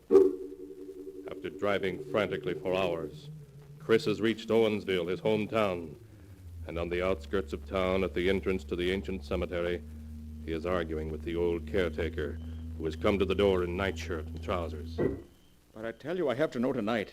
Can't you understand? I only want to know if a girl by the name of Ann Ballin is buried here. Look, mister, it's almost midnight. I can't go looking through any records now. You'll have to come back in the morning. Please. I'll give you $20 if you look it up for me now. $20? All right, come in. Thank you. What'd you say that name was? Ann Ballin. Let's see. Yeah, here we are. B. And Ballin. Yeah. She's here. Buried in the Ballin family plot, interred June 26, Section 15, Plot 5. Can't be. It can't be. Yeah, what'd you say? I must see that grave opened. You'll have to get a court order for that, mister. I want to see it now, tonight. I'll give you $500 to open that grave. You must be crazy, mister. It's against the law. Listen, I don't want the body. I merely want to look at it. Would $1,000 make it worth the risk? $1,000? Yes, 1,000. You'll never make an easier 1,000. We'll be finished by dawn. Well. $1,000, huh? All right, I'll do it.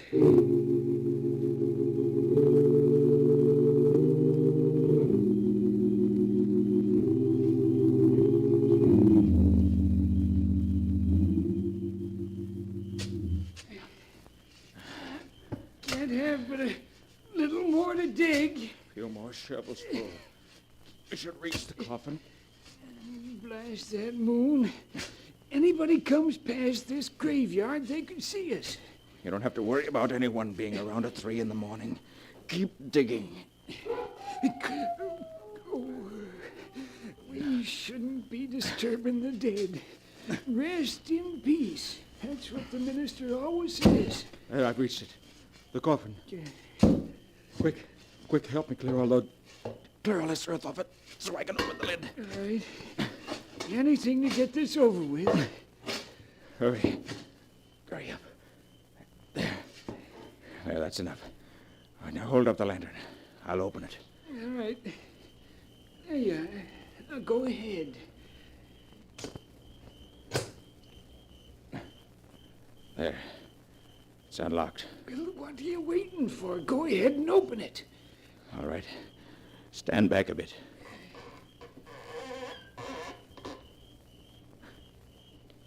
It's It's empty. Yes, empty. Empty. I knew she couldn't be buried here. She's alive, do you hear? Anne's alive.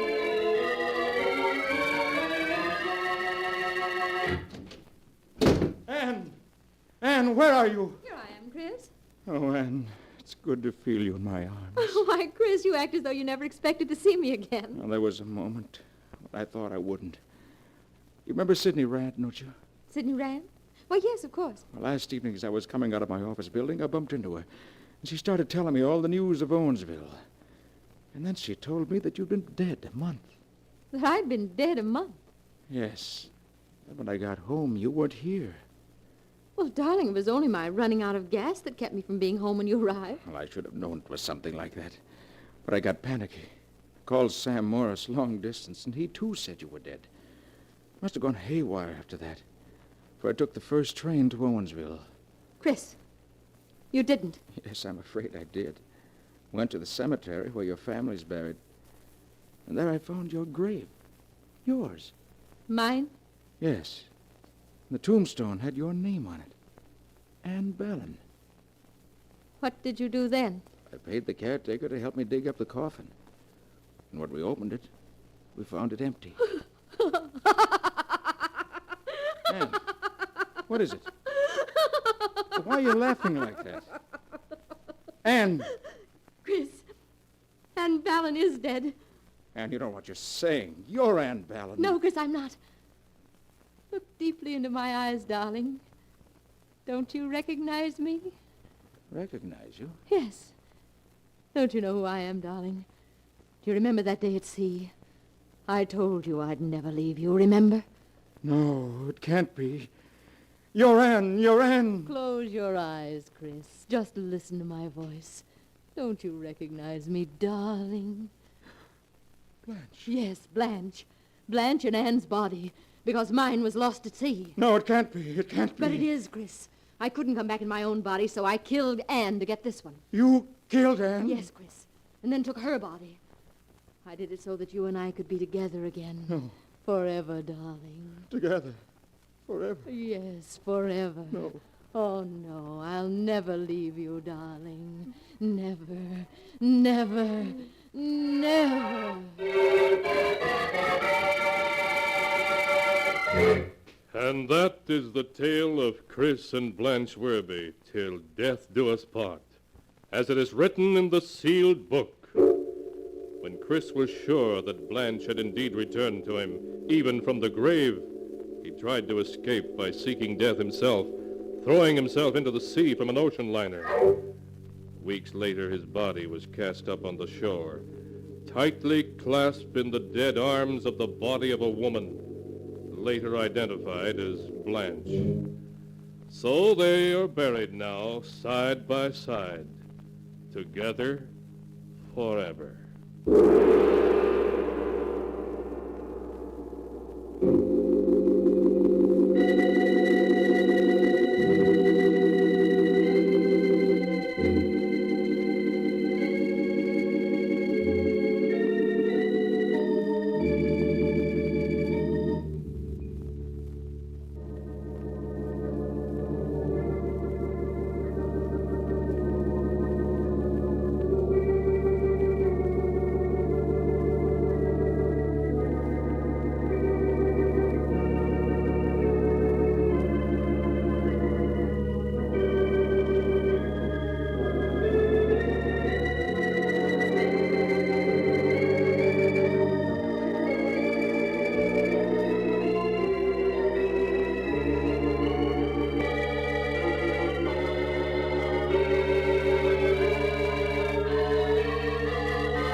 And now, keeper of the book, before you close the great volume, show us the tale we tell next time.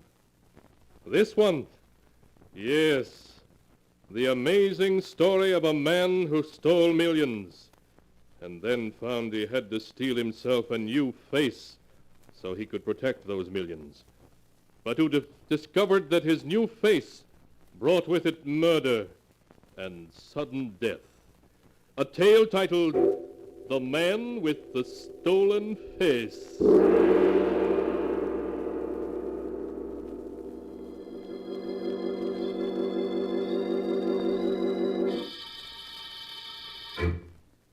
Be sure to be with us again next time, when the sound of the great gong heralds another strange and exciting tale from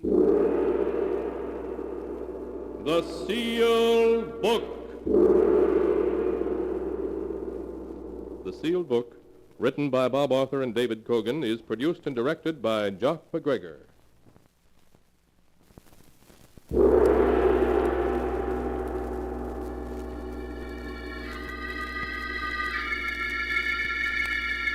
The Sealed Book.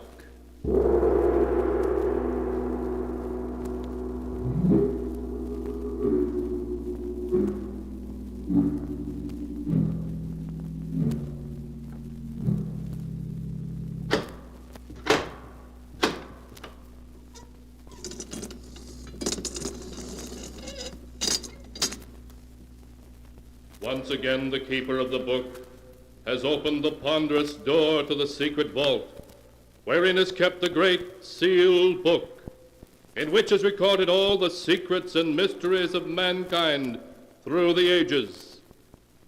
Here are tales of every kind, tales of murder, of madness, of dark deeds strange and terrible beyond belief. Keeper of the book, I would know what tale we tell this time. Open the great book and let us read. Slowly, the great book opens.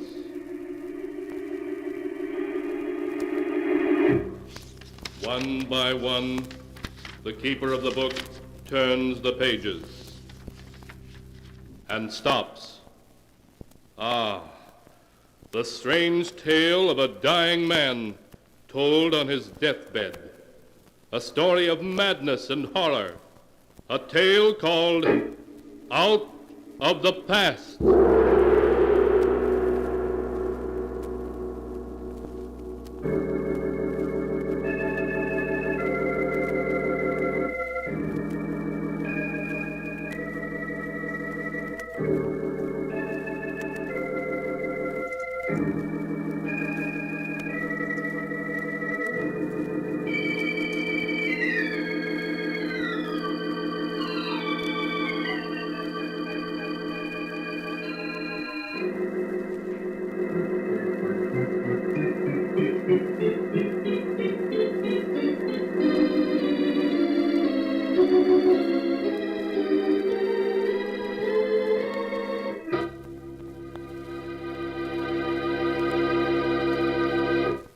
Here is a tale out of the past, as it is written in the pages of the sealed book. It is 5 o'clock in the afternoon, and Helen Morgan has just received the afternoon mail. As she's about to look at it, her husband Gerald enters their luxurious suite. Hello, beautiful. How's my one and only? Oh, hello, darling. Oh, Gerald. No wonder every actress wants to have you for her leading man. Nonsense. I'll have you know the only person I kiss like that is my wife. You'd better say that.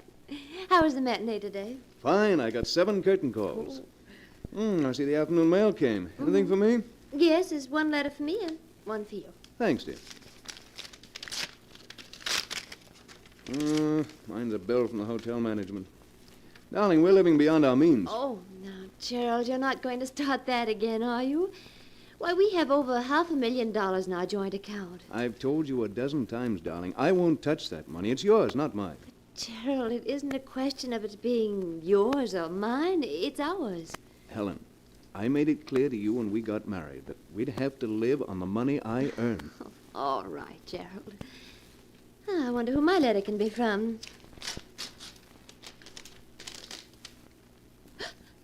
Helen, what is it? For a moment, as Helen stared at the letter in her hand, she felt as if her heart had stopped. Then it began to beat again wildly, as though it would burst. Over and over, she read the few lines in the letter. A friend from England expects you tomorrow afternoon at 2 o'clock at the Hotel Edgewood. Please bring $25,000 in cash, or else I shall be forced to take action. John Benedict. Helen fought to suppress a cry of fear as the specter of her past returned in one overwhelming moment. From a great distance, she seemed to hear Gerald calling. Helen, what is it? What's wrong, darling? I said, what's wrong? You look so upset. Is it that letter you're reading? A letter? Oh, no. Then if it isn't the letter, what is it? Oh, it's nothing, darling, nothing at all. It's just I have a headache. Oh, I'm sorry. Can I get you something? No, Gerald, I'll be all right. All I need is a little rest.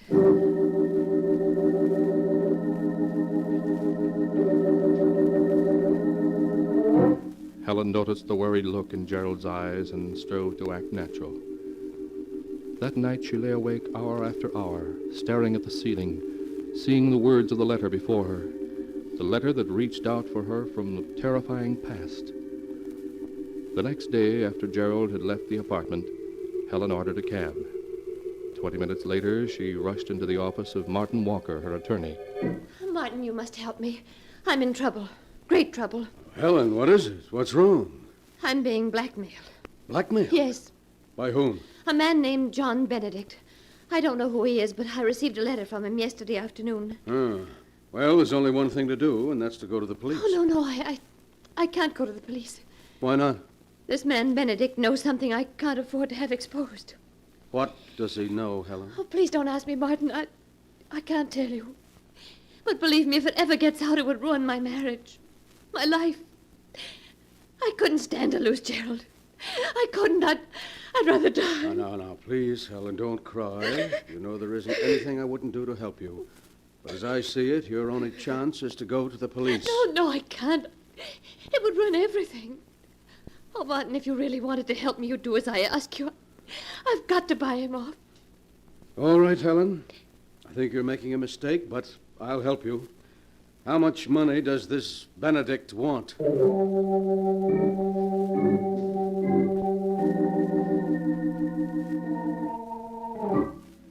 At 2 o'clock that afternoon, an hour after Helen had withdrawn $25,000 from the bank, Martin and she entered a small, dingy hotel on a side street. Following the hotel clerk's instructions, they climbed one flight of stairs and walked down a long, dark hallway to room 14. Come in.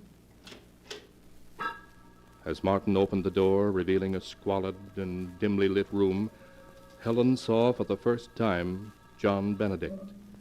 He was a large man with coarse features and a thick black beard. In the half-light, he appeared to be about 50. His clothes were of a fine English cut, but time and wear had taken their toll. He stared at Helen for a moment, then spoke. How do you do, Mrs. Morgan? Won't you please come in? Thank you. This is Mr. Walker, my attorney. Yes, of course. How do you do, sir? I'm very pleased to meet you. I'm afraid I can't say as much. Yes. I trust you'll forgive me these dismal surroundings, but alas, I'm quite penniless. So you thought it would be an excellent idea to blackmail this lady for funds? I'm afraid you misunderstand me, Mr. Walker. I'm not forcing this beautiful lady to give me £5,000. Rather, I'm, shall we say, requesting a loan. Yes, but if she doesn't give you this loan, you'll ruin her marriage, her life. It would distress me to ruin anyone's life. But then it also distresses me to live in a pigsty like this. A much more suitable place would be the state penitentiary. Martin, please don't talk like that. Evidently, Mrs. Morgan, your friend is more interested in having me placed in prison than in saving you from disaster. I'm afraid you haven't revealed our little secret to Mr. Walker, have you? No, I haven't. Well, perhaps if we were to tell him, he wouldn't be quite so eager to imprison me. Perhaps if he knew that at one time you had... No, don't say any more. I'll pay you. Allow me to commend you on your good judgment. Martin, give him the money. Give it to him. Very well. Here's your filthy blood money. Thank you. I think you've been very wise, Mrs. Morgan. Very wise indeed. Good day.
And now to continue the story, as it is written in the sealed book.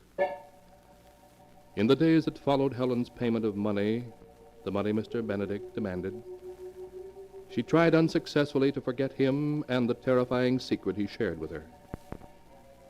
Life for Helen became tense, watchful, frightening. Then one afternoon, while Gerald was at a rehearsal of a new play, she received another call. A call that sent her in panic to Martin Walker's office. Martin, I've heard from him again. Who? Benedict? Yes, he phoned an hour ago. He wants $50,000. $50,000? Now maybe you'll have sense enough, Helen, to let me turn this over to the police. No, I can't do that. You can't?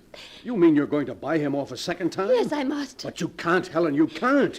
What's to prevent his extorting money from you a third and a fourth time? He'll squeeze you dry. The money doesn't matter, do you hear? Nothing matters but keeping what Benedict knows from Gerald. If he finds out, it will mean the end of everything for me. Everything.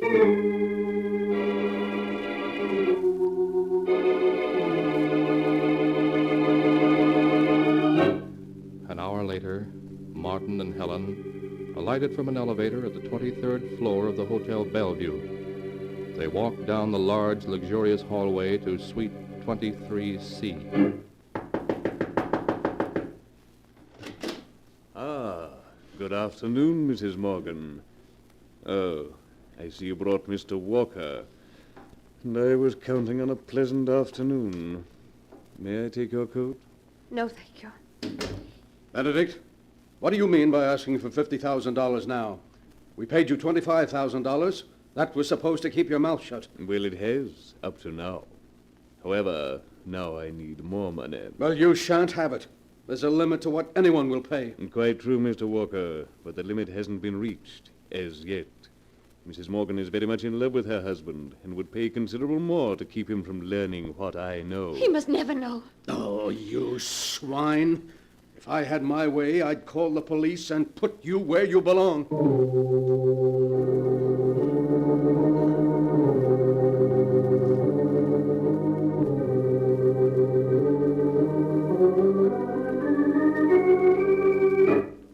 A week passed. A week which found Helen living in a fearful nightmare. A nightmare from which she couldn't escape. Every time anyone knocked at the door or the phone rang, her heart began to beat wildly. Who was that who just phoned, Gerald? It was the theater. They wanted to make sure I hadn't forgotten today's special performance. Oh. Helen, Yes? what is it, darling? What's come over you? Come over me? Yes, this past week you've been just a bundle of nerves. Every time the phone rings or the mail arrives, you begin to tremble. What's wrong? Oh, you're just imagining all that, dear. Helen, stop acting as though I were a child. I can see something's wrong, and I want to know what it is. Please, Gerald, there's nothing wrong. Who could that be? Never mind, I'll get it. No, Gerald. Just sit where you are and rest. Yes, but I...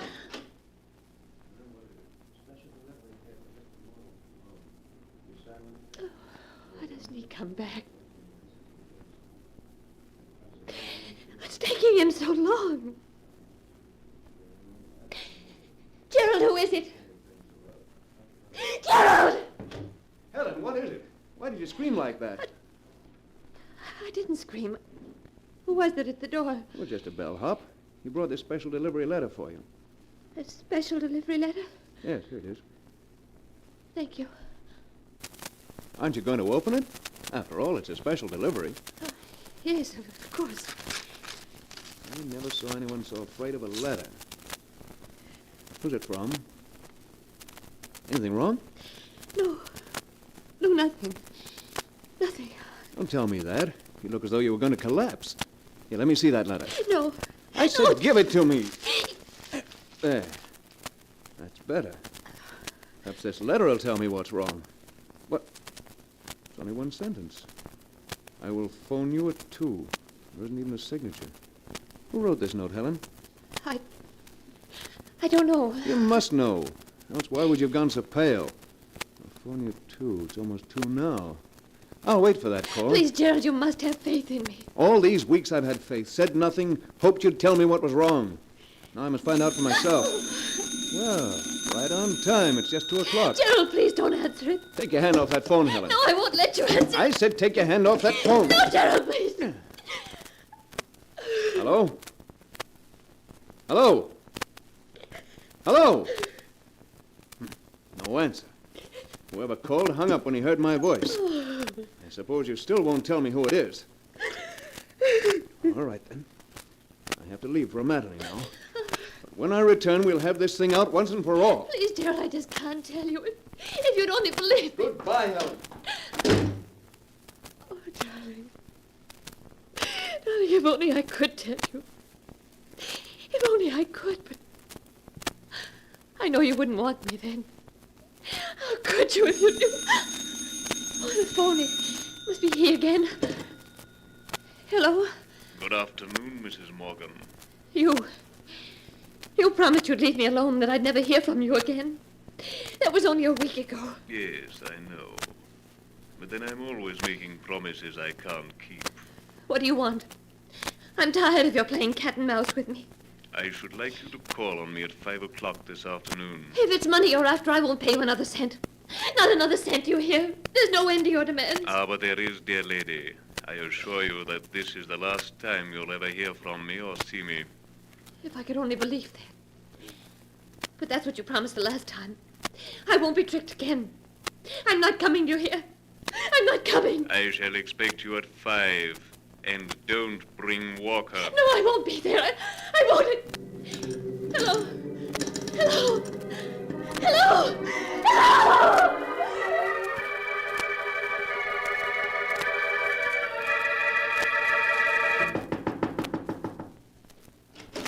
Ah, come in, Mrs. Morgan. You're right on time. It's just 5.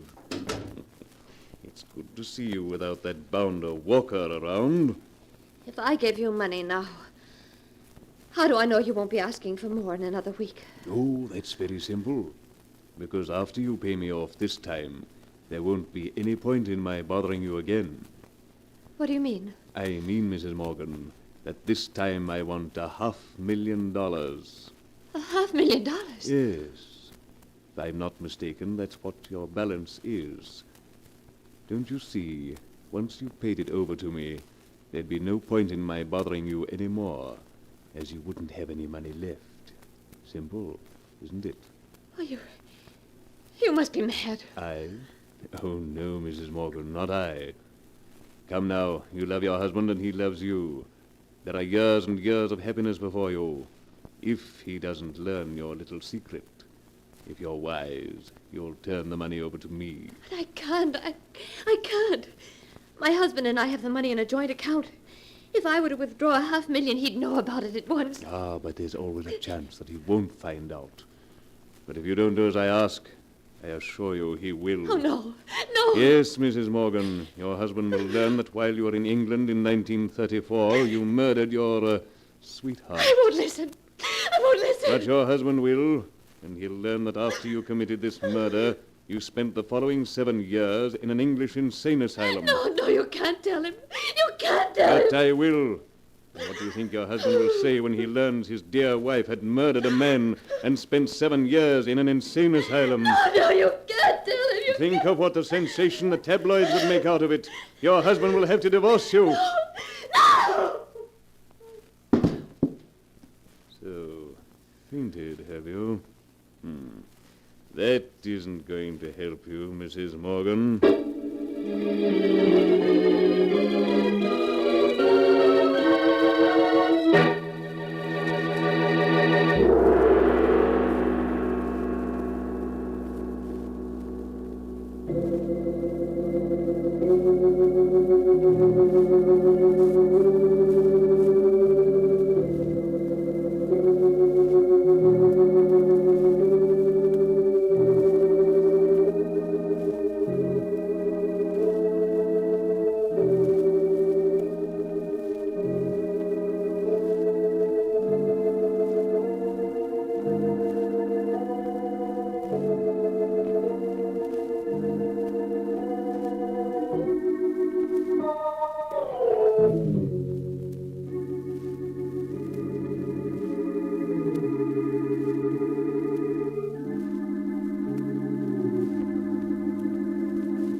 And now to continue the story as it is written in the sealed book. After Helen Morgan fainted when Benedict threatened to tell her husband of her terrible past unless she paid him $500,000, she lay helpless and stunned in her bed. When Gerald came home that night... Helen! Helen, where are... Why, Martin, Dr. Smith, what are you two doing here? Is anything wrong? Where's Helen? She's in her room, Gerald. What's wrong? She's had a breakdown. A breakdown? Yes. I must see her. Very well, Gerald. But only for a moment. I'm afraid you'll have to wait out here, Mr. Walker. I understand, Doctor. Now, you must be very quiet, Gerald. Yes, of course. Helen. Darling, how are you? Helen, please speak to me. I'm not Helen. My name is Grace. Grace Arnold. Helen, what are you saying? Yes. Grace Arnold. Grace Arnold. Doctor, why does she keep saying her name is Grace Arnold? And why doesn't she recognize me? We must let her rest now, Gerald. I'm Come along. She doesn't even know me. What's wrong, Doctor? Come along, Gerald. Grace Arnold. Well, how is she, Doctor? You said she had a breakdown, but she didn't even know me. Gerald, I'd hoped I'd never have to tell you what I'm going to, but now I must. Tell me what? Helen comes from a family which has insanity in its blood. Insanity? Yes. For many years, Helen had a fear of becoming insane until in 1934 in England, she had an unfortunate accident, and as a result, did become insane. No, that can't be. It's true, Gerald. I went to England with her father to look after her. She spent the following 7 years in an English nursing home. She was discharged as sane in 1941. Her father had died a short time before, so I brought her home. She never told me a word about it. One day she came to my office and asked me if she had any right to marry you. I'm afraid I was being unfair to you when I said yes. No, you weren't being unfair to me. You see, I felt that with a person like you at her side, someone strong, someone who loved her, she'd overcome her fear of insanity. During the first 2 months of your marriage, my theory seemed correct. She never looked so well or was so happy. Then what caused her breakdown? I don't know, Gerald. I suppose she was so happy that she began to fear it couldn't last, that you'd find out about her past. Probably preyed on her mind day and night, leading to this breakdown. She'd only told me. Why does she keep saying her name is Grace Arnold? It's a symptom of her illness, Gerald. She's seeking to escape from herself. Oh, there must be something you can do. Will she always be like that? That's very difficult to say. Naturally, she'll have to go away. She may recover in a year or two, and then again she... Oh, no. She's so young and beautiful. You're tired, Gerald. You'd better sit down and rest. Yes, Gerald, that's an excellent idea. Meanwhile, I must return to Helen. Look after her, Mr. Walker. All right, Doctor. Well, how do you feel, Gerald? Tired, if you want to know. Well, that's only natural. These past 3 weeks have been quite strenuous for you. But with $500,000 and a joint account and a wife who will probably never be in any condition to ask you about it, you've done quite well. Quite well? That's an understatement. Name one actor, living or dead, who could have given as great a performance of Mr. Benedict as I did. You were superb as Benedict, I admit. Superb? I outdid myself. You should have heard me this afternoon. My dear Mrs. Morgan, your husband will learn that while you were in England in 1934, you murdered your sweetheart. And that after you committed this murder, you spent the following 7 years in an English insane asylum. Shh, Gerald, she'll hear you. Nonsense. I've broken her once and for all, Martin. Ah, what a pity. I played my greatest role to an audience of 1. Yes, Gerald, but you were probably the highest paid actor in the world. I'm sure that $500,000 for 3 weeks' work, less my share of costs, is something of a record. You know, it's really rather a pity, for Helen, that is, that she talks in her sleep. Because if she didn't, I'd never have learned that she once murdered a man and spent 7 years in an insane asylum.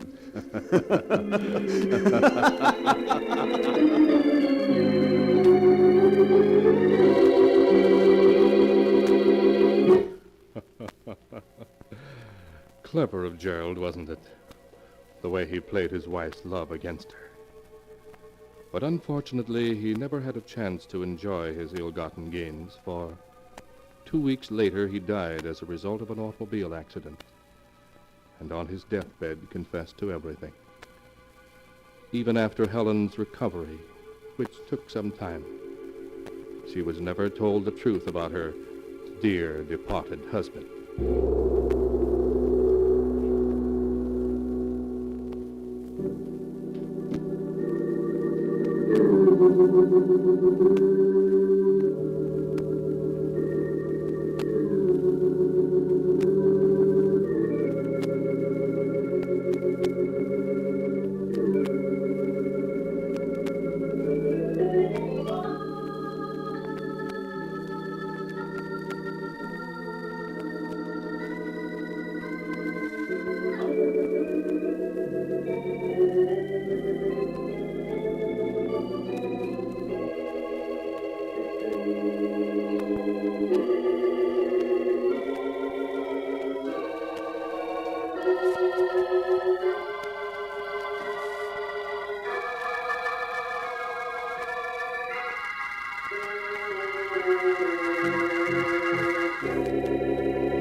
And now, keeper of the book, before you close the great volume, show us the tale we tell next time. This one. Ah, yes. A story about the dark and mysterious Louisiana bayou country, and voodoo in the night, and the water rising in an old mausoleum built underground. A tale called Welcome Home.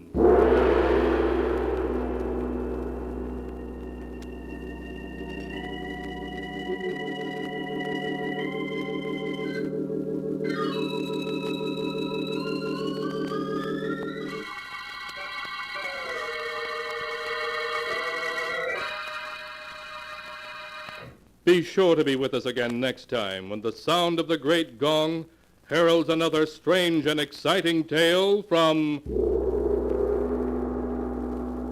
The Sealed Book. The Sealed Book, written by Bob Arthur and David Kogan, is produced and directed by Jock MacGregor.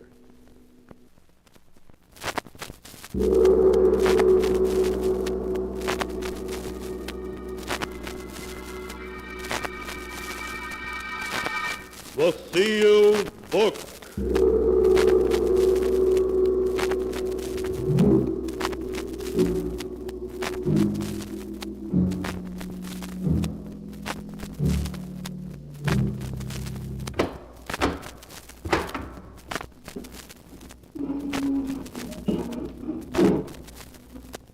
Once again, the keeper of the book has opened the ponderous door to the secret vault, wherein is kept the great sealed book, in which is recorded all the secrets and mysteries of mankind through the ages.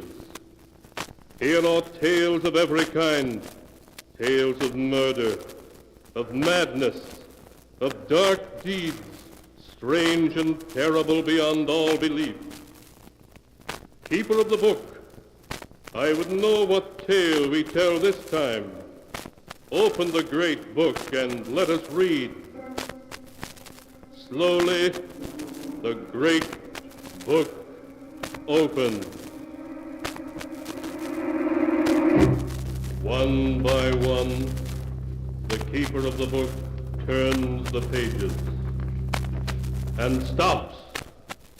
Ah, the strange story of two people whose ambition led them to murder, and to an amazing destiny. A tale titled, Broadway, Here I Come.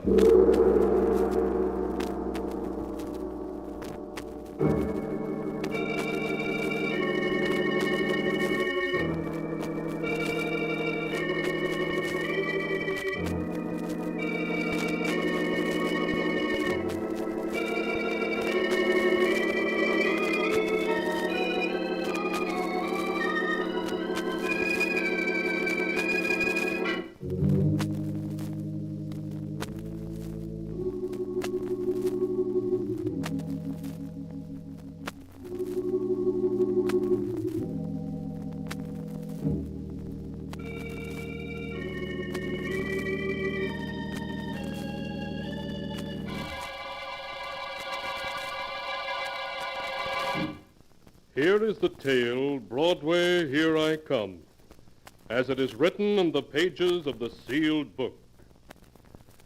The story begins in a tawdry cabaret in a little California town. At a small table is George Williams, a respected member of the community. Fat and bald, George sits patiently mopping the sweat from his brow and watching his young, vivacious wife, Kitty, dance with Eddie Davis, a roomer in the Williams home. As the scene opens, the dance comes to an end.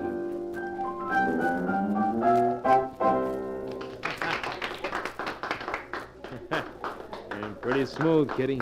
Pretty smooth. You ain't so bad yourself, Eddie. I've danced with worse. Who, your husband? Look at him sitting alone at the table here. Hiya, Georgie. You look kind of hot. Please, Kitty, can't we go home? Home? It ain't even midnight yet. We practically just got here. But, Kitty, you know what Dr. Smith said. With my bad heart, I need plenty of sleep. Oh, George, don't be a killjoy. But, Kitty, Eddie, he's playing Blues in the Night. Yeah, baby, yeah, that's our song. Come on, we're just getting warmed up. We'll go home after this number, George. Order yourself another soda. But I don't want another All right. Remember the first time we danced to this, beautiful? Yeah. And the minute I spotted you, I knew you were the doll for me. Kitty, why don't you stop stalling me off? When are you going to give George the air? You see anything better than George around? Yeah, baby, me. You? You haven't got a cent to your name. Maybe not, Kitty, but I'll get it. Don't make me laugh. Where? Here in Fairhope, population 3,462? I don't mean in Fairhope, baby. I'm going places. Yeah? Where? New York, Broadway. That's where I'm headed for. I got plans, baby, big plans. Such as? Listen, Kitty, you've seen all the cups I won for dancing, and you know I'm good, don't you? Now, with a flashy partner and a fast routine, I'd be a natural for Broadway. And if you're smart, baby, you'll hook up with me. I've got it pretty soft here, Eddie. Right, with George. Look, if you're figuring on his weak heart, you better forget about it. He's liable to live another 20 years, and then where you going to be, huh? Old and fat. Yeah, but I'll have George's money to console me. Well, all right, then. You can stay with that fat slob. I'll look around someplace else for a partner.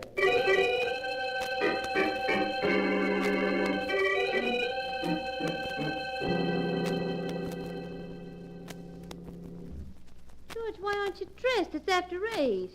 Why, Kitty, I called on Dr. Smith today. He told me that any exertion or excitement might be fatal. So I promised him I wouldn't go out at night anymore. And what am I supposed to do? Sit around and twiddle my thumbs? I'm young. I want to live. But, honey, you know I... Here comes Eddie downstairs. Maybe he'll go... Eddie! Eddie, can I see you for a minute? I don't want you asking him to take me. Oh, sure, George, sure. Sure, let me... Eddie, the doc thinks I ought to take it easy, so I can't take Kitty out tonight. Oh, no, that's tough, George. Look, Eddie, would you mind taking Kitty out dancing for me tonight? She's awfully anxious to go. Gosh, George, there's nothing in the world I'd rather do for you. But, I got a date tonight. And, this dame is really something special. Oh. Well, thanks anyway, Eddie. Oh, it's all right, George. It's all right. Sorry I couldn't oblige. Good night. Good night, Eddie. Have a good time. Did you have to throw me at his head that way? Make me look like a fool? Oh, Kitty, don't be angry with me. I'll show that, Eddie. He can't treat me like this. I'll show him.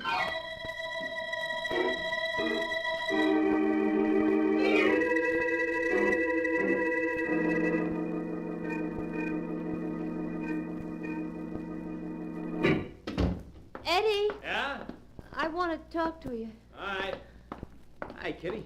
How's George? Oh, 2 weeks he's been in bed and the doc says he ain't no better. He's got to stay quiet. But I don't. I've been staying home with him every night for those 2 weeks and I'm sick of it. Look, Eddie, how about taking me dancing tonight, huh? Oh, gee, Kitty, there's nothing I'd rather do, but like I said, I got a date tonight. You've been having a lot of dates lately, haven't you? Oh, sure, but a guy like me has to get around when he's looking for a dancing partner. So you're still figuring on going to New York, huh? Yes, sirree, baby. I ain't gonna be around this whistle stop much longer. It's Broadway, here I come. And in a couple of years, when I'm in the big time, you can remember me standing here telling you that. Oh, Eddie, it ain't that I don't want to go to New York with you, only this is a big step you're asking me to take. Listen, baby, you know I'm nuts about you. You know I'd never do anything to hurt you. You know that, don't you? Come here, baby. Oh, Eddie. Now what do you say, baby? Are you going with me? This is your last chance. All right, Eddie, I'll go with you. Good, honey. Honey, I promise you'll never regret it. We can't miss. We're leaving this two-bit burg tonight, forever. Tonight? Yeah. Now, you go pack your things, Kitty, while I go downtown. Get a few things to be taken care of. Back in a couple of hours. Well,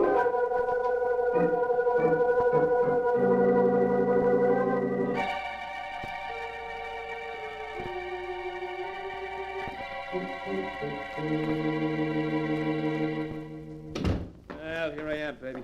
All set? Eddie, where were you so long? I've been packed and ready for hours. Yeah, I've been trying to collect some of the dough the cheap chiselers in this burg owe me. No dice. All I was able to get was $50. So that kind of puts it up to you, baby. What do you mean by that? Well, if we ain't got any dough of our own, we'll have to take George's. Where's he keep it? But, Eddie, that's stealing. Oh, don't be a sap, will you? In California, half of what a guy has belongs to his wife, don't it? Okay, we'll just take your half, that's all.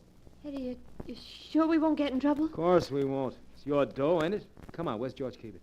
He's got a secret wall safe behind this radio.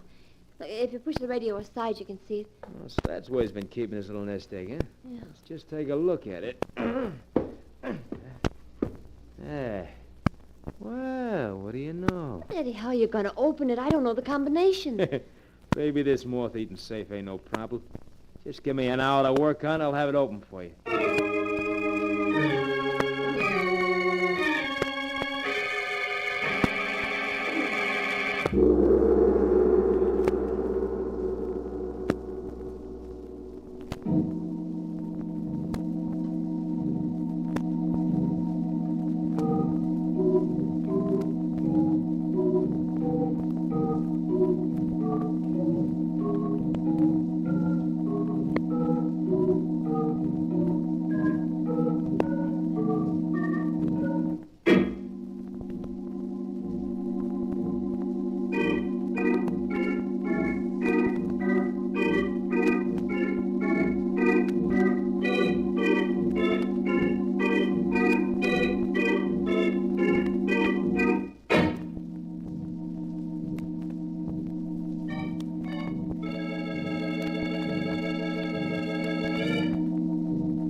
And now to continue the story, as it is written in the sealed book.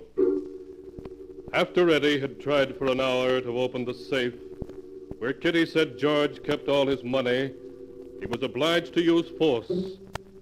Kitty found him a heavy hammer, and they went to work with that. Eddie, you're going to wake George if you don't cut it out. Don't you worry, baby. Just a couple of more, and this thing will fall apart. That did it. Look, Eddie. There's a roll of bills in there. Yeah, baby, yeah. Just a minute, we'll find out how much your split of it comes to. Yeah. Let's see. Hey, look, there's a piece of paper wrapped around the roll with figures on it. Yeah? Says $14,600. $14,000? Yes, sir, baby. And half of that's yours. 7 G's. Think of what that Dolomino was when we hit the Great White Wave. Kitty, George. did I hear some pounding down here? It sounded as though you broke into my safe. What are you doing with my money? Take it easy, George. We're only taking Kitty's share. You broke into my safe, took my money. I'll call the police. You can't. Oh, Eddie's having a heart attack. Oh, Kitty, my medicine. It's on top of the radio. Get it. All right, George, just take it easy. You'll be all right as soon as you get some of your medicine. You mean that stuff will fix him up? Yeah, it always does. Okay. Kitty, hurry. All right, George. Wait till I pour a little into this glass. I got other ideas. Eddie, you knocked the bottle out of my hand. Yeah, I know. I think George would be a lot better off without his medicine. You want me to die so you can take my money? You're catching on quick, Georgie, but a little too late. It's blood money. Cursed. You'll find you won't go far with it. Shut up, you little fool. You want to wake up the neighborhood? Is he dead? Yeah, that makes everything perfect. As his widow, the dough is all yours now. Eddie, the cops. What'll happen when they find him? Not a thing. It wasn't murder, was it? George just died of a heart attack as he was trying to take some of his medicine, that's all. Yeah, that's what happened. Yeah. Oh, baby, 14 G's. That'll take us a long way. Yeah. Well, I'll take care of it, Eddie. After all, it's my dough now that George is dead. So you're going to take care of it. You may as well learn now that I'm giving the orders, not you. You understand? Yeah. Yeah, Eddie, sure. Yeah, it's better. Okay, baby, let's get rolling. Come on. A lot of traveling to do before we hit Broadway.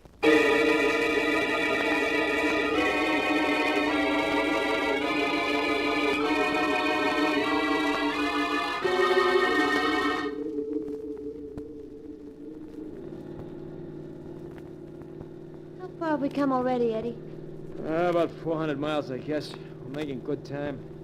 Gosh, Eddie, you've been driving all night. You look sleepy. Don't you think you ought to stop and rest a while? What's the sense of stopping in the middle of the desert? We'll rest up when we're across it. Gosh, there isn't another car on the road. There's a back road, baby. Little Eddie is playing it safe, see? You mean the cops might be looking for us? It could be. They don't worry me. They ain't got a thing on us. They're gonna think it's awful queer when they find George dead and us gone. Stop your worrying, I tell you. Once we get to New York, they'll never find us. Gee, New York, Broadway. I can hardly wait. Tell me about it, Eddie, huh? It's a great town, Kitty. I never saw anything like it. Yeah. Fancy hotels, theaters, nightclubs. Something happening all the time. Remember that movie we saw at the Bijou? Showing Broadway all lit up at night? Just think soon we'll be there ourselves. Oh, I gotta get some new clothes. Eddie, wake up, wake up!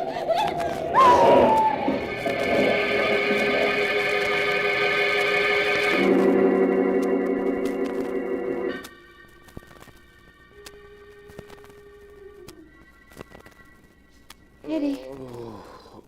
Eddie, are you all right? Eddie. What happened? He fell asleep at the wheel. Oh, he might have been killed. Oh, gosh. Car's a complete wreck. Yeah. Well, mastermind, what now? We're stuck in the desert, hundreds of miles from anywhere. There's not a car in sight. Oh, you and your back roads. Well, we could... Kitty, look over there. Where? I don't see anything. Look where I'm pointing, will you? Huh? Did you see there's a water tower about a mile away? Oh. Yeah, I see it now. Well, that water tower means there's a railroad over there. So what? So what? That means the train stopped there. We can rest in the shade of the water tower until a train comes along and stops for water. And we can get on and keep going. Come on.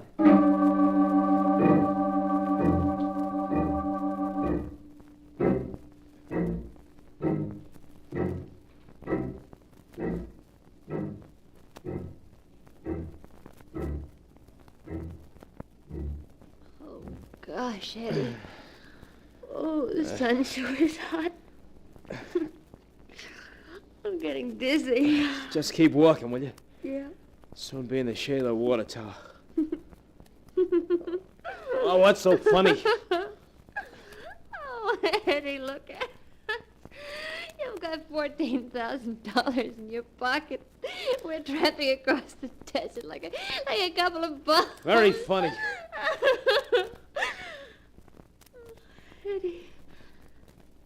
Eddie, come to think of it. Remember what George said before he died?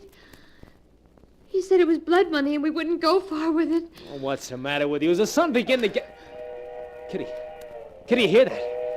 It's a train. Yeah. Eddie, look, there it is. Yeah, it's coming plenty fast. What if it doesn't stop at the water tower? Look, it's going east, ain't it? After that long run across the desert, it's bound to stop here for water.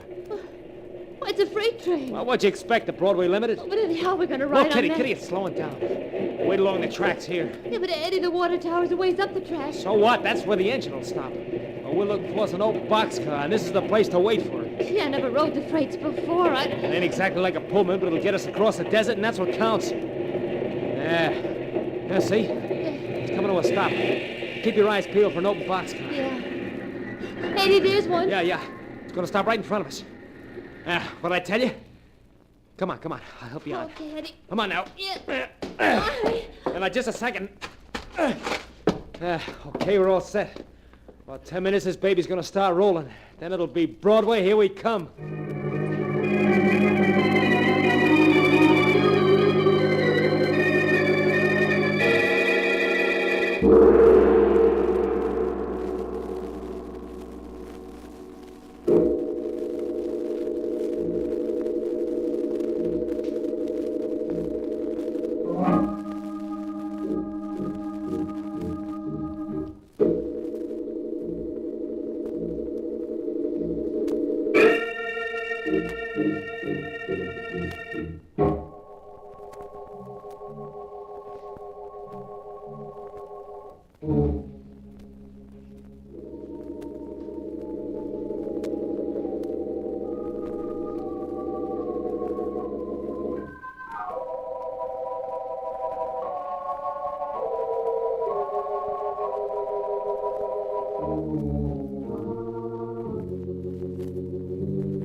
And now to continue the story as it is written in the sealed book. As the freight train which Eddie and Kitty have boarded speeds through the desert, the two partners in crime and tawdry ambition sleep. Presently Kitty wakes and looks out the open door. Then anxiously she shakes Eddie awake. Eddie, Huh? What? didn't you say What? this freight was going east? You said we were headed for Broadway. That's east, ain't it? But this train is headed west. West? You're crazy. Look at the sun. We're heading straight toward the sunset. What? Hey, you're right. Yeah, but when we got on this freight, you said it was going east. And it was, I tell you. Then why is it going the other way now? Look, stop asking me dumb questions, will you? How should I know? I guess after the freight left the water tower, it ran east for a few miles, then made a long swing around, started back with the coast. That's what must have happened. But why should it start back for the coast? Look, I ain't the conductor, am I? Now stop worrying, will you? But Eddie, we'll end up in some freight yard almost where we started from. So what? The minute this baby hits a town, you and me are getting off. Then we're gonna take a train east, a real train. We got enough dough to travel in style, baby. He said it was blood money. That we wouldn't go far with it. Lay off that kind of talk, will you? This dough is taking us to Broadway and right up to the top of the heap, do you hear me? Yeah. Yeah, sure, Eddie. That's better. All we gotta do is sit tight till the freight stops, then grab a passenger train going east. All right, Eddie. Gee, it's getting kind of cold, isn't it? Yeah. It always gets cold in the desert when the sun goes down. This baby ought to be stopping sometime during the night. Best thing to do until then is try to get some sleep.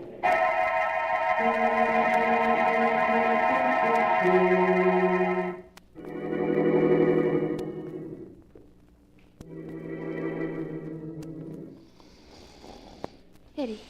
Eddie, wake up. What? Wake up, Eddie. We've stopped. We stopped? Yeah. Yeah, so we have. Where are we? I don't know. I just woke up myself. Still dark outside. You think we're still in the desert? I'll soon find out when I open this door. Yeah. Still night, all right. Pretty dark out. Say, what do you know?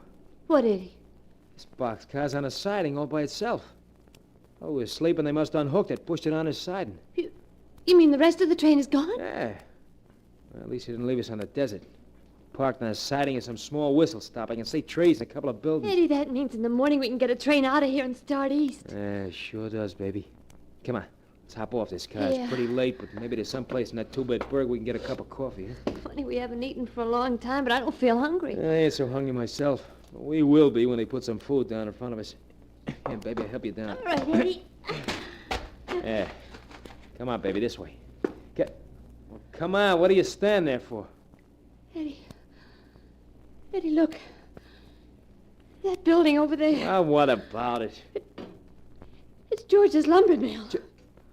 George's lumber mill? Eddie, don't you recognize it? Eddie, we're back in Fairhope.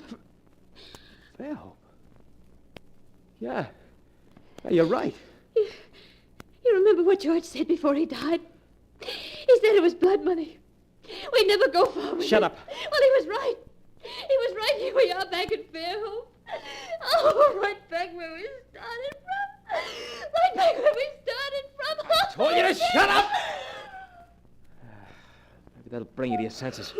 Look, it's just a coincidence that we landed back in Fairhope, that's all. Eddie, what are we going to do? That's that simple. We're going back to the house and change our clothes.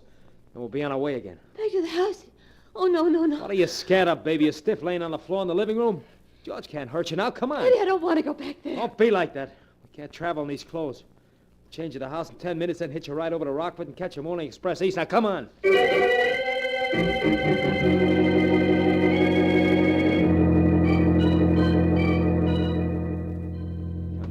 Come on, will you?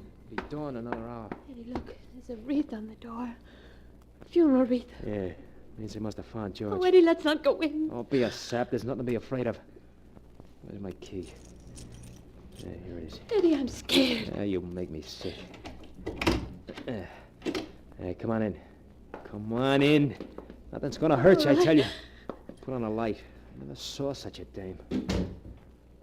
Eddie, it smells like flowers in here. Yeah. They tell me someone died here recently. Kitty? Kitty, is that you? No, it can't be.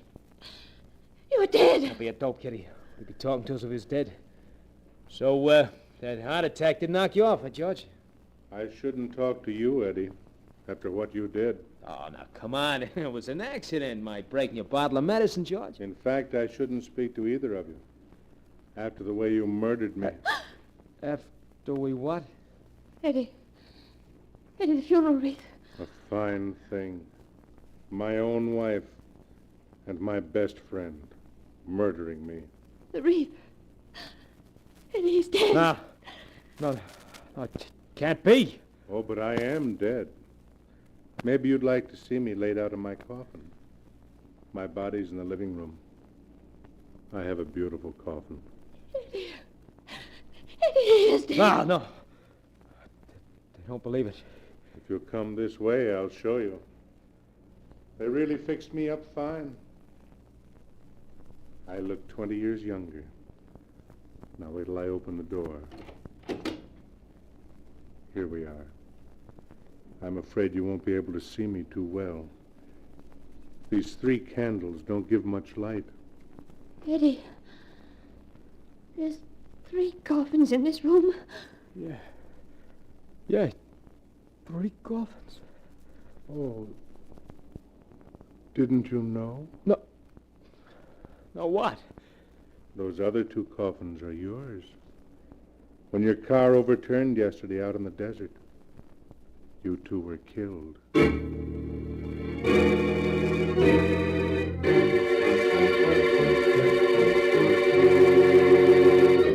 And that is the tale of 2 people and an ambition which would not stop at murder, and the strange fate to which that ambition brought them, as the facts are written here in the sealed book. Mysterious are the workings of fate in the lives of mere mortals.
And now, keeper of the book, before you close the great volume, show us the tale we tell next time.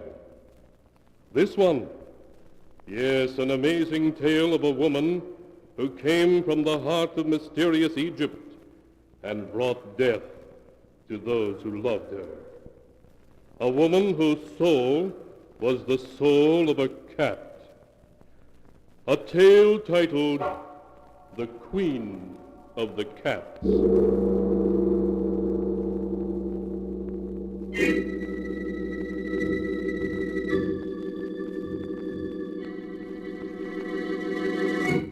Be sure to be with us again next time, when the sound of the great gong heralds another strange and mystifying tale from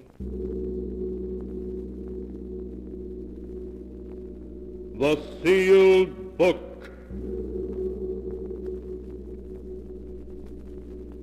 The Sealed Book, written by Bob Arthur and David Kogan, is produced and directed by Jock MacGregor.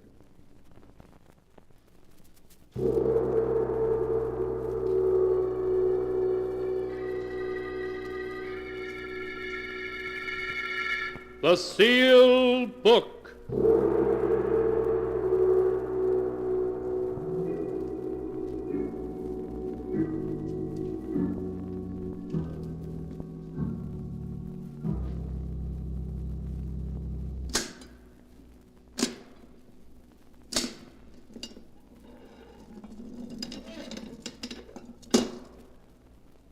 Once again, the keeper of the book has opened the ponderous door to the secret vault, wherein is kept the great sealed book, in which is recorded all the secrets and mysteries of mankind through the ages. Here are tales of every kind, Tales of murder, of madness, of dark deeds, strange and terrible beyond all belief. Keeper of the book, I would know what tale we tell this time. Open the great book and let us read. Slowly, the great book opens.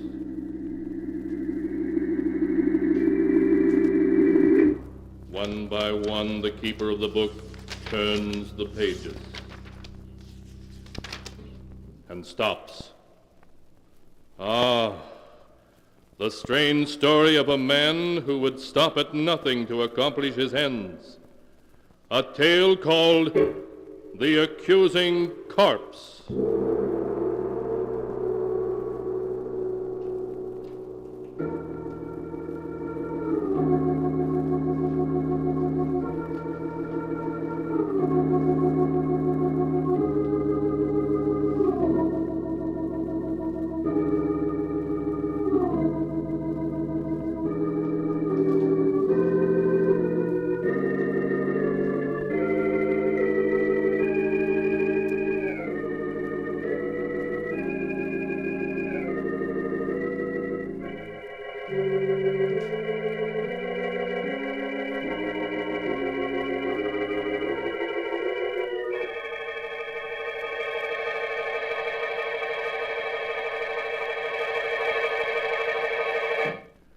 Here is the tale, The Accusing Corpse, as it is written in the pages of the sealed book.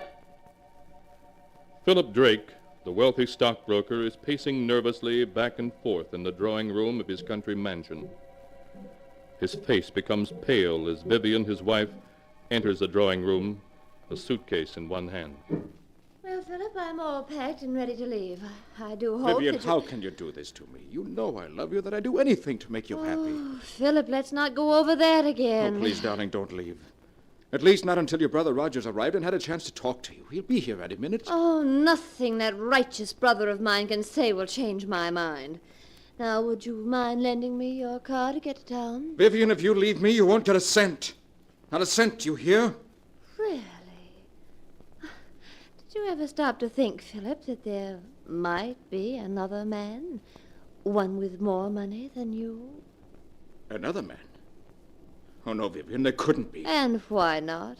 But we've only been married 3 months. Why, there couldn't have been anybody in that time. Oh, but there was. Oh, Vivian, you can't do this to me. I love you. I love you. I won't let you go. I really must be saying goodbye now. He's waiting for me in town. I don't want to be late. If I can't have you, no one else will. Do you hear? Oh, really? You're being ridiculous. I must go now. No. Philip, what are you... A gun? Yes, Vivian. A gun. I told you if I couldn't have you, no one else would, and I mean it. Even with that gun, you can't keep me, do you hear? I'd sooner die than go on living with you. I'm going, and you're not going to... Oh, you shot... Vivian. Philip, what happened? I thought I heard... Vivian. I didn't mean to do it. She was going to leave me. Vivian. Roger, is she dead? Yes. Philip, do you know what this may mean? Life imprisonment, perhaps even the electric chair? Yes, I know. I lost control of myself. Nothing seems to matter now. You simply can't throw your life away like that. Even if Vivian was my sister. I don't mind telling you that I always felt you were far too good for her. She didn't deserve to be your wife. Oh, please, Roger. Look, if we were to get rid of the body, who could possibly know that she didn't leave here tonight as she'd planned? No. It wouldn't work, Roger. You can't get away with murder. That's nonsense, Philip. Now, if we were to bury her in the woods, no one would ever find her body. Bury her in the woods? I couldn't do that. Philip, you must let me handle this. Oh, and you better give me that gun. All right, Roger. Here you are. Good. Now you wait here. I'm going to get rid of the body.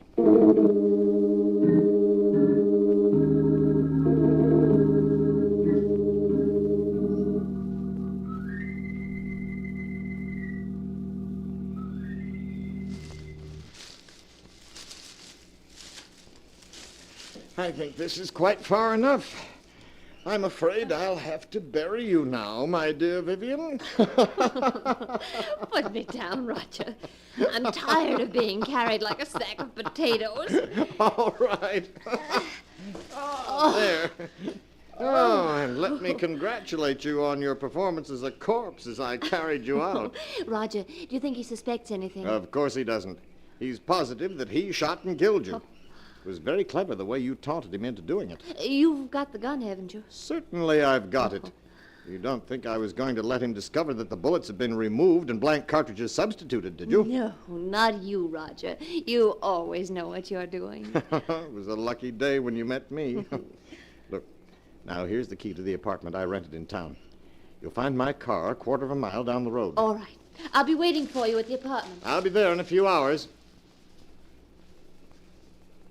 Well, now let's see. This seems like a nice place to dig.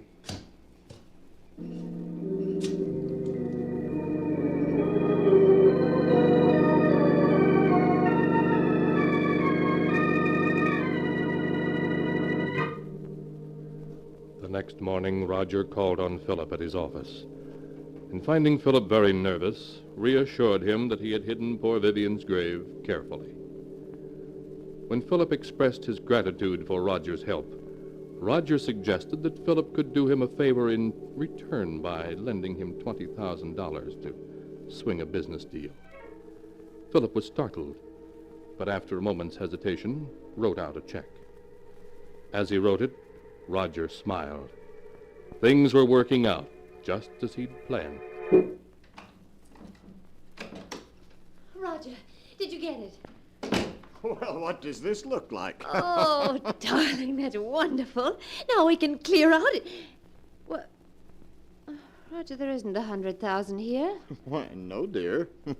I only got 20,000 from him. But we were after 100,000. Why didn't you get it all this morning when you saw him? My dear Vivian, it simply isn't done that way.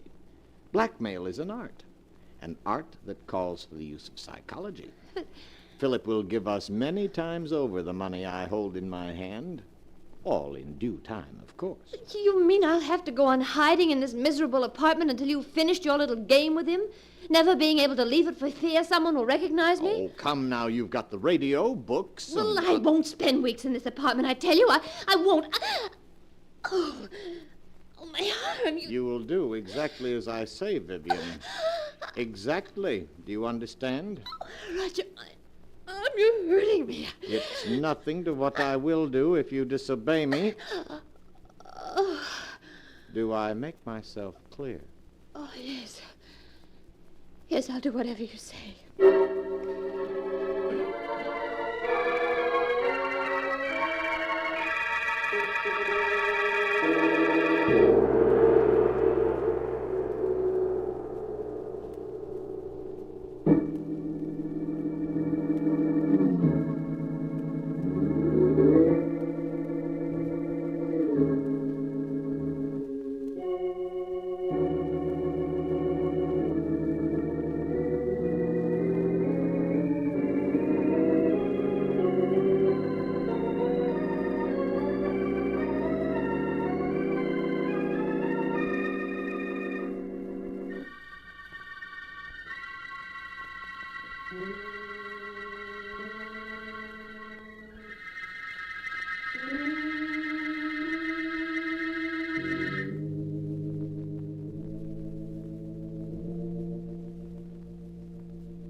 And now to continue the story, as it is written in the sealed book.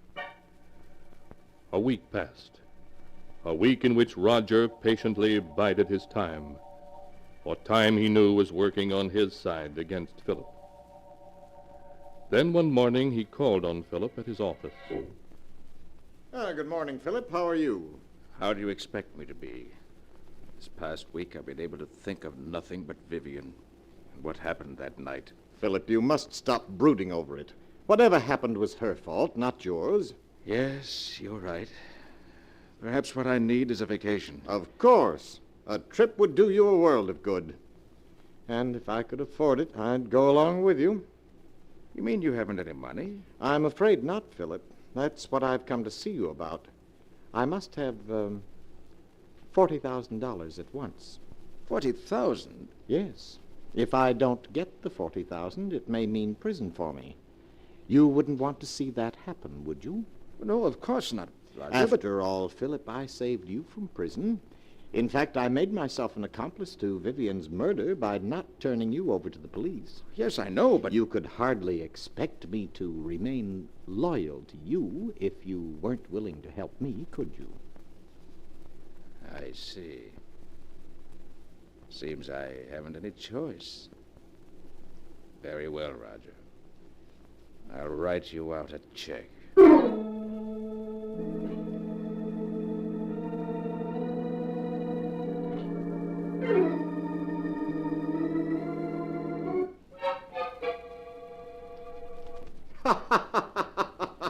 Take a look at this, Vivian. $40,000 in cash. Oh, darling. Wasn't this worth staying in hiding for? And there's plenty more where this came from. What? Oh, who could that be? You better get behind that screen. All right, Roger. Yes?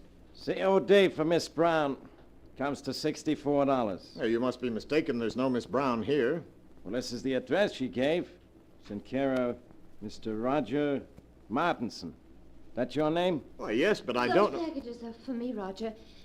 How much did you say the COD was? $64, miss. Oh, yeah. Here you are. Thank you, miss. Here's your receipt. Bye. Bye. When did you buy those clothes? This morning? You mean you went out shopping in spite of what I told you? Well, I was sick of being cooped up in this apartment day and night. I had to do something for a change. And what of my plans? You risked everything with so much at stake. Roger, stop looking at me like that. I tell you, I couldn't stand being cooped up in this apartment any longer. And if you don't get the rest of the money at once so that we can clear out, I'll go shopping whenever I feel like it. You can't make... You'll do exactly as I say. I won't allow anything or anyone to interfere with my plans. I've worked every step out perfectly, and there isn't going to be any slip-up.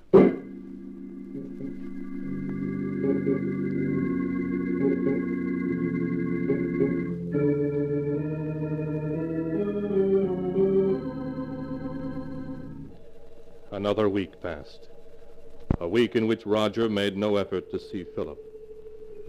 Then early one evening, he got into his car and drove out of the city to Philip's home in the country. Oh, it's you, Roger. Come in.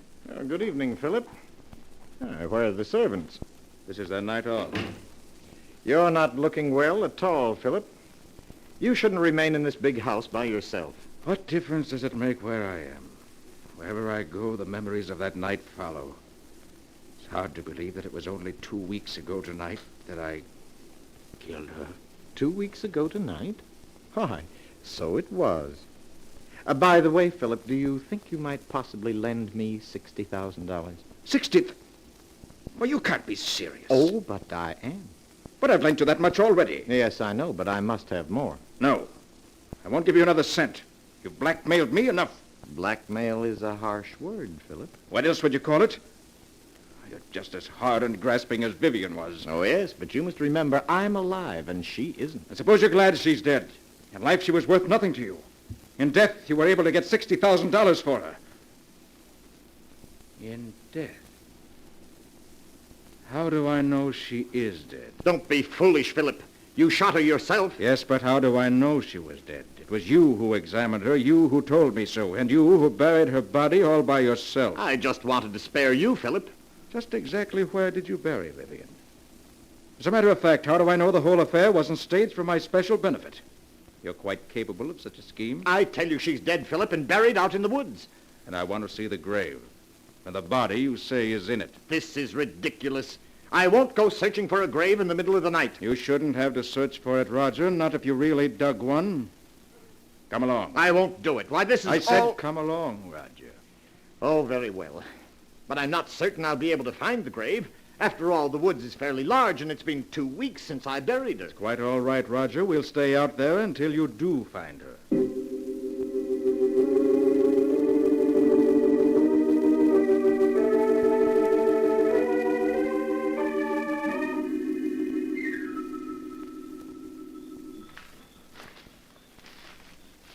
The grave is someplace around here, I'm certain of it, but perhaps we ought to come back in the daytime. It might be easier to find it then. I know, Roger. You shouldn't have any trouble finding it now, if it exists. It does exist, I tell you. It's just that the woods are so confusing at night. Everything looks so different. Just keep on searching, Roger. Well, perhaps this is the spot. It looks something like it. There's only one way to make certain, and that's to start digging. Here's a shovel. Start digging. Oh, very well, Philip, if you insist.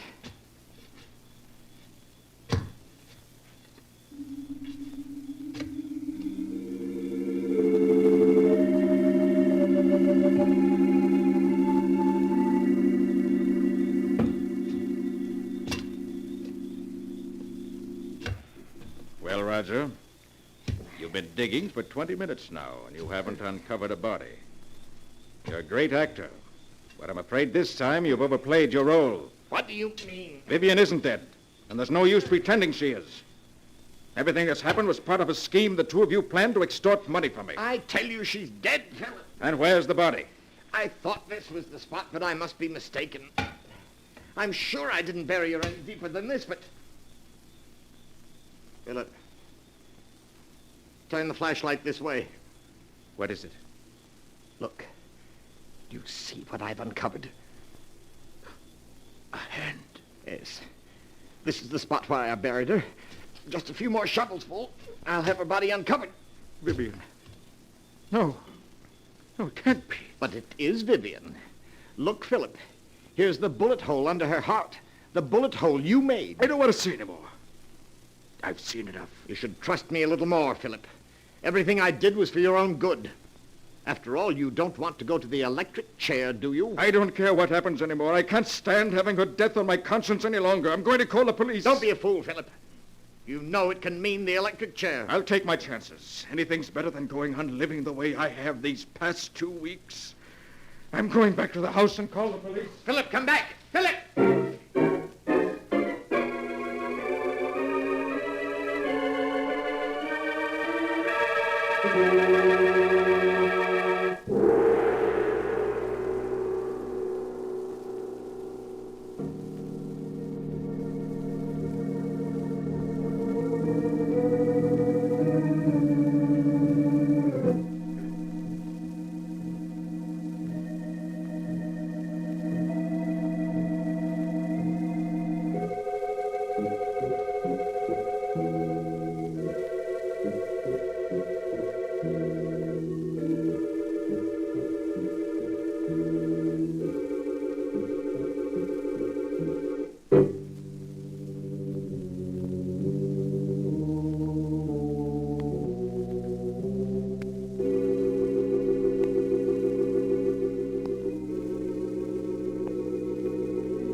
And now to continue the story, as it is written in the sealed book. After Philip and Roger had dug up Vivian's body, with the bullet hole through the heart, Philip decided that the only thing left for him was to call the police and confess. So, in spite of Roger's protests, he rushed back to the house. Operator. Operator. Philip, wait. Don't do anything foolish. You've cut me off. Take your hand off the phone, Roger. All I want you to do is to listen to me for a few minutes. Then if you still want to call the police, you can. Now, please, put the receiver down, Philip. That's it. What do you want to tell me? Well, do you mind if I mix myself a drink first? It's been a rather difficult evening. Very well. What about one for you? You look as though you could stand a drink. No, thank you. Nonsense now. It'll do you good.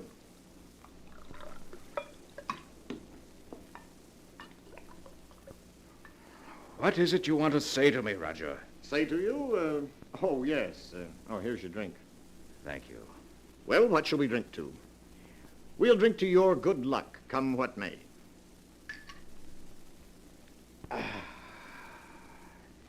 There, I feel a good deal better. All right, now we've had our drink. What have you got to say? Oh, yes.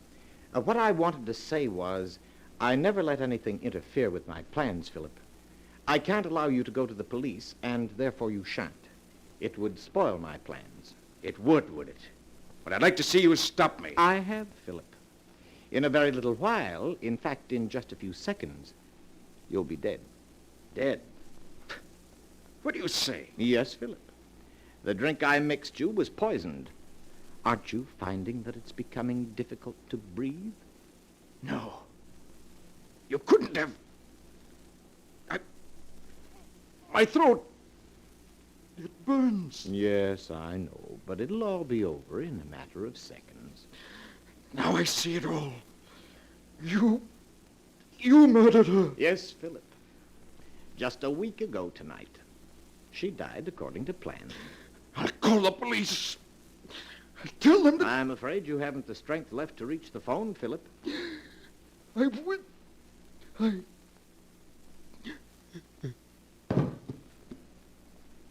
You and Vivian never had a chance, Philip. I had things worked out perfectly, down to the smallest detail. Hello, operator. Operator, please connect me with the police.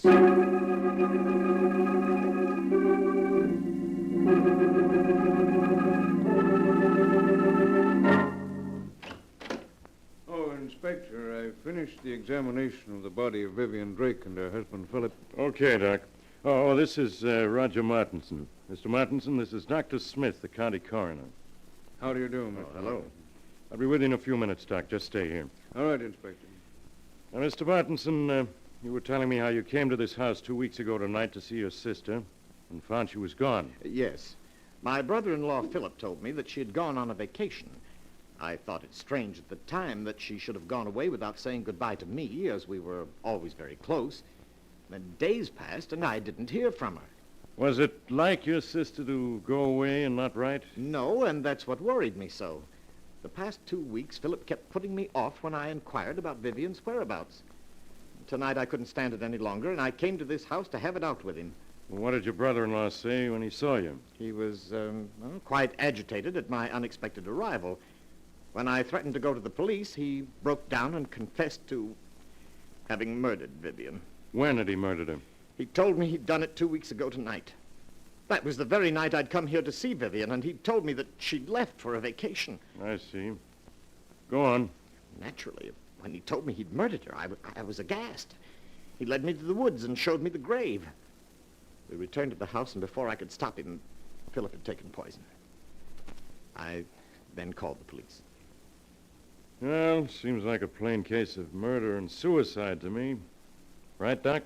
Perhaps, but Mr. Martinson, I was very much interested in what you had to say regarding the murder of your sister.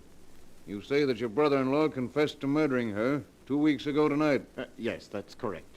And you never saw her alive after that night? Oh, why, no, of course not. What are you getting at, Doc? Please, Inspector.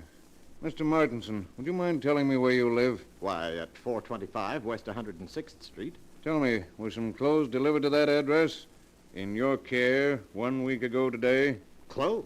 Yes, to be exact, a woman's sports suit, which cost $64 and arrived COD. Why, no. You're lying, Mr. Martinson. I have in my hand a slip of paper that not only proves that you're lying, but will send you to the electric chair.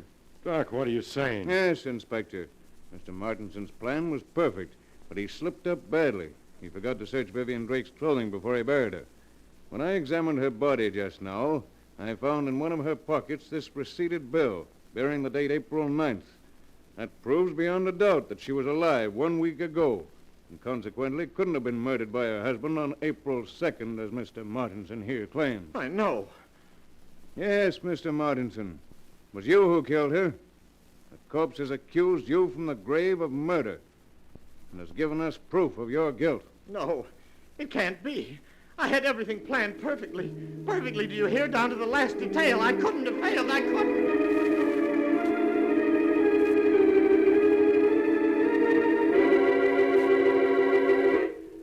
But Roger Martinson had failed. And all because of a mere sales slip that was found in a corpse's pocket. A dated sales slip that gave the lie to his testimony and sent him to the electric chair. For murder is always without, though it takes the dead themselves to tell of it.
And now, keeper of the book, before you close the great book, show us the tale we tell next time.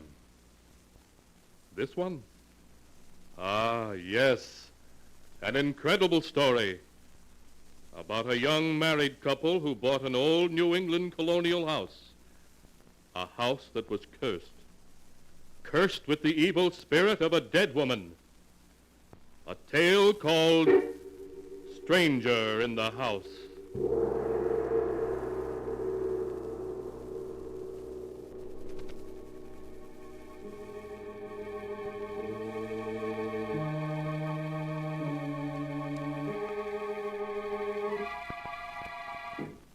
Be sure to be with us again next time, when the sound of the great gong heralds another strange and exciting tale from The Sealed Book.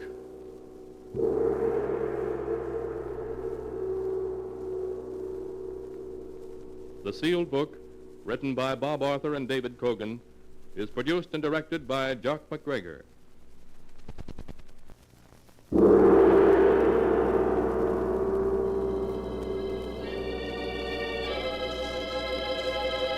The Sealed Book.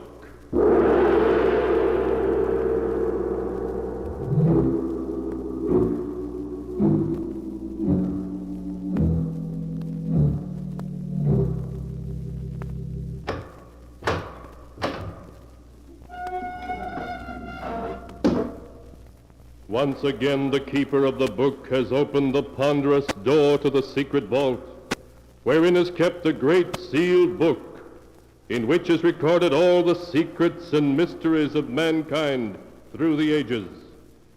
Here are tales of every kind, tales of murder, of madness, of dark deeds, strange and terrible beyond all belief.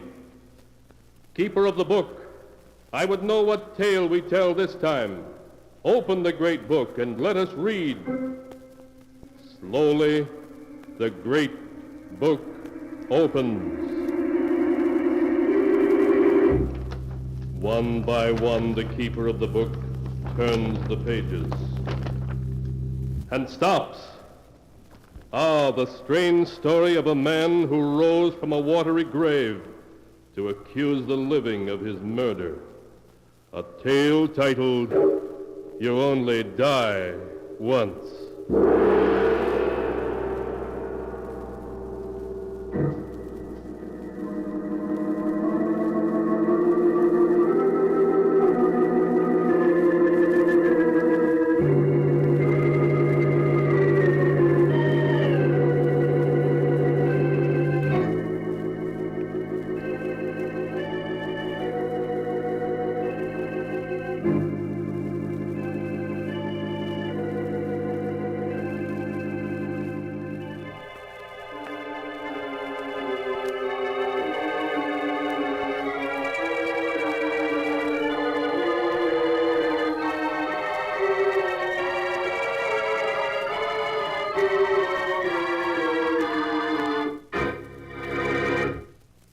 Here is the tale, You Only Die Once, as it is written in the pages of the sealed book. The story begins some years ago in the beautiful Winthrop mansion on the Hudson River. It is early evening, and John Winthrop, just home from the city, enters the drawing room to find his wife, Vivian, reading a telegram. Good evening, darling. Who's the telegram from? Oh, John, it's from my brother, Jerry. He's arriving tonight from Los Angeles. His train gets into Grand Central at 10 o'clock. Well, that's fine. I'm very anxious to meet your brother, darling. Oh, John, you'll love him. Jerry's a grand person. I'm sure he is, Vivian, if he's anything like his sister. Oh, for that you deserve a kiss. Oh, John, I'm so excited about Jerry's visit. Well, if having Jerry here makes you so happy, we'll have to make his stay a permanent one. Come on, darling, let's go to dinner.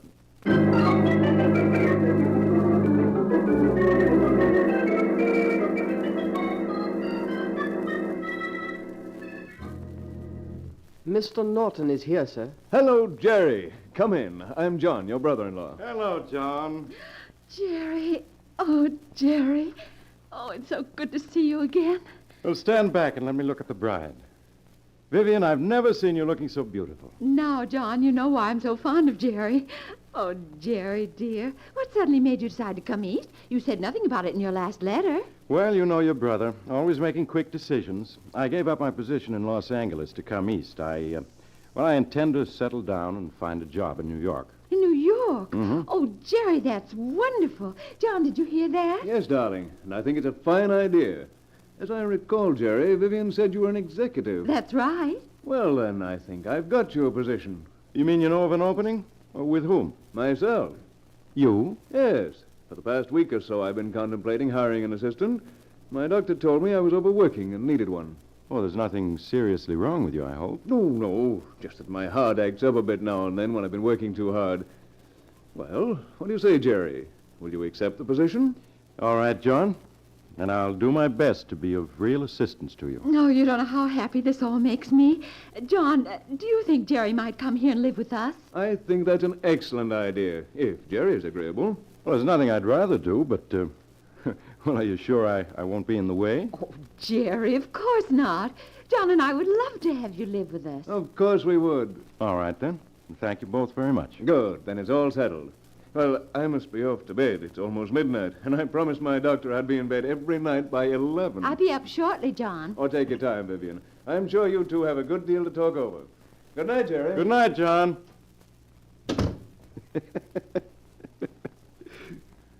Well, sis, how have you been? Oh, darling, if you only knew how much I've missed you these past months.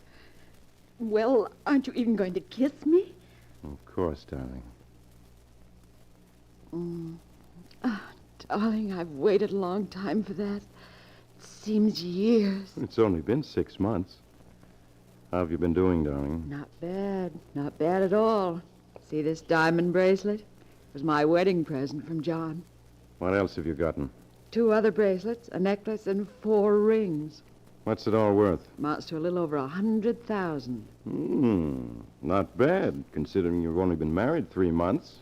Oh, how much longer will I have to go on keeping up the act, though, Jerry? Never give up a gold mine until it's played out. And unless I miss my guess, John is still good for plenty more. He's a very rich man. Exactly. So you and I are staying here until we've worked John for every cent you can get. Then when the time is ripe, you'll sue for a divorce and a big cash settlement.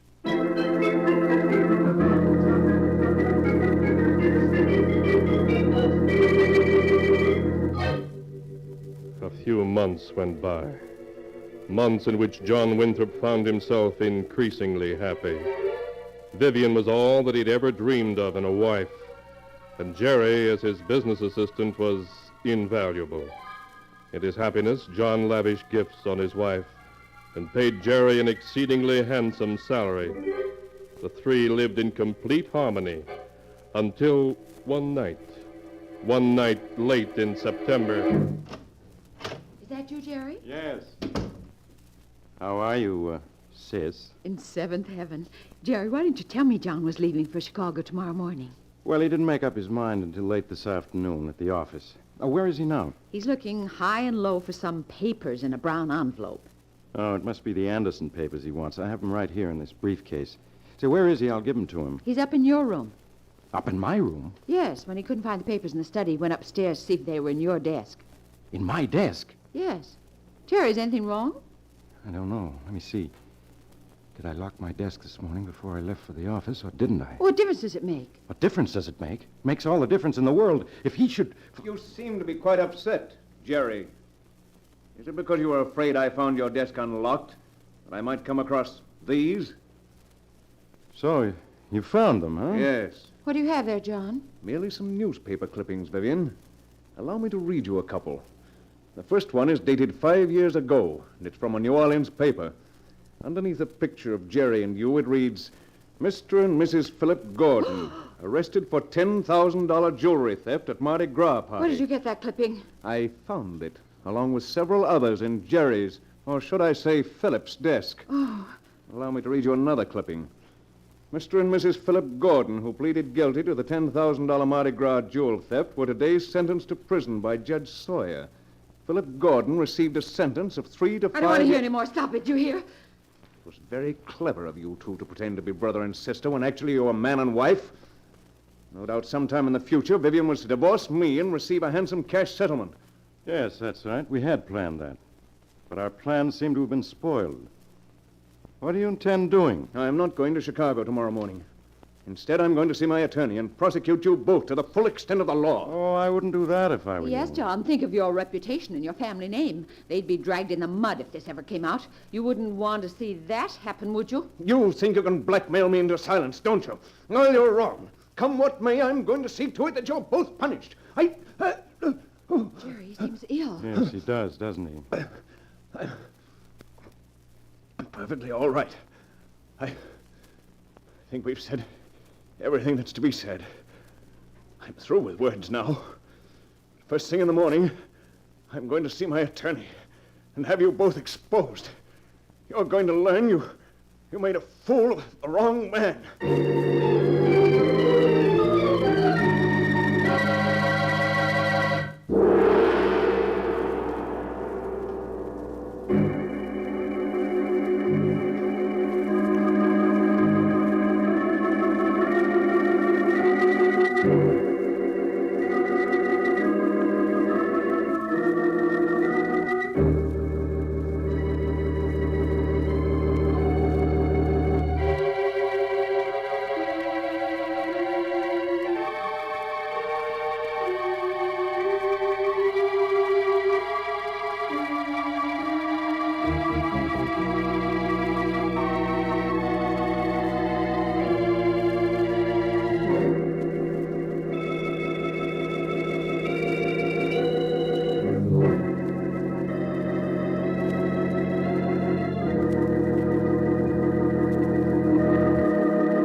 And now to continue the story, you only die once, as it is written in the sealed book.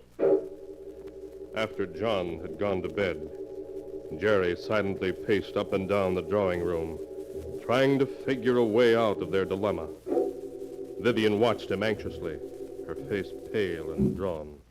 If John goes to his attorney in the morning, it'll mean stiff prison sentences for the two of us. You can be sure of that.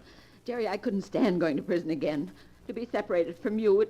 If they send me to prison, I'll die. You know how I feel, darling. The same way. There's only one way out. One way out? Yes. We must see to it that John doesn't go to his attorney in the morning.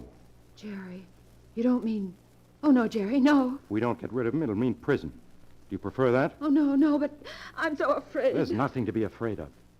I have a scheme that can't miss if we play our cards right. Are you sure? Positive.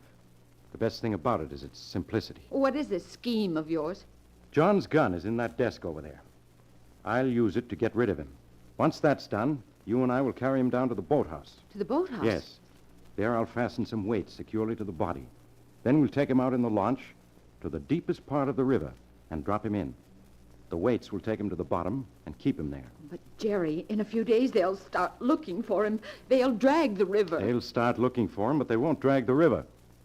For as far as the police are concerned, John will have gone to Chicago. But how are you going to make them believe that? It's very simple. I have here John's ticket on the 6:30 train tomorrow morning for Chicago. After we've disposed of the body, you'll drive me to Grand Central Station, where I'll board the train as John Winthrop. Oh, but, Jerry, you could never pass as John. You're so much younger. Nonsense. John and I are about the same height and build. If I were to wear John's glasses and a false mustache, in the early morning light, no one would notice the difference. You wouldn't actually go to Chicago, would you? Of course not.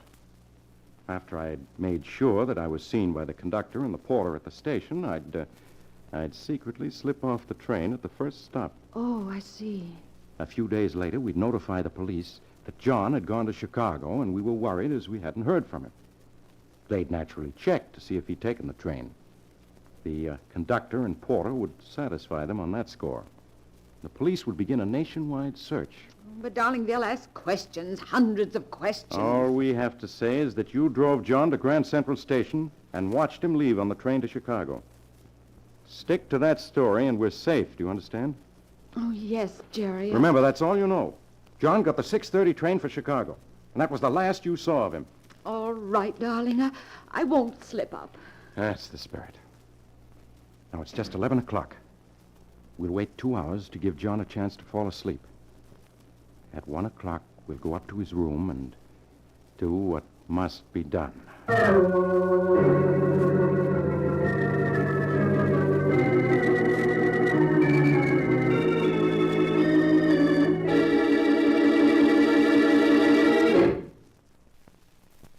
You all set, Vivian? Yes. I'll open the door. Quiet now. He's sound asleep. Yes. Just hold that flashlight steady. Hurry, darling, hurry. Steady, Vivian. Quiet. It's all over. Jerry, is he dead? Yes.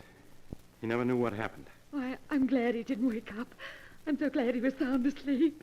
Now, you pick him up by the feet while I get him under the shoulders. The next stop for John is the boathouse.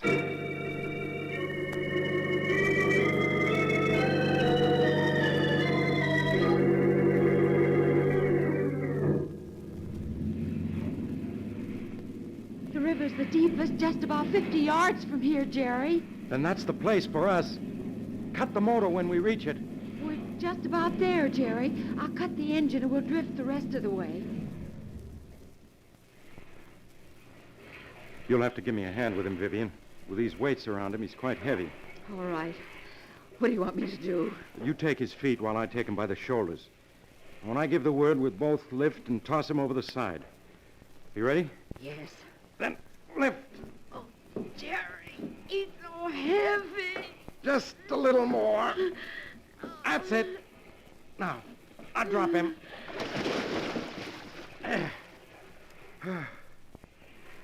Well, darling, that's the last of Mr. John Winthrop. Now we'd better be getting back to shore. There's still quite a bit that remains to be done.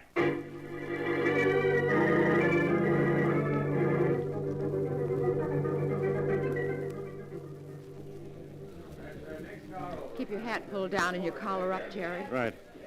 Pardon me, conductor, but can you tell me where my compartment is? The name is Winthrop. John Winthrop. You have your ticket, Mr. Winthrop? You have it, don't you, darling? Oh, yes, here it is, conductor. Now, let's see. Car 3476. That's this car right here. You just go aboard. The porter will show you to your compartment. Thank you, conductor. That's quite all right, Mr. Winthrop. I think we can count on him to remember I got on this train. I'll pick you up at the 125th Street station. Right. I'll wait there till you arrive. Goodbye, John. Take care of yourself. I will, Vivian. I'll phone you tomorrow night from Chicago. Don't forget, John. I won't. Bye.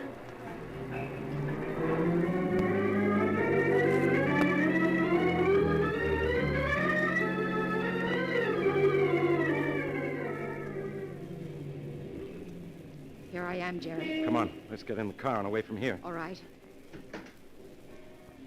Did everything go all right? Perfectly. After the train pulled out of Grand Central, I had the porter show me to my compartment. I told him I hadn't slept for 24 hours, and I didn't want to be disturbed until we reached Chicago. You didn't forget to give him a tip, did you? No. I gave him a $5 tip, just as we'd planned. Don't worry, that porter will remember me. Good. You're certain no one saw you slip off the train just now? Well, I'm positive. I took off my disguise before I left the compartment. Everything's working out just as I planned. Now, all we have to do is sit tight for a few days. Then wire the men in Chicago who had appointments with John. When they tell us that John never kept his appointments, we'll get in touch with the police. And with tears in your eyes, you'll beg the police to find your missing husband.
And now to continue the story.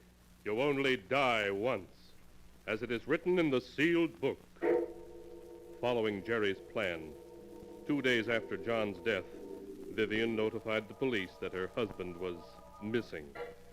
Shortly afterwards, she was called on by Lieutenant Richards of the Missing Persons Bureau. You say, Mrs. Winthrop, the last you saw of your husband was when he boarded the train for Chicago? Yes, Lieutenant. I waved to him as the train pulled out of the station. That was the last time I saw him.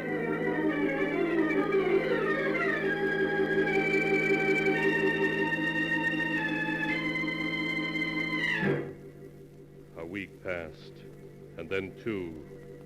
But the police found no trace of John Winthrop.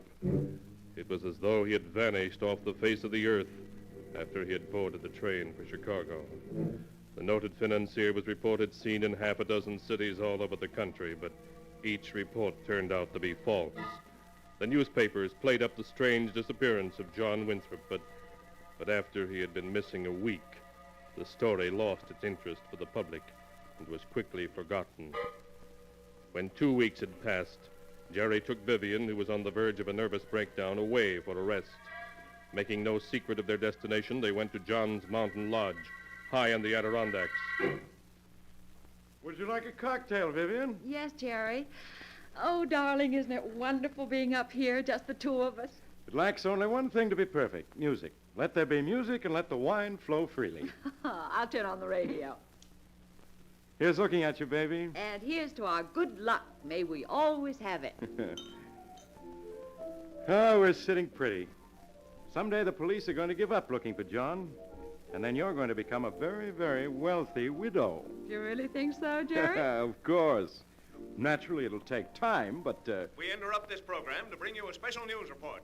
At 10:35 this morning, New York Harbor Police found the body of the missing financier, John Winthrop, in the Hudson River off 54th Street. The dead man had been shot in the head, and the police believe he was murdered.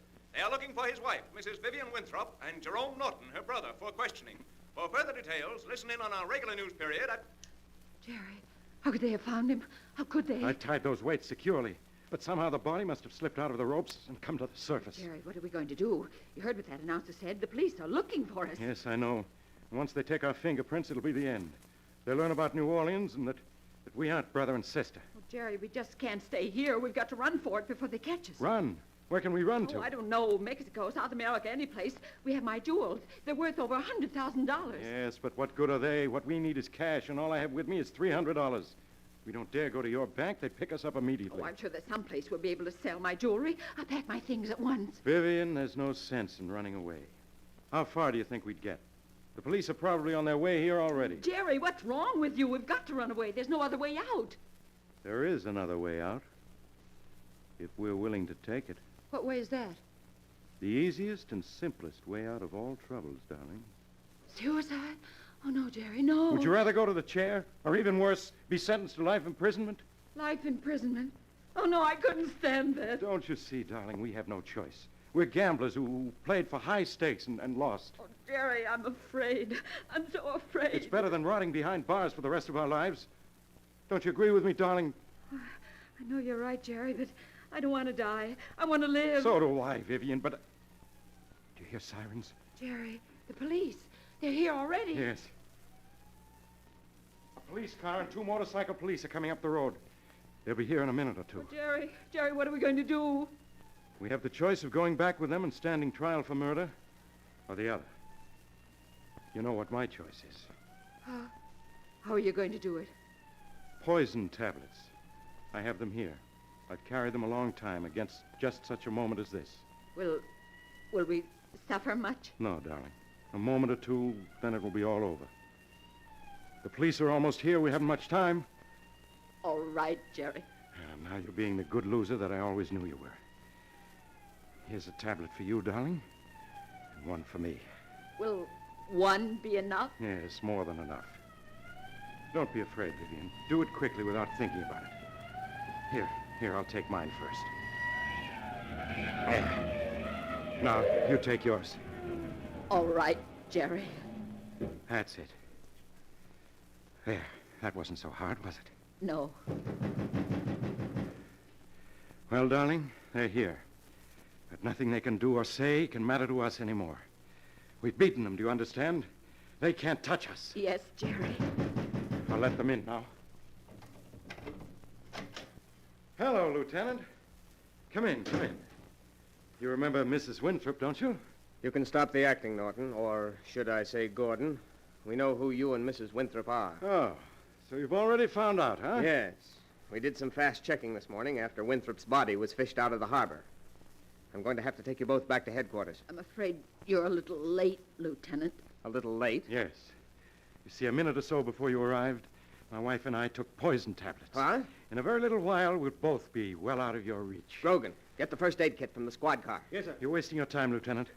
You're never going to send us to prison for John Winthrop's murder? Murder? We don't want you for Winthrop's murder. You don't want us for John's murder? No, for the simple reason he wasn't murdered. What are you saying? I shot and killed him myself. You only think you did. An autopsy this morning showed that John Winthrop died of heart failure. All you did was put a bullet into a corpse about an hour later. You mean he was already dead when I shot him? Yes, that's right. Lieutenant, help us. Don't let us... Jerry, I can't breathe. Help me. Lieutenant, don't let us die. Save us. save us. Don't let Lieutenant, here's the first aid kit. It's too late, Grogan. You mean they're dead? Yes.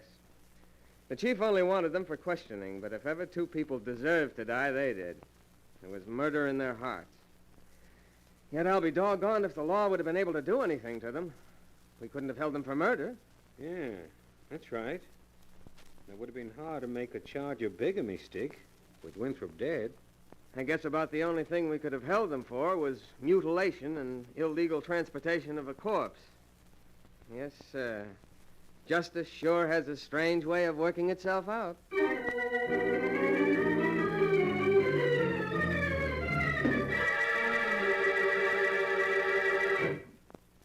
And so ends the tale. You only die once, as it is written in the sealed book. The uncanny hand of fate reached out for the two who had ruthlessly planned the death of an innocent man and doomed them to die through their own actions.